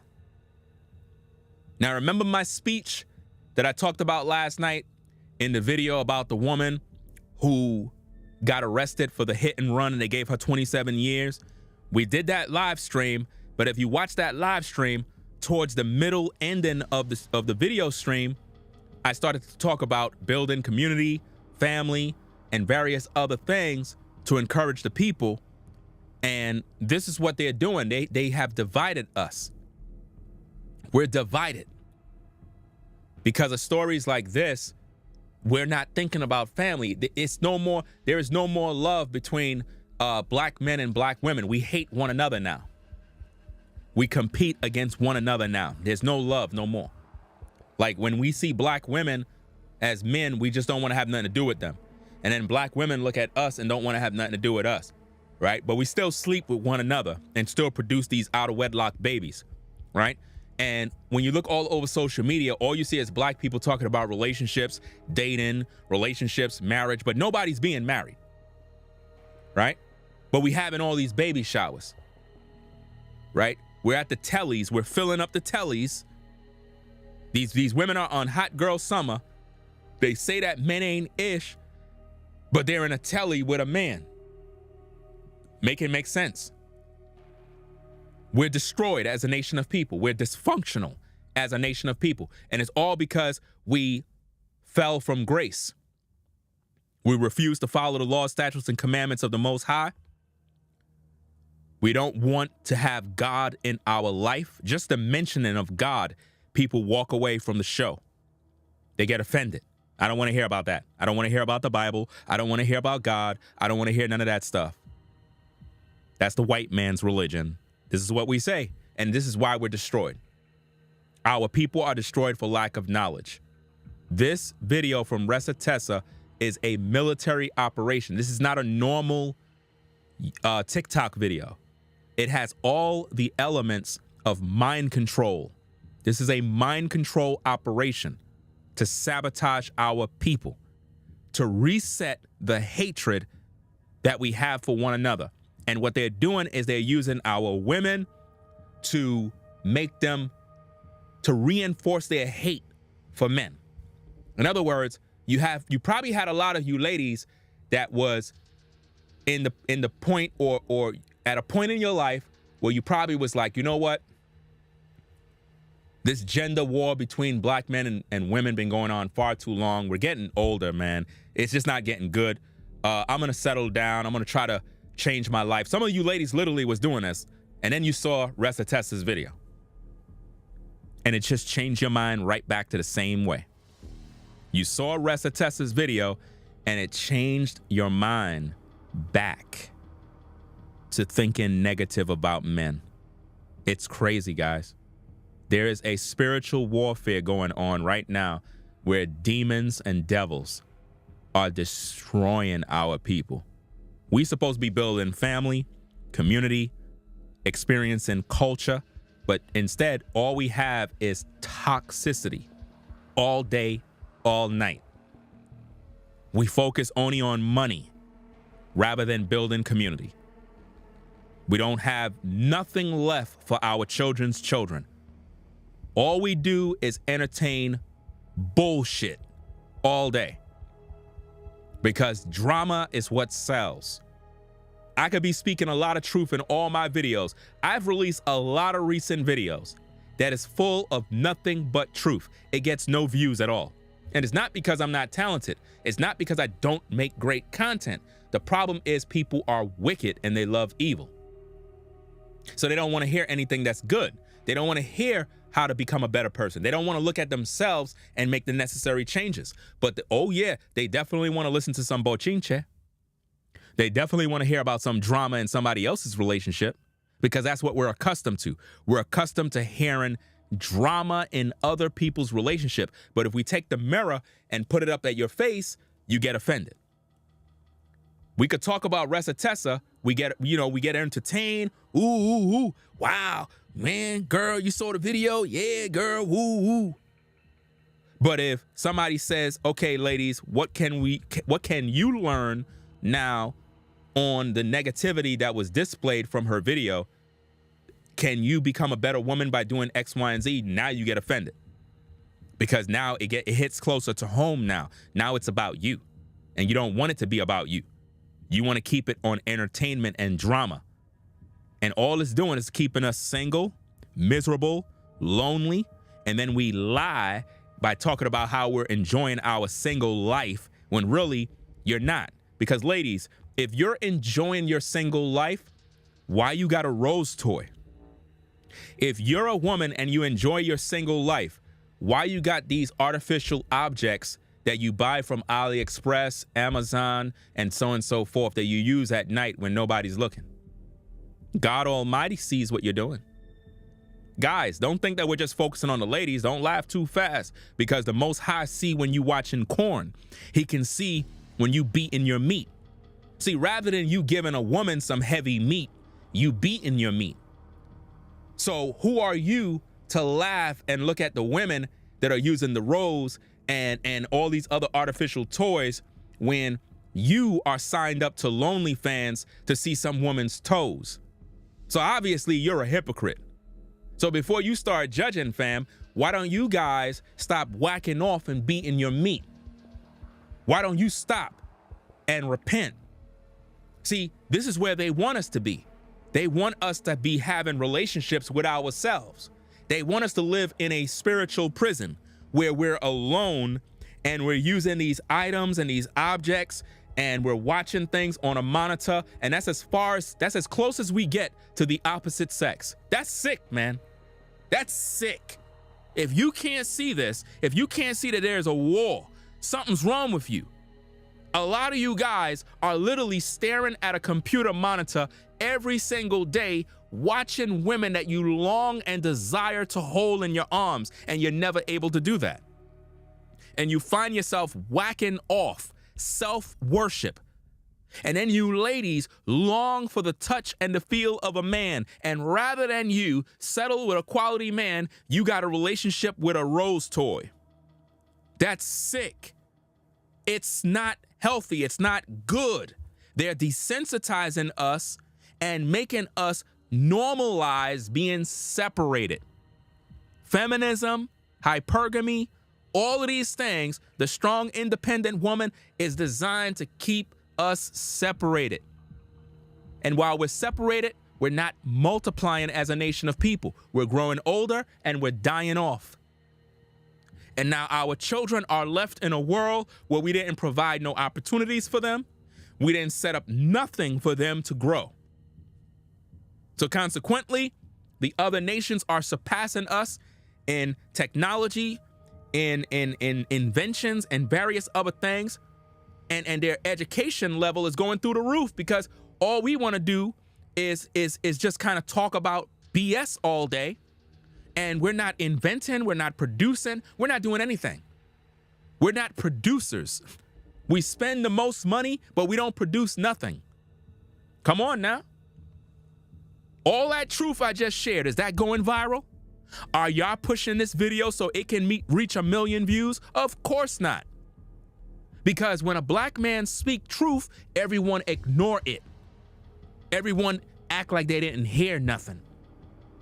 And that's how sick social media is. You can have black men like myself and others that pour out real truth, real content, and we get no support, no love, no one shares the videos, no one clicks the like button, no one cares. But a video from Reesa Teesa titled "Who the F Did I Marry" can get millions of views. You tell me what people are interested in.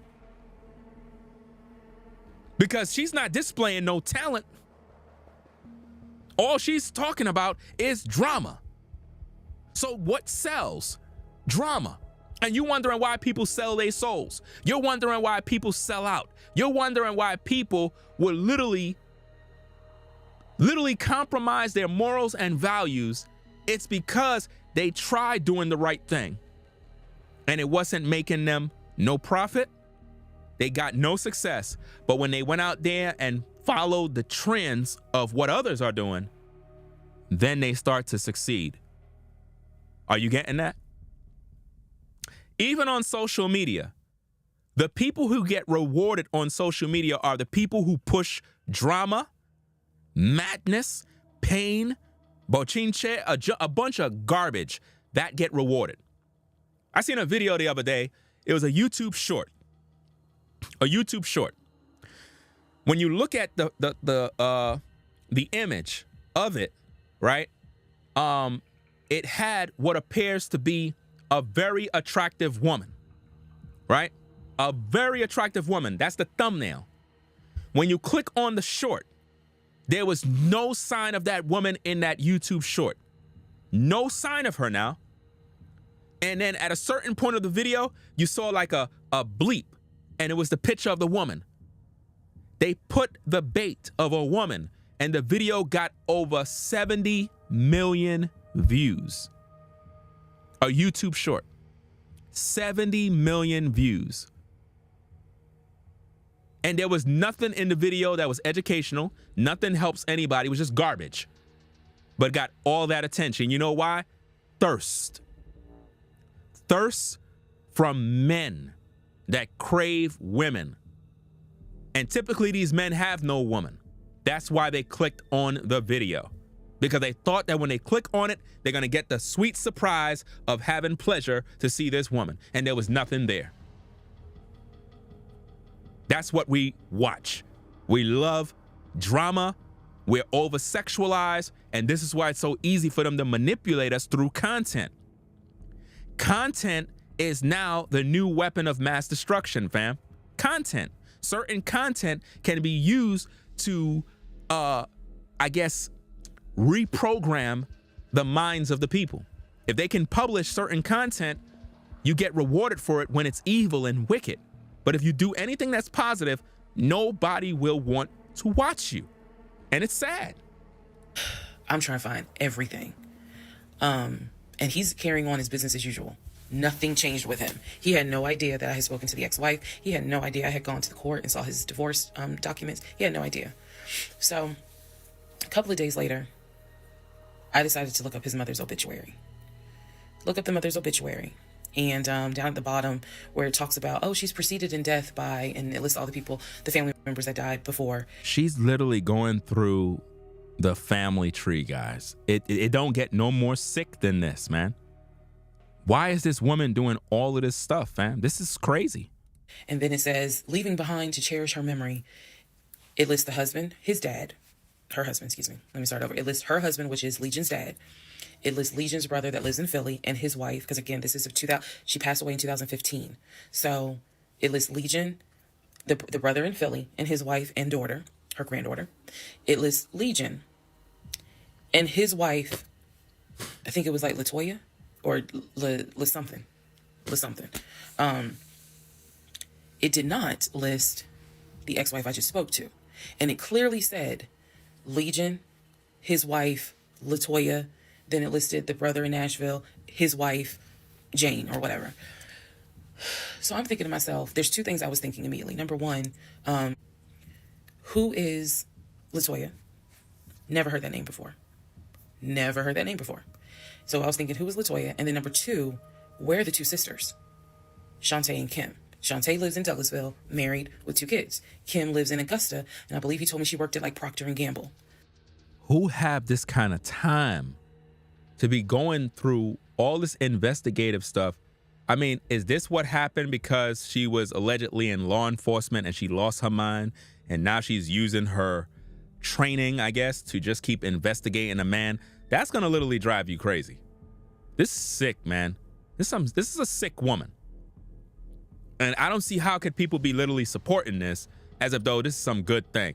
And by the pure fact we're breaking down this entire series, fam, it's showing me that the women that are literally following this woman, because she's literally probably, I don't know where she's at in terms of numbers and followers on TikTok, but she's probably at 2 million followers already. She's probably at 2 million followers already. Women love following pain. They love it. You don't just blow up overnight and your TikTok just reach 1 million followers overnight. It seems like any woman that come online with toxic content like this, they blow up. Y'all remember the other woman? She's not a black woman, but I'm not sure what her nationality is, right? I'll just explain it. Y'all remember the woman? She's on TikTok. She had a baby and she went around making it seem like her baby daddy is a black man. And, you know, he left or this or that or whatever the case is. And she made video after video after video of her showing her baby. And she's constantly giving you updates on her and the baby. Then you seen her and her father. I think her father is black. So maybe she's a black woman, but she's more on the light skin side. I don't know. But for whatever reason, her TikTok blew up. Everybody started following her platform over a sob story about the baby daddy is this and the baby daddy ain't ish. Everything is always over a baby daddy ain't nothing. And women are rewarded for this kind of content. So basically, any one of you ladies can come on social media if you want to get a bag and just come online. First, you got to start off crying. Come online, start crying, start telling the world how your baby daddy did you dirty and how he ain't ish and he ain't took care of the kids and you had a miscarriage and all this other junk.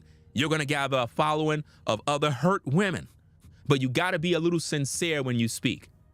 And I guarantee you're going to blow up. You're going to blow up because women do this all the time. I've seen this happen. Every single female creator that does content, she starts off one way and then she just get tired of the same thing, not getting no views, not having nothing happen. And then before you know it, she switch up her content and talk about drama. All you got to do is go to the same Reesa Teesa, go all the way back, scroll all the way, keep going all the way back to her oldest content. The old content, just go all the way back and you'll see the views on it and you'll be like, oh, wow. Nobody was watching her. Nobody was watching her. But now they are. Now, anything she posts get views. So she's going to get the bag. She's going to get the house. She's going to get several houses now. But no man will ever marry her. I can promise you that. Because I don't believe this woman ever was in a marriage with any man. I just don't believe that. So why aren't they listed on here? Because apparently, go back to the video. I posted it on there. I gave y'all background on the family. He apparently was one of 5 through both parents. Brother in Philly, older brother, younger brother in Nashville, an older sister in Douglasville, and a baby sister in Augusta. So why is it on his mother's obituary there's only three children named? Where are the 2 sisters? So I'm even more like, what in the hell is going on? And then I started thinking to myself, why wouldn't they list Shantae? Like, they talk all the time, so I know that they're close because he talks to Shantae all the time.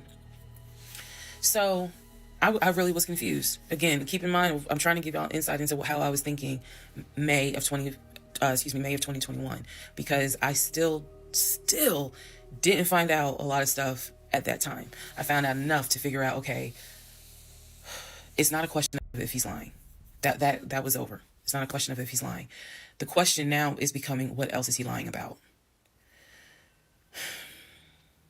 So we had the phone call with the ex-wife. Now she's concerned with what else is he lying about? Who does this type of madness, man? Did this woman even have any sense of peace in her home? She's a drama queen, man. Yo, this series is showing you who she is. That's why I had to do this examination this full video analysis and break this thing down. It doesn't matter how long it take. I got the energy to stream for 24 hours. You understand? I'm a content creator. I'm not like these other guys making 1-minute videos, 8-minute clips. You know, I can literally do this job and break this thing down 24 hours and get through it. Let's go. Now I see an obituary that apparently there's another wife. I know on our marriage certificate, it only states he had one previous marriage. I had 0, he had 1. So this is how I'm thinking in my head, which is, okay, what am I missing here? I know we've established that he's lying, but who the fuck is Latoya? Like, I'm really trying to understand who is Latoya. And again, he's hobbling around the house, limping, and I'm in our bed, well, in the bedroom, I could not get on Google fast enough to try to figure some stuff out. So, see the mom's obituary, study it, and at this point, I'm now trying to figure out, okay, what's the game plan? What is the game plan? And that's where we are about to get into the next part. Okay, part 30 of Who the Fuck Did I? That's the thing, fam. Let me see. Xavier's mom, she knew enough before she married him, but still married him. That's the thing that a lot of people are not getting. There was so much drama going on with this woman from the start all the way up to about video, I believe 16. At video 16, we could have just shut down the live stream. We didn't even have to go any further. Those of you that been here from the beginning till now on this marathon, you know what I'm talking about. We got all the way up to video 16, and I was like, yo, fam, we could shut down the stream right now. We pretty much solved the case. She's the one who's the narcissist. And she wasn't even married yet. And it was just nothing but drama. All the red flags, whatever you want to call them, they were all there. If she felt the guy was this monster, a liar, manipulator, why she went through with a marriage? So the problem is not the guy, the problem is her. She's the one who got pregnant by him. She's the one who started sleeping with him, raw dog, mind you. Not with no condom, raw dog. Knowing the consequences of getting pregnant, you're not married to him yet. You didn't even buy a house yet. Still didn't buy no house and still struggling. But you went through with this guy, but now you on social media blaming the man. He's a narcissist, he's this, and got black women dragging us brothers once again. Come on, man. This is crazy, man. So I'm going to use this as a clarification video. So we're going to use part 30 as a stop. Let's clarify some things. I've done that before on a previous set of videos, so I think it's just important to do that so that way I can try to address some of the things that I have seen in the comments, both supportive and just downright mean. But let me clarify some stuff. Number one, it is important to remember that I am telling this entire story of how I met, dated, married, and divorced my pathologically lying ex-husband. I am going in chronological order of events. So what that means is that, ma'am, sir, whoever you are, if you were coming in at part 30, but you have not seen part 11, some stuff is not going to make sense. I know. It is a long playlist. And don't worry about watching the video as soon as it comes out, because everything, I'm trying to do this responsibly of telling the story in the order of which things happen. So I say that to say, please, if you're able to, start at the introduction disclaimer video. So I did 8 hours already, 8 hours and 31 minutes live. So I did a full day shift at work, right? So now we're doing overtime right now. We're doing a double. Let's go.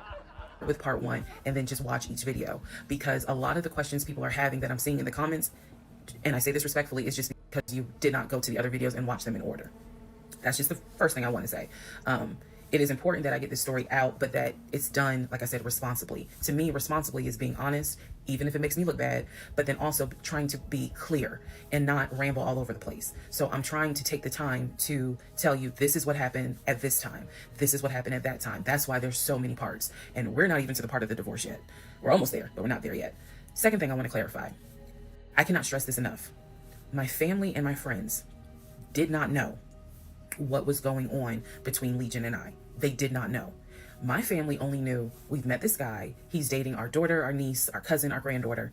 He seems to be a really nice guy. He seems to really love her. From what he has told us, he's done well for himself. He played football. And he has worked at this company 6-7 years, and financially he is in a good place. From what we understand, he just moved here from California. That is what they knew. That's all they knew, because you never shared nothing. You didn't even tell them that you were pregnant. You didn't tell them anything. You kept everything from them. So that means she kept the miscarriage from them too. Right? Based on the story and the timeline of events, that means all the time when she was in the hospital, struggling, going through, she kept everything from them too. You kept from them that you was, pregnant. Come on now. Like, which one is it? You got to make up your mind on this one, man. This doesn't make any sense, fam. Like, serious. They did not know about the red flags I had. They did not know what was going on in my head. They did not know what was going on in my heart, because I did not want to look stupid. I'm fully aware that when I tell this story, I look stupid. I'm aware, and I've made my peace with that. But at the time, I did not want to look stupid. So it was important to me to put on everything's great.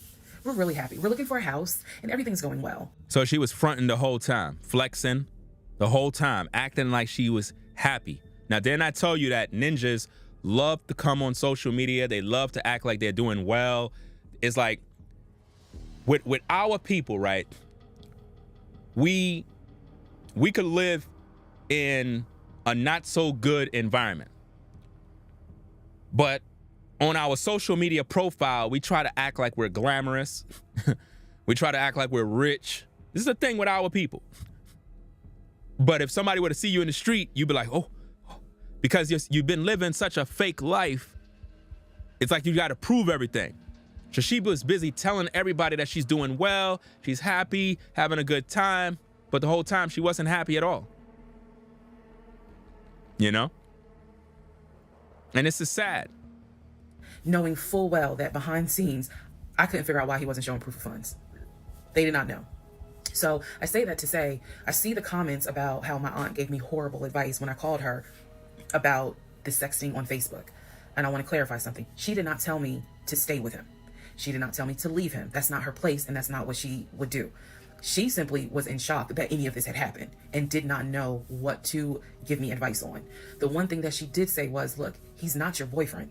Meaning, it ain't as simple as, oh, we just gonna break up. Pack your shit and go. Because you married him.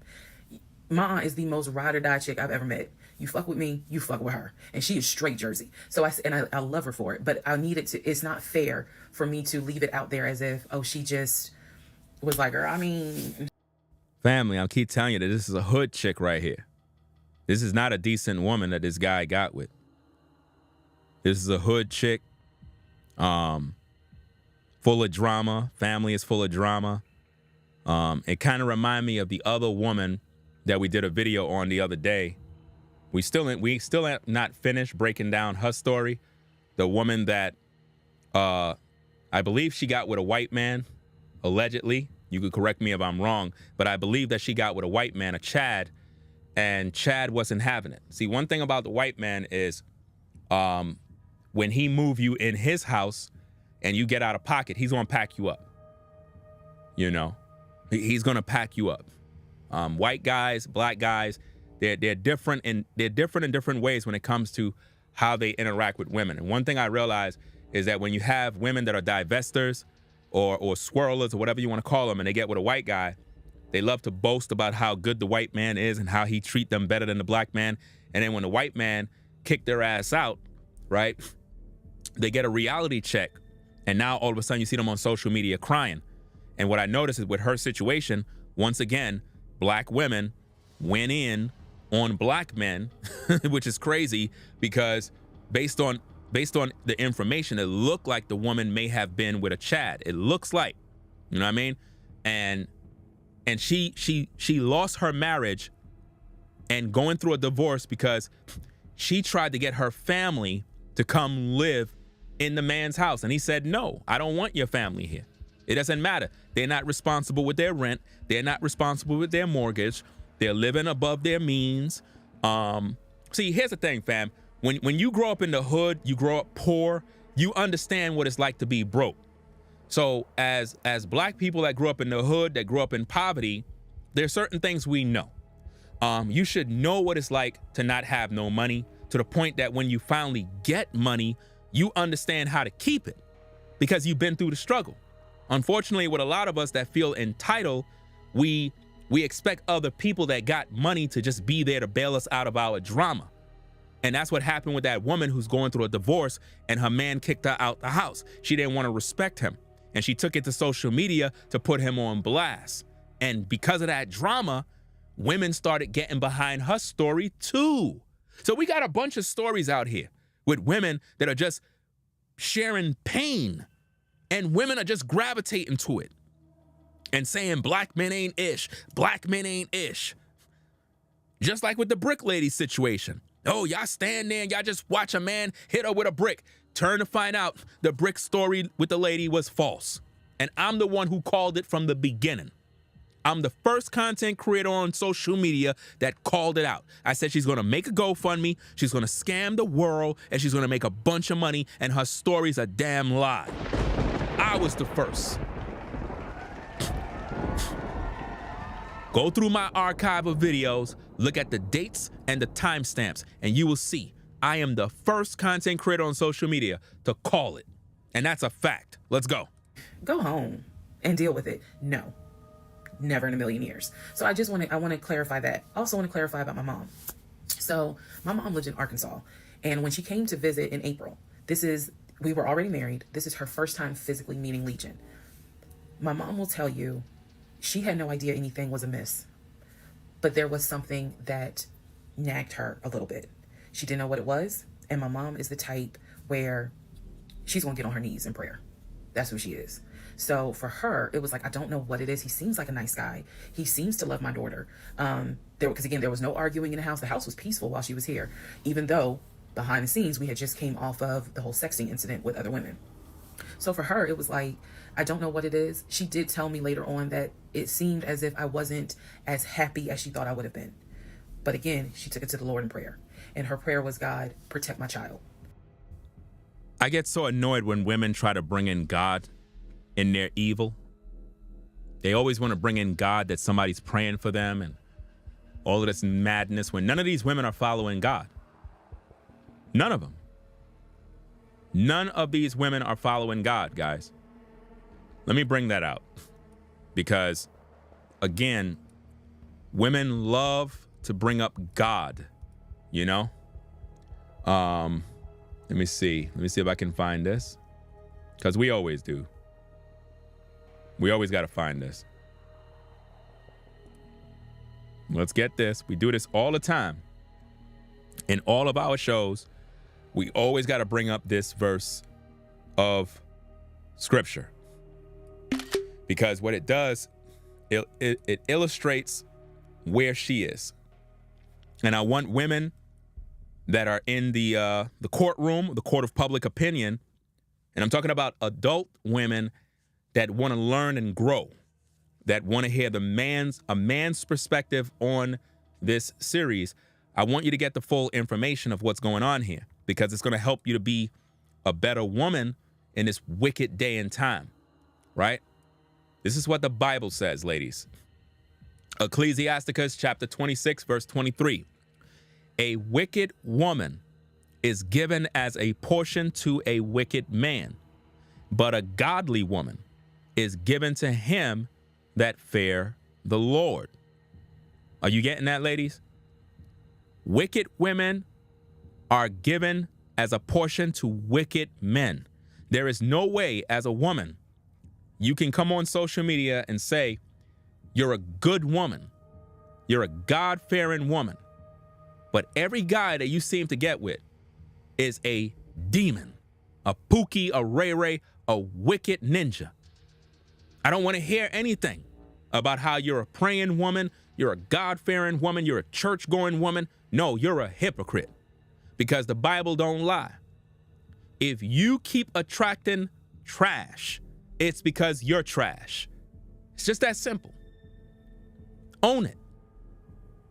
Stop going online talking about how men ain't ish and blah, blah, blah, and all this other mess, when the Bible clearly tells us exactly who you are.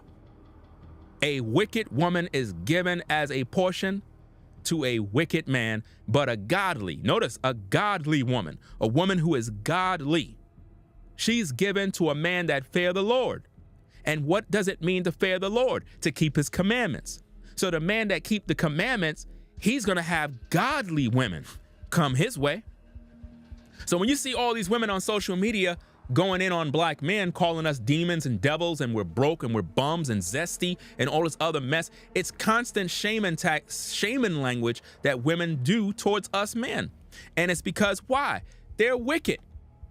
They're wicked, and they can't understand why they keep attracting wicked men. You know? And that's the problem, man. The problem is they don't want to accept the truth. They don't want to learn anything, man.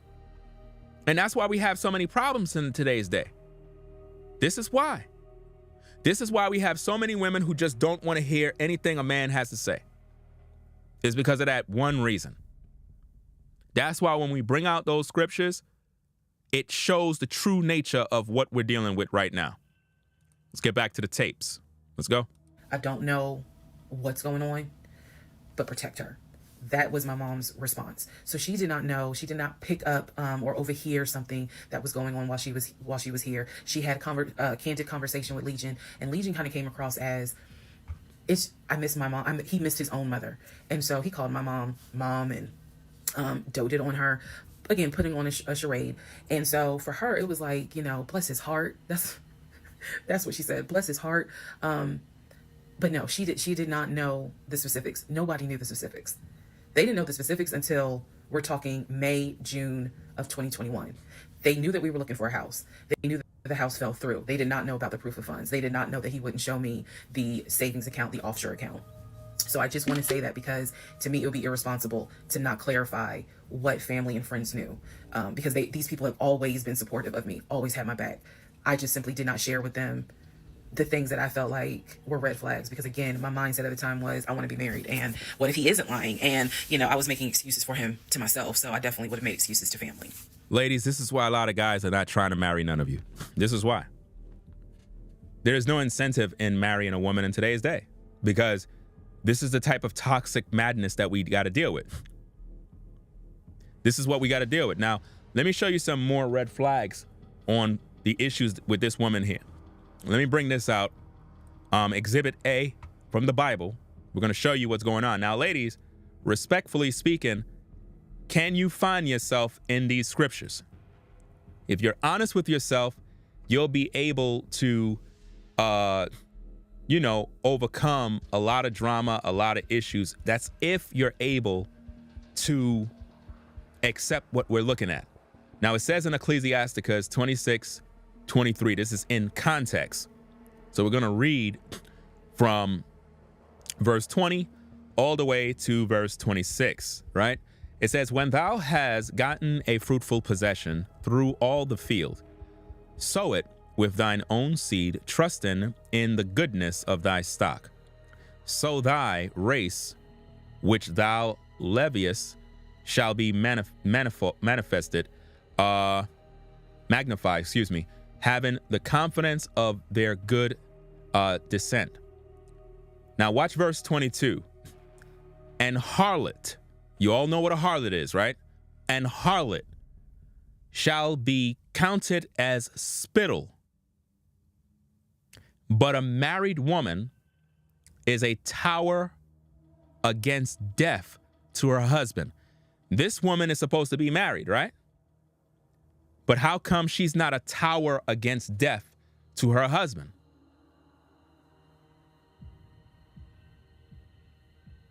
You want to know why? Because she's a harlot. She's not a wife. And that can be found earlier in the stream where she was talking about all the different guys that was coming around, and they were trying to figure out who's coming to her house, and she started to expose the men in whom she used to talk to. She's not really a wife. It says, and harlot is counted as spittle, as spit, but a wife, a married woman, is a tower against death to her husband. How come she's not that? Come on now. A wicked woman is given as a portion to a wicked man, but a godly woman is given to him that fear the Lord. To fear the Lord is to keep the commandments of the Most High. Verse 24, a dishonest woman contenteth shame, but an honest woman will reverence her husband. Do this woman reverence her husband? She don't respect him. She don't even respect the Lord. So there's no way that this woman is a wife. It says a shameless woman shall be counted as a bitch. I didn't say it, the Bible did. I said I didn't say it, the Bible did. The Bible says a shameless woman shall be counted as a dog.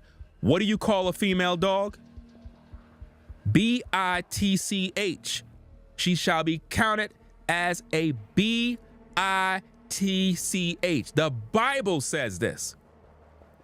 But she that is shamefaced will fear the Lord. A woman that honoreth her husband shall be judged wise of all. But she that dishonoreth him in her pride shall be counted ungodly of all.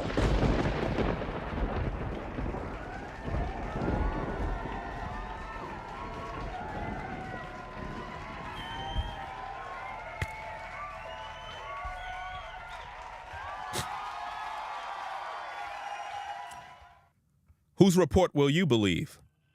Reesa Teesa or what the Bible says? Let's get back to the tapes. Another thing I need to clarify. And I saw the comments on this about how a VP would never date someone that looked like me. And to the person that wrote it, that wasn't very nice. I need you all to understand the relationship started in March of 2020. He came into my life as regional manager. Okay, that is how he came into my life. Then eventually he got promoted to VP of production. Or what do you mean he came into your life? What do you mean he came into your life, man? Like, come on now.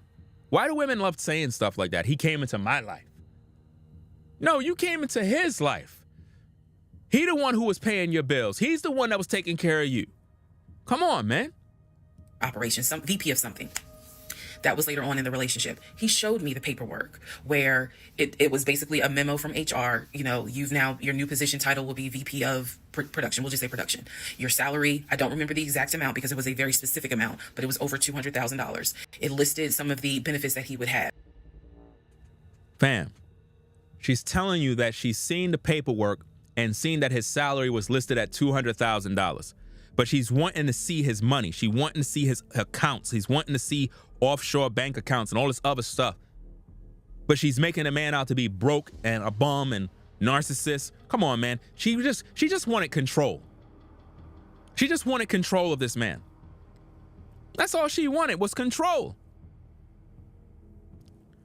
It's crazy, man. He would have an office. He would be getting an executive assistant. That's where we get David from. If you don't know who David is, please go back and watch the series in order. He would be getting an executive assistant. He would be getting use of the company helicopter. He would be getting a company car. That is where we're introduced to the fact that he was starting to shop for a company car that could not be more than $90,000. That's what he told me. I didn't see this in the memo, the amount of the car, but that's what he told me. So that's where you get the car shopping for the Range Rover, the Jaguar, the Melissa.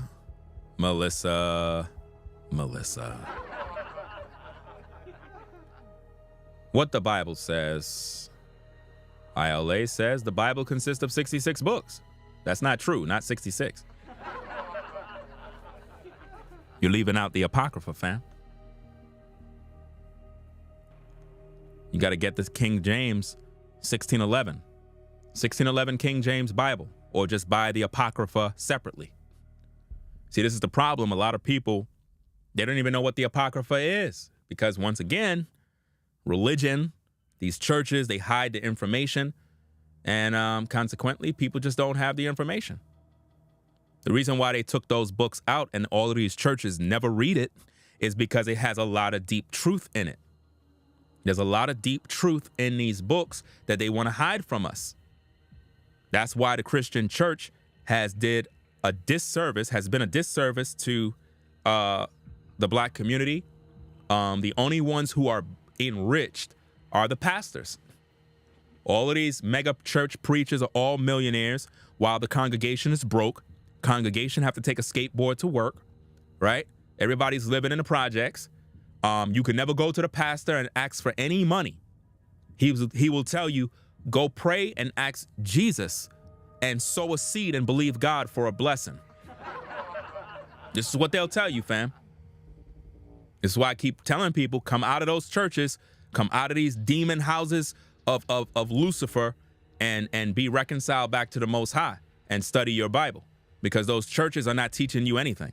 You want to learn about the truth, fam, you got to watch the brothers in the truth, the biblical Israelites that are on these YouTube streets that are actually teaching. You know what I'm saying? Myself, Brother New Breed Global Truth, Mark the Messenger, Pastor Dow, and Brother Floridine, Rollo Let's Go.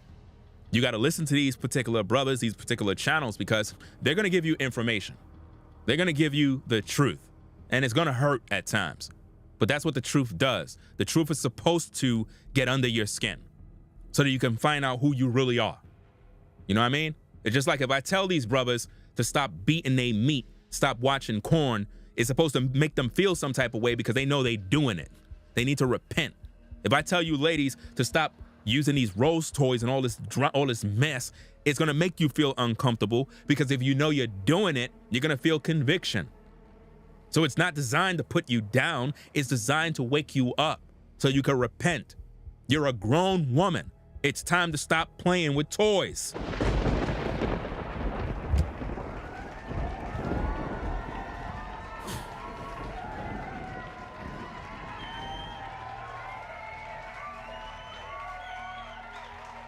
Right, let's get back to the tapes. The BMW, he even test drove a Mercedes GLE, I believe. So I'm just trying to, again, bring some clarity to this so that way we all can understand what's going on. And hopefully this just makes a lot more sense for everyone.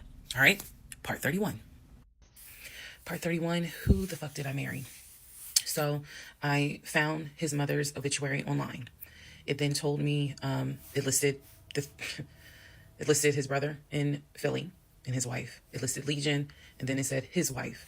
I took the name from the obituary and I did a Metro Atlanta court search with that name.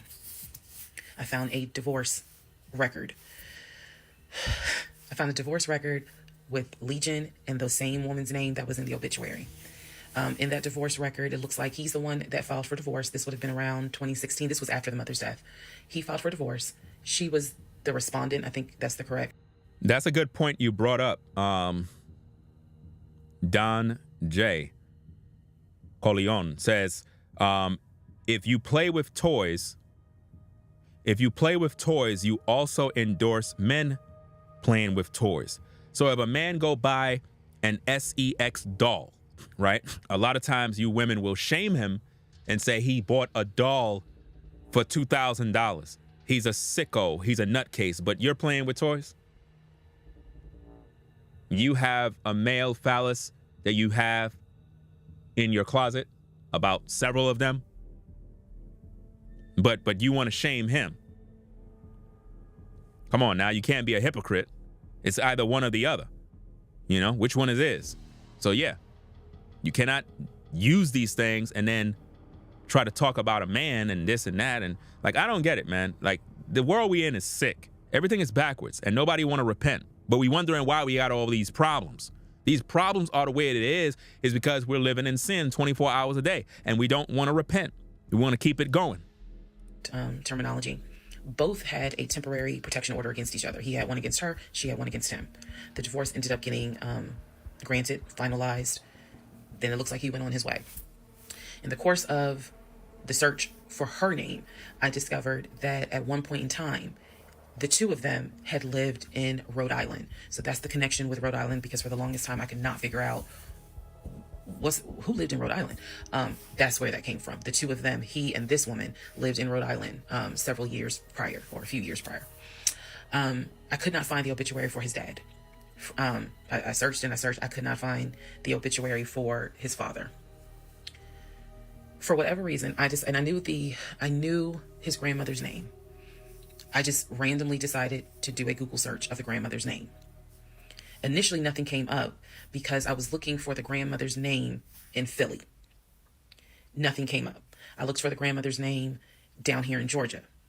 Found a record, but it wasn't quite clear. What was clear was that she had died several years prior. So what I found was a different website where it was like a legacy.com type thing. So I believe legacy.com holds old obituaries. Did a search for her name, found a match. That is when I discovered that she actually had passed away in July of 2008. Read the caption of the obituary and verified that in fact it was his grandmother. Because at the bottom of it, again, obituaries tell you a lot. It names who she leaves to cherish her memory. So it lists all the different family members. It lists the brother in Philly. It lists Legion, no spouse, and then a brother in Nashville. Once again, it did not list the two sisters, Shantae and Kim. So I'm even more like, okay, clearly something, is up when it comes to Shantae and Kim. But what I do know is that he has talked to them multiple times in front of me. So I'm not sure what I'm missing. Maybe some Family Feud happened. Honestly, I don't know. So that is how I discovered that when he told me the grandmother died from COVID and he was crying, boo-hooing and all that shit, she actually had died in July of 2008. I found this out the same time that I found out about allegedly, and I say allegedly because I'll explain, allegedly the first wife, or at least what I think is the first wife. So while all this is going on, Legion is almost bedridden from what happened with his knee. And I need to take a moment to address this issue with the knee. Again, the story started, he hit his knee. Then it turned into, it was an old football injury. And this has happened before. He's going to the doctor. The doctor's telling him to ice it and to elevate it. He eventually moves into the guest bedroom to be more comfortable. I'm going to make this statement. This is probably the only time I will make this statement. He was not lying about the injury that he had. I don't know where the injury came from, but what I do know was he was not lying in the fact that he was in pain. You could clearly see that he was in pain, and the pain was becoming debilitating. Please understand what I'm saying. The pain was debilitating enough to where he was taking my pain meds from when I had the miscarriage. And then also, it was hard for him to walk. He was not eating. So this is what made me believe. Why was this guy taking her pain medication from the miscarriage? Who does that? Who takes medication that's not provided or prescribed to them? Who does that? Could anybody explain that to me? Who takes medication that's not prescribed to them? But this is what she's telling you. Let's go.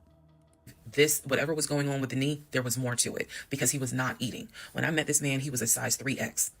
At this point in time in May, he's down to a 2X. He is not exercising. He is not doing anything mobile. He's simply not eating. So there definitely was something going on, something concerning.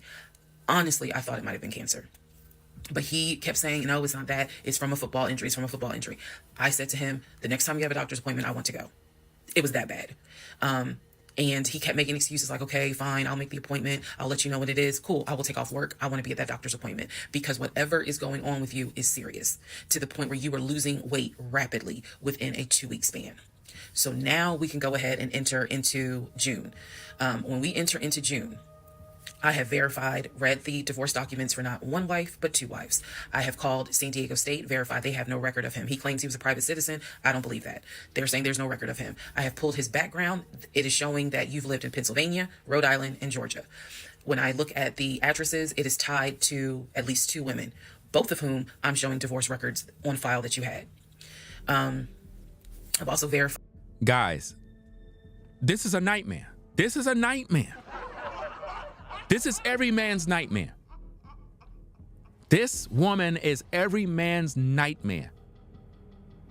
Who in their right mind got this much time to be searching and looking and trying to find out who's the wife and who's the this? This is why I teach polygyny. This is why. Who got this kind of time to be dealing with crazy women that are doing all this research? This is crazy, man. This is a sick, sick woman, bro. And yet women agree with her. That your grandmother actually died in 2008 and not in 2020 from COVID. I know all of this as I'm going into June. His birthday is June 17th. So all I've been doing is just trying to figure out what is it I'm going to do. I spoke to the pastor and his wife. I believe it was actually the pastor I spoke to because I knew the pastor previously before he did our marriage counseling. And I told him what I found. Mind blown. Mind blown. Had no idea. He knew something was up. He knew that Legion was not really trying to make this marriage work. He had no idea all this was going on. So he asked me, are you wanting to stay or do you want to end the marriage? I said, oh, absolutely, I'm ending it. Oh, hell yeah, I'm ending it. I have to. I have to end it. I have no idea who that man is in my guest bedroom. Not to mention, on top of all of this, he had lied about the death of the ex-wife's daughter. Part 32. Part 32. Who the fuck did I marry? All right. So we're now in June. By this point in June, I have been offered the new job, accepted it, put in my 2-week notice at my previous job, and was going to be starting the new job later on in the month. So when he laughed where I told him I wanted to get a new job, that laughter fueled me to get a new job. So here's what happened the beginning of June. At this point, he's completely bedridden. When I say completely bedridden, what I mean is, I'm trying to clarify this so it makes sense. From what I see, he is going to work, but he's calling out a lot more. Okay. So he had already left the condiment company and was working for Apple. So he's calling out quite a bit because the pain is pretty bad. So he's hardly eating at this point, hardly. For example, if I were to say, oh, I ordered a 10-piece wings, he's eating 2. And that's it. That's all I would see him eat. Well, I was going to work and coming home. The house was in the exact same place that it was when I left. Nothing in the kitchen had been moved. Nothing in the refrigerator had been moved, which led me to believe that he had not left the bed from the time I left to go to work to the time I came home. At this point in time, he's drinking Powerades like it's water. I mean, I'm buying cases of Powerades. And that seemed to be the only thing that he was taking in.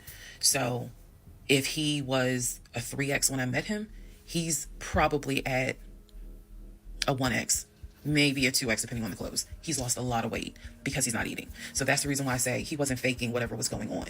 I think So he's not eating. He's not this. He's just, it's because of you. You're the problem. You're causing him nothing but stress. You're the legion. You're the demon. You're the leech. You're the one who's literally making this man deteriorate right before your eyes. It's you. It's nobody else. It's you. You're the kind that cause men to die. Guys, this is the kind of woman you don't want. This is the kind of woman that will ruin your life. If you get married to a woman like this, she's going to drain your spirit. She's going to make you literally die. You'll get sick because of her. She was only after his money the whole time. It's not about love. It's not about respect. It's about money. Where the money at?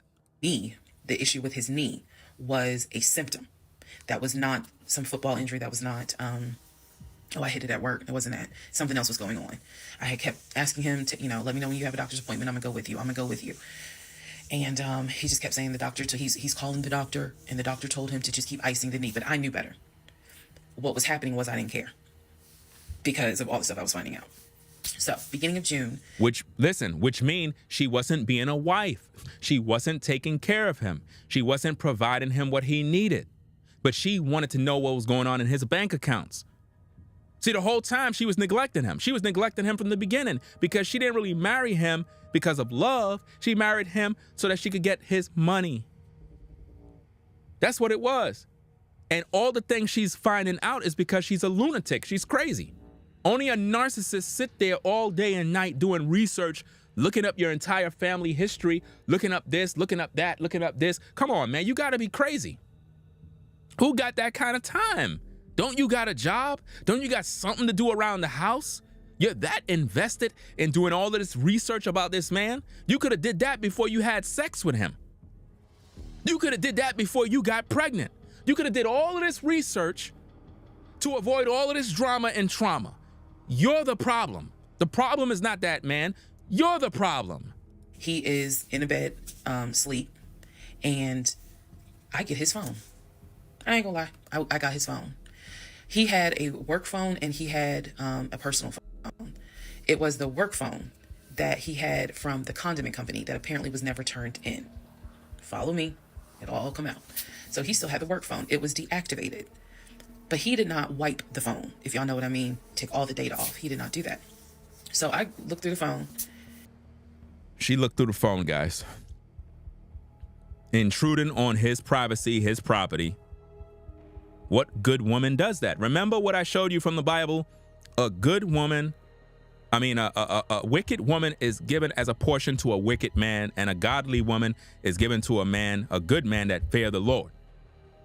So she's looking through his work phone.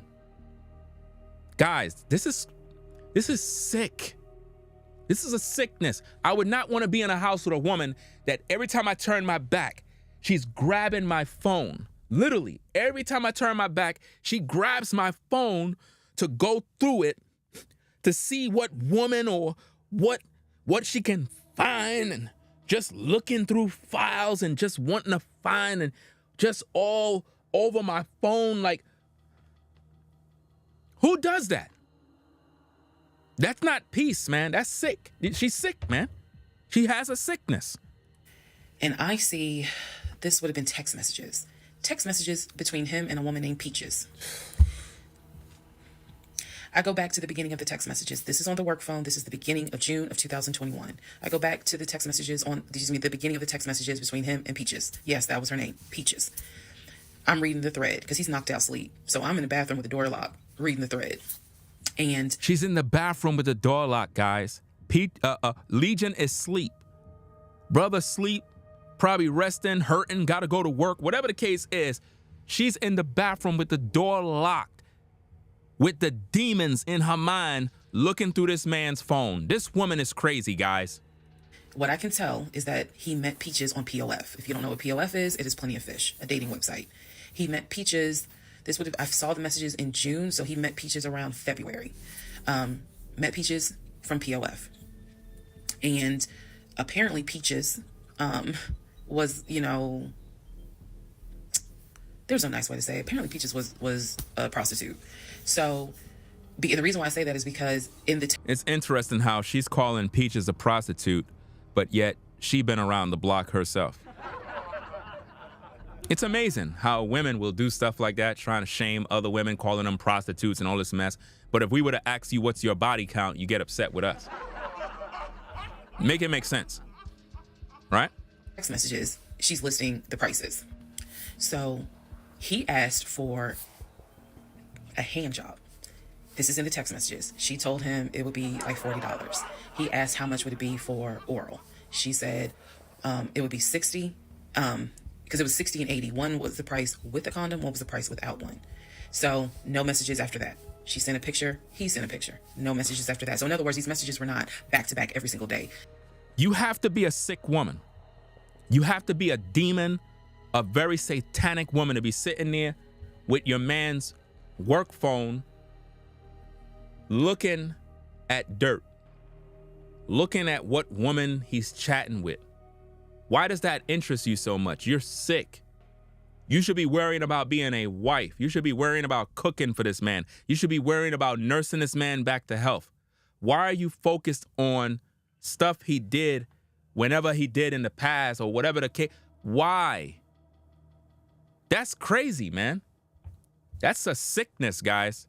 There's breaks in between the messages. So like a message was in March, the next message is in April. A message in April, next message is like 2 weeks later. So, why don't you just leave? Why don't you just go? It doesn't make no sense. He's asking her the prices. Next message I see would have been from a few weeks prior to the date of this. So this was the beginning of June. The message is from sometime beginning of May, where he is thanking her and says to her, you know, thank you so much. That was really great. I hope I can see you again. He's thanking her because she give better head than you. See, what a lot of you ladies don't understand is that every guy need that one sister in his life, fam. That one woman that he could go to, man. Because, you know, sometimes guys, you might find that one woman that she just want to kick it with you. She's not even trying to be a wife.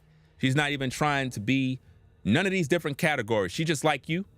And she just want to be in your world, and y'all just hook up and kind of just do y'all thing. That woman that got with Legion put it down. Bruh man had to text her to thank her. Thank you. Because sometimes some women be like that, fam. They just provide that peace that you need, and you know, the companionship, whatever loving you may get from her, and it just recharges your battery. And you appreciate women like that. But for whatever reason, this woman here is crazy. I don't hear nothing from Legion showing her any sort of affection or anything because she's a monster, guys. She was the problem. It wasn't Legion. She's Legion. She's the demon. She's the monster. She's the one that was doing all the dirt. And that's sad that the guy, and again, I don't know exactly when he had these little relationships or whatever the case is with these other women, but I don't really care, fam, because he need to. At this point, he need another woman. If he got some head from some other woman, congratulations, Legion. You did a good job, bro. Because this woman right here, rather than her giving you some head and help you bust those 3 nuts a day, instead, she's doing investigative reporting by going through all of your personal belongings, looking for women. She's insecure, guys. She's an insecure woman, a creep, a weirdo, a lunatic, a psychopath, a sociopath. She's showing all the signs of a narcissist, man, at its best, and people still can't see that. People still ignoring the signs. Then there's messages where she said, hey, basically she was at a new spot. She must have moved. So he said, okay, I'm gonna come through. I'm gonna come see you. He's asking her to confirm the address. He was like, is it the house with the brown trash can with a white car in the front? She says, yes. So I'm thinking he was actually in front of the house when he's texting these messages. Then again, he does whatever he does, and he sends her a message a few hours later saying, thank you. That was great. I'm reading all this. You're reading all this because you ain't shit. You getting mad because he's with Shorty. Obviously, Shorty is providing this brother with a level of peace. And see, this is what a lot of ladies don't understand. A lot of guys just want peace. At the end of the day, just some peace and some quiet and just a good old wholesome woman to just make him feel like, you know, just make him forget about the problems of life. But this woman over here, man, is a damn demon, man. All day. Listen, just me reviewing this video, fam, I want to get away from this woman. Think about it, fam. This man been with her many days. I've been literally reviewing this entire series going on almost 10 hours, fam. We on the 9th hour and 16th minute, man. And we still streaming. And I am annoyed by this woman. So imagine what Legion had to go through, dealing with her day in and day out. Nothing but stress. And I will tell you guys something that you may or may not understand. Some women may or may not understand it. The cheating didn't even faze me. Didn't even faze me. I didn't cry. I did not feel like, what did I do wrong? I was relieved. The reason why I was relieved is because up until this point, I kind of struggled a little bit on whether or not, God, you know, I know, Lord, you hate divorce, but I can't stay with a guy that lies. So when I saw the cheating stuff, I was like, oh shoot, thank you, Jesus. Okay. Because I know my Father in heaven's going to forget the fact that I'm a divorcing for infidelity. No, he's not. Because, see, these ladies, man, these ladies are tripping, bro. She said that the cheating wasn't even anything that bothered her, but she was hunting and searching for the cheating. She was searching for the dirt. And now that she found it, she's going to tell you that, oh, that didn't even matter. I wasn't even moved by that. God is going to forgive me for divorcing him because of infidelity.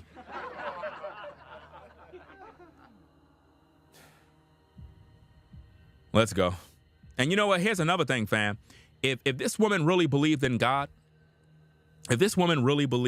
she would go to the Bible and find the verses that says that a woman is bound to a man as long as he liveth.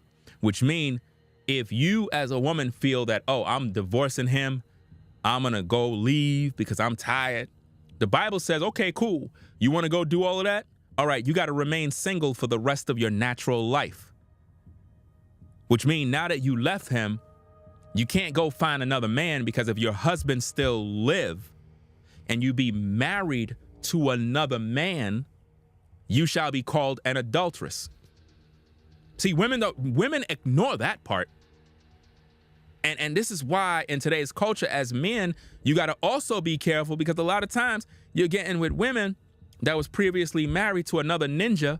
And then when you get with her, you thinking, okay, shorty is single, and you know, you try to get with her and whatnot. And she has this knowledge. And then when you get with her, not realizing she's still that man's wife. You know what I'm saying?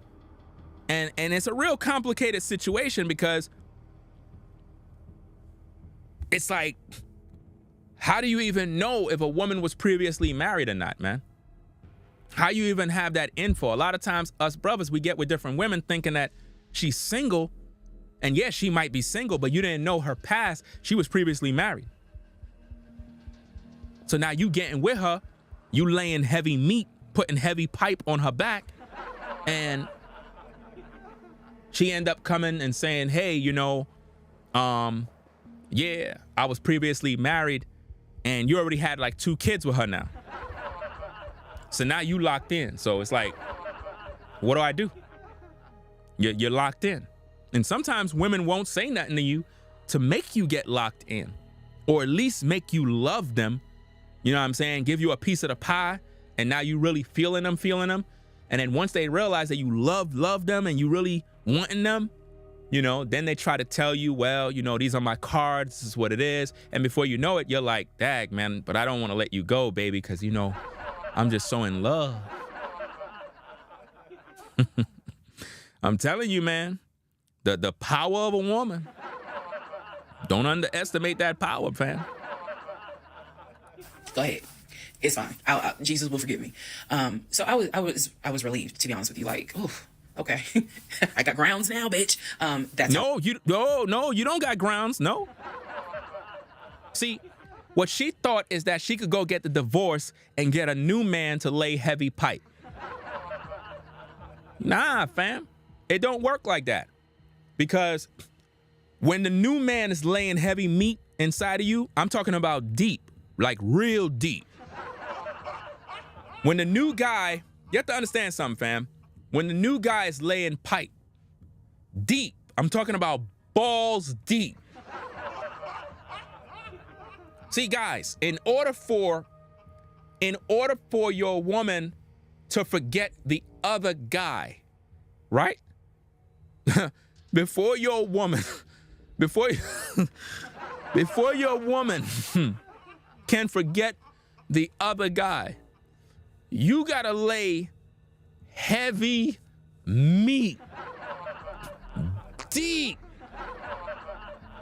You gotta give the woman the extra 2-inch. I'm not kidding. The extra 2. Now, you know, a lot of sisters, they got a wagon, right? So sometimes their wagon is getting in the way to give her the extra 2. Do you understand? What you talking about, Willis? So you got to know how to grab her cheeks. You know them things now. You got to know how to grab them. You got to grab them things now. You got to grab them. You got to grab her cheeks, bro. And you got to split them things, like split them things like the Red Sea. Remember when Moses had the staff like this? Before you give the woman the heavy staff, Before you give that woman the heavy meat, you gotta split her cheeks and you gotta go in balls deep. I'm talking about deep. Deep, I say. And you gotta give her the extra two. I'm talking about you gotta know how to hit it from the side. You gotta bend the lady to the side like this so you could go all the way to the back, all the way. That's the only way, guys. Once you do that, she's gonna forget about all the other guys from the past because you were able to hit the back of the wall, the back of the sugar. It gotta go all the way. You can't stop. Do you understand? I'm trying to help you guys, man. Okay? Now, I don't know who that's for. Maybe you gotta go home and lay heavy pipe on your woman. Because that's what they want. Remember, guys, the extra two. A lot of you guys, you're not giving her the extra two. You got to give her the extra. Even if it's an extra inch, just the extra will do it. It'll save your relationship. I don't know who that's for, but you know, we're trying to help everybody, right? You understand, right? Okay, let's get back to the tapes. I felt. So, saw the messages, forwarded the messages to my phone. Or excuse me, I had to take my phone because the phone was deactivated. So I kind of had to do a little ghetto, hold the phone up, take my phone, and take pictures of what I see on the phone. Now she's taking pictures of his phone. Yo, this is insane, bro. She's taking pictures of his phone. So that I would have proof on my phone. Then I put the phone back and continued on. Now in the next part is the day that he gets kicked out. And I will tell y'all what happened. Part 33, who the fuck did I marry? June 17th, 2021. So, you guys have been on this ride. You now know exactly what information I did have. The morning of June 17th, which was his birthday, he was in the bed as usual. Powerade bottles all over the place because I wasn't in the mood to clean. She wasn't in the mood to clean. They had a dirty house. I told you. This woman was dirty, bro. She would not clean the house. She said, I was not in the mood to clean. So if she was not in the mood to clean, she was not in the mood to have sex, she was not in the mood to cook. This man was living in the house of horrors, guys. This guy was suffering. And so I went in his room. He was awake. He was watching YouTube on his cell phone. He was watching my videos. Shout out to Legion for supporting the platform. He watched a lot of YouTube, watching these two guys that always were fixing Jeeps on YouTube. And if I saw them, I would know exactly who they are, but I can't remember their name. It's a popular show on YouTube. Anyway, so I go in there and I just calmly sit on the edge of the bed and I was like, can we talk? And he was like, yeah, what's up? I said to him, Legion, obviously I called him his name, Legion. I said, I'm gonna ask you something. I just want you to be honest with me. So he starts, I can already see in his eyes, he's about to get defensive. And I was like, calm, because this is the tone I had. Calm. I said, you never went to San Diego State, did you? He rolls his eyes and he's like, I said, calm down. Watch your tone. I said, you never went to San Diego State. I said, you never lived in California, did you? And he said, of course I lived in California. He's like, I fucking showed you the house I had in California. He said, I told you about San Diego State. I was a private citizen. My dad paid for me to be a private citizen. And I said, okay. I said, I called San Diego State. And he looked at me. His eyes were like empty. Like he wasn't shocked. He wasn't like, oh my God. He was just more like, okay. I said, they have no record of you. I said, they have no record because you never went. Imagine being interrogated by your own wife, bro. This woman is literally pressing him, bro. This is a nightmare for any man. No man should be going through this kind of evil, bro. This woman is, any man in his right mind would leave this woman and end the relationship. It's over 9 hours and change I've been streaming, and I'm ready to leave her already. I would not be around a woman like this, bro. I'd rather be in a house with alligators, black widow spiders, and snakes than to be in there with this woman. Seriously. And we're talking about venomous snakes, black widow spiders. You know about black widow spiders, right? Alligators. I'd rather them be in the studio than you have that woman in there. That woman right there is gonna kill you, fam. You've never been to California. So at this point, I'm very calm, and I'm just stating, I said, you've never been to California. I said, I bet you've only lived in Georgia, Pennsylvania, and Rhode Island. At this point, now there's a little emotion behind the eyes. And I said, I don't think that this is going to work. And he said, what, the marriage? He was like, so what you saying? You don't want to be married to me anymore? And I said, I don't want to be married to you anymore. I said, we need to go our separate ways. We tried. Fam, y'all were already separated. What do you mean we need to go our separate ways? Y'all were separated since y'all started. This marriage was a failure from the beginning. And it was all your fault. It had nothing to do with this guy. It's crazy how I had to literally go do a full review about this video only to see what the big fuss is about on social media and to come to find out that this entire video series with this woman is a joke. And this is what's going viral. This is so popular. Fam, this is a joke.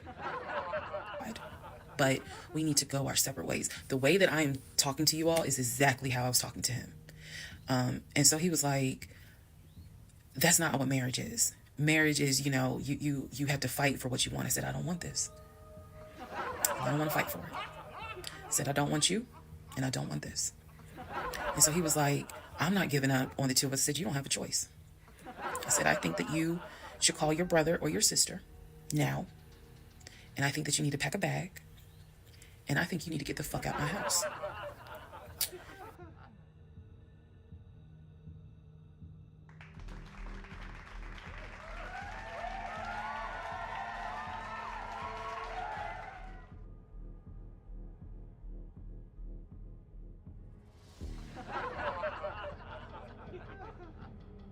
And he was like, I don't really have time for this. I don't feel well. I said, I don't care.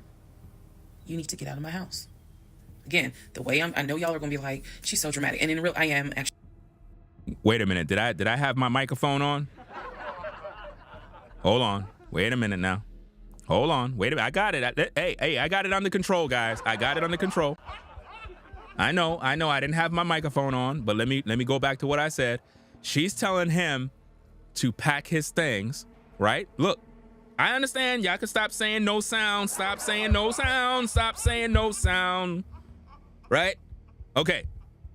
I'm going to go back and say what I said. I remember what I said. I noticed right after I finished, I looked and I was like, hold up, I have my mic on mute.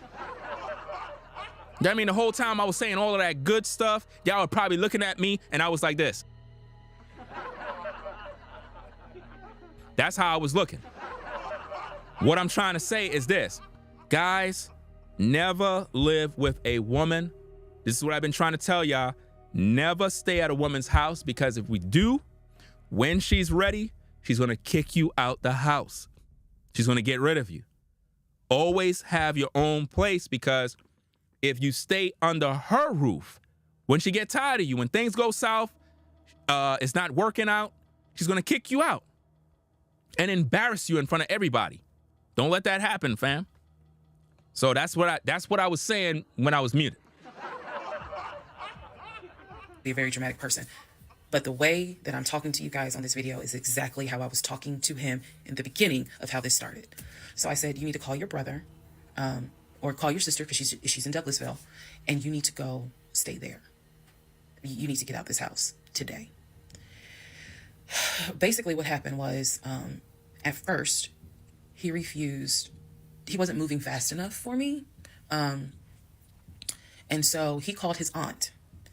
And his aunt was on speakerphone. Let me preface that. She was on speakerphone. And so she was like, what's going on? And he was like, my wife don't want me no more. She claimed that I'd be lying to her. I ain't never lied to her. When I heard this, what's the analogy I can give y'all? When I heard him say to his aunt, I ain't never lied to her before.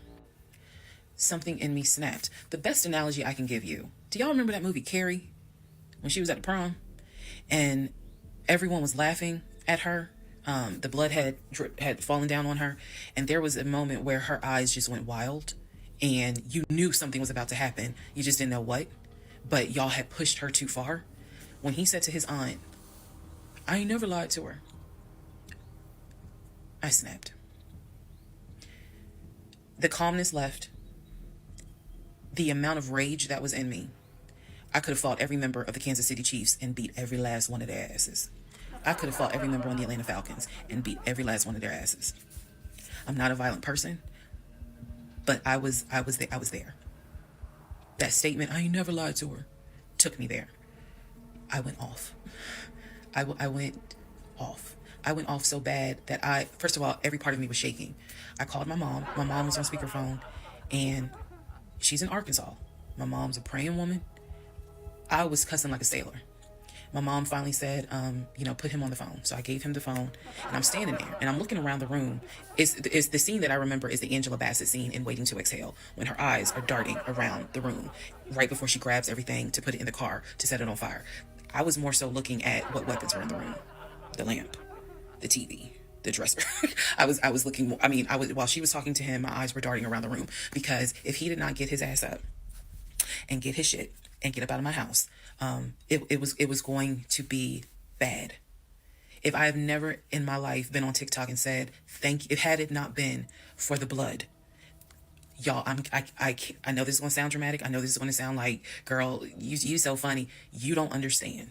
Had it not been for the Lord on my side, had it not been for the fact that I know I got a praying mother, I know I had a praying aunt, I know I've had a praying grandmother in heaven, because I'm telling you, I clearly saw what was getting ready to happen had he not gotten up, got his shit, and got out of my house.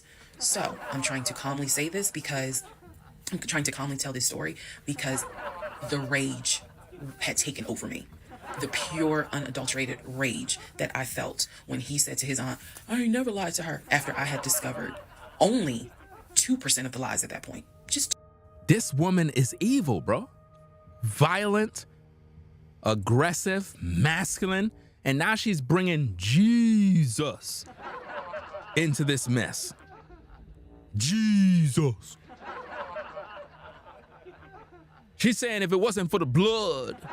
You know how Christians love to use the blood. I don't know why they doing that. Nowhere in the Bible does it say anything about this because of the blood. So it was because of the blood you could be violent. What happened to thou shalt not kill? What happened to don't let the sun go down upon your wrath? I mean, this woman don't follow God, bro.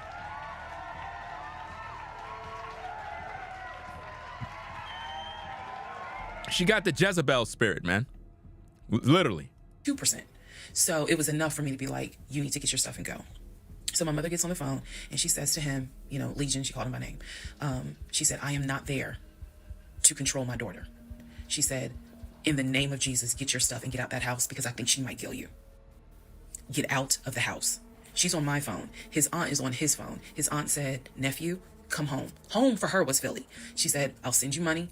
Come home. Leave that house right now," she said, "because I think that woman is about to kill you." Let's just go to part 34. Let's all just take a deep breath.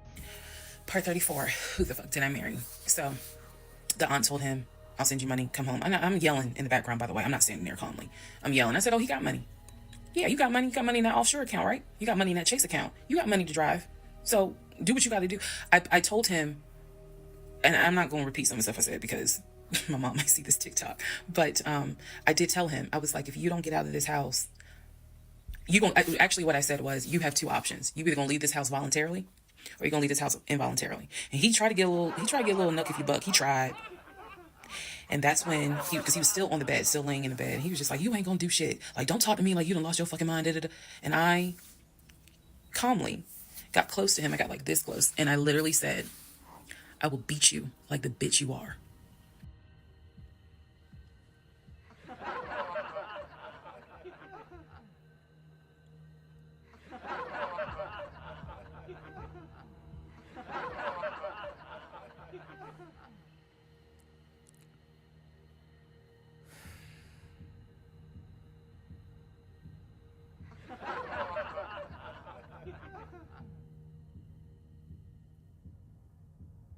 you talking about, Willis? Do you see how disrespectful this woman is, fam? This linebacker said she's going to beat her husband like the bitch he is.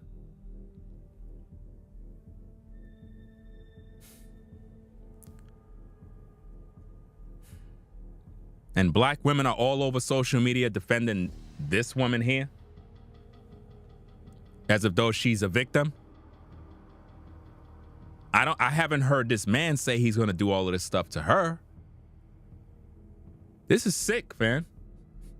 And this is what's making women feel they can go toe to toe with men. This is what's making women feel that they can literally pick up objects and want to fight a man and think they could throw hands. And then when something happened, you know, everybody want to cry foul play when the man actually put hands on her. You know, this is crazy, bro. I mean, if you just look at that, just look at the still image. It looked like a man wearing a wig. Looked like a man. Right? That looked like a man, bro. Almost looked like, damn, who this look like? This looked like, she looked like somebody, fam. I'm trying to think of who. Let me see.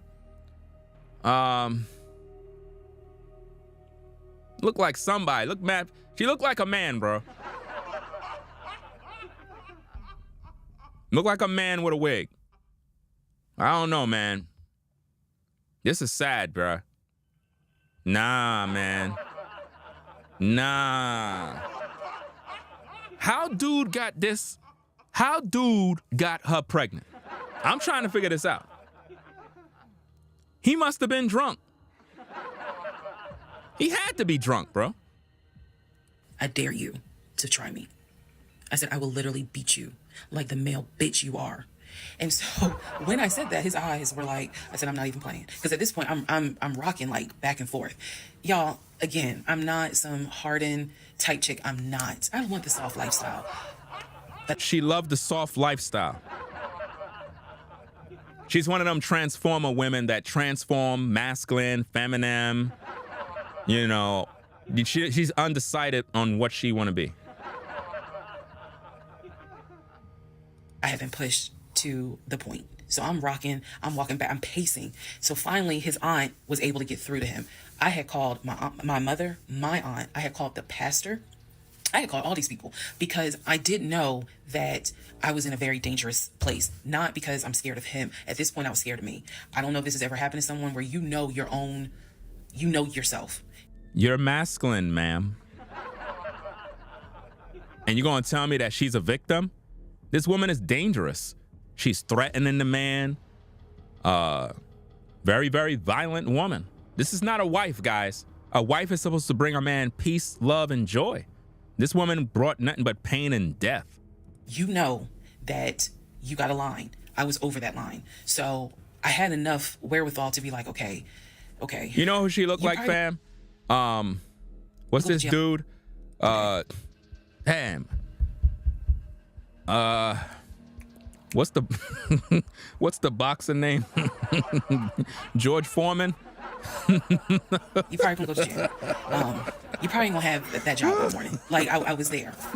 And again, this is not to sound bragging at all. This was a woman who I could not believe that even with the attempt of me trying to give him one last opportunity to tell me that she was still out of the face, I was at my edge. So I yanked the covers back. And somebody said Hassan Campbell. I was like, get up, you know. Again, I'm saying it calmly on here. There was nothing calm in the house when this happened. So I'm throwing stuff. This is crazy. Throwing stuff up against the wall. I remember I looked at the lamp. He looked at me looking at the lamp, and I think something in him realized, okay, yeah, I'm in pain, but if I don't get up, she's gonna do something with that lamp. So he does get up. He is still on the phone with the aunt because the aunt was pretty much like, keep me on the phone. She did not want him to hang up.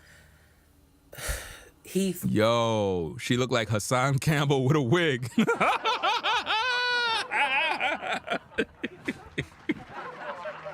Yo, nah, bro. Come outside. What you playing for, fam? Come outside. Why you hiding? Why you hiding for, fam? You scared? Come outside. Come outside. You know what I mean? Why you hiding? Stop hiding. Come outside.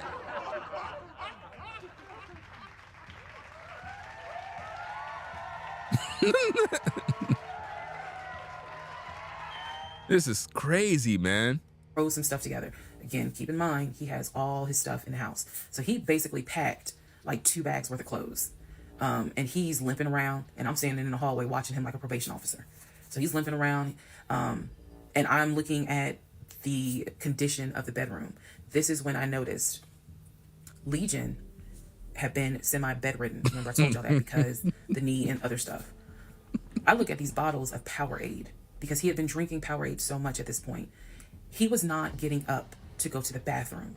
He was drinking the Powerade. And yeah, she looked like her name is Jeffrey. And using the empty bottles to pee in. What? So there was about 6 bottles around the bed. And I was like, what is this? Because again, I hadn't really been going in that room. I was busy being CIA, FBI, and Homeland Security for the past 2 weeks. So I was like, what is So for the past 2 weeks, she was CIA, FBI, and Homeland Security. From her own mouth, fam. From her own mouth, she literally is telling the world that she been literally investigating this guy the whole time. That's sick. this? He was like, I'm gonna throw it out. He grabbed the trash bag, put the bottles in there. And I said, what are in those bottles? I said, tell me. And I think I started like twitching. Like, tell me.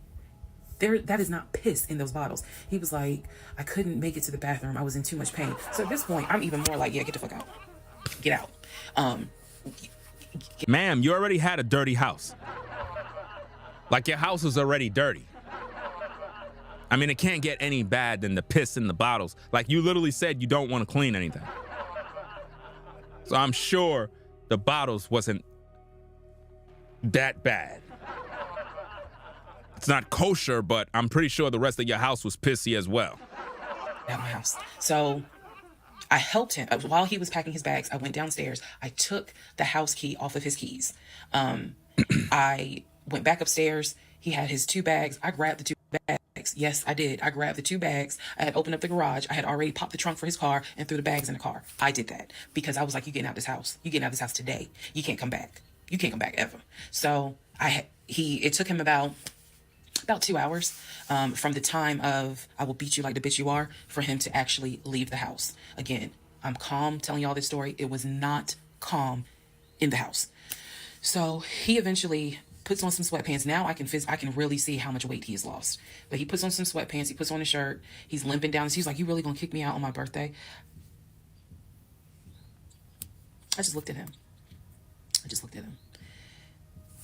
Opened the door. He went through the garage, got into his car, called it. Now notice this. She kicked him out on his birthday, but he took her out and gave her a good time for her birthday.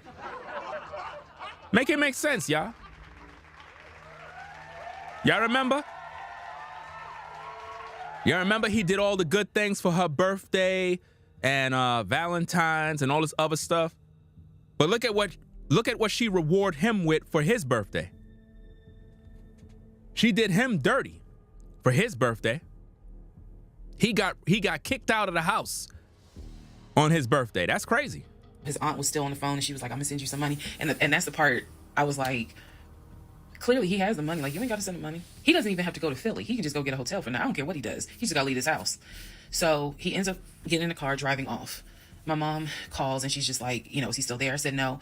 I had not told her what all he had lied about. Even in the midst of me being angry and me going off, I never told him that I spoke to the ex-wife. I never told him I knew he was lying about the stepdaughter, because then he would have asked how, what makes you say that? So I did keep my word. I never told him I spoke to her. So he eventually left. I text a friend of mine. I text my landlord. I said, I have an emergency. I need to know if it is okay to get the locks changed. Landlord was like, that's fine. My landlord was super cool. Shout out to Mr. Patel. I went to Home Depot. bought brand new locks, text a friend of mine, asked him, when you get off work, can you please come by my house? I need the locks changed today. So he was like, oh, okay. To the mods, nothing was wrong with Charles' comment. He did not have the full word exposed. You know what I'm saying? There was nothing really wrong with it. You know what I'm saying? He was pretty much good. What exactly did the dude do? You know, it says Charles was timed out for 1,000 something seconds. Like, the man didn't do anything. You know? His comment is actually clean. It just says women don't give no F's, but there's nothing really there. You know? Let me see. Remember, as long as they're not showing the word fully, it's not a problem. Even if they didn't put the asterisk, if they just have a letter missing, then it's not an issue. Oh no, I said I'll explain it later. So, to give you a timeline of June 17th, when I asked him about San Diego State and I told him that I know you've never even been to California, that was about 8:30, 9 o'clock in the morning. By the time he left the house, it was maybe going on noon, 1 o'clock. So this happened pretty quickly. If you're wondering, why did you even ask him? I already knew that I wanted out. I knew that. But for some reason, a part of me was like, let's just see if he'll be honest just one last time. And he wasn't. And it sent me into a rage. And then he lied to his aunt, saying, I ain't never lied to her. And that sent me over the edge. Sent her into a rage. Those are very strong words, ladies and gentlemen. When you hear women saying rage, that's a dangerous, dangerous woman. When you hear people saying rage, be very, very careful around those kind of people. Those are evil, dangerous people that can literally end up unaliving someone in the point of their feelings being hurt and triggered. So by 1 o'clock, by 1:30, he was gone. By 2:30, I had done a pretty good job of cleaning up the bedroom. He had thrown away the Powerade bottles, so I didn't have to touch those. I stripped the sheets. Anything that he touched in that bedroom, I stripped the sheets, threw them in the trash bag, threw them out in the trash can. Keep in mind, all of the dirt that she's talking about with this man is the same guy that got her pregnant. This is why I don't understand women, bro.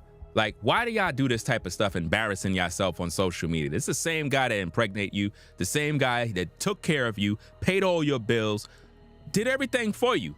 And now look at how you're repaying him. You the damn problem, man. But women can't see that. Everybody's that's because people who's watching these videos, they're not breaking it down like how I'm breaking it down, looking at it critically. They're not using no discernment.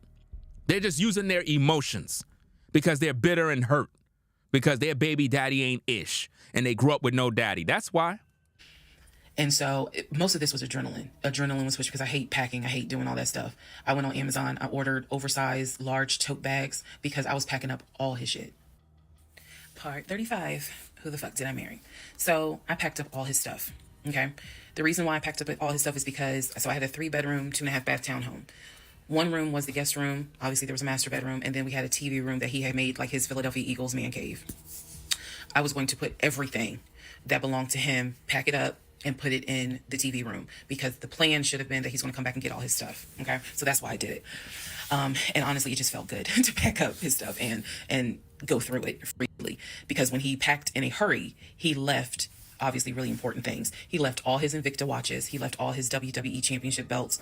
If you know anything about WWE championship belts, you know those things are expensive. He left all his Jordans. He left suits. He left Cole Haan shoes. He left all that because it was such a hurry for him to leave. So all that was still in my house. So around 2:30, I think I wasn't even at a place where I could start crying. I was just too angry, still shaking, packing everything up. One of the things that he left is a photo album with all the pictures of his mom and dad and his siblings growing up. Now, I had the thought of I was going to have a burn party and I was going to put it on Facebook Live. I was going to burn it with my friends and drink and dance and play music. But it's his deceased parents. I do have a heart. So I put that somewhere special, meaning I put it up in the closet. He had told me that he was going to come back and get his stuff. And so I just did not, I didn't throw anything out unless it was like something I knew was trash. Other than that, I put everything up and kept it, in the TV room. So that's June 17th. Also on June 17th, I had already ordered his birthday cake. I had ordered the birthday cake like the end of May because it was like a special birthday cake. So I also had to go get the birthday cake from the bakery in East Point. And I took it to my family's house and we ate it. Yes, I had left the house, went to my family's house, filled them in, my aunt, my little cousin, and my grandfather, because my mom was in Arkansas. So went over to their house, filled them in on what was going on. They could not believe it. Although my grandfather then told me, he said, he ain't look like he was a football player. He was like, I didn't want to say nothing, but he ain't look like he was a football player. Gotta love grandparents. So we ate his birthday cake, went back home. The friend that I had called came, changed all the locks, I changed the security codes. Effectively, he would not have been able to get in that house. So that is what happened on June 17th. So now we can fast forward. He would text me and he would call me that he got to Philly. Apparently he left Georgia and immediately went to Philly. So he immediately went to Philly, and he did text me and said that he made it to Philly and he was staying at his aunt's house. I know that this is a short part. That's okay, because what we're doing now is I went through how we met. I went through how we dated. I went through how we got married. Now I'm taking you all to June 17th. The week after June 17th, he's in Philly. He still would call me. He still would text me. The conversations we were having the week after June 17th, so this would be June 18th up to the 24th. The conversations we were having had to do with divorce. So who's going to file? He was like, well, I don't want a divorce. So I'm going to fight you on it. Are you? Really? Listen, this is all cap. If a woman is saying she want to divorce you, a man is not going to reply by saying, well, I don't want a divorce. I'm going to fight this. Why would a man want to be with a woman when she's literally saying that I want to divorce you? Well, I'm fighting because you're not going nowhere. You're not going nowhere, sister. Even though the woman is saying I'm divorcing you and you're like, no, you're not. I want to remain married. No man is going to sit there and stay married with you if you want. If a woman want to go, I'm letting her go. I'm not fighting to keep you around when clearly you don't even respect me. That's crazy. Are you going to fight me on the divorce? I didn't know anything about filing for divorce. But I refused to stay in a place of ignorance. So I went online. There's a website that you can go to where you pay like a $239 fee. And you fill out basic information and you choose your state. And they will not process, but they will make all your documents. All you gotta do is print it out and take it to the court. And it is step-by-step directions. We didn't have any property with each other. We didn't have any kids with each other. So by the state of Georgia's standards, this should be an uncontested divorce. So the conversation that last week, the week of June 18th to the 24th, was about divorce. What stuff do you want to keep? Well, I'm going to come and get all my stuff. I just don't understand why you couldn't talk to me about it. I said, there's no room for talking because you've been lying to me since day one. But even still, keep in mind, as of June 17th, June 18th, June 19th, I did not know what I know now. So the lies were really only like 5% of the whole story. So June 24th or 25th is when I had printed my documents. And I'm laughing because at this point in time, I've read y'all's comments about how that man will print out stuff. I know. But I used the website, typed all my stuff in, got my documents, and then I went. I took a day off from the job because I was getting ready to transition into the new job. So I left work early, went to the courthouse, and filed for divorce. I filed. I paid. And then I already had the documents where he would have needed to sign so that it could then be entered into for a divorce settlement agreement. So going into part 36 or 35, I know there's so many parts. Going into the next part is where I can tell you guys what happened with him, because he drove to Philly and he was in Philly for about a week, maybe 3 to 4 days. Then I get a message on Facebook Messenger from a woman claiming to be his cousin. Lord Jesus. So the cousin tells me, actually I can tell y'all. So the cousin tells me that he's there. He's telling the family that I kicked him out. He's telling the family that I kicked him out after he walked in on me having an affair, that I stole his money, And I then kicked him out. And the man I was having an affair with, he said, was a law enforcement officer who used his duty weapon to threaten him to get out the house. This is what he told his family.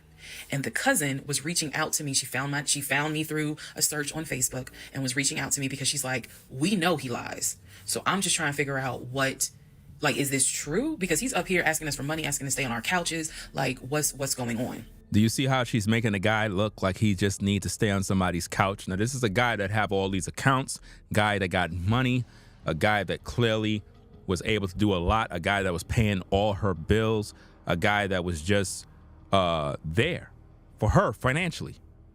But she want the public to believe that he just want to live on somebody's couch. Make that make sense. Which is typically of what women love to do, is make it look like they threw the man out and he's in need and he's a bum and he's not doing that. Now, keep in mind, the man also has a job.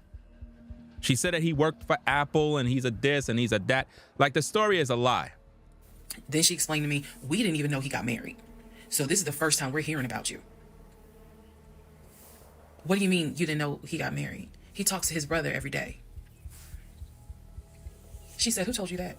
I said, I've heard him talk to his brother every day. All his brothers. She said, all his brothers. Imagine just being around a bunch of women and this is all they do all day, is talk about other people's business. There are women that literally do this, guys. There are women that literally sit around all day and talk about other people's business, just like that. All day. They concern themselves with everybody's business. Who does that madness? That's a sickness. You got to be a demonic person to sit around worrying about people all day. Like that? Nah.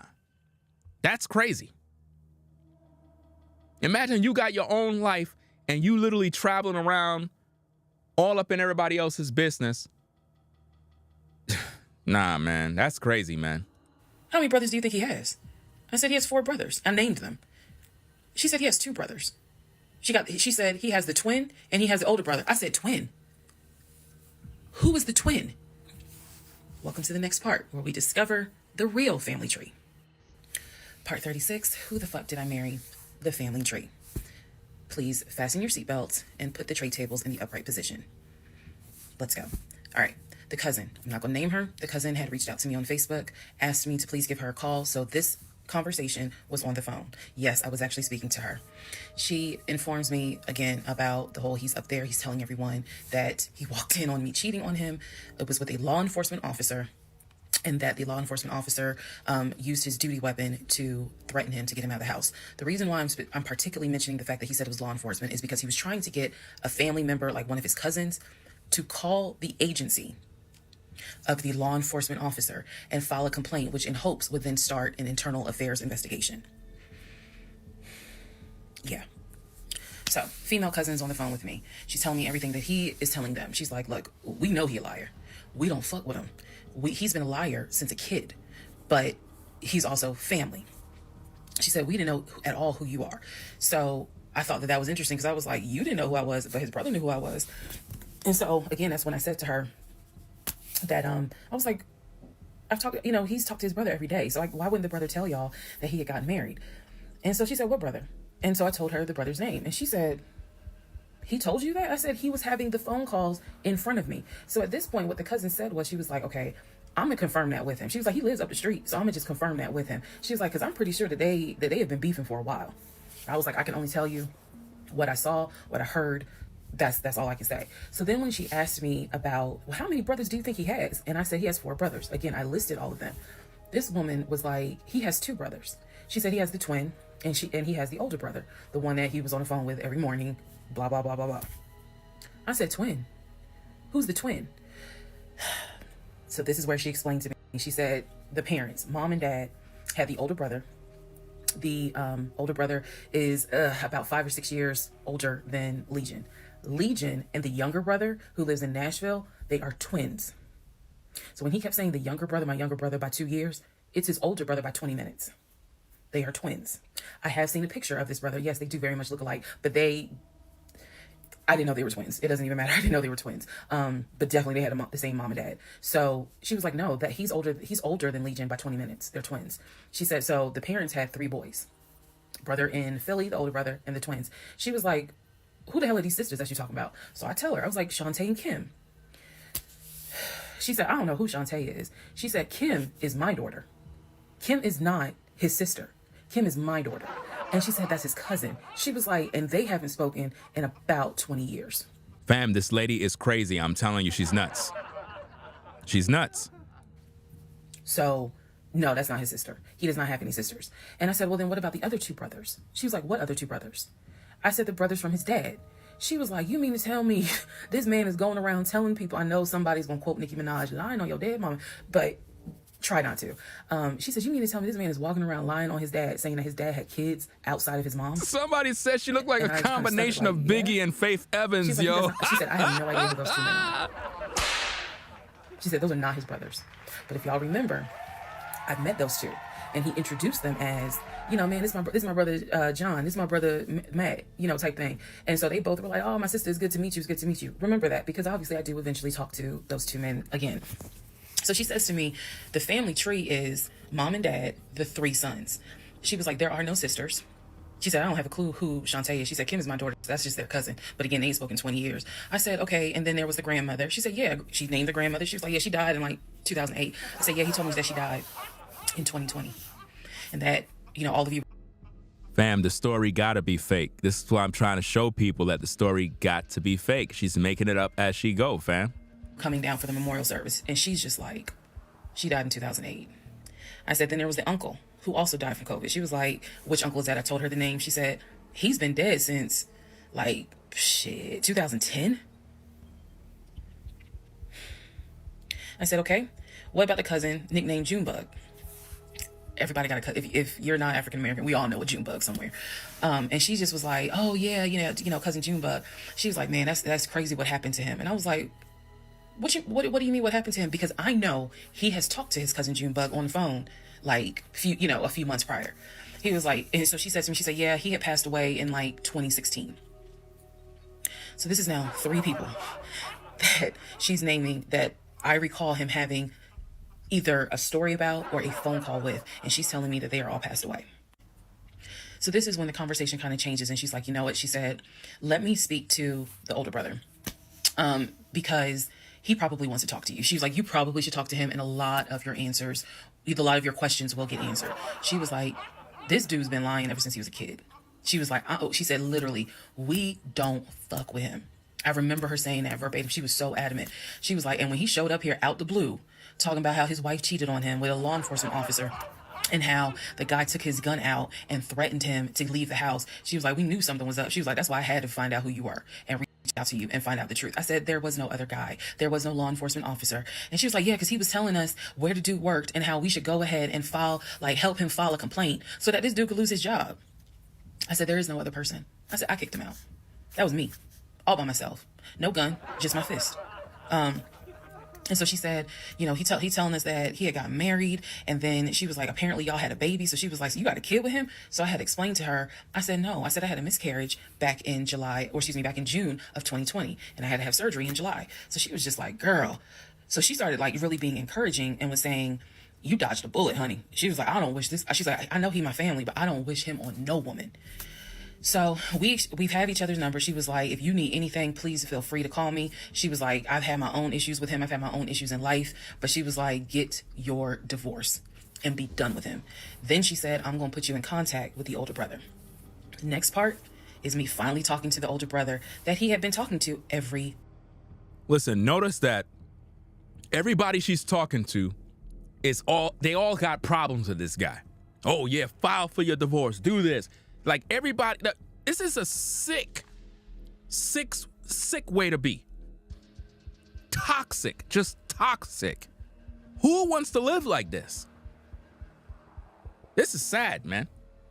Absolutely sad, fam. Let's go. Morning. Part 37, who the fuck did I marry? So at this point in time, I have filed for divorce. I paid for the filing fee. I'm representing myself pro se, and it should be an uncontested divorce. During this time, Legion had driven to Philly, lied to his family, and said I had cheated on him, that he caught me, and that the guy I cheated on him with was a law enforcement officer who used his gun to threaten him to get out the house. None of that was true. At some point while he was in Philly, he ran out of options in terms of where he could stay. Family members did not want him to stay with them. Apparently, a lot of bridges were burned, according to the female cousin I had talked to on the phone. So he left Philly and went to Augusta. Yes, what you were hearing is correct. He drove from Georgia to Philly, stayed in Philly for about 3-4 days, left Philly, drove back to Georgia, went to Augusta. Keep in mind, if you have lost your notes at this point, he was raised in Philly and did high school in Augusta before he went to California. So he has family in Augusta. So at this point, he's on his way to Augusta to stay with a new set of people. The reason why this is important is because what I have is a divorce settlement agreement. That divorce settlement agreement has to be signed by the two of us, where we are basically telling the court, look, this is what he's keeping, this is what I'm keeping. I need his signature. Let me repeat that. Divorce settlement, what? You didn't bring nothing in this relationship, woman. What are you talking about? Like, this woman didn't bring anything. She was broke. This man was paying her bills. You know what I'm saying? This woman, listen, this man was paying her bills the whole time. She ain't contribute towards nothing. This man changed her tires, bought her new tires, paid her rent, did all of this work. And she's talking about settlement agreement? Fam, I'm telling you, these marriages are dangerous, guys. I need his signature because I wanted a very quick and painless divorce, as much as it could be. So by this time, this is now around June 25th. So around June 25th, he's now in Augusta. He had left the house June 17th. So between June 17th and June 24th is the trip to Philly, then leaving Philly, coming to Augusta. My aunt and my little cousin get in the car with me, and I drive to Augusta with a rag on my head, some sweatpants, and a tank top because it's July, so it's hot. But we ride to Augusta. I had spoken to him. I had said, I just need you to sign this piece of paper. And he was like, I'll get to it when I get to it. No. We're going to get to it as quickly as possible. So if that means I got to drive to Augusta tomorrow morning at 7 o'clock, I'm going to do that because I need that signature. I ain't telling this. This was my attitude. Sure enough, went ahead, drove down there. I met him at the UPS store in Augusta. It's in the same Kroger shopping center. They had a notary there because I needed the papers to be notarized. So he pulls up. It's only been a week since I last saw him. It has been months since my aunt saw him. Okay. She had no idea of the condition that he was in. Again, I'm telling y'all, when I met him, when he met my family, he was like a size 3X. In just a short span of time for a week, he easily could have been in an extra large, maybe even a large, but was wearing 3X clothes. So he has told me this whole time, he didn't know I had spoken to his family. Okay, probably need to put that in there. He did not know I had spoken to his cousin. So he was telling me that he had a place to stay. He was staying with some family members, and everything was cool. So he had a 3X, but now he's down to an extra large. That means this woman wasn't feeding him, y'all. She was not feeding him. Come on now. She was not feeding this man. See, a wife is going to feed a man while he working. This man literally went down 2 sizes. That means that woman was not feeding that man the whole time in the marriage, fam. That's crazy. That's sick. He told me he was going back to Augusta because he had a job. That's what he told me. The family member, the cousin, told me, oh no, it's not that he had a job. We kicked his ass out because he's still lying. And we don't want anything to do with him. So when I saw him get out the car, I immediately knew, you probably have not washed in 3 days. I'm not overreacting. His nails had not been cut, so his nails were a bit long. He smelled like the Chattahoochee dump on a hot summer Georgia day. He stunk so bad. And for a moment, I did not recognize the man that I was legally married to. I did not recognize him. He almost looked, what's the word? Emaciated? I may be mispronouncing it, but the way someone looks when they've lost so much weight and it's almost like your skin and bones. He looked homeless. He smelled homeless. And my heart just kind of broke. It kind of did. I'll be honest, it kind of. Why would her heart break when she never showed this man any love? It was because of her while this man broke down. When this man came to her, this man was doing good. This man was the guy that she was attracted to the point where she got pregnant by the guy.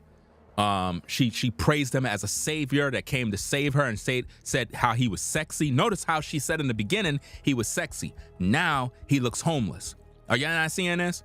And it's because he went with her. She destroyed this man. She ruined this man's life, guys. That man didn't do nothing to her. She was the problem the whole time. This is why I keep telling you guys, when you get with these women, bro, a lot of times you guys come around women and you be strong, you be fit, you be in shape, you've been in the gym, and then you let yourself go. You no longer go to the gym, you no longer work out because the woman take you from the gym. She don't want you to be in shape because when you look good, you're attracting all of these women. So she'll help you to gain weight.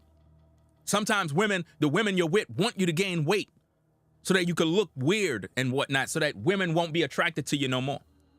She don't like when you're in the gym, physically fit. She'll stop cooking for you. She'll stop loving you. She won't encourage you. She'll do everything she can to break you down mentally. Then she'll break you down physically, break you down spiritually, and then sexually, she won't even be there for you. And before you know it, it's like you lost. You don't even know who you are anymore. Can't even find yourself anymore. You know? You'll never be the same. In some instances, some guys don't recover. They end up losing their job, losing their business, losing their career. Listen, man, this woman is a problem. I don't understand how this woman is going famous online. This woman is a damn demon, bro. Anybody that's listening to this story with any sort of logic should be able to see through the smoke and mirrors that this woman is a toxic woman, bro. There is nothing positive about her. How could this woman be on mainstream media websites being praised? For what? She's a problem. Because the way everybody praising her is as if though she's this great woman that got dogged by a man. No, she's the damn problem. The man is the victim.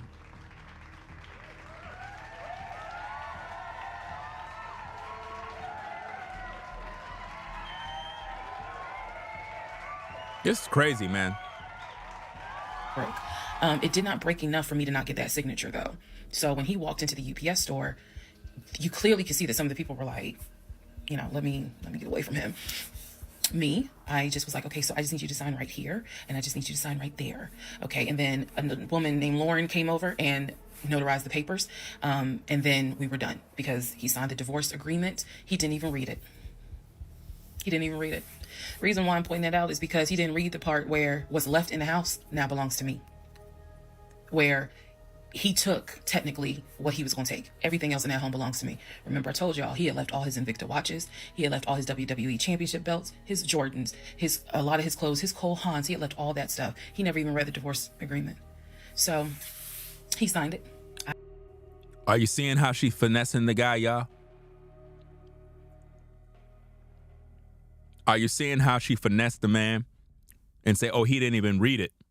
So basically, she's taking possession of what belongs to him. And you telling me that this is a victim? This woman is evil, bro. This woman probably was sent to destroy that man's life.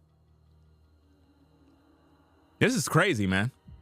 So they could take his memorabilia and so forth that's probably worth a lot of money. You know? Think about that. This is not a good woman. Signed it. Lauren notarized it. We leave the store, and I said, have you eaten? And he was like, yeah, I ate. It's just, my knee. So again, he's talking about the knee, but if you saw him, you would know there's way more to it than the knee. So I said to him, look, since you met me here, let me give you some money so you can get you some chicken nuggets. Yeah, that's what I said. You can get you some chicken nuggets. So I believe I gave him like $5 or $6. Go get you some chicken. I think I Zelled it to him, actually. Just go get you some food. Then because where he parked was not far. It was like, okay, I'm parked here. He's parked in front of me in the other row. So there's that aisle that you can drive down. So I walked him to the car, and I saw the condition of the inside of the car.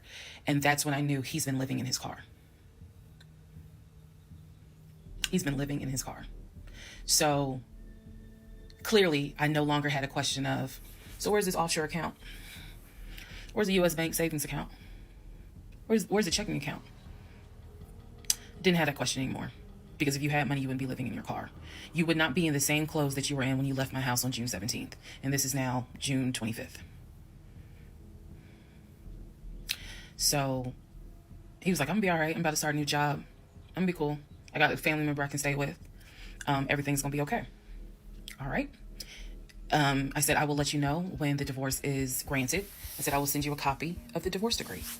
And he was like, okay. He said, well, how long do you think that's gonna take? I said, I'm not sure. I thought I had to wait 30 days before I could file the divorce agreement settlement form. And then the judge would grant it in 30 days. So basically, this is like June 25th. I'm looking at the end of August that it would take for the divorce to be granted, assuming there were no hiccups, assuming he didn't decide he was going to pull a fast one.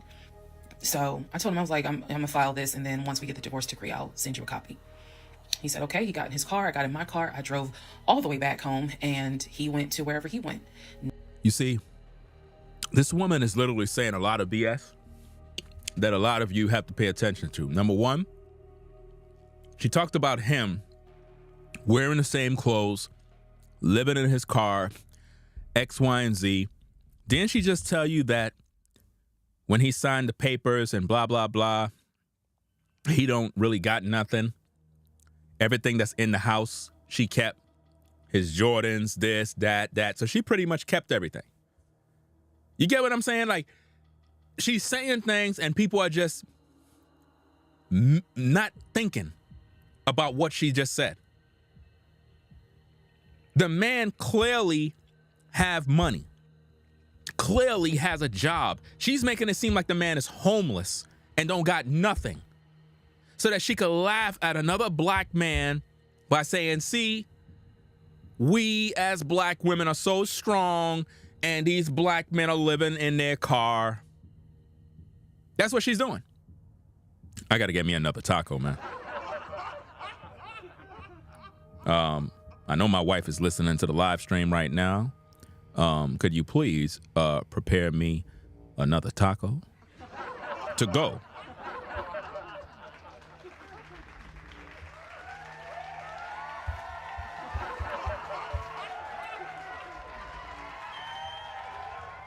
Taco was slamming, man. Damn. I need another one. Let's get back to the tapes. Next part is the next series of lies that I was faced with. All right, part 38 of Who the Fuck Did I Marry? I'm going to call this housekeeping and missing pieces. So, housekeeping. First and foremost, as much as I know you all have enjoyed this series, and some of you have told me how entertaining you have found it, the story will be done this weekend. So, in other words, I don't care how many parts I got to film, it will be done this weekend. We're not going to drag it into the new week. So I just want to let everyone know that. So please be sure to tell your sisters, your mamas, your aunties, your cousins, your best friends, hey, y'all, go ahead and watch all the parts, because she's saying she's wrapping it up this weekend. But I'll leave the playlist up, so don't worry. Also, let's see. I'm sorry for the people who were like, I keep talking really slow. I didn't know that I was, and they're like, you're just long-winded. I'm very... Why do you think I speed up the video? I had to edit all the parts into the timeline in the editor and actually put the video to speed it up, because she talks very slow. And literally, if I didn't speed this video up, the video that I'm reacting to would probably be like 10 hours. Like, literally. Detailed. So that's probably what you're feeling, is that I'm detailed and I'm trying to get everything out, again, in a responsible manner. So if you notice that it seems like she's talking very fast, that's because I actually speed up her voice. The original videos, she's talking slow, like, you know, we were walking down the street, smoking Indo, sipping on gin juice. That's how she was talking, like, very slow. So you all have asked me if I will do a live. Yes, I will. I don't have any issue doing a live. I feel like if you're going to put the story out there, you know you're going to get questions. So if you stand on business and you stand on what you said, do the live. So yes, I will do a live. And I will let you all know when I'm going to do a live. So it won't just be some random shit. I will actually do a live and let everyone know. So that way, if you have questions, bring them. The issue with doing a live is that I need moderators. So because I just anticipate a lot of people. Why is she always in the car? Is she homeless? I don't know. Maybe that's the only place that's roomy.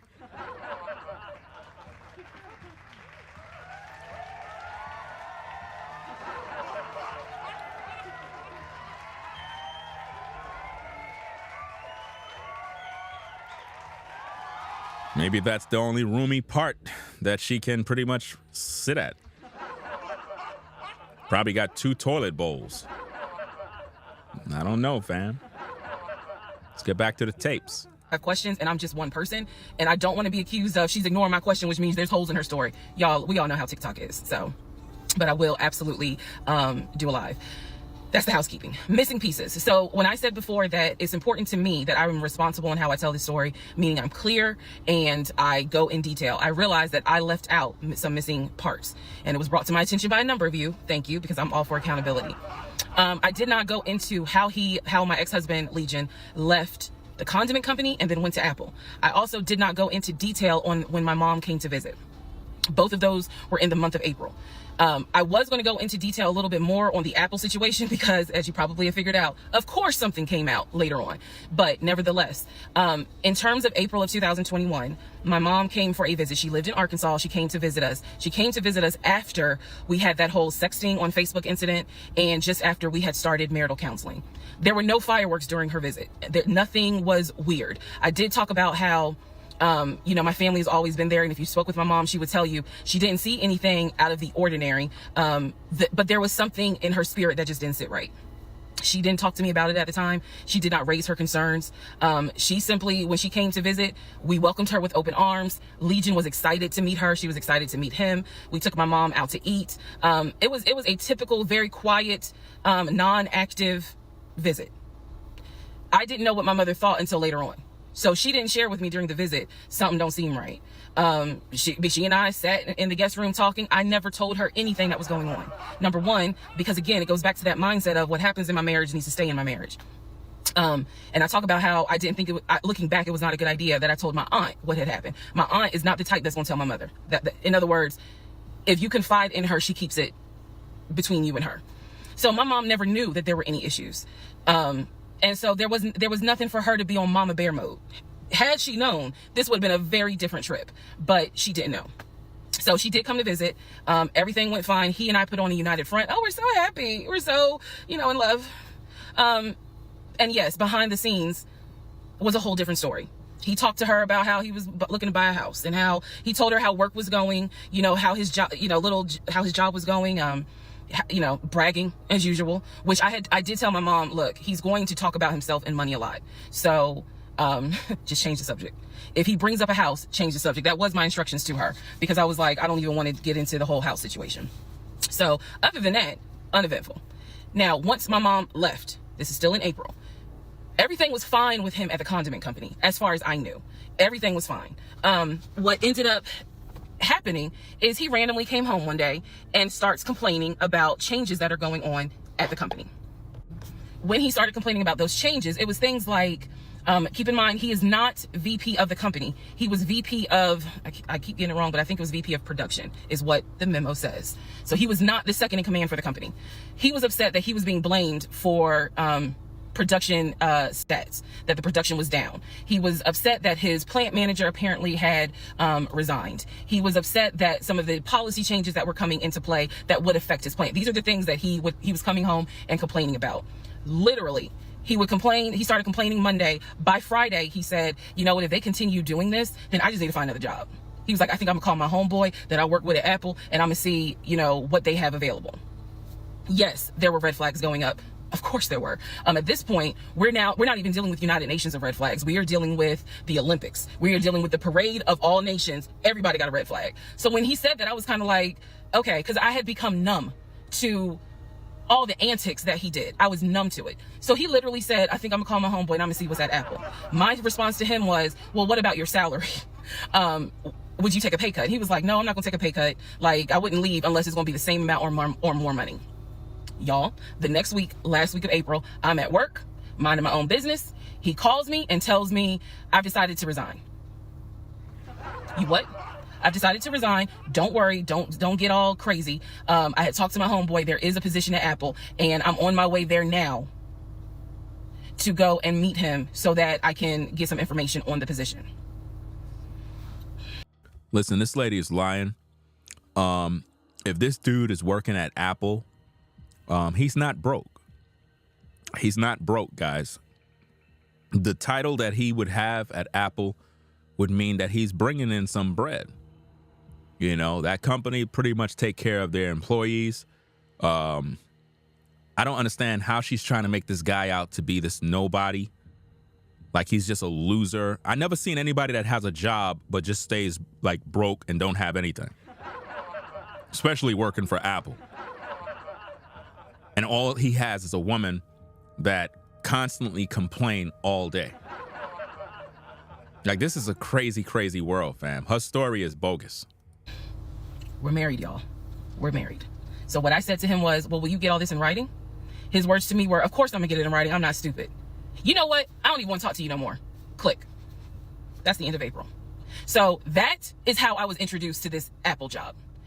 Again, if you stick with the series, you will find out exactly what happened. But that's how I was introduced to the Apple job. It literally was in a span of within 2 weeks.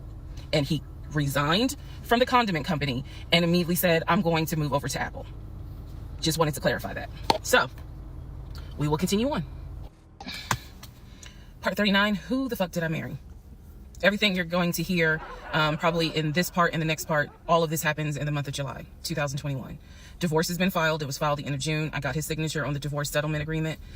Man, I need another taco, but I'll deal with that after the stream. Tacos slamming, man. Like, man. It's crazy, bro. I thought that I had to wait 30 days before I could actually file that with the court. And so this is kind of in the limbo period because I'm still within those 30 days. So he left a book bag at the house, book bag that had all kind of paperwork in there. Inside the book bag, this is the paperwork that I found. Number one, I found a packet from the condiment company where it showed his 401k contributions. It also stated in there that he had been terminated. So he was terminated from the condiment company according to the paperwork in the packet that I saw in the book bag that he left at my house. Also in the book bag were paycheck stubs from a previous job where he worked at a cemetery. The same cemetery that he took me to show me where his grandmother and grandfather were buried. So let's go ahead. I'll do this video and say, this is what he told me. This is what I confirmed. He told me his grandmother and grandfather were buried there. He showed me a headstone with a family name on it. If you go back in previous parts, I talk about it. The truth is they are not buried there. He is of no relation to the people who are buried at that particular gravesite. Only reason why he knew about it is because he had worked there. Also in the book bag, it was a copy of a driver's license that he had. The address on the driver's license, now this, I still don't have it. Is this what it's like when you date women in law enforcement? I just want to know. Is this what it's like, guys? I don't know. Because I don't know, man. This woman is literally investigation, feds. I'm surprised she ain't write him a ticket. Answer to, but the address on the driver's license was the same address as the cemetery because I looked it up on Google. Also in the book bag was paperwork from another construction company job, meaning it was paycheck stubs from another construction company here in Atlanta that he had worked for. It did not have dates on it, so I don't know when he worked for the construction company. Also in the book bag paperwork was unemployment paperwork. So it looked like he had been receiving unemployment just before I met him. I met him in March. It looked like he had been receiving unemployment January and February. So once again, let's confirm. He did not work for the condiment company for 6 to 7 years. Also in there were scraps of paper from a temp agency where it was information on the job that he had been placed at. Where was that job? The condiment company. He would be a forklift/loader is what it said. So I interpret that to mean he can drive a forklift, but he would have been loading up the 18-wheelers for them to go out to their deliveries. Also in this book bag was paperwork from Clayton County courts, I believe, for a what is it called? Weekender jail. Now notice this. Remember earlier in the stream, we had some guy talking about he's a forklift this and that. Is this where he got that from? So he got that from her. He didn't get that from somewhere else. I'm just asking. Remember earlier in the stream, somebody came in and was basically saying that they called his job and all this other stuff, and he's a forklift driver or whatever the case is. Something along those lines. As you can recall, he got it from her, from Part 39. It was like a weekend or jail receipt. So I had to do some research. So apparently what that means is that there is an option where if you have a job, let's say you were sentenced to 60 days in jail, but you have a full-time job. Apparently the court can say, okay, you'll go to jail on the weekends. So in other words, you have to report to the jail on Friday at 5 o'clock and you'll be there Friday, Saturday, Sunday. You will get out Sunday at 6 o'clock. Apparently that's actually a real thing. So what was in the book bag were multiple yellow receipts for different weekends that he had to report and get out of jail. Last but not least, there were some additional pictures, and then there were some... Wait, let me see what the chat is saying, because we might have some truck drivers and some professionals in the chat here. Let me see. Hold on. Okay. You still need a CDL to back up 18-wheelers. Okay. Let me see what else we got here. No, I seen something. You're not doing that with a forklift certification. Okay. Just checking to make sure. Because, sometimes she could be saying a bunch of garbage, and you might have guys that are actually in the work field who know better that can catch the lies. You get what I'm saying? Because some of us brothers may not be in certain fields, certain occupations, certain job titles. And some of the guys that are actually on the front line, they know the game. So while she's speaking, she might be talking bullshit, and a brother might be able to be like, nah, what she's saying is a joke. She don't even know what she's talking about. So she's definitely lying. And when I say pictures, I'm talking about family photos. And then there was another additional copy of his driver's license with the Douglasville address. I looked up that address. The name associated with that address was the same name as the ex-girlfriend that he had in between the ex-wife and me. If you go back to the video where I talk about the conversation I had with the ex-wife, she tells me that the address was going to come back to the ex-girlfriend. I'm simply saying that is correct. So what? If your woman is talking with an ex, the only way your woman should be talking with an ex is if they are friends and they decided to be in a polygynous union where they're your wives under polygyny. If the new wife is just talking with the older the ex-wife to get information, that's a red flag that you're dealing with a demon. Because the ex-wife is going to poison the new wife so that she could leave you just like she left too. That's just the way it always is. It's like anytime as a man, if you get a new woman and the old woman find out who you talking to, she's going to try to poison that woman. Especially if she look good. The first thing she's going to do, her first course of action is to make you look like a terrible guy. She's going to tell her how much of a cheater you are, how much you did her dirty, just all the negative things. And before you know it, you might have a woman that really cared about you, a woman that really loved you. And next minute, it's like she just sees you as an animal. That's how it be a lot of times. Sometimes all it takes is for a woman to just say, oh, I saw your husband doing this and I saw your husband doing that. And before you know it, your woman looking at you funny. And you ain't even do nothing. She just see you as an animal.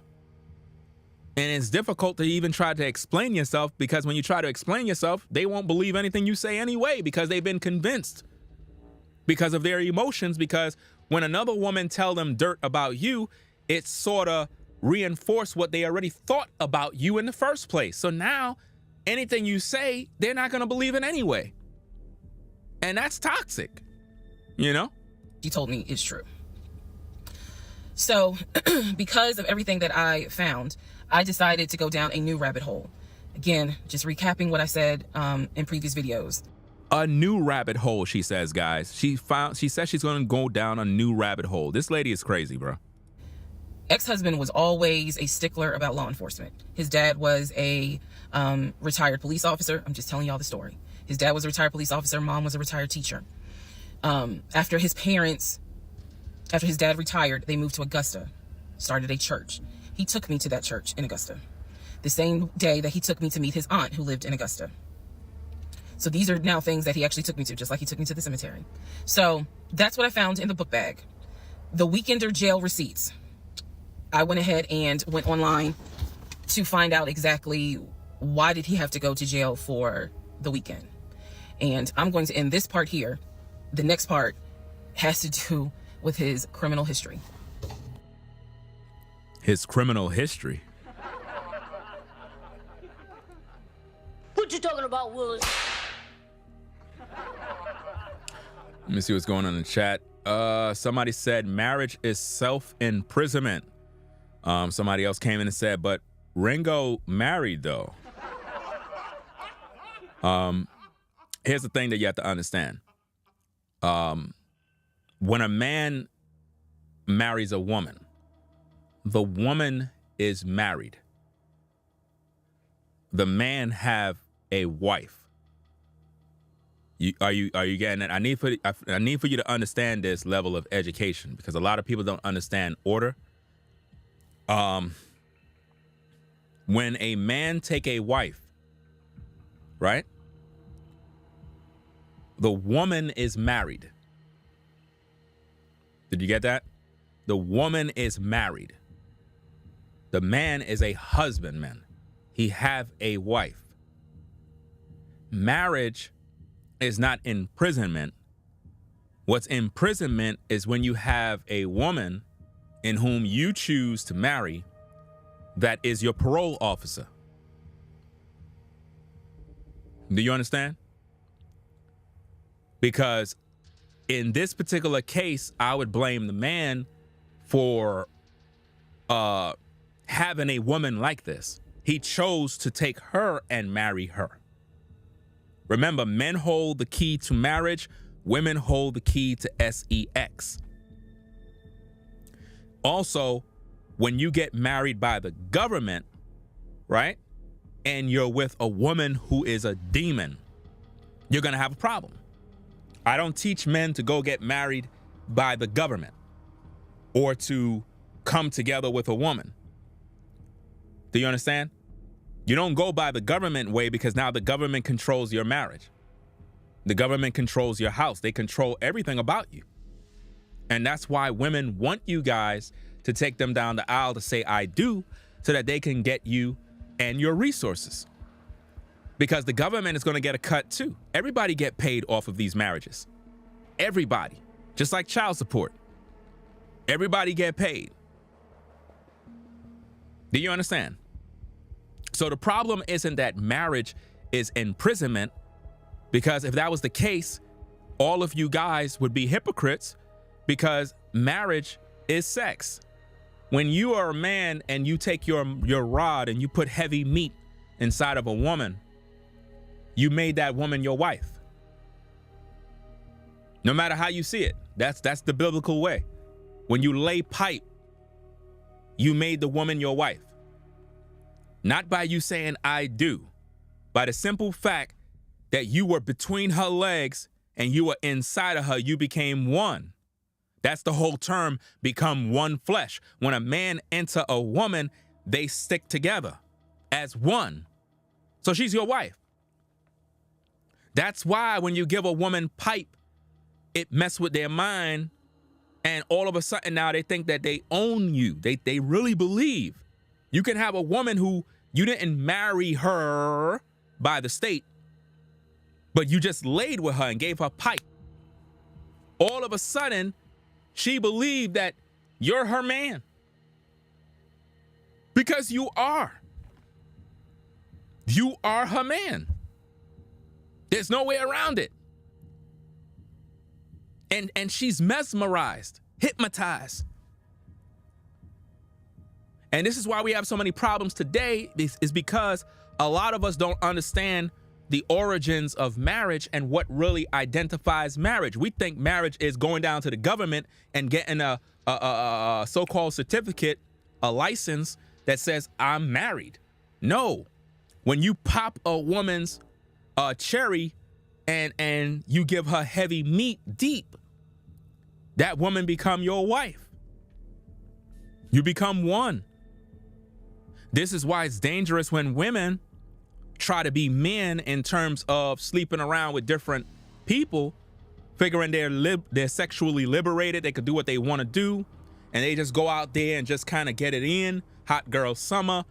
When women do this, they go through what is known as a metamorphosis, where they begin to change into the very image and likeness of the men that they lay with. And what most women don't know is scientifically is that when a man releases his DNA inside of you, it stays in you for decades. It don't go nowhere. It stays in you. And the only way, this is why the Bible says that if a woman is married to a man, she's bound to him by the law. And the only way she can remarry is if the husband be dead. Why? Because once a man die, the DNA that's inside of a woman dies. But if a woman separated from her husband or divorced and the husband is still alive, she's not supposed to get with another man unless he's dead. But in the Christian church, women don't do that. They don't do that. That's why they're all adulteresses. That's why they hate guys like me that actually teach the truth. They'll go to TD Jakes because, I mean, think about TD Jakes. Come on now. Just look at his family, fam. They're all in sin. They're all wicked. Creflo Dollar. His daughters are in strip clubs. A bunch of damn hypocrites. Do you understand? His daughters are living the rainbow life. TD Jake's sons living the rainbow life. You got all these entertainers and rappers and whoever and basketball, NBA players, all of their sons and daughters all live in the rainbow. But they're all Christians. Right? Make it make sense. So, marriage is something that we don't honor in today's day because we don't understand the dynamic. Monogamy is killing everybody. None of these relationships are working because everything is out of order. Women are not coming to men to be helpmates. They're coming to men because they want resources. They just want some money. They don't want to submit to the man. They don't want to honor the man. None of that. I told you guys 1,000 times. You identify a woman's love for you based on her level of respect for you. Think about this, ladies and gentlemen. I've been streaming now going on 11 hours. 11 hours. I'm an actual content creator. Do you see that? I've been the same, going strong, going on 11 hours. Streaming.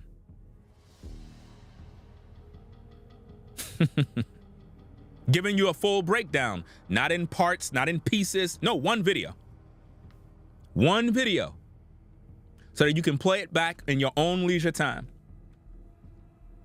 But ladies, you have to understand, when you lay with a man, you go through a metamorphosis. You begin to transform into the very image and likeness of that man, which means if that man is wicked and evil, if he has bad attitudes, bad issues, different problems, mental problems, you take on those traits. This is why when a man and a woman lay together, they start to look like brother and sister. Have you ever seen couples like that? Wow, is that your brother? That's your sister? Nah, that's my wife. Oh, my bad. I thought that was your sister. Why? Because he's laying pipe. He's laying heavy meat, releasing his spirit in that woman over and over and over and over. That woman start to transform just like the man. The woman start to look like you, bro. Her skin tone start to look like yours. Her face start to transform looking like you because of the DNA. You know? So because people don't understand this, when women lay with different men, you have to understand these men are releasing their spirit inside of you, ladies. Their spirit is going in you, the DNA. It goes all the way into your brain.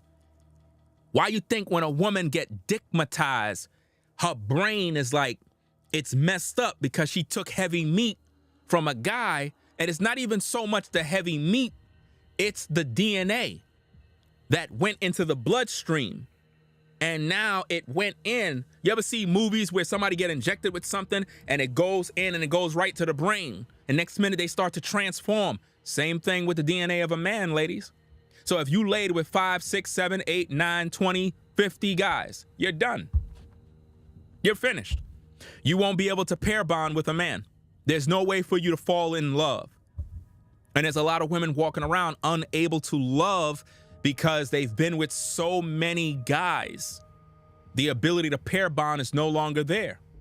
Just like when you take duct tape, go to Home Depot, buy some duct tape, some gray duct tape. Take it, put it on a sweater that got lint, a shirt that got lint, and keep going like this, keep going like that until there's no more way for the so-called tape to bond on the material. The tape would be of no use. It can no longer bond. And that's what happens when you've been with this one and that one. And this is why a lot of times when we talk about body count, ladies keep getting upset. But if the truth was, if you were liberated and you're free, why every time a man bring up body count, women hide and they don't want to talk about it? Why? It's because they know that it does matter. They know deep down inside there's a level of shame and disgrace that comes knowing that all of those guys' spirits are inside of you. And it's not going nowhere. This is why you have mental problems. This is why you have postpartum depression. This is why you have anxiety. This is why you're crying at night. This is why you can't stop thinking about your ex. This is why when the current guy is giving you heavy pipe, you see him, but you also see the other guy that you actually was with in the past. Some of you guys might be with women and you're giving them heavy meat. And while you're doing that, she's remembering the other guy that was with her. While you giving her heavy meat, you thinking she feeling you, but in her mind, she's remembering the other guy. It's crazy, but this is what happens, man. They don't like to talk about these nightmares that they got. A lot of women be having nightmares about the things I'm talking about, and they know it's true. And a lot of them be dealing with sleep paralysis where demons be holding them at night, violating them. What is sleep paralysis? Oh, that's when you're pretty much being, violated by a demon. When a demon is riding your back. When you're asleep, but it's like you're awake. You can't move. It feels like something holding you down. And it's like when you try to move, it hurts. And the pain of what it hurts, it's a weird pain. You don't understand why it feels that way. And when you try to talk, you can't talk. So basically the demon is graping you in your sleep. And all of that is happening due to the sin that you're actually in that nobody want to talk about. This is serious stuff that I'm sharing here. But again, people don't want to hear this truth. Let's get back to the tape. Part 40, who the fuck did I marry? So we are now at the point of July 2021. We're at the point where I've spoken to the female cousin, and she gave me the phone number for the older brother. For the purposes of this video, we're going to call him Chris. Chris was very nice. I called him. He was gracious. He was willing to answer whatever questions I had. And what he said to me was, he said, my brother has always been a liar. He's always been a liar. He said, but ask me what questions you have, and I'll confirm what's real and what's not. First question I had was, when was the last time you spoke to him? Without missing a beat, Chris says, 2015, just after our mother's funeral. I explained to him about the phone calls, the fact that Legion would be on the phone for 30, 35 minutes, laughing, talking to Chris, relaying messages from Chris to me, and relaying messages from me to Chris. Without missing a beat, Chris says he was never talking to me. And he said, now I am going to say this. Maybe he was on the phone, but he was not on the phone with me. He said, because he knows that if I ever see him, I'm going to whoop his ass. And I'm laughing because obviously Legion loves to say I'm going to whoop somebody's ass. So for the people who are confused, like, wait, what does this mean about the phone calls? What this means is every single time that my ex-husband was on the phone, holding his phone like this, talking, laughing, cracking jokes. Hey, my wife said that, we could go later on this evening and all this other stuff. Every time they were doing things like that, every time he was having a phone call or conversation that he claims to be with Chris, no one is on the phone. No one's on the phone. That is what that means. So I'm on the phone with Chris. My mind is spinning. It is blowing up like a volcano. I mean, I'm going crazy. I'm going crazy because what this means is that for the past 4 or 5 months, every morning that... Uh-oh, we have a contestant, ladies and gentlemen. Covered by Key says, hold up. Men get spiritual transfer as well. Lady, please stop. Please stop. Like, stop. Don't do this to yourself. Somebody please let that woman know who I am, please. Please. I'm trying to help you out. You're speaking madness. Like, literally. When a man pump you up with seeds, you have babies. That's what happens with women. There is nothing that you ladies impart on us. Men don't have soul ties. Men are not having postpartum depression after they have babies, right? Well, men don't have babies technically, but, you know, in other words, when a woman have a baby, you don't see men walking around depressed because they slept with a woman. This is madness. She says, hold up. Men get spiritual transfer as well. Don't say just ladies. We both got to see God. See, this is what happened, guys, when you have women trying to teach you. They say things that it's crazy. And this is why the Bible says, I suffer not a woman to teach, nor usurp authority over man. See, here's the problem. I'm a man, you're a woman, I'm teaching. You're usurping authority over the things that I'm saying when I'm the teacher here. I'm the one that's been streaming live for about 11 hours straight. Could you do that? Could you do that? 11 hours straight streaming, teaching and speaking. See, it takes a man to do that. Woman is not doing that. She's just not.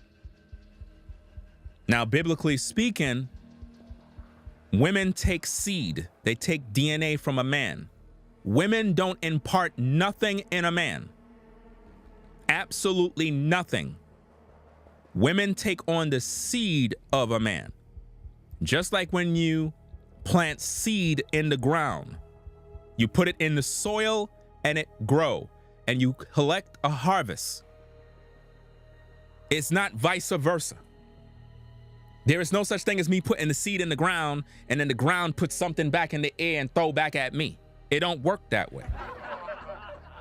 When a man put his pipe inside of a woman, that woman take heavy meat and that man release his fluids into that woman. Women don't give us nothing. Do you understand? So please stop spinning that nonsense over here because it's crazy. And this is why we have so many problems today's day. Because women are on this equality thing. And this is why none of them have husbands, because they keep doing this thing that makes no sense. You know? It makes no sense. Now notice this, guys. Check this out. Check this out. The woman says, I can, but again, I'm not fighting you on your page, so please don't disrespect me. Are you seeing this, guys? When did I disrespect this person? When did I disrespect this person? See, this is the problem, fam. I'm trying to give this person the opportunity to have a conversation, but I don't like when people come here and accuse me falsely of disrespecting them. I never said anything to you in a disrespectful way. I am regulating the situation by letting you know that as a woman, you're talking to a man of truth. If you understand the authority of a man, you will humble yourself and listen when a man is speaking. That is not called disrespect. That is called regulating a circumstance. You are being disrespectful because you're trying to usurp authority over a man that's speaking truth by pushing a narrative that is untrue.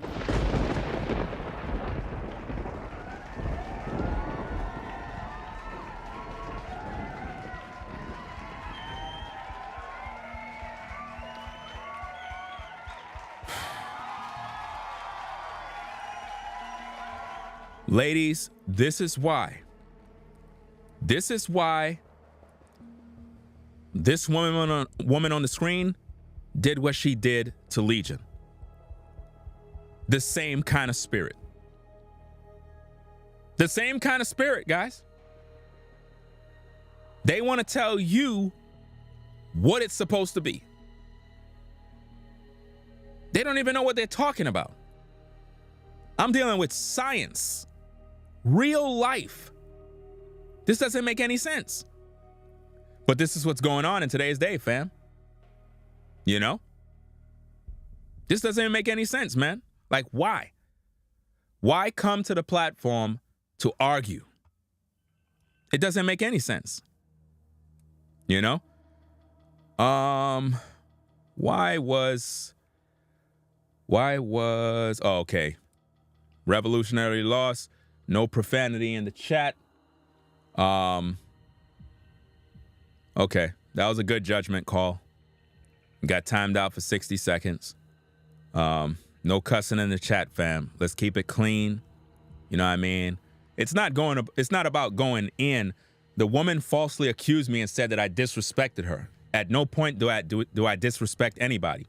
I actually tell people stop disrespecting women in the live chat when they come in here, name calling and calling women out of their name. She came in here falsely accusing me of disrespecting her. At no point did I ever do that. You know, I'm responding to her like a man should, with authority. The problem is they're accustomed to talking down on a man. They're accustomed to telling men what to do.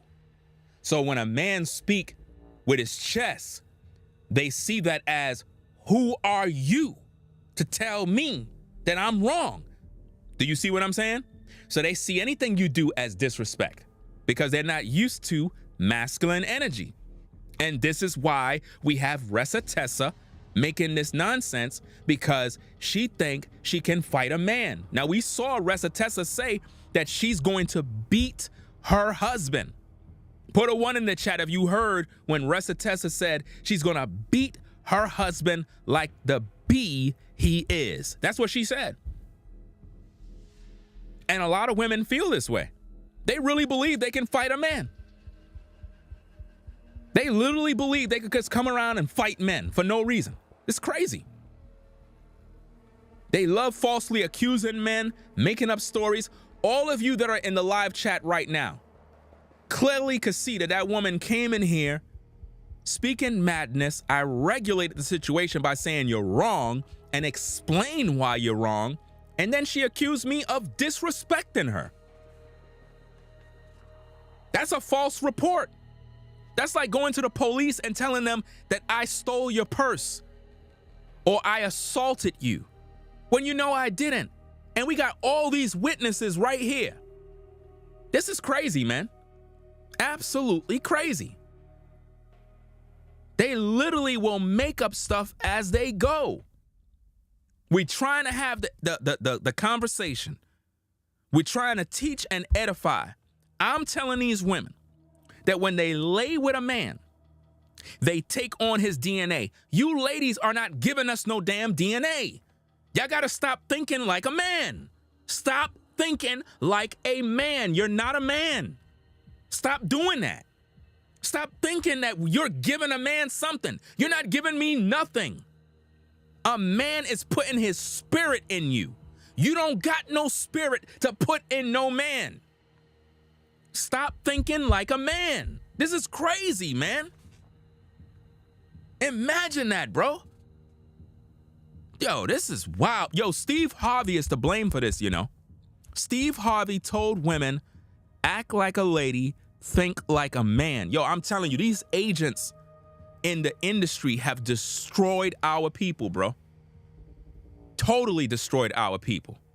He's having a phone call with his brother Chris. I am now understanding in real time that that phone call was completely fake. So Chris tells me maybe he was talking to somebody else, but it wasn't me. He said the only family member that Legion actually talks to is the twin. And that's only because, for some reason, I guess it's their twins, he helps him out when he needs it. Legion only calls the twin when he needs money. And the twin, according to Chris, now this is the part that might blow some minds. The twin brother, the one that is older by 20 minutes,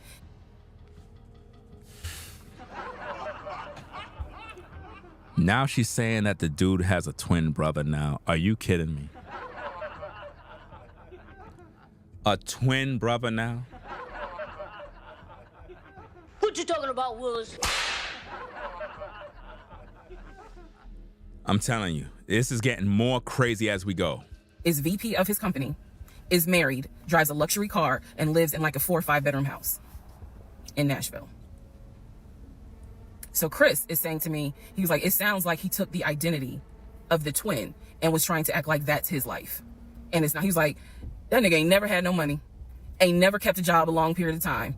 And he was like, and you're telling me that he claims he was VP of a company? And so he was like, did you ever see anything? Did you ever meet people? Like Chris, I respect the fact that he was asking me the same questions y'all are asking me. Did you ever meet any family members? And I told him, I said, I met your aunt. Well, what aunt is that? I told him her name. He said, that ain't our damn aunt. I don't know if y'all have ever dealt with people from Philly. So he was just loud. He was like, that ain't our aunt. He said, that is our mother's best friend. And I don't trust that hoe. I'm sorry. It's the way he said it that it makes me laugh. Anyway, he's like, I don't trust her. I don't trust her at all. She is not our aunt. She was our mother's best friend when our mother was living in Augusta. She's not our aunt. Maybe the two twins was banging her, bro. One would come in one day, do his thing, and the other one switch it up.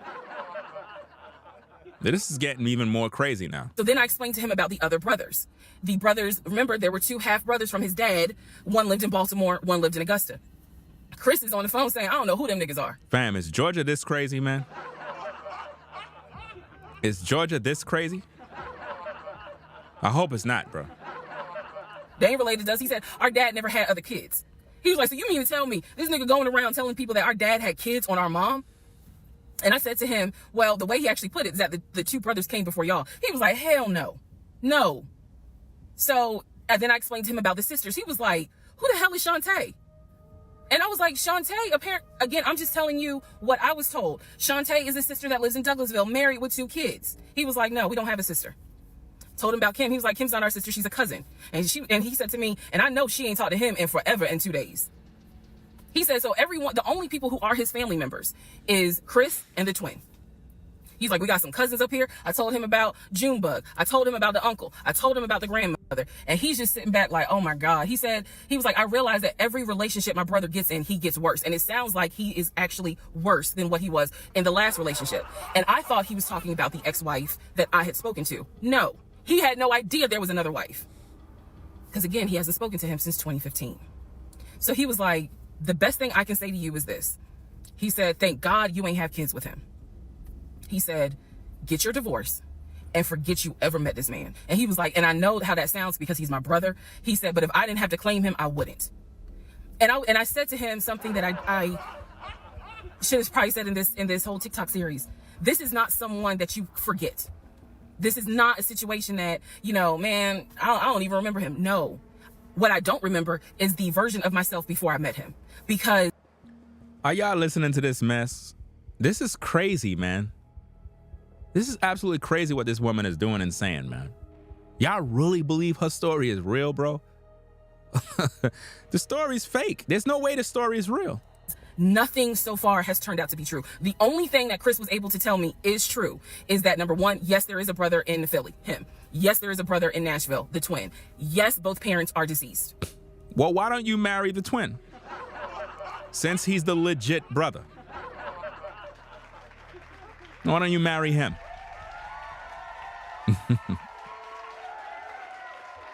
Story is not making no sense, man. That is what I was told from the beginning. Those pieces of information are true. The grandmother did die in 2008. He was like, no, she didn't. She definitely didn't die in 2020. I told him how I found the obituary. And so he was like, and the uncle, he said, which uncle is he talking about? Because if you guys remember, back in one of the parts, I talk about where he said his uncle was giving him advice on why he should not open up his savings account to let me see it. He would not let me see it. And so I'm telling Chris about the uncle, and he was like, that uncle been dead for years. I told him about Junebug. He said, Junebug been dead for years. And I said, Chris, he was having conversations with Junebug on the phone in front of me. Why would this person that you claim would be sitting there telling you all this business and just so freely talking to you when it involves family business? Nobody does that, bro. Nobody would be talking to you about family business so easy. Like, it's not making sense. He was like, it wasn't Junebug. He said, it sounds like my brother was making up the conversations. He said he definitely was making up the conversations with me. He said, lying, hell no, I ain't gonna be man. on the phone at 6 o'clock in the morning. She's lying. So the conversation with Chris solidified that this is the actual family tree. And no, there were never any conversations with his brother every morning when I was getting ready to go to work. They had never talked. On to the next part. Part 41, who the fuck did I marry? So this is a continuation of my conversation with Chris, which will then lead into some other stuff. So Chris has confirmed that he has not spoken to Legion since 2015. So now we know that the phone calls that Legion was having every morning on the phone with Chris when we were, getting ready to go to work, the phone calls were fake. I demonstrated in the last video how I think how he was doing those phone calls, because he would relay messages from me to whoever was on the phone. So Chris and I also then talked about their parents. So if you remember in the beginning, I told you from the get-go, this man was, very respectful of law enforcement because his dad was a retired Philadelphia police officer. The mom was a retired teacher. And so he had the utmost respect for law enforcement. That's what he used to always say. Because, again, there's a lot that he lied about. So I'm trying to only highlight the big things because, truthfully, it got to a point where when he would say that as a VP in his company, he had a meeting with the local sheriff. Child, we know that's a lie. So I don't even need to go into detail about that because this woman is literally in heavy traffic with, semi trucks all around and making TikTok videos, man. Like, this is just dangerous all around. Shouldn't be doing these type of things. Again, why? So I told Chris what Legion said about their dad being a retired police officer. And I was explaining how he said the mom was a retired teacher. So Chris listened. Again, very gracious, very nice guy. He listened and he was like, so are you ready for me to tell you what's true and what's not? And at this point, I was already convinced I was going to be drinking heavily that night after this phone call. So I was like, go ahead. All right, so here's what Legion said. Legion said, my dad was a retired police officer with Philadelphia PD. When he retired, he and my mom moved to Augusta. I was there for high school, and they started a church. He took me to that church in Augusta and showed me where the church that they started. The truth. Dad, according to Chris, their dad was nowhere near the church. That man ain't go to church on Easter. He ain't go to church on Christmas. He was like, my dad he ain't stepped foot in the church since the day he got married. That was the last time he went to church. He didn't have nothing to do with church. He said that their father was the furthest thing from a pastor. And he was like, I love my dad, but that man drank, smoked, and he was not a pastor. The mom was not a retired teacher. She did substitute teach at one point, but she was not a retired teacher. Shout out to Cookie for the support. Appreciate you. Right?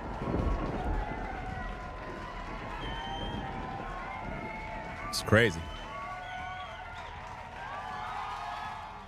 We've been on for 11 hours and I'm now getting a super chat. I'm telling you guys, man, it's amazing, man. But shout out to Cookie for the support. Appreciate you one more time. Let's get back to the tapes. Dad was a truck driver. And not only was the dad a truck driver, at one point, he was a correctional officer. And so I said to Chris, I was like, I said I had no idea, of course. I had no idea. So now we know the truth. The dad was never in law enforcement. And I'm not knocking. We got beef in the chat. Who's beefing in the chat, fam? Let me see. We got Kenny and Courtney beefing in the chat. I don't know, man. I don't even know. Matter of fact, I'm gonna stay out of it, man. Stay out of it. Let y'all handle y'all business. Correction officers. Just keep it clean. Just keep whatever arguments y'all got clean, and y'all be good. I want to make very clear, because I know that sometimes people that work in law enforcement feel like, look, when I'm out there patrolling, that is not the same as being a correction officer, and correction officers may feel the same. So I just want to give the distinction between the two. So the dad at one point was a correction officer. However, his primary career was a truck driver. And so the dad would do long hauls. So Chris is explaining, no. Whoa, long hauls. What you talking about, Will? Pause, just in case. I don't know, that didn't sound right. He was like, now that's funny. He said, if you knew our dad, you would understand how funny that is to even insinuate that he was a pastor. And so I told him about the church that we went to. He was like, oh, okay. So he took you to a church in Augusta and told you that was our parents' church. He was like, now our mom used to go to church, every now and then. But he said, our dad ain't been to church since the day he married mom. Matter of fact, this is a good way for Courtney and Kenny to beef, is use the super chat. That'll be a great way to fight. Shout out to Kenny for the support. Appreciate you. You know how it is. So Courtney, you and him can go back and forth with the super chat. That'll be great. Just keep going back and forth, $4.99, $4.99, $4.99. Do that about 1,000 times, and we good. That's the best way to argue. Y'all can argue all night. It'll be great. Yo, this is crazy, man. Let's go. So the church that Legion took me to and said that his parents started that church, that was not true. So he just took me on a field trip for nothing, basically. So I told him about the weekend, because I did tell Chris where I worked. And that is when Chris said to me, because at the time I worked in a law enforcement agency, and he said to me, now how does that work? He said, because Legion. What was her title in the law enforcement agency? Anybody? Well, maybe we might hear it now. Let me just let it play. You know, he done been in trouble a few times. And I was like, what do you mean? Because I had not yet gone online into the court system to see what type of trouble he's been in. And so he explained to me, he was like, just run his criminal history and you'll see it for yourself. See, now this is bad right here now. Now what y'all doing now, what she's doing now is bad. Because how you running someone's criminal history when they're not arrested? How you using the resources to run someone's this and that? Like, come on now. Is that what I'm hearing here? Is that what she's saying? He said, because I don't know all the charges, but run his criminal history. I said, okay. He gave me some homework. I'll run his criminal history. So Wow. again, he cleared up a lot of stuff in regards to the family dynamics. He did explain to me that, yes, he does have a daughter. He and his ex-wife are divorced. And I said, well, Legion would talk about the niece. So she wasn't a sworn officer, but how is she running people's, wait, she just said she worked for Georgia State Patrol, but she wasn't a sworn officer. I'm just trying to figure out how she's able to run somebody's, like, do a criminal, whatever. How is she doing that with the resources of whatever occupation she's in law enforcement?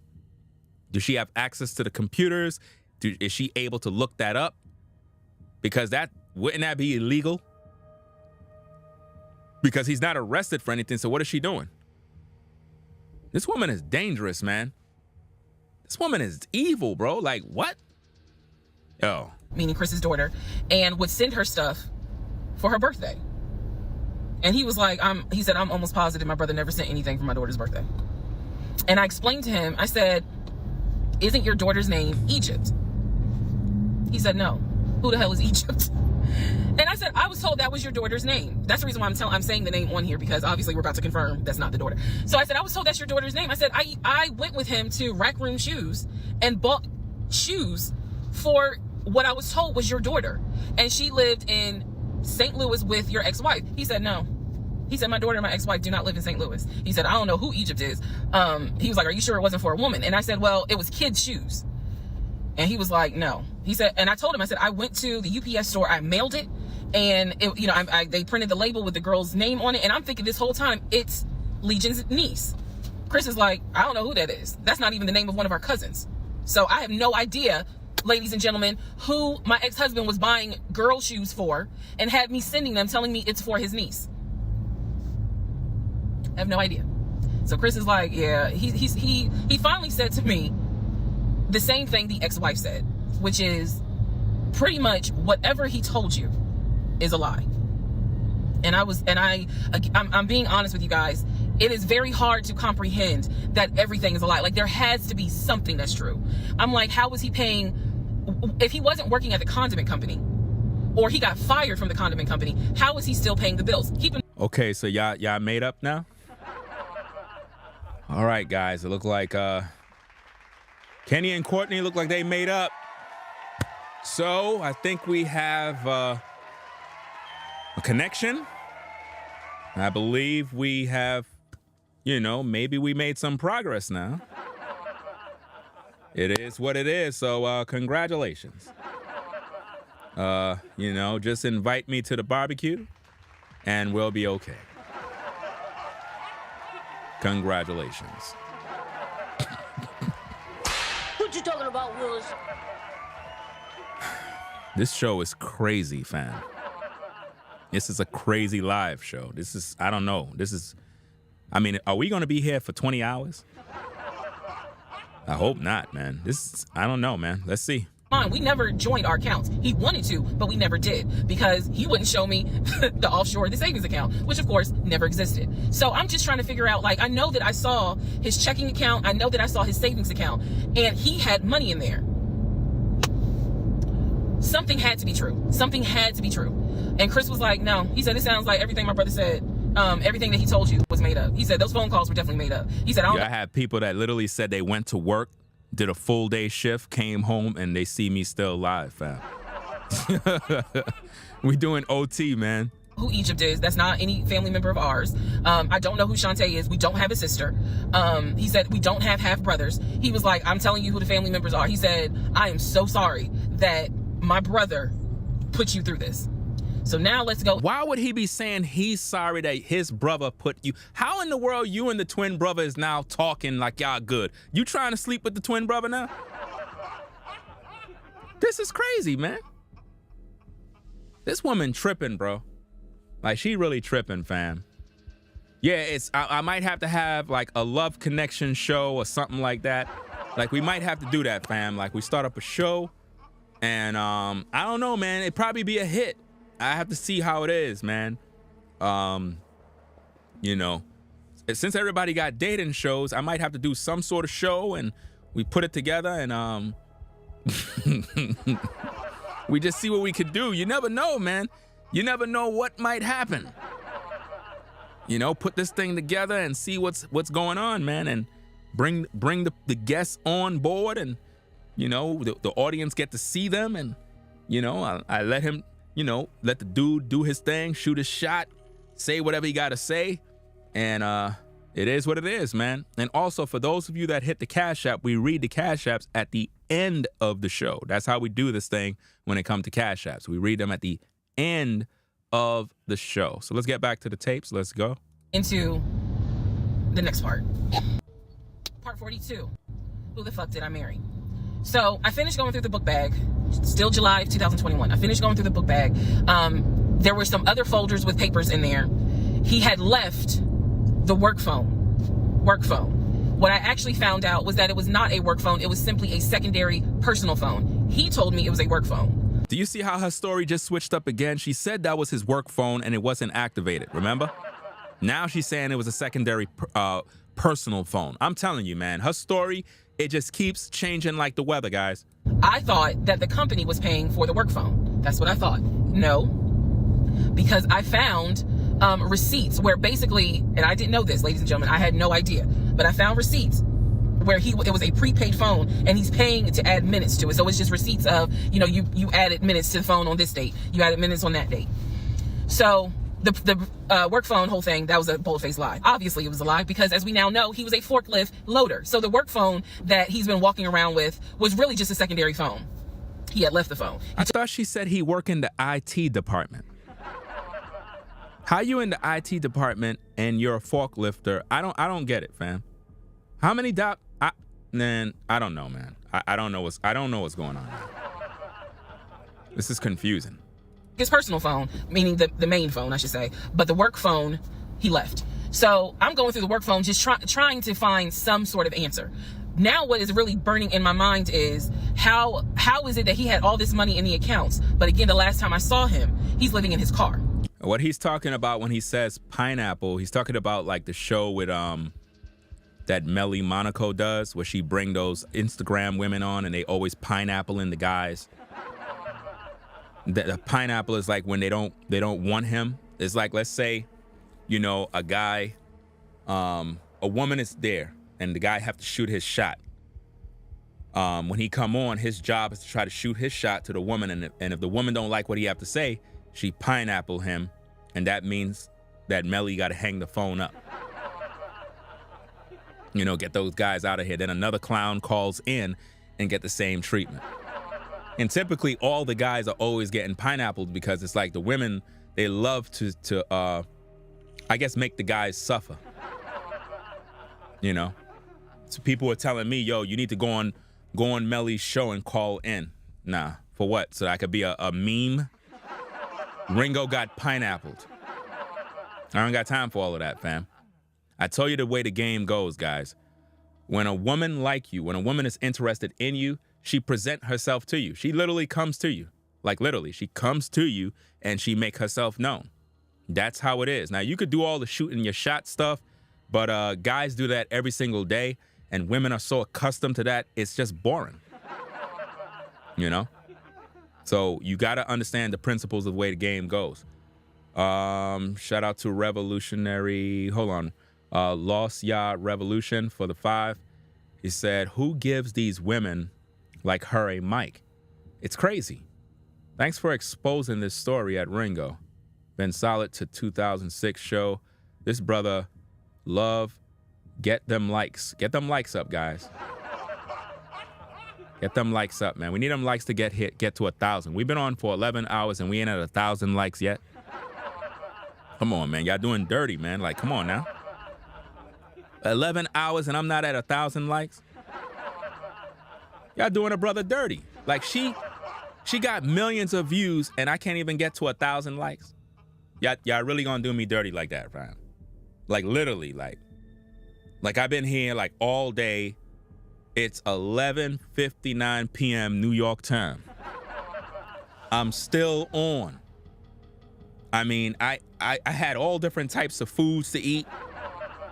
Drinks, snacks. Like I literally was here, like this is crazy. Can't get the likes up, man? Hey, bro. Like, the math is not mathing. I go into not just the photos of the work phone. I go into the deleted folder. So, ladies and gentlemen, if you're going to go through somebody's phone, which I will never do again, but if you're going to go through the phone, don't just go through the text messages and the pictures. Go into the deleted folder. Because sometimes you find a gold mine. In this case, I went into the deleted folder of the pictures in the... Shout out to everybody that been watching the show from the beginning. From the beginning, and you still here. You know what I mean? Let me see if we can do a poll so we can find out. Let me see who was. Wait. Let me see.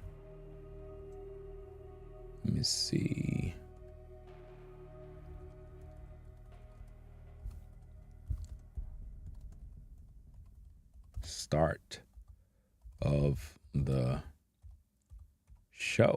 Were you here? Were you here from the start of the show? Let's see. Let's see what we get. Because I don't know how many people been here since the beginning of the show and still been here. You know what I mean? That's something crazy, fam. Like literally, if you've been rocking with the whole show from 11 hours ago and you still here, that's wild. You know? That's wild. Because some people come and go. Because like it tells me right here with the analytics, it says that like the average viewer views for about 32 minutes, which is also good. That's a good duration for someone to view. And then they probably got other things to do. They just kind of tune off real fast, just kind of see what's going on over here. But if you've been here from the beginning all the way to now, that's something crazy right there. But let's get back to the tape. Work phone. I keep saying work phones because, again, this is just a secondary phone. It is deactivated. There's no minutes on it. So I go into the deleted pictures, and what I see is what looks like a screenshot of his checking account, the one that I saw with the available balance. Then there's another photo of the screenshot of the savings that he showed me.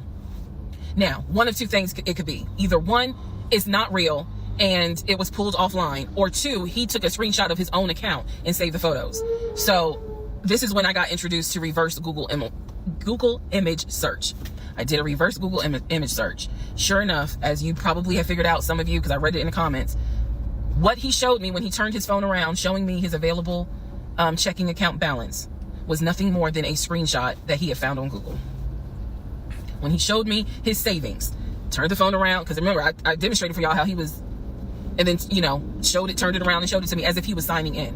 When he did that, he was simply showing me a screenshot that he had taken from Google Images. Because when I did a reverse Google image search with those two photos, the checking and the savings, it came right up. It was nothing. Listen, this woman did a reverse photo search, which means she's doing a lot of dirt, man. I don't trust her one bit. This woman is dangerous.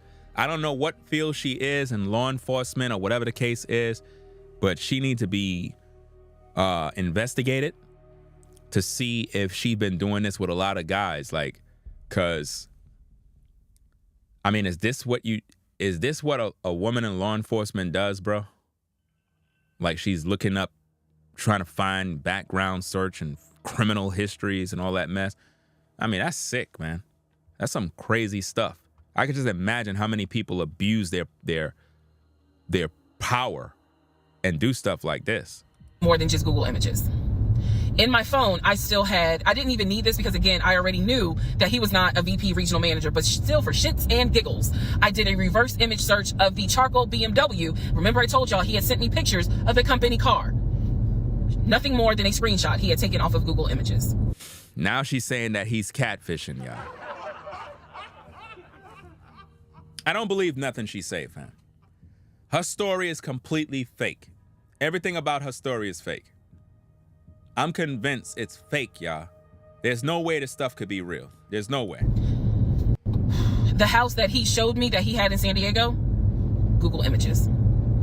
So, why would a man be going through all of this? For what? This is crazy. Can now confirm is anything he showed me when he's turning his phone around is nothing more than an image from Google Images. And this is what women are doing now.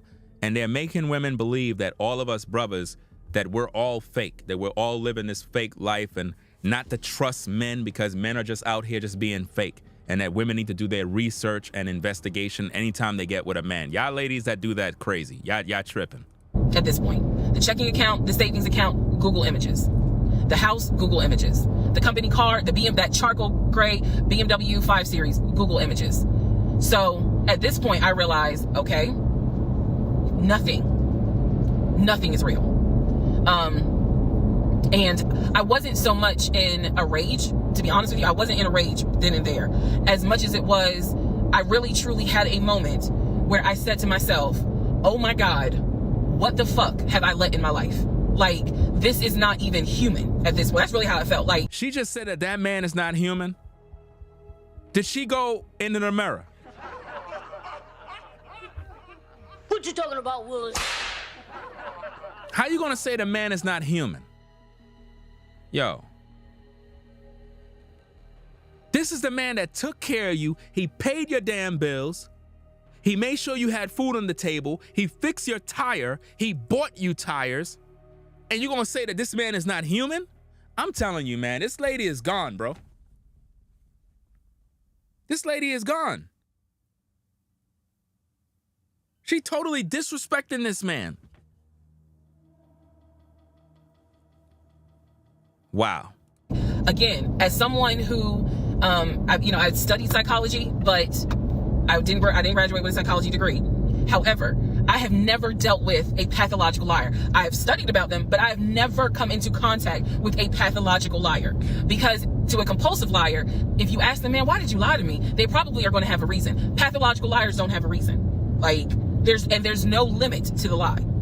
So I have now confirmed that at least 70% of everything that I thought I knew is now absolutely not true. Absolutely not true.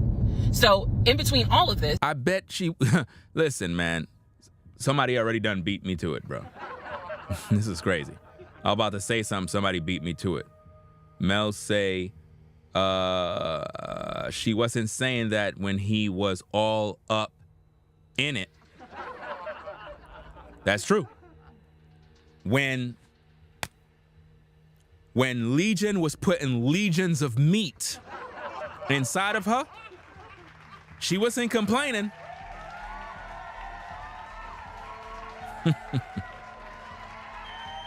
Legion put legions of heavy meat inside of her deep. I'm talking about deep. Real deep. To the point she was speaking in tongues. I get a phone call from the aunt in Augusta.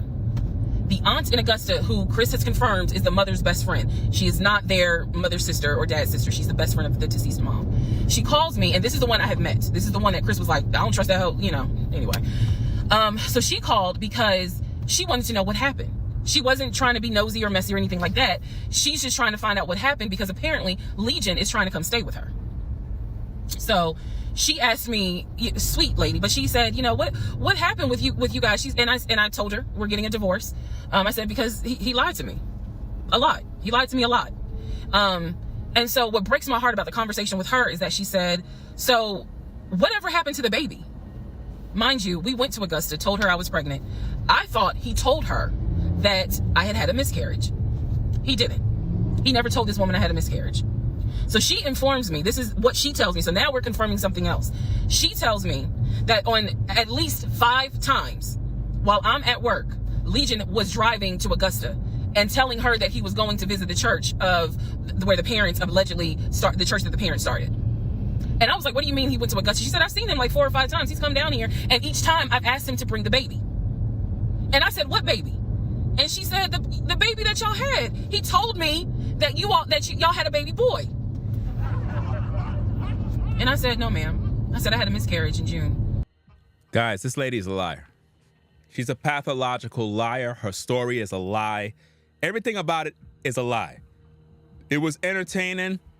It was full of drama. But this woman's story is completely fake. Like literally, her story is a joke. There is no way that all of these events are happening back to back to back to back to back. Like this guy is like the ultimate liar where he set up different stories. There is no way that this is happening. It's fake. Of 2020. And she said, oh my God. Oh, she was doing that whole thing. She said this whole time he told me that y'all had a son in January. And I have been asking him for pictures. I have been asking him to bring both of you down here so I could meet him. Why would he do that if he know that the woman had a miscarriage? She's making these stories up, fam. It's to sell drama. This stuff is not real. She's saying this because it's selling wolf tickets. And again, a lot of times when women hear these kind of stories, they really believe this stuff. They're like, see, he's just like my ex. He's just like my ex. I cannot stand him. Girl, could you believe it? Yeah, I heard what she said. I can't believe it.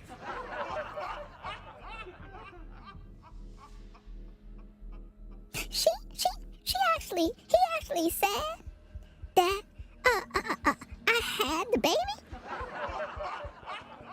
That's what he said, baby. I can't believe he did that. Baby, we're gonna have to work through this now. But he lied on me, Mama. Don't worry, dear. I'm gonna have to help you now, dear. But I can't believe he would do such a thing.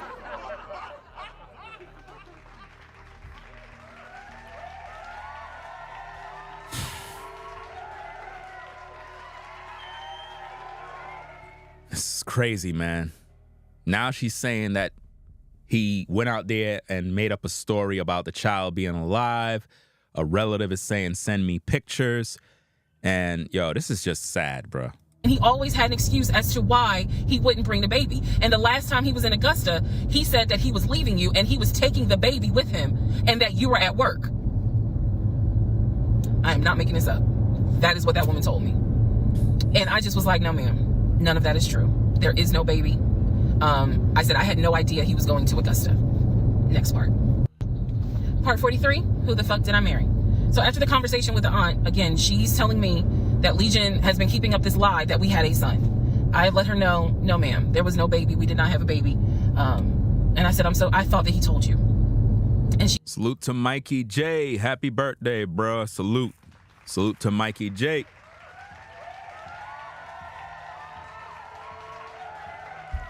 Happy birthday, bruh.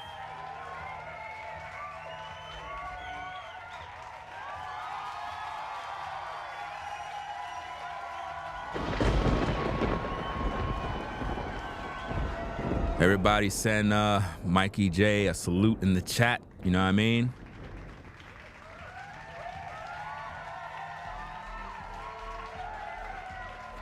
And salute to those that Yeshua to the Rescue membership. Why this is not working? I'm clicking it. I don't know. Okay. All right. said, he's told a few people that you all had a baby. And she said, because I know some people were trying to send a gift to celebrate the birth. I didn't know anything about that. Didn't know anything about that. So she said, he's trying to come stay with me. She said, but I don't think I want him to, again, she's an older lady. She's like, I don't think I want him to come here because I don't really want to get involved with his divorce again. And I said, what do you mean again? I said, are you talking about the previous wife? And I said the previous ex-wife's name. She said, I don't know who that is. I'm talking about Latanya, that one, the first one. And I said, well, what happened? Do y'all remember I said in my previous... let me make sure that I can hook up this love connection. Let me see. Kenny is trying to send an email. It didn't go through because it's hidden. But if you want it to be public, then I can click approve. So at Kenny, if you want me to click show, it'll show your email. Just be mindful that you may end up getting some trolls. You know? If you want me to show the email, it will show, and all Courtney has to do is just scroll to the top, and then, you know what I'm saying, y'all can get it popping. You know how it is. You know what I'm saying? I'm just trying to say. So is that a yes? Is that a no? Because I don't want to put your email out there and you didn't want it out there, but you know, it is what it is. Let me see. Okay, alrighty. Okay, all right. So let me go approve the comment. All right. So now it's a go. It is there. It's live. That's right.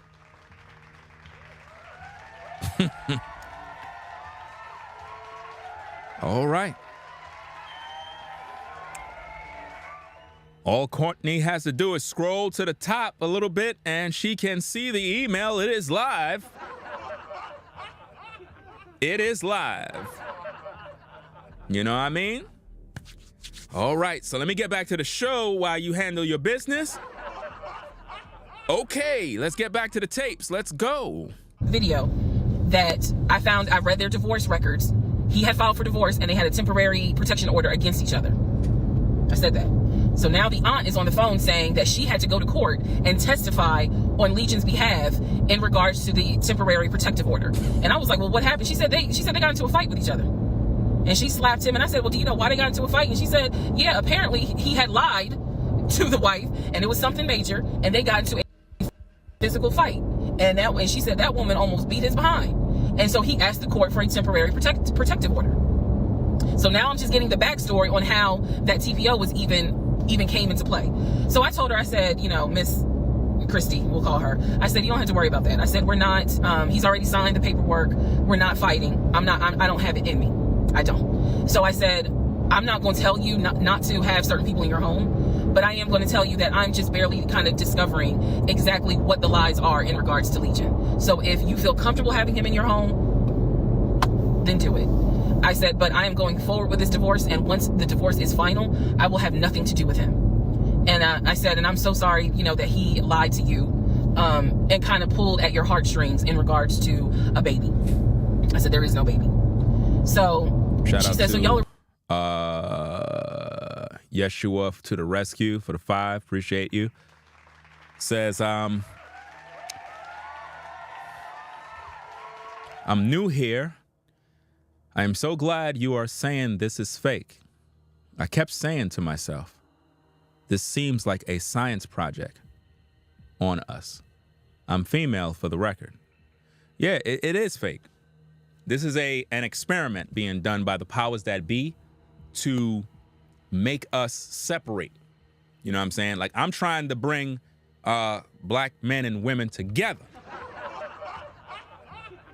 They're trying to separate us. You know what I'm saying? It is what it is. But it's definitely some sort of agenda or whatever the case is, you know? So, let me see what we got. Okay. Let's get back to the tapes. Let's go. Really getting a divorce? I said, and I didn't want to cuss to the older ladies, but I said, yes, ma'am, we are. We are. And so we get off the phone. Also during this time, Legion would call me every now and then. Legion had no idea. I've spoken to his ex-wife. I've spoken to his brother. I've spoken to his female cousin. He had no idea.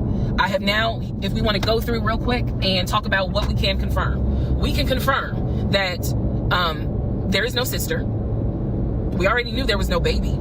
There was no VP job. Again, he was a temp. And apparently he was making decent money. So what I believe, and this is just what I think off of putting pieces together, I think that he made enough money to pay the household bills, because it wasn't as if the household bills were so expensive. He made enough money to live on his own. But instead of him living on his own, he's living with me. So we can also confirm that when he told me that he was paying his car off and he called the dealership and paid his car off, we can confirm that that's a lie. That story will come up later on. So pretty much at this point, the only thing I know to be true, his name, his date of birth, the secondary social security number that was on my background check, and that he has 2 brothers and the parents are deceased. At this point in time of July 2021, that's all that I was able to confirm that to be true. So later on, Legion calls me. He calls me because he wants some money. He just needs. Now you know, this woman is full of crap. Now she's saying that Legion is calling her for money.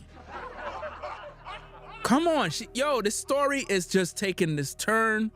Now she's making him sound like he's a pookie who's begging her for money. This is not true. The guy has a job. Why would he be contacting her and she's supposed to be the one that's broke?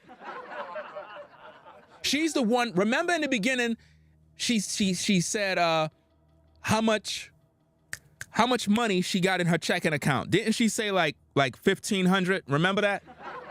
So she's living from paycheck to paycheck. She said that he had, I think, $9,600 in his account. Right? Plus he was paying bills in her house. But you want us to think that he's coming to you asking you for money now? I'm telling you, man, she's lying. A little bit of money to hold him over till payday. And so we're on the phone. The call, again, I was recording all my calls at the time. Why would he need a little money to hold him down till payday? You are lying, bro. Lying. Yo, this is crazy, man. I can't believe people buying this mess. She's lying. We're on the phone, and I finally kind of confronted him, number one, about having a twin. That's when he tells me, I don't know why I lied, but I don't really talk about him. Number two, I asked him why did he get fired from the condiment company. His story is that he got fired because he had helped a truck driver and he was not supposed to. I know it's a lie. Y'all don't even have to tell me. I know it's a lie. Number three, I asked him, why did you tell your aunt that we had a baby? He claims he never told her that and that she's old and she didn't know what she was talking about. So then I asked him if he was ever in trouble where he's been arrested. And he said, yeah, I've been arrested as a juvenile, but my father had my record expunged. I said, were you ever arrested as an adult? He said, nah, I ain't never been arrested as an adult. I said, so you never went to weekend jail? He said, no, I don't even know what that is. So he doesn't know what weekend jail is. That's his story. And so he was still standing by the lies he told me. So finally, I just asked him, and this is where let me just say it. I asked him, why the hell did you even marry me? Like, why? What? Why did you even marry me? Because you easily could have just stayed dating or been the boyfriend or just moved on with your life. Like, you didn't have to marry me. Fam, this woman is crazy. She's asking the man, why did you marry me? In the beginning, he explained why, and you agreed to, you said you want the same thing. You remember? He gave you his intentions in the beginning, and you said you want the same thing. Y'all both agreed. You're a willing participant. Stop lying. Wow, this is crazy, man. You didn't have to pull me into a marriage and make me think that this is what you wanted. This is what he said to me on that phone call. He said, I had to marry you. And I was like, no, you didn't. He said, yes, I did. He said, I knew full well from day one that there was no way you were going to stay my girlfriend for longer than a year. He said, I knew it. He said, I knew in order to keep you, I was going to have to marry you. Y'all, my jaw hit the ground. I could not believe he said that. And he said it so matter of fact. And I was like, that is the most fucked up thing you could ever say. Part 44, who the fuck did I marry? The videos that you saw earlier were filmed earlier today. And yes, I'm aware. It was brought to my attention. Yo, I feel like I left planet Earth and we're in another dimension while watching this entire science project. Because whatever this science project is supposed to do, it's like I'm literally destroying what the powers that be plan. Like, literally. Like, I'm just ruining their plans right now. It's like this video is supposed to make women separate from men, and we're having literally love connections in the live chat. Yo, I'm telling you, man. Listen, it's like this video not even this woman's stream. It's not even working. This is wild, fam. Let's get back to the tapes. I had to make a decision whether or not to finish, keep my word, or stop, disappear. I mean, disappear. Okay.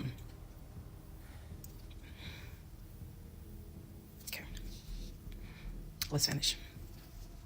So, first of all, let me say this. It is not easy telling this story. It's entertaining. I know it's gone viral. But it is not easy telling this story. I made a decision to tell the story. I made a decision to share my story, what I went through, in hopes that it helps just one person. But I would be remiss if I didn't tell you all, it is not easy telling this story, to relive it, to face certain things out loud that I had to face internally. Just want to say that. So. Don't tell me she's about to cry, please. Please don't tell me she's about to cry. Because I was waiting for this part. I was waiting to see if she's gonna shed some tears. Is she gonna shed some tears? Please tell me she's not gonna cry. I will push forward to finish, but today got to me. The toll of this got to me today. Uh-oh. So I know that you all are like, we're waiting on the next part. We're waiting on the next part. I appreciate that and I get it. Because if I was in those shoes, I would be waiting too and be like, where is it? So I understand that. But the toll was real today.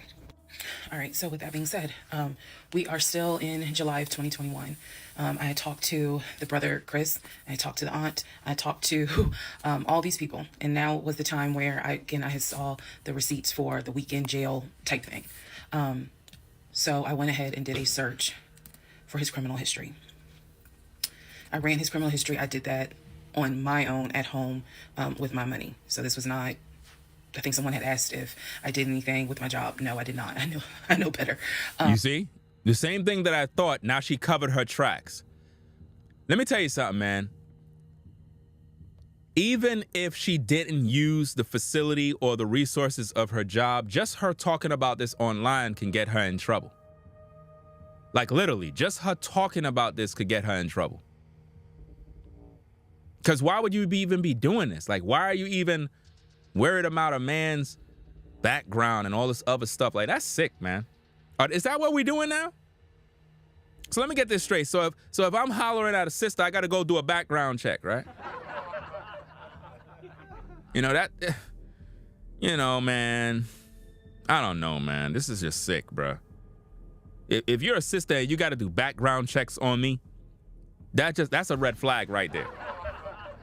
You shouldn't even be trying to even talk to a brother, fam. Seriously. So I ran a criminal history, or I paid for a criminal background report. She paid for it. For him to say that he appreciates law enforcement so much, it was obviously a lie, because the criminal history showed that he had been arrested for criminal trespassing. He had been arrested for like suspended license, suspended registration. But the big thing was impersonating an officer. Oh. If you don't know anything about impersonating an officer, it is a felony. Period, point blank. As sure as Peachtree runs from Bankhead to Buckhead, it is a felony. So seeing that, seeing what court it was in, I did another open records request for the incident report. I wanted to know exactly what the circumstances were, especially given the fact that I worked in law enforcement at the time. What were the circumstances as to how he was arrested for impersonating an officer? So I did an open records request. I got the incident report, and I'm tired of saying my jaw hit the floor. But on this one, my jaw hit the fucking floor. I respect law enforcement. Again, I was working in an agency with a lot of great men and women. Basically, what the incident report, I'm paraphrasing it because I don't have it sitting in front of me. Basically, what the incident report shows is that he pretended to be an officer using a badge. I later found out it was the badge that his dad had as a former correction officer. So he took his dad's badge. This lady she's crazy. She's out of her mind, guys. Y'all can't see? Y'all can't see this lady lost her mind? This is crazy, man. Shout out to Lost Ya Revolution. Says this woman made 44 parts to this. She was driving hold on a second. She made 44 parts to this. She was driving most of this time. Does she sleep or even have a job? Fellas, be careful who you deal with, fam. That's crazy. It goes up to about 50 parts. You know what I mean? Same last name.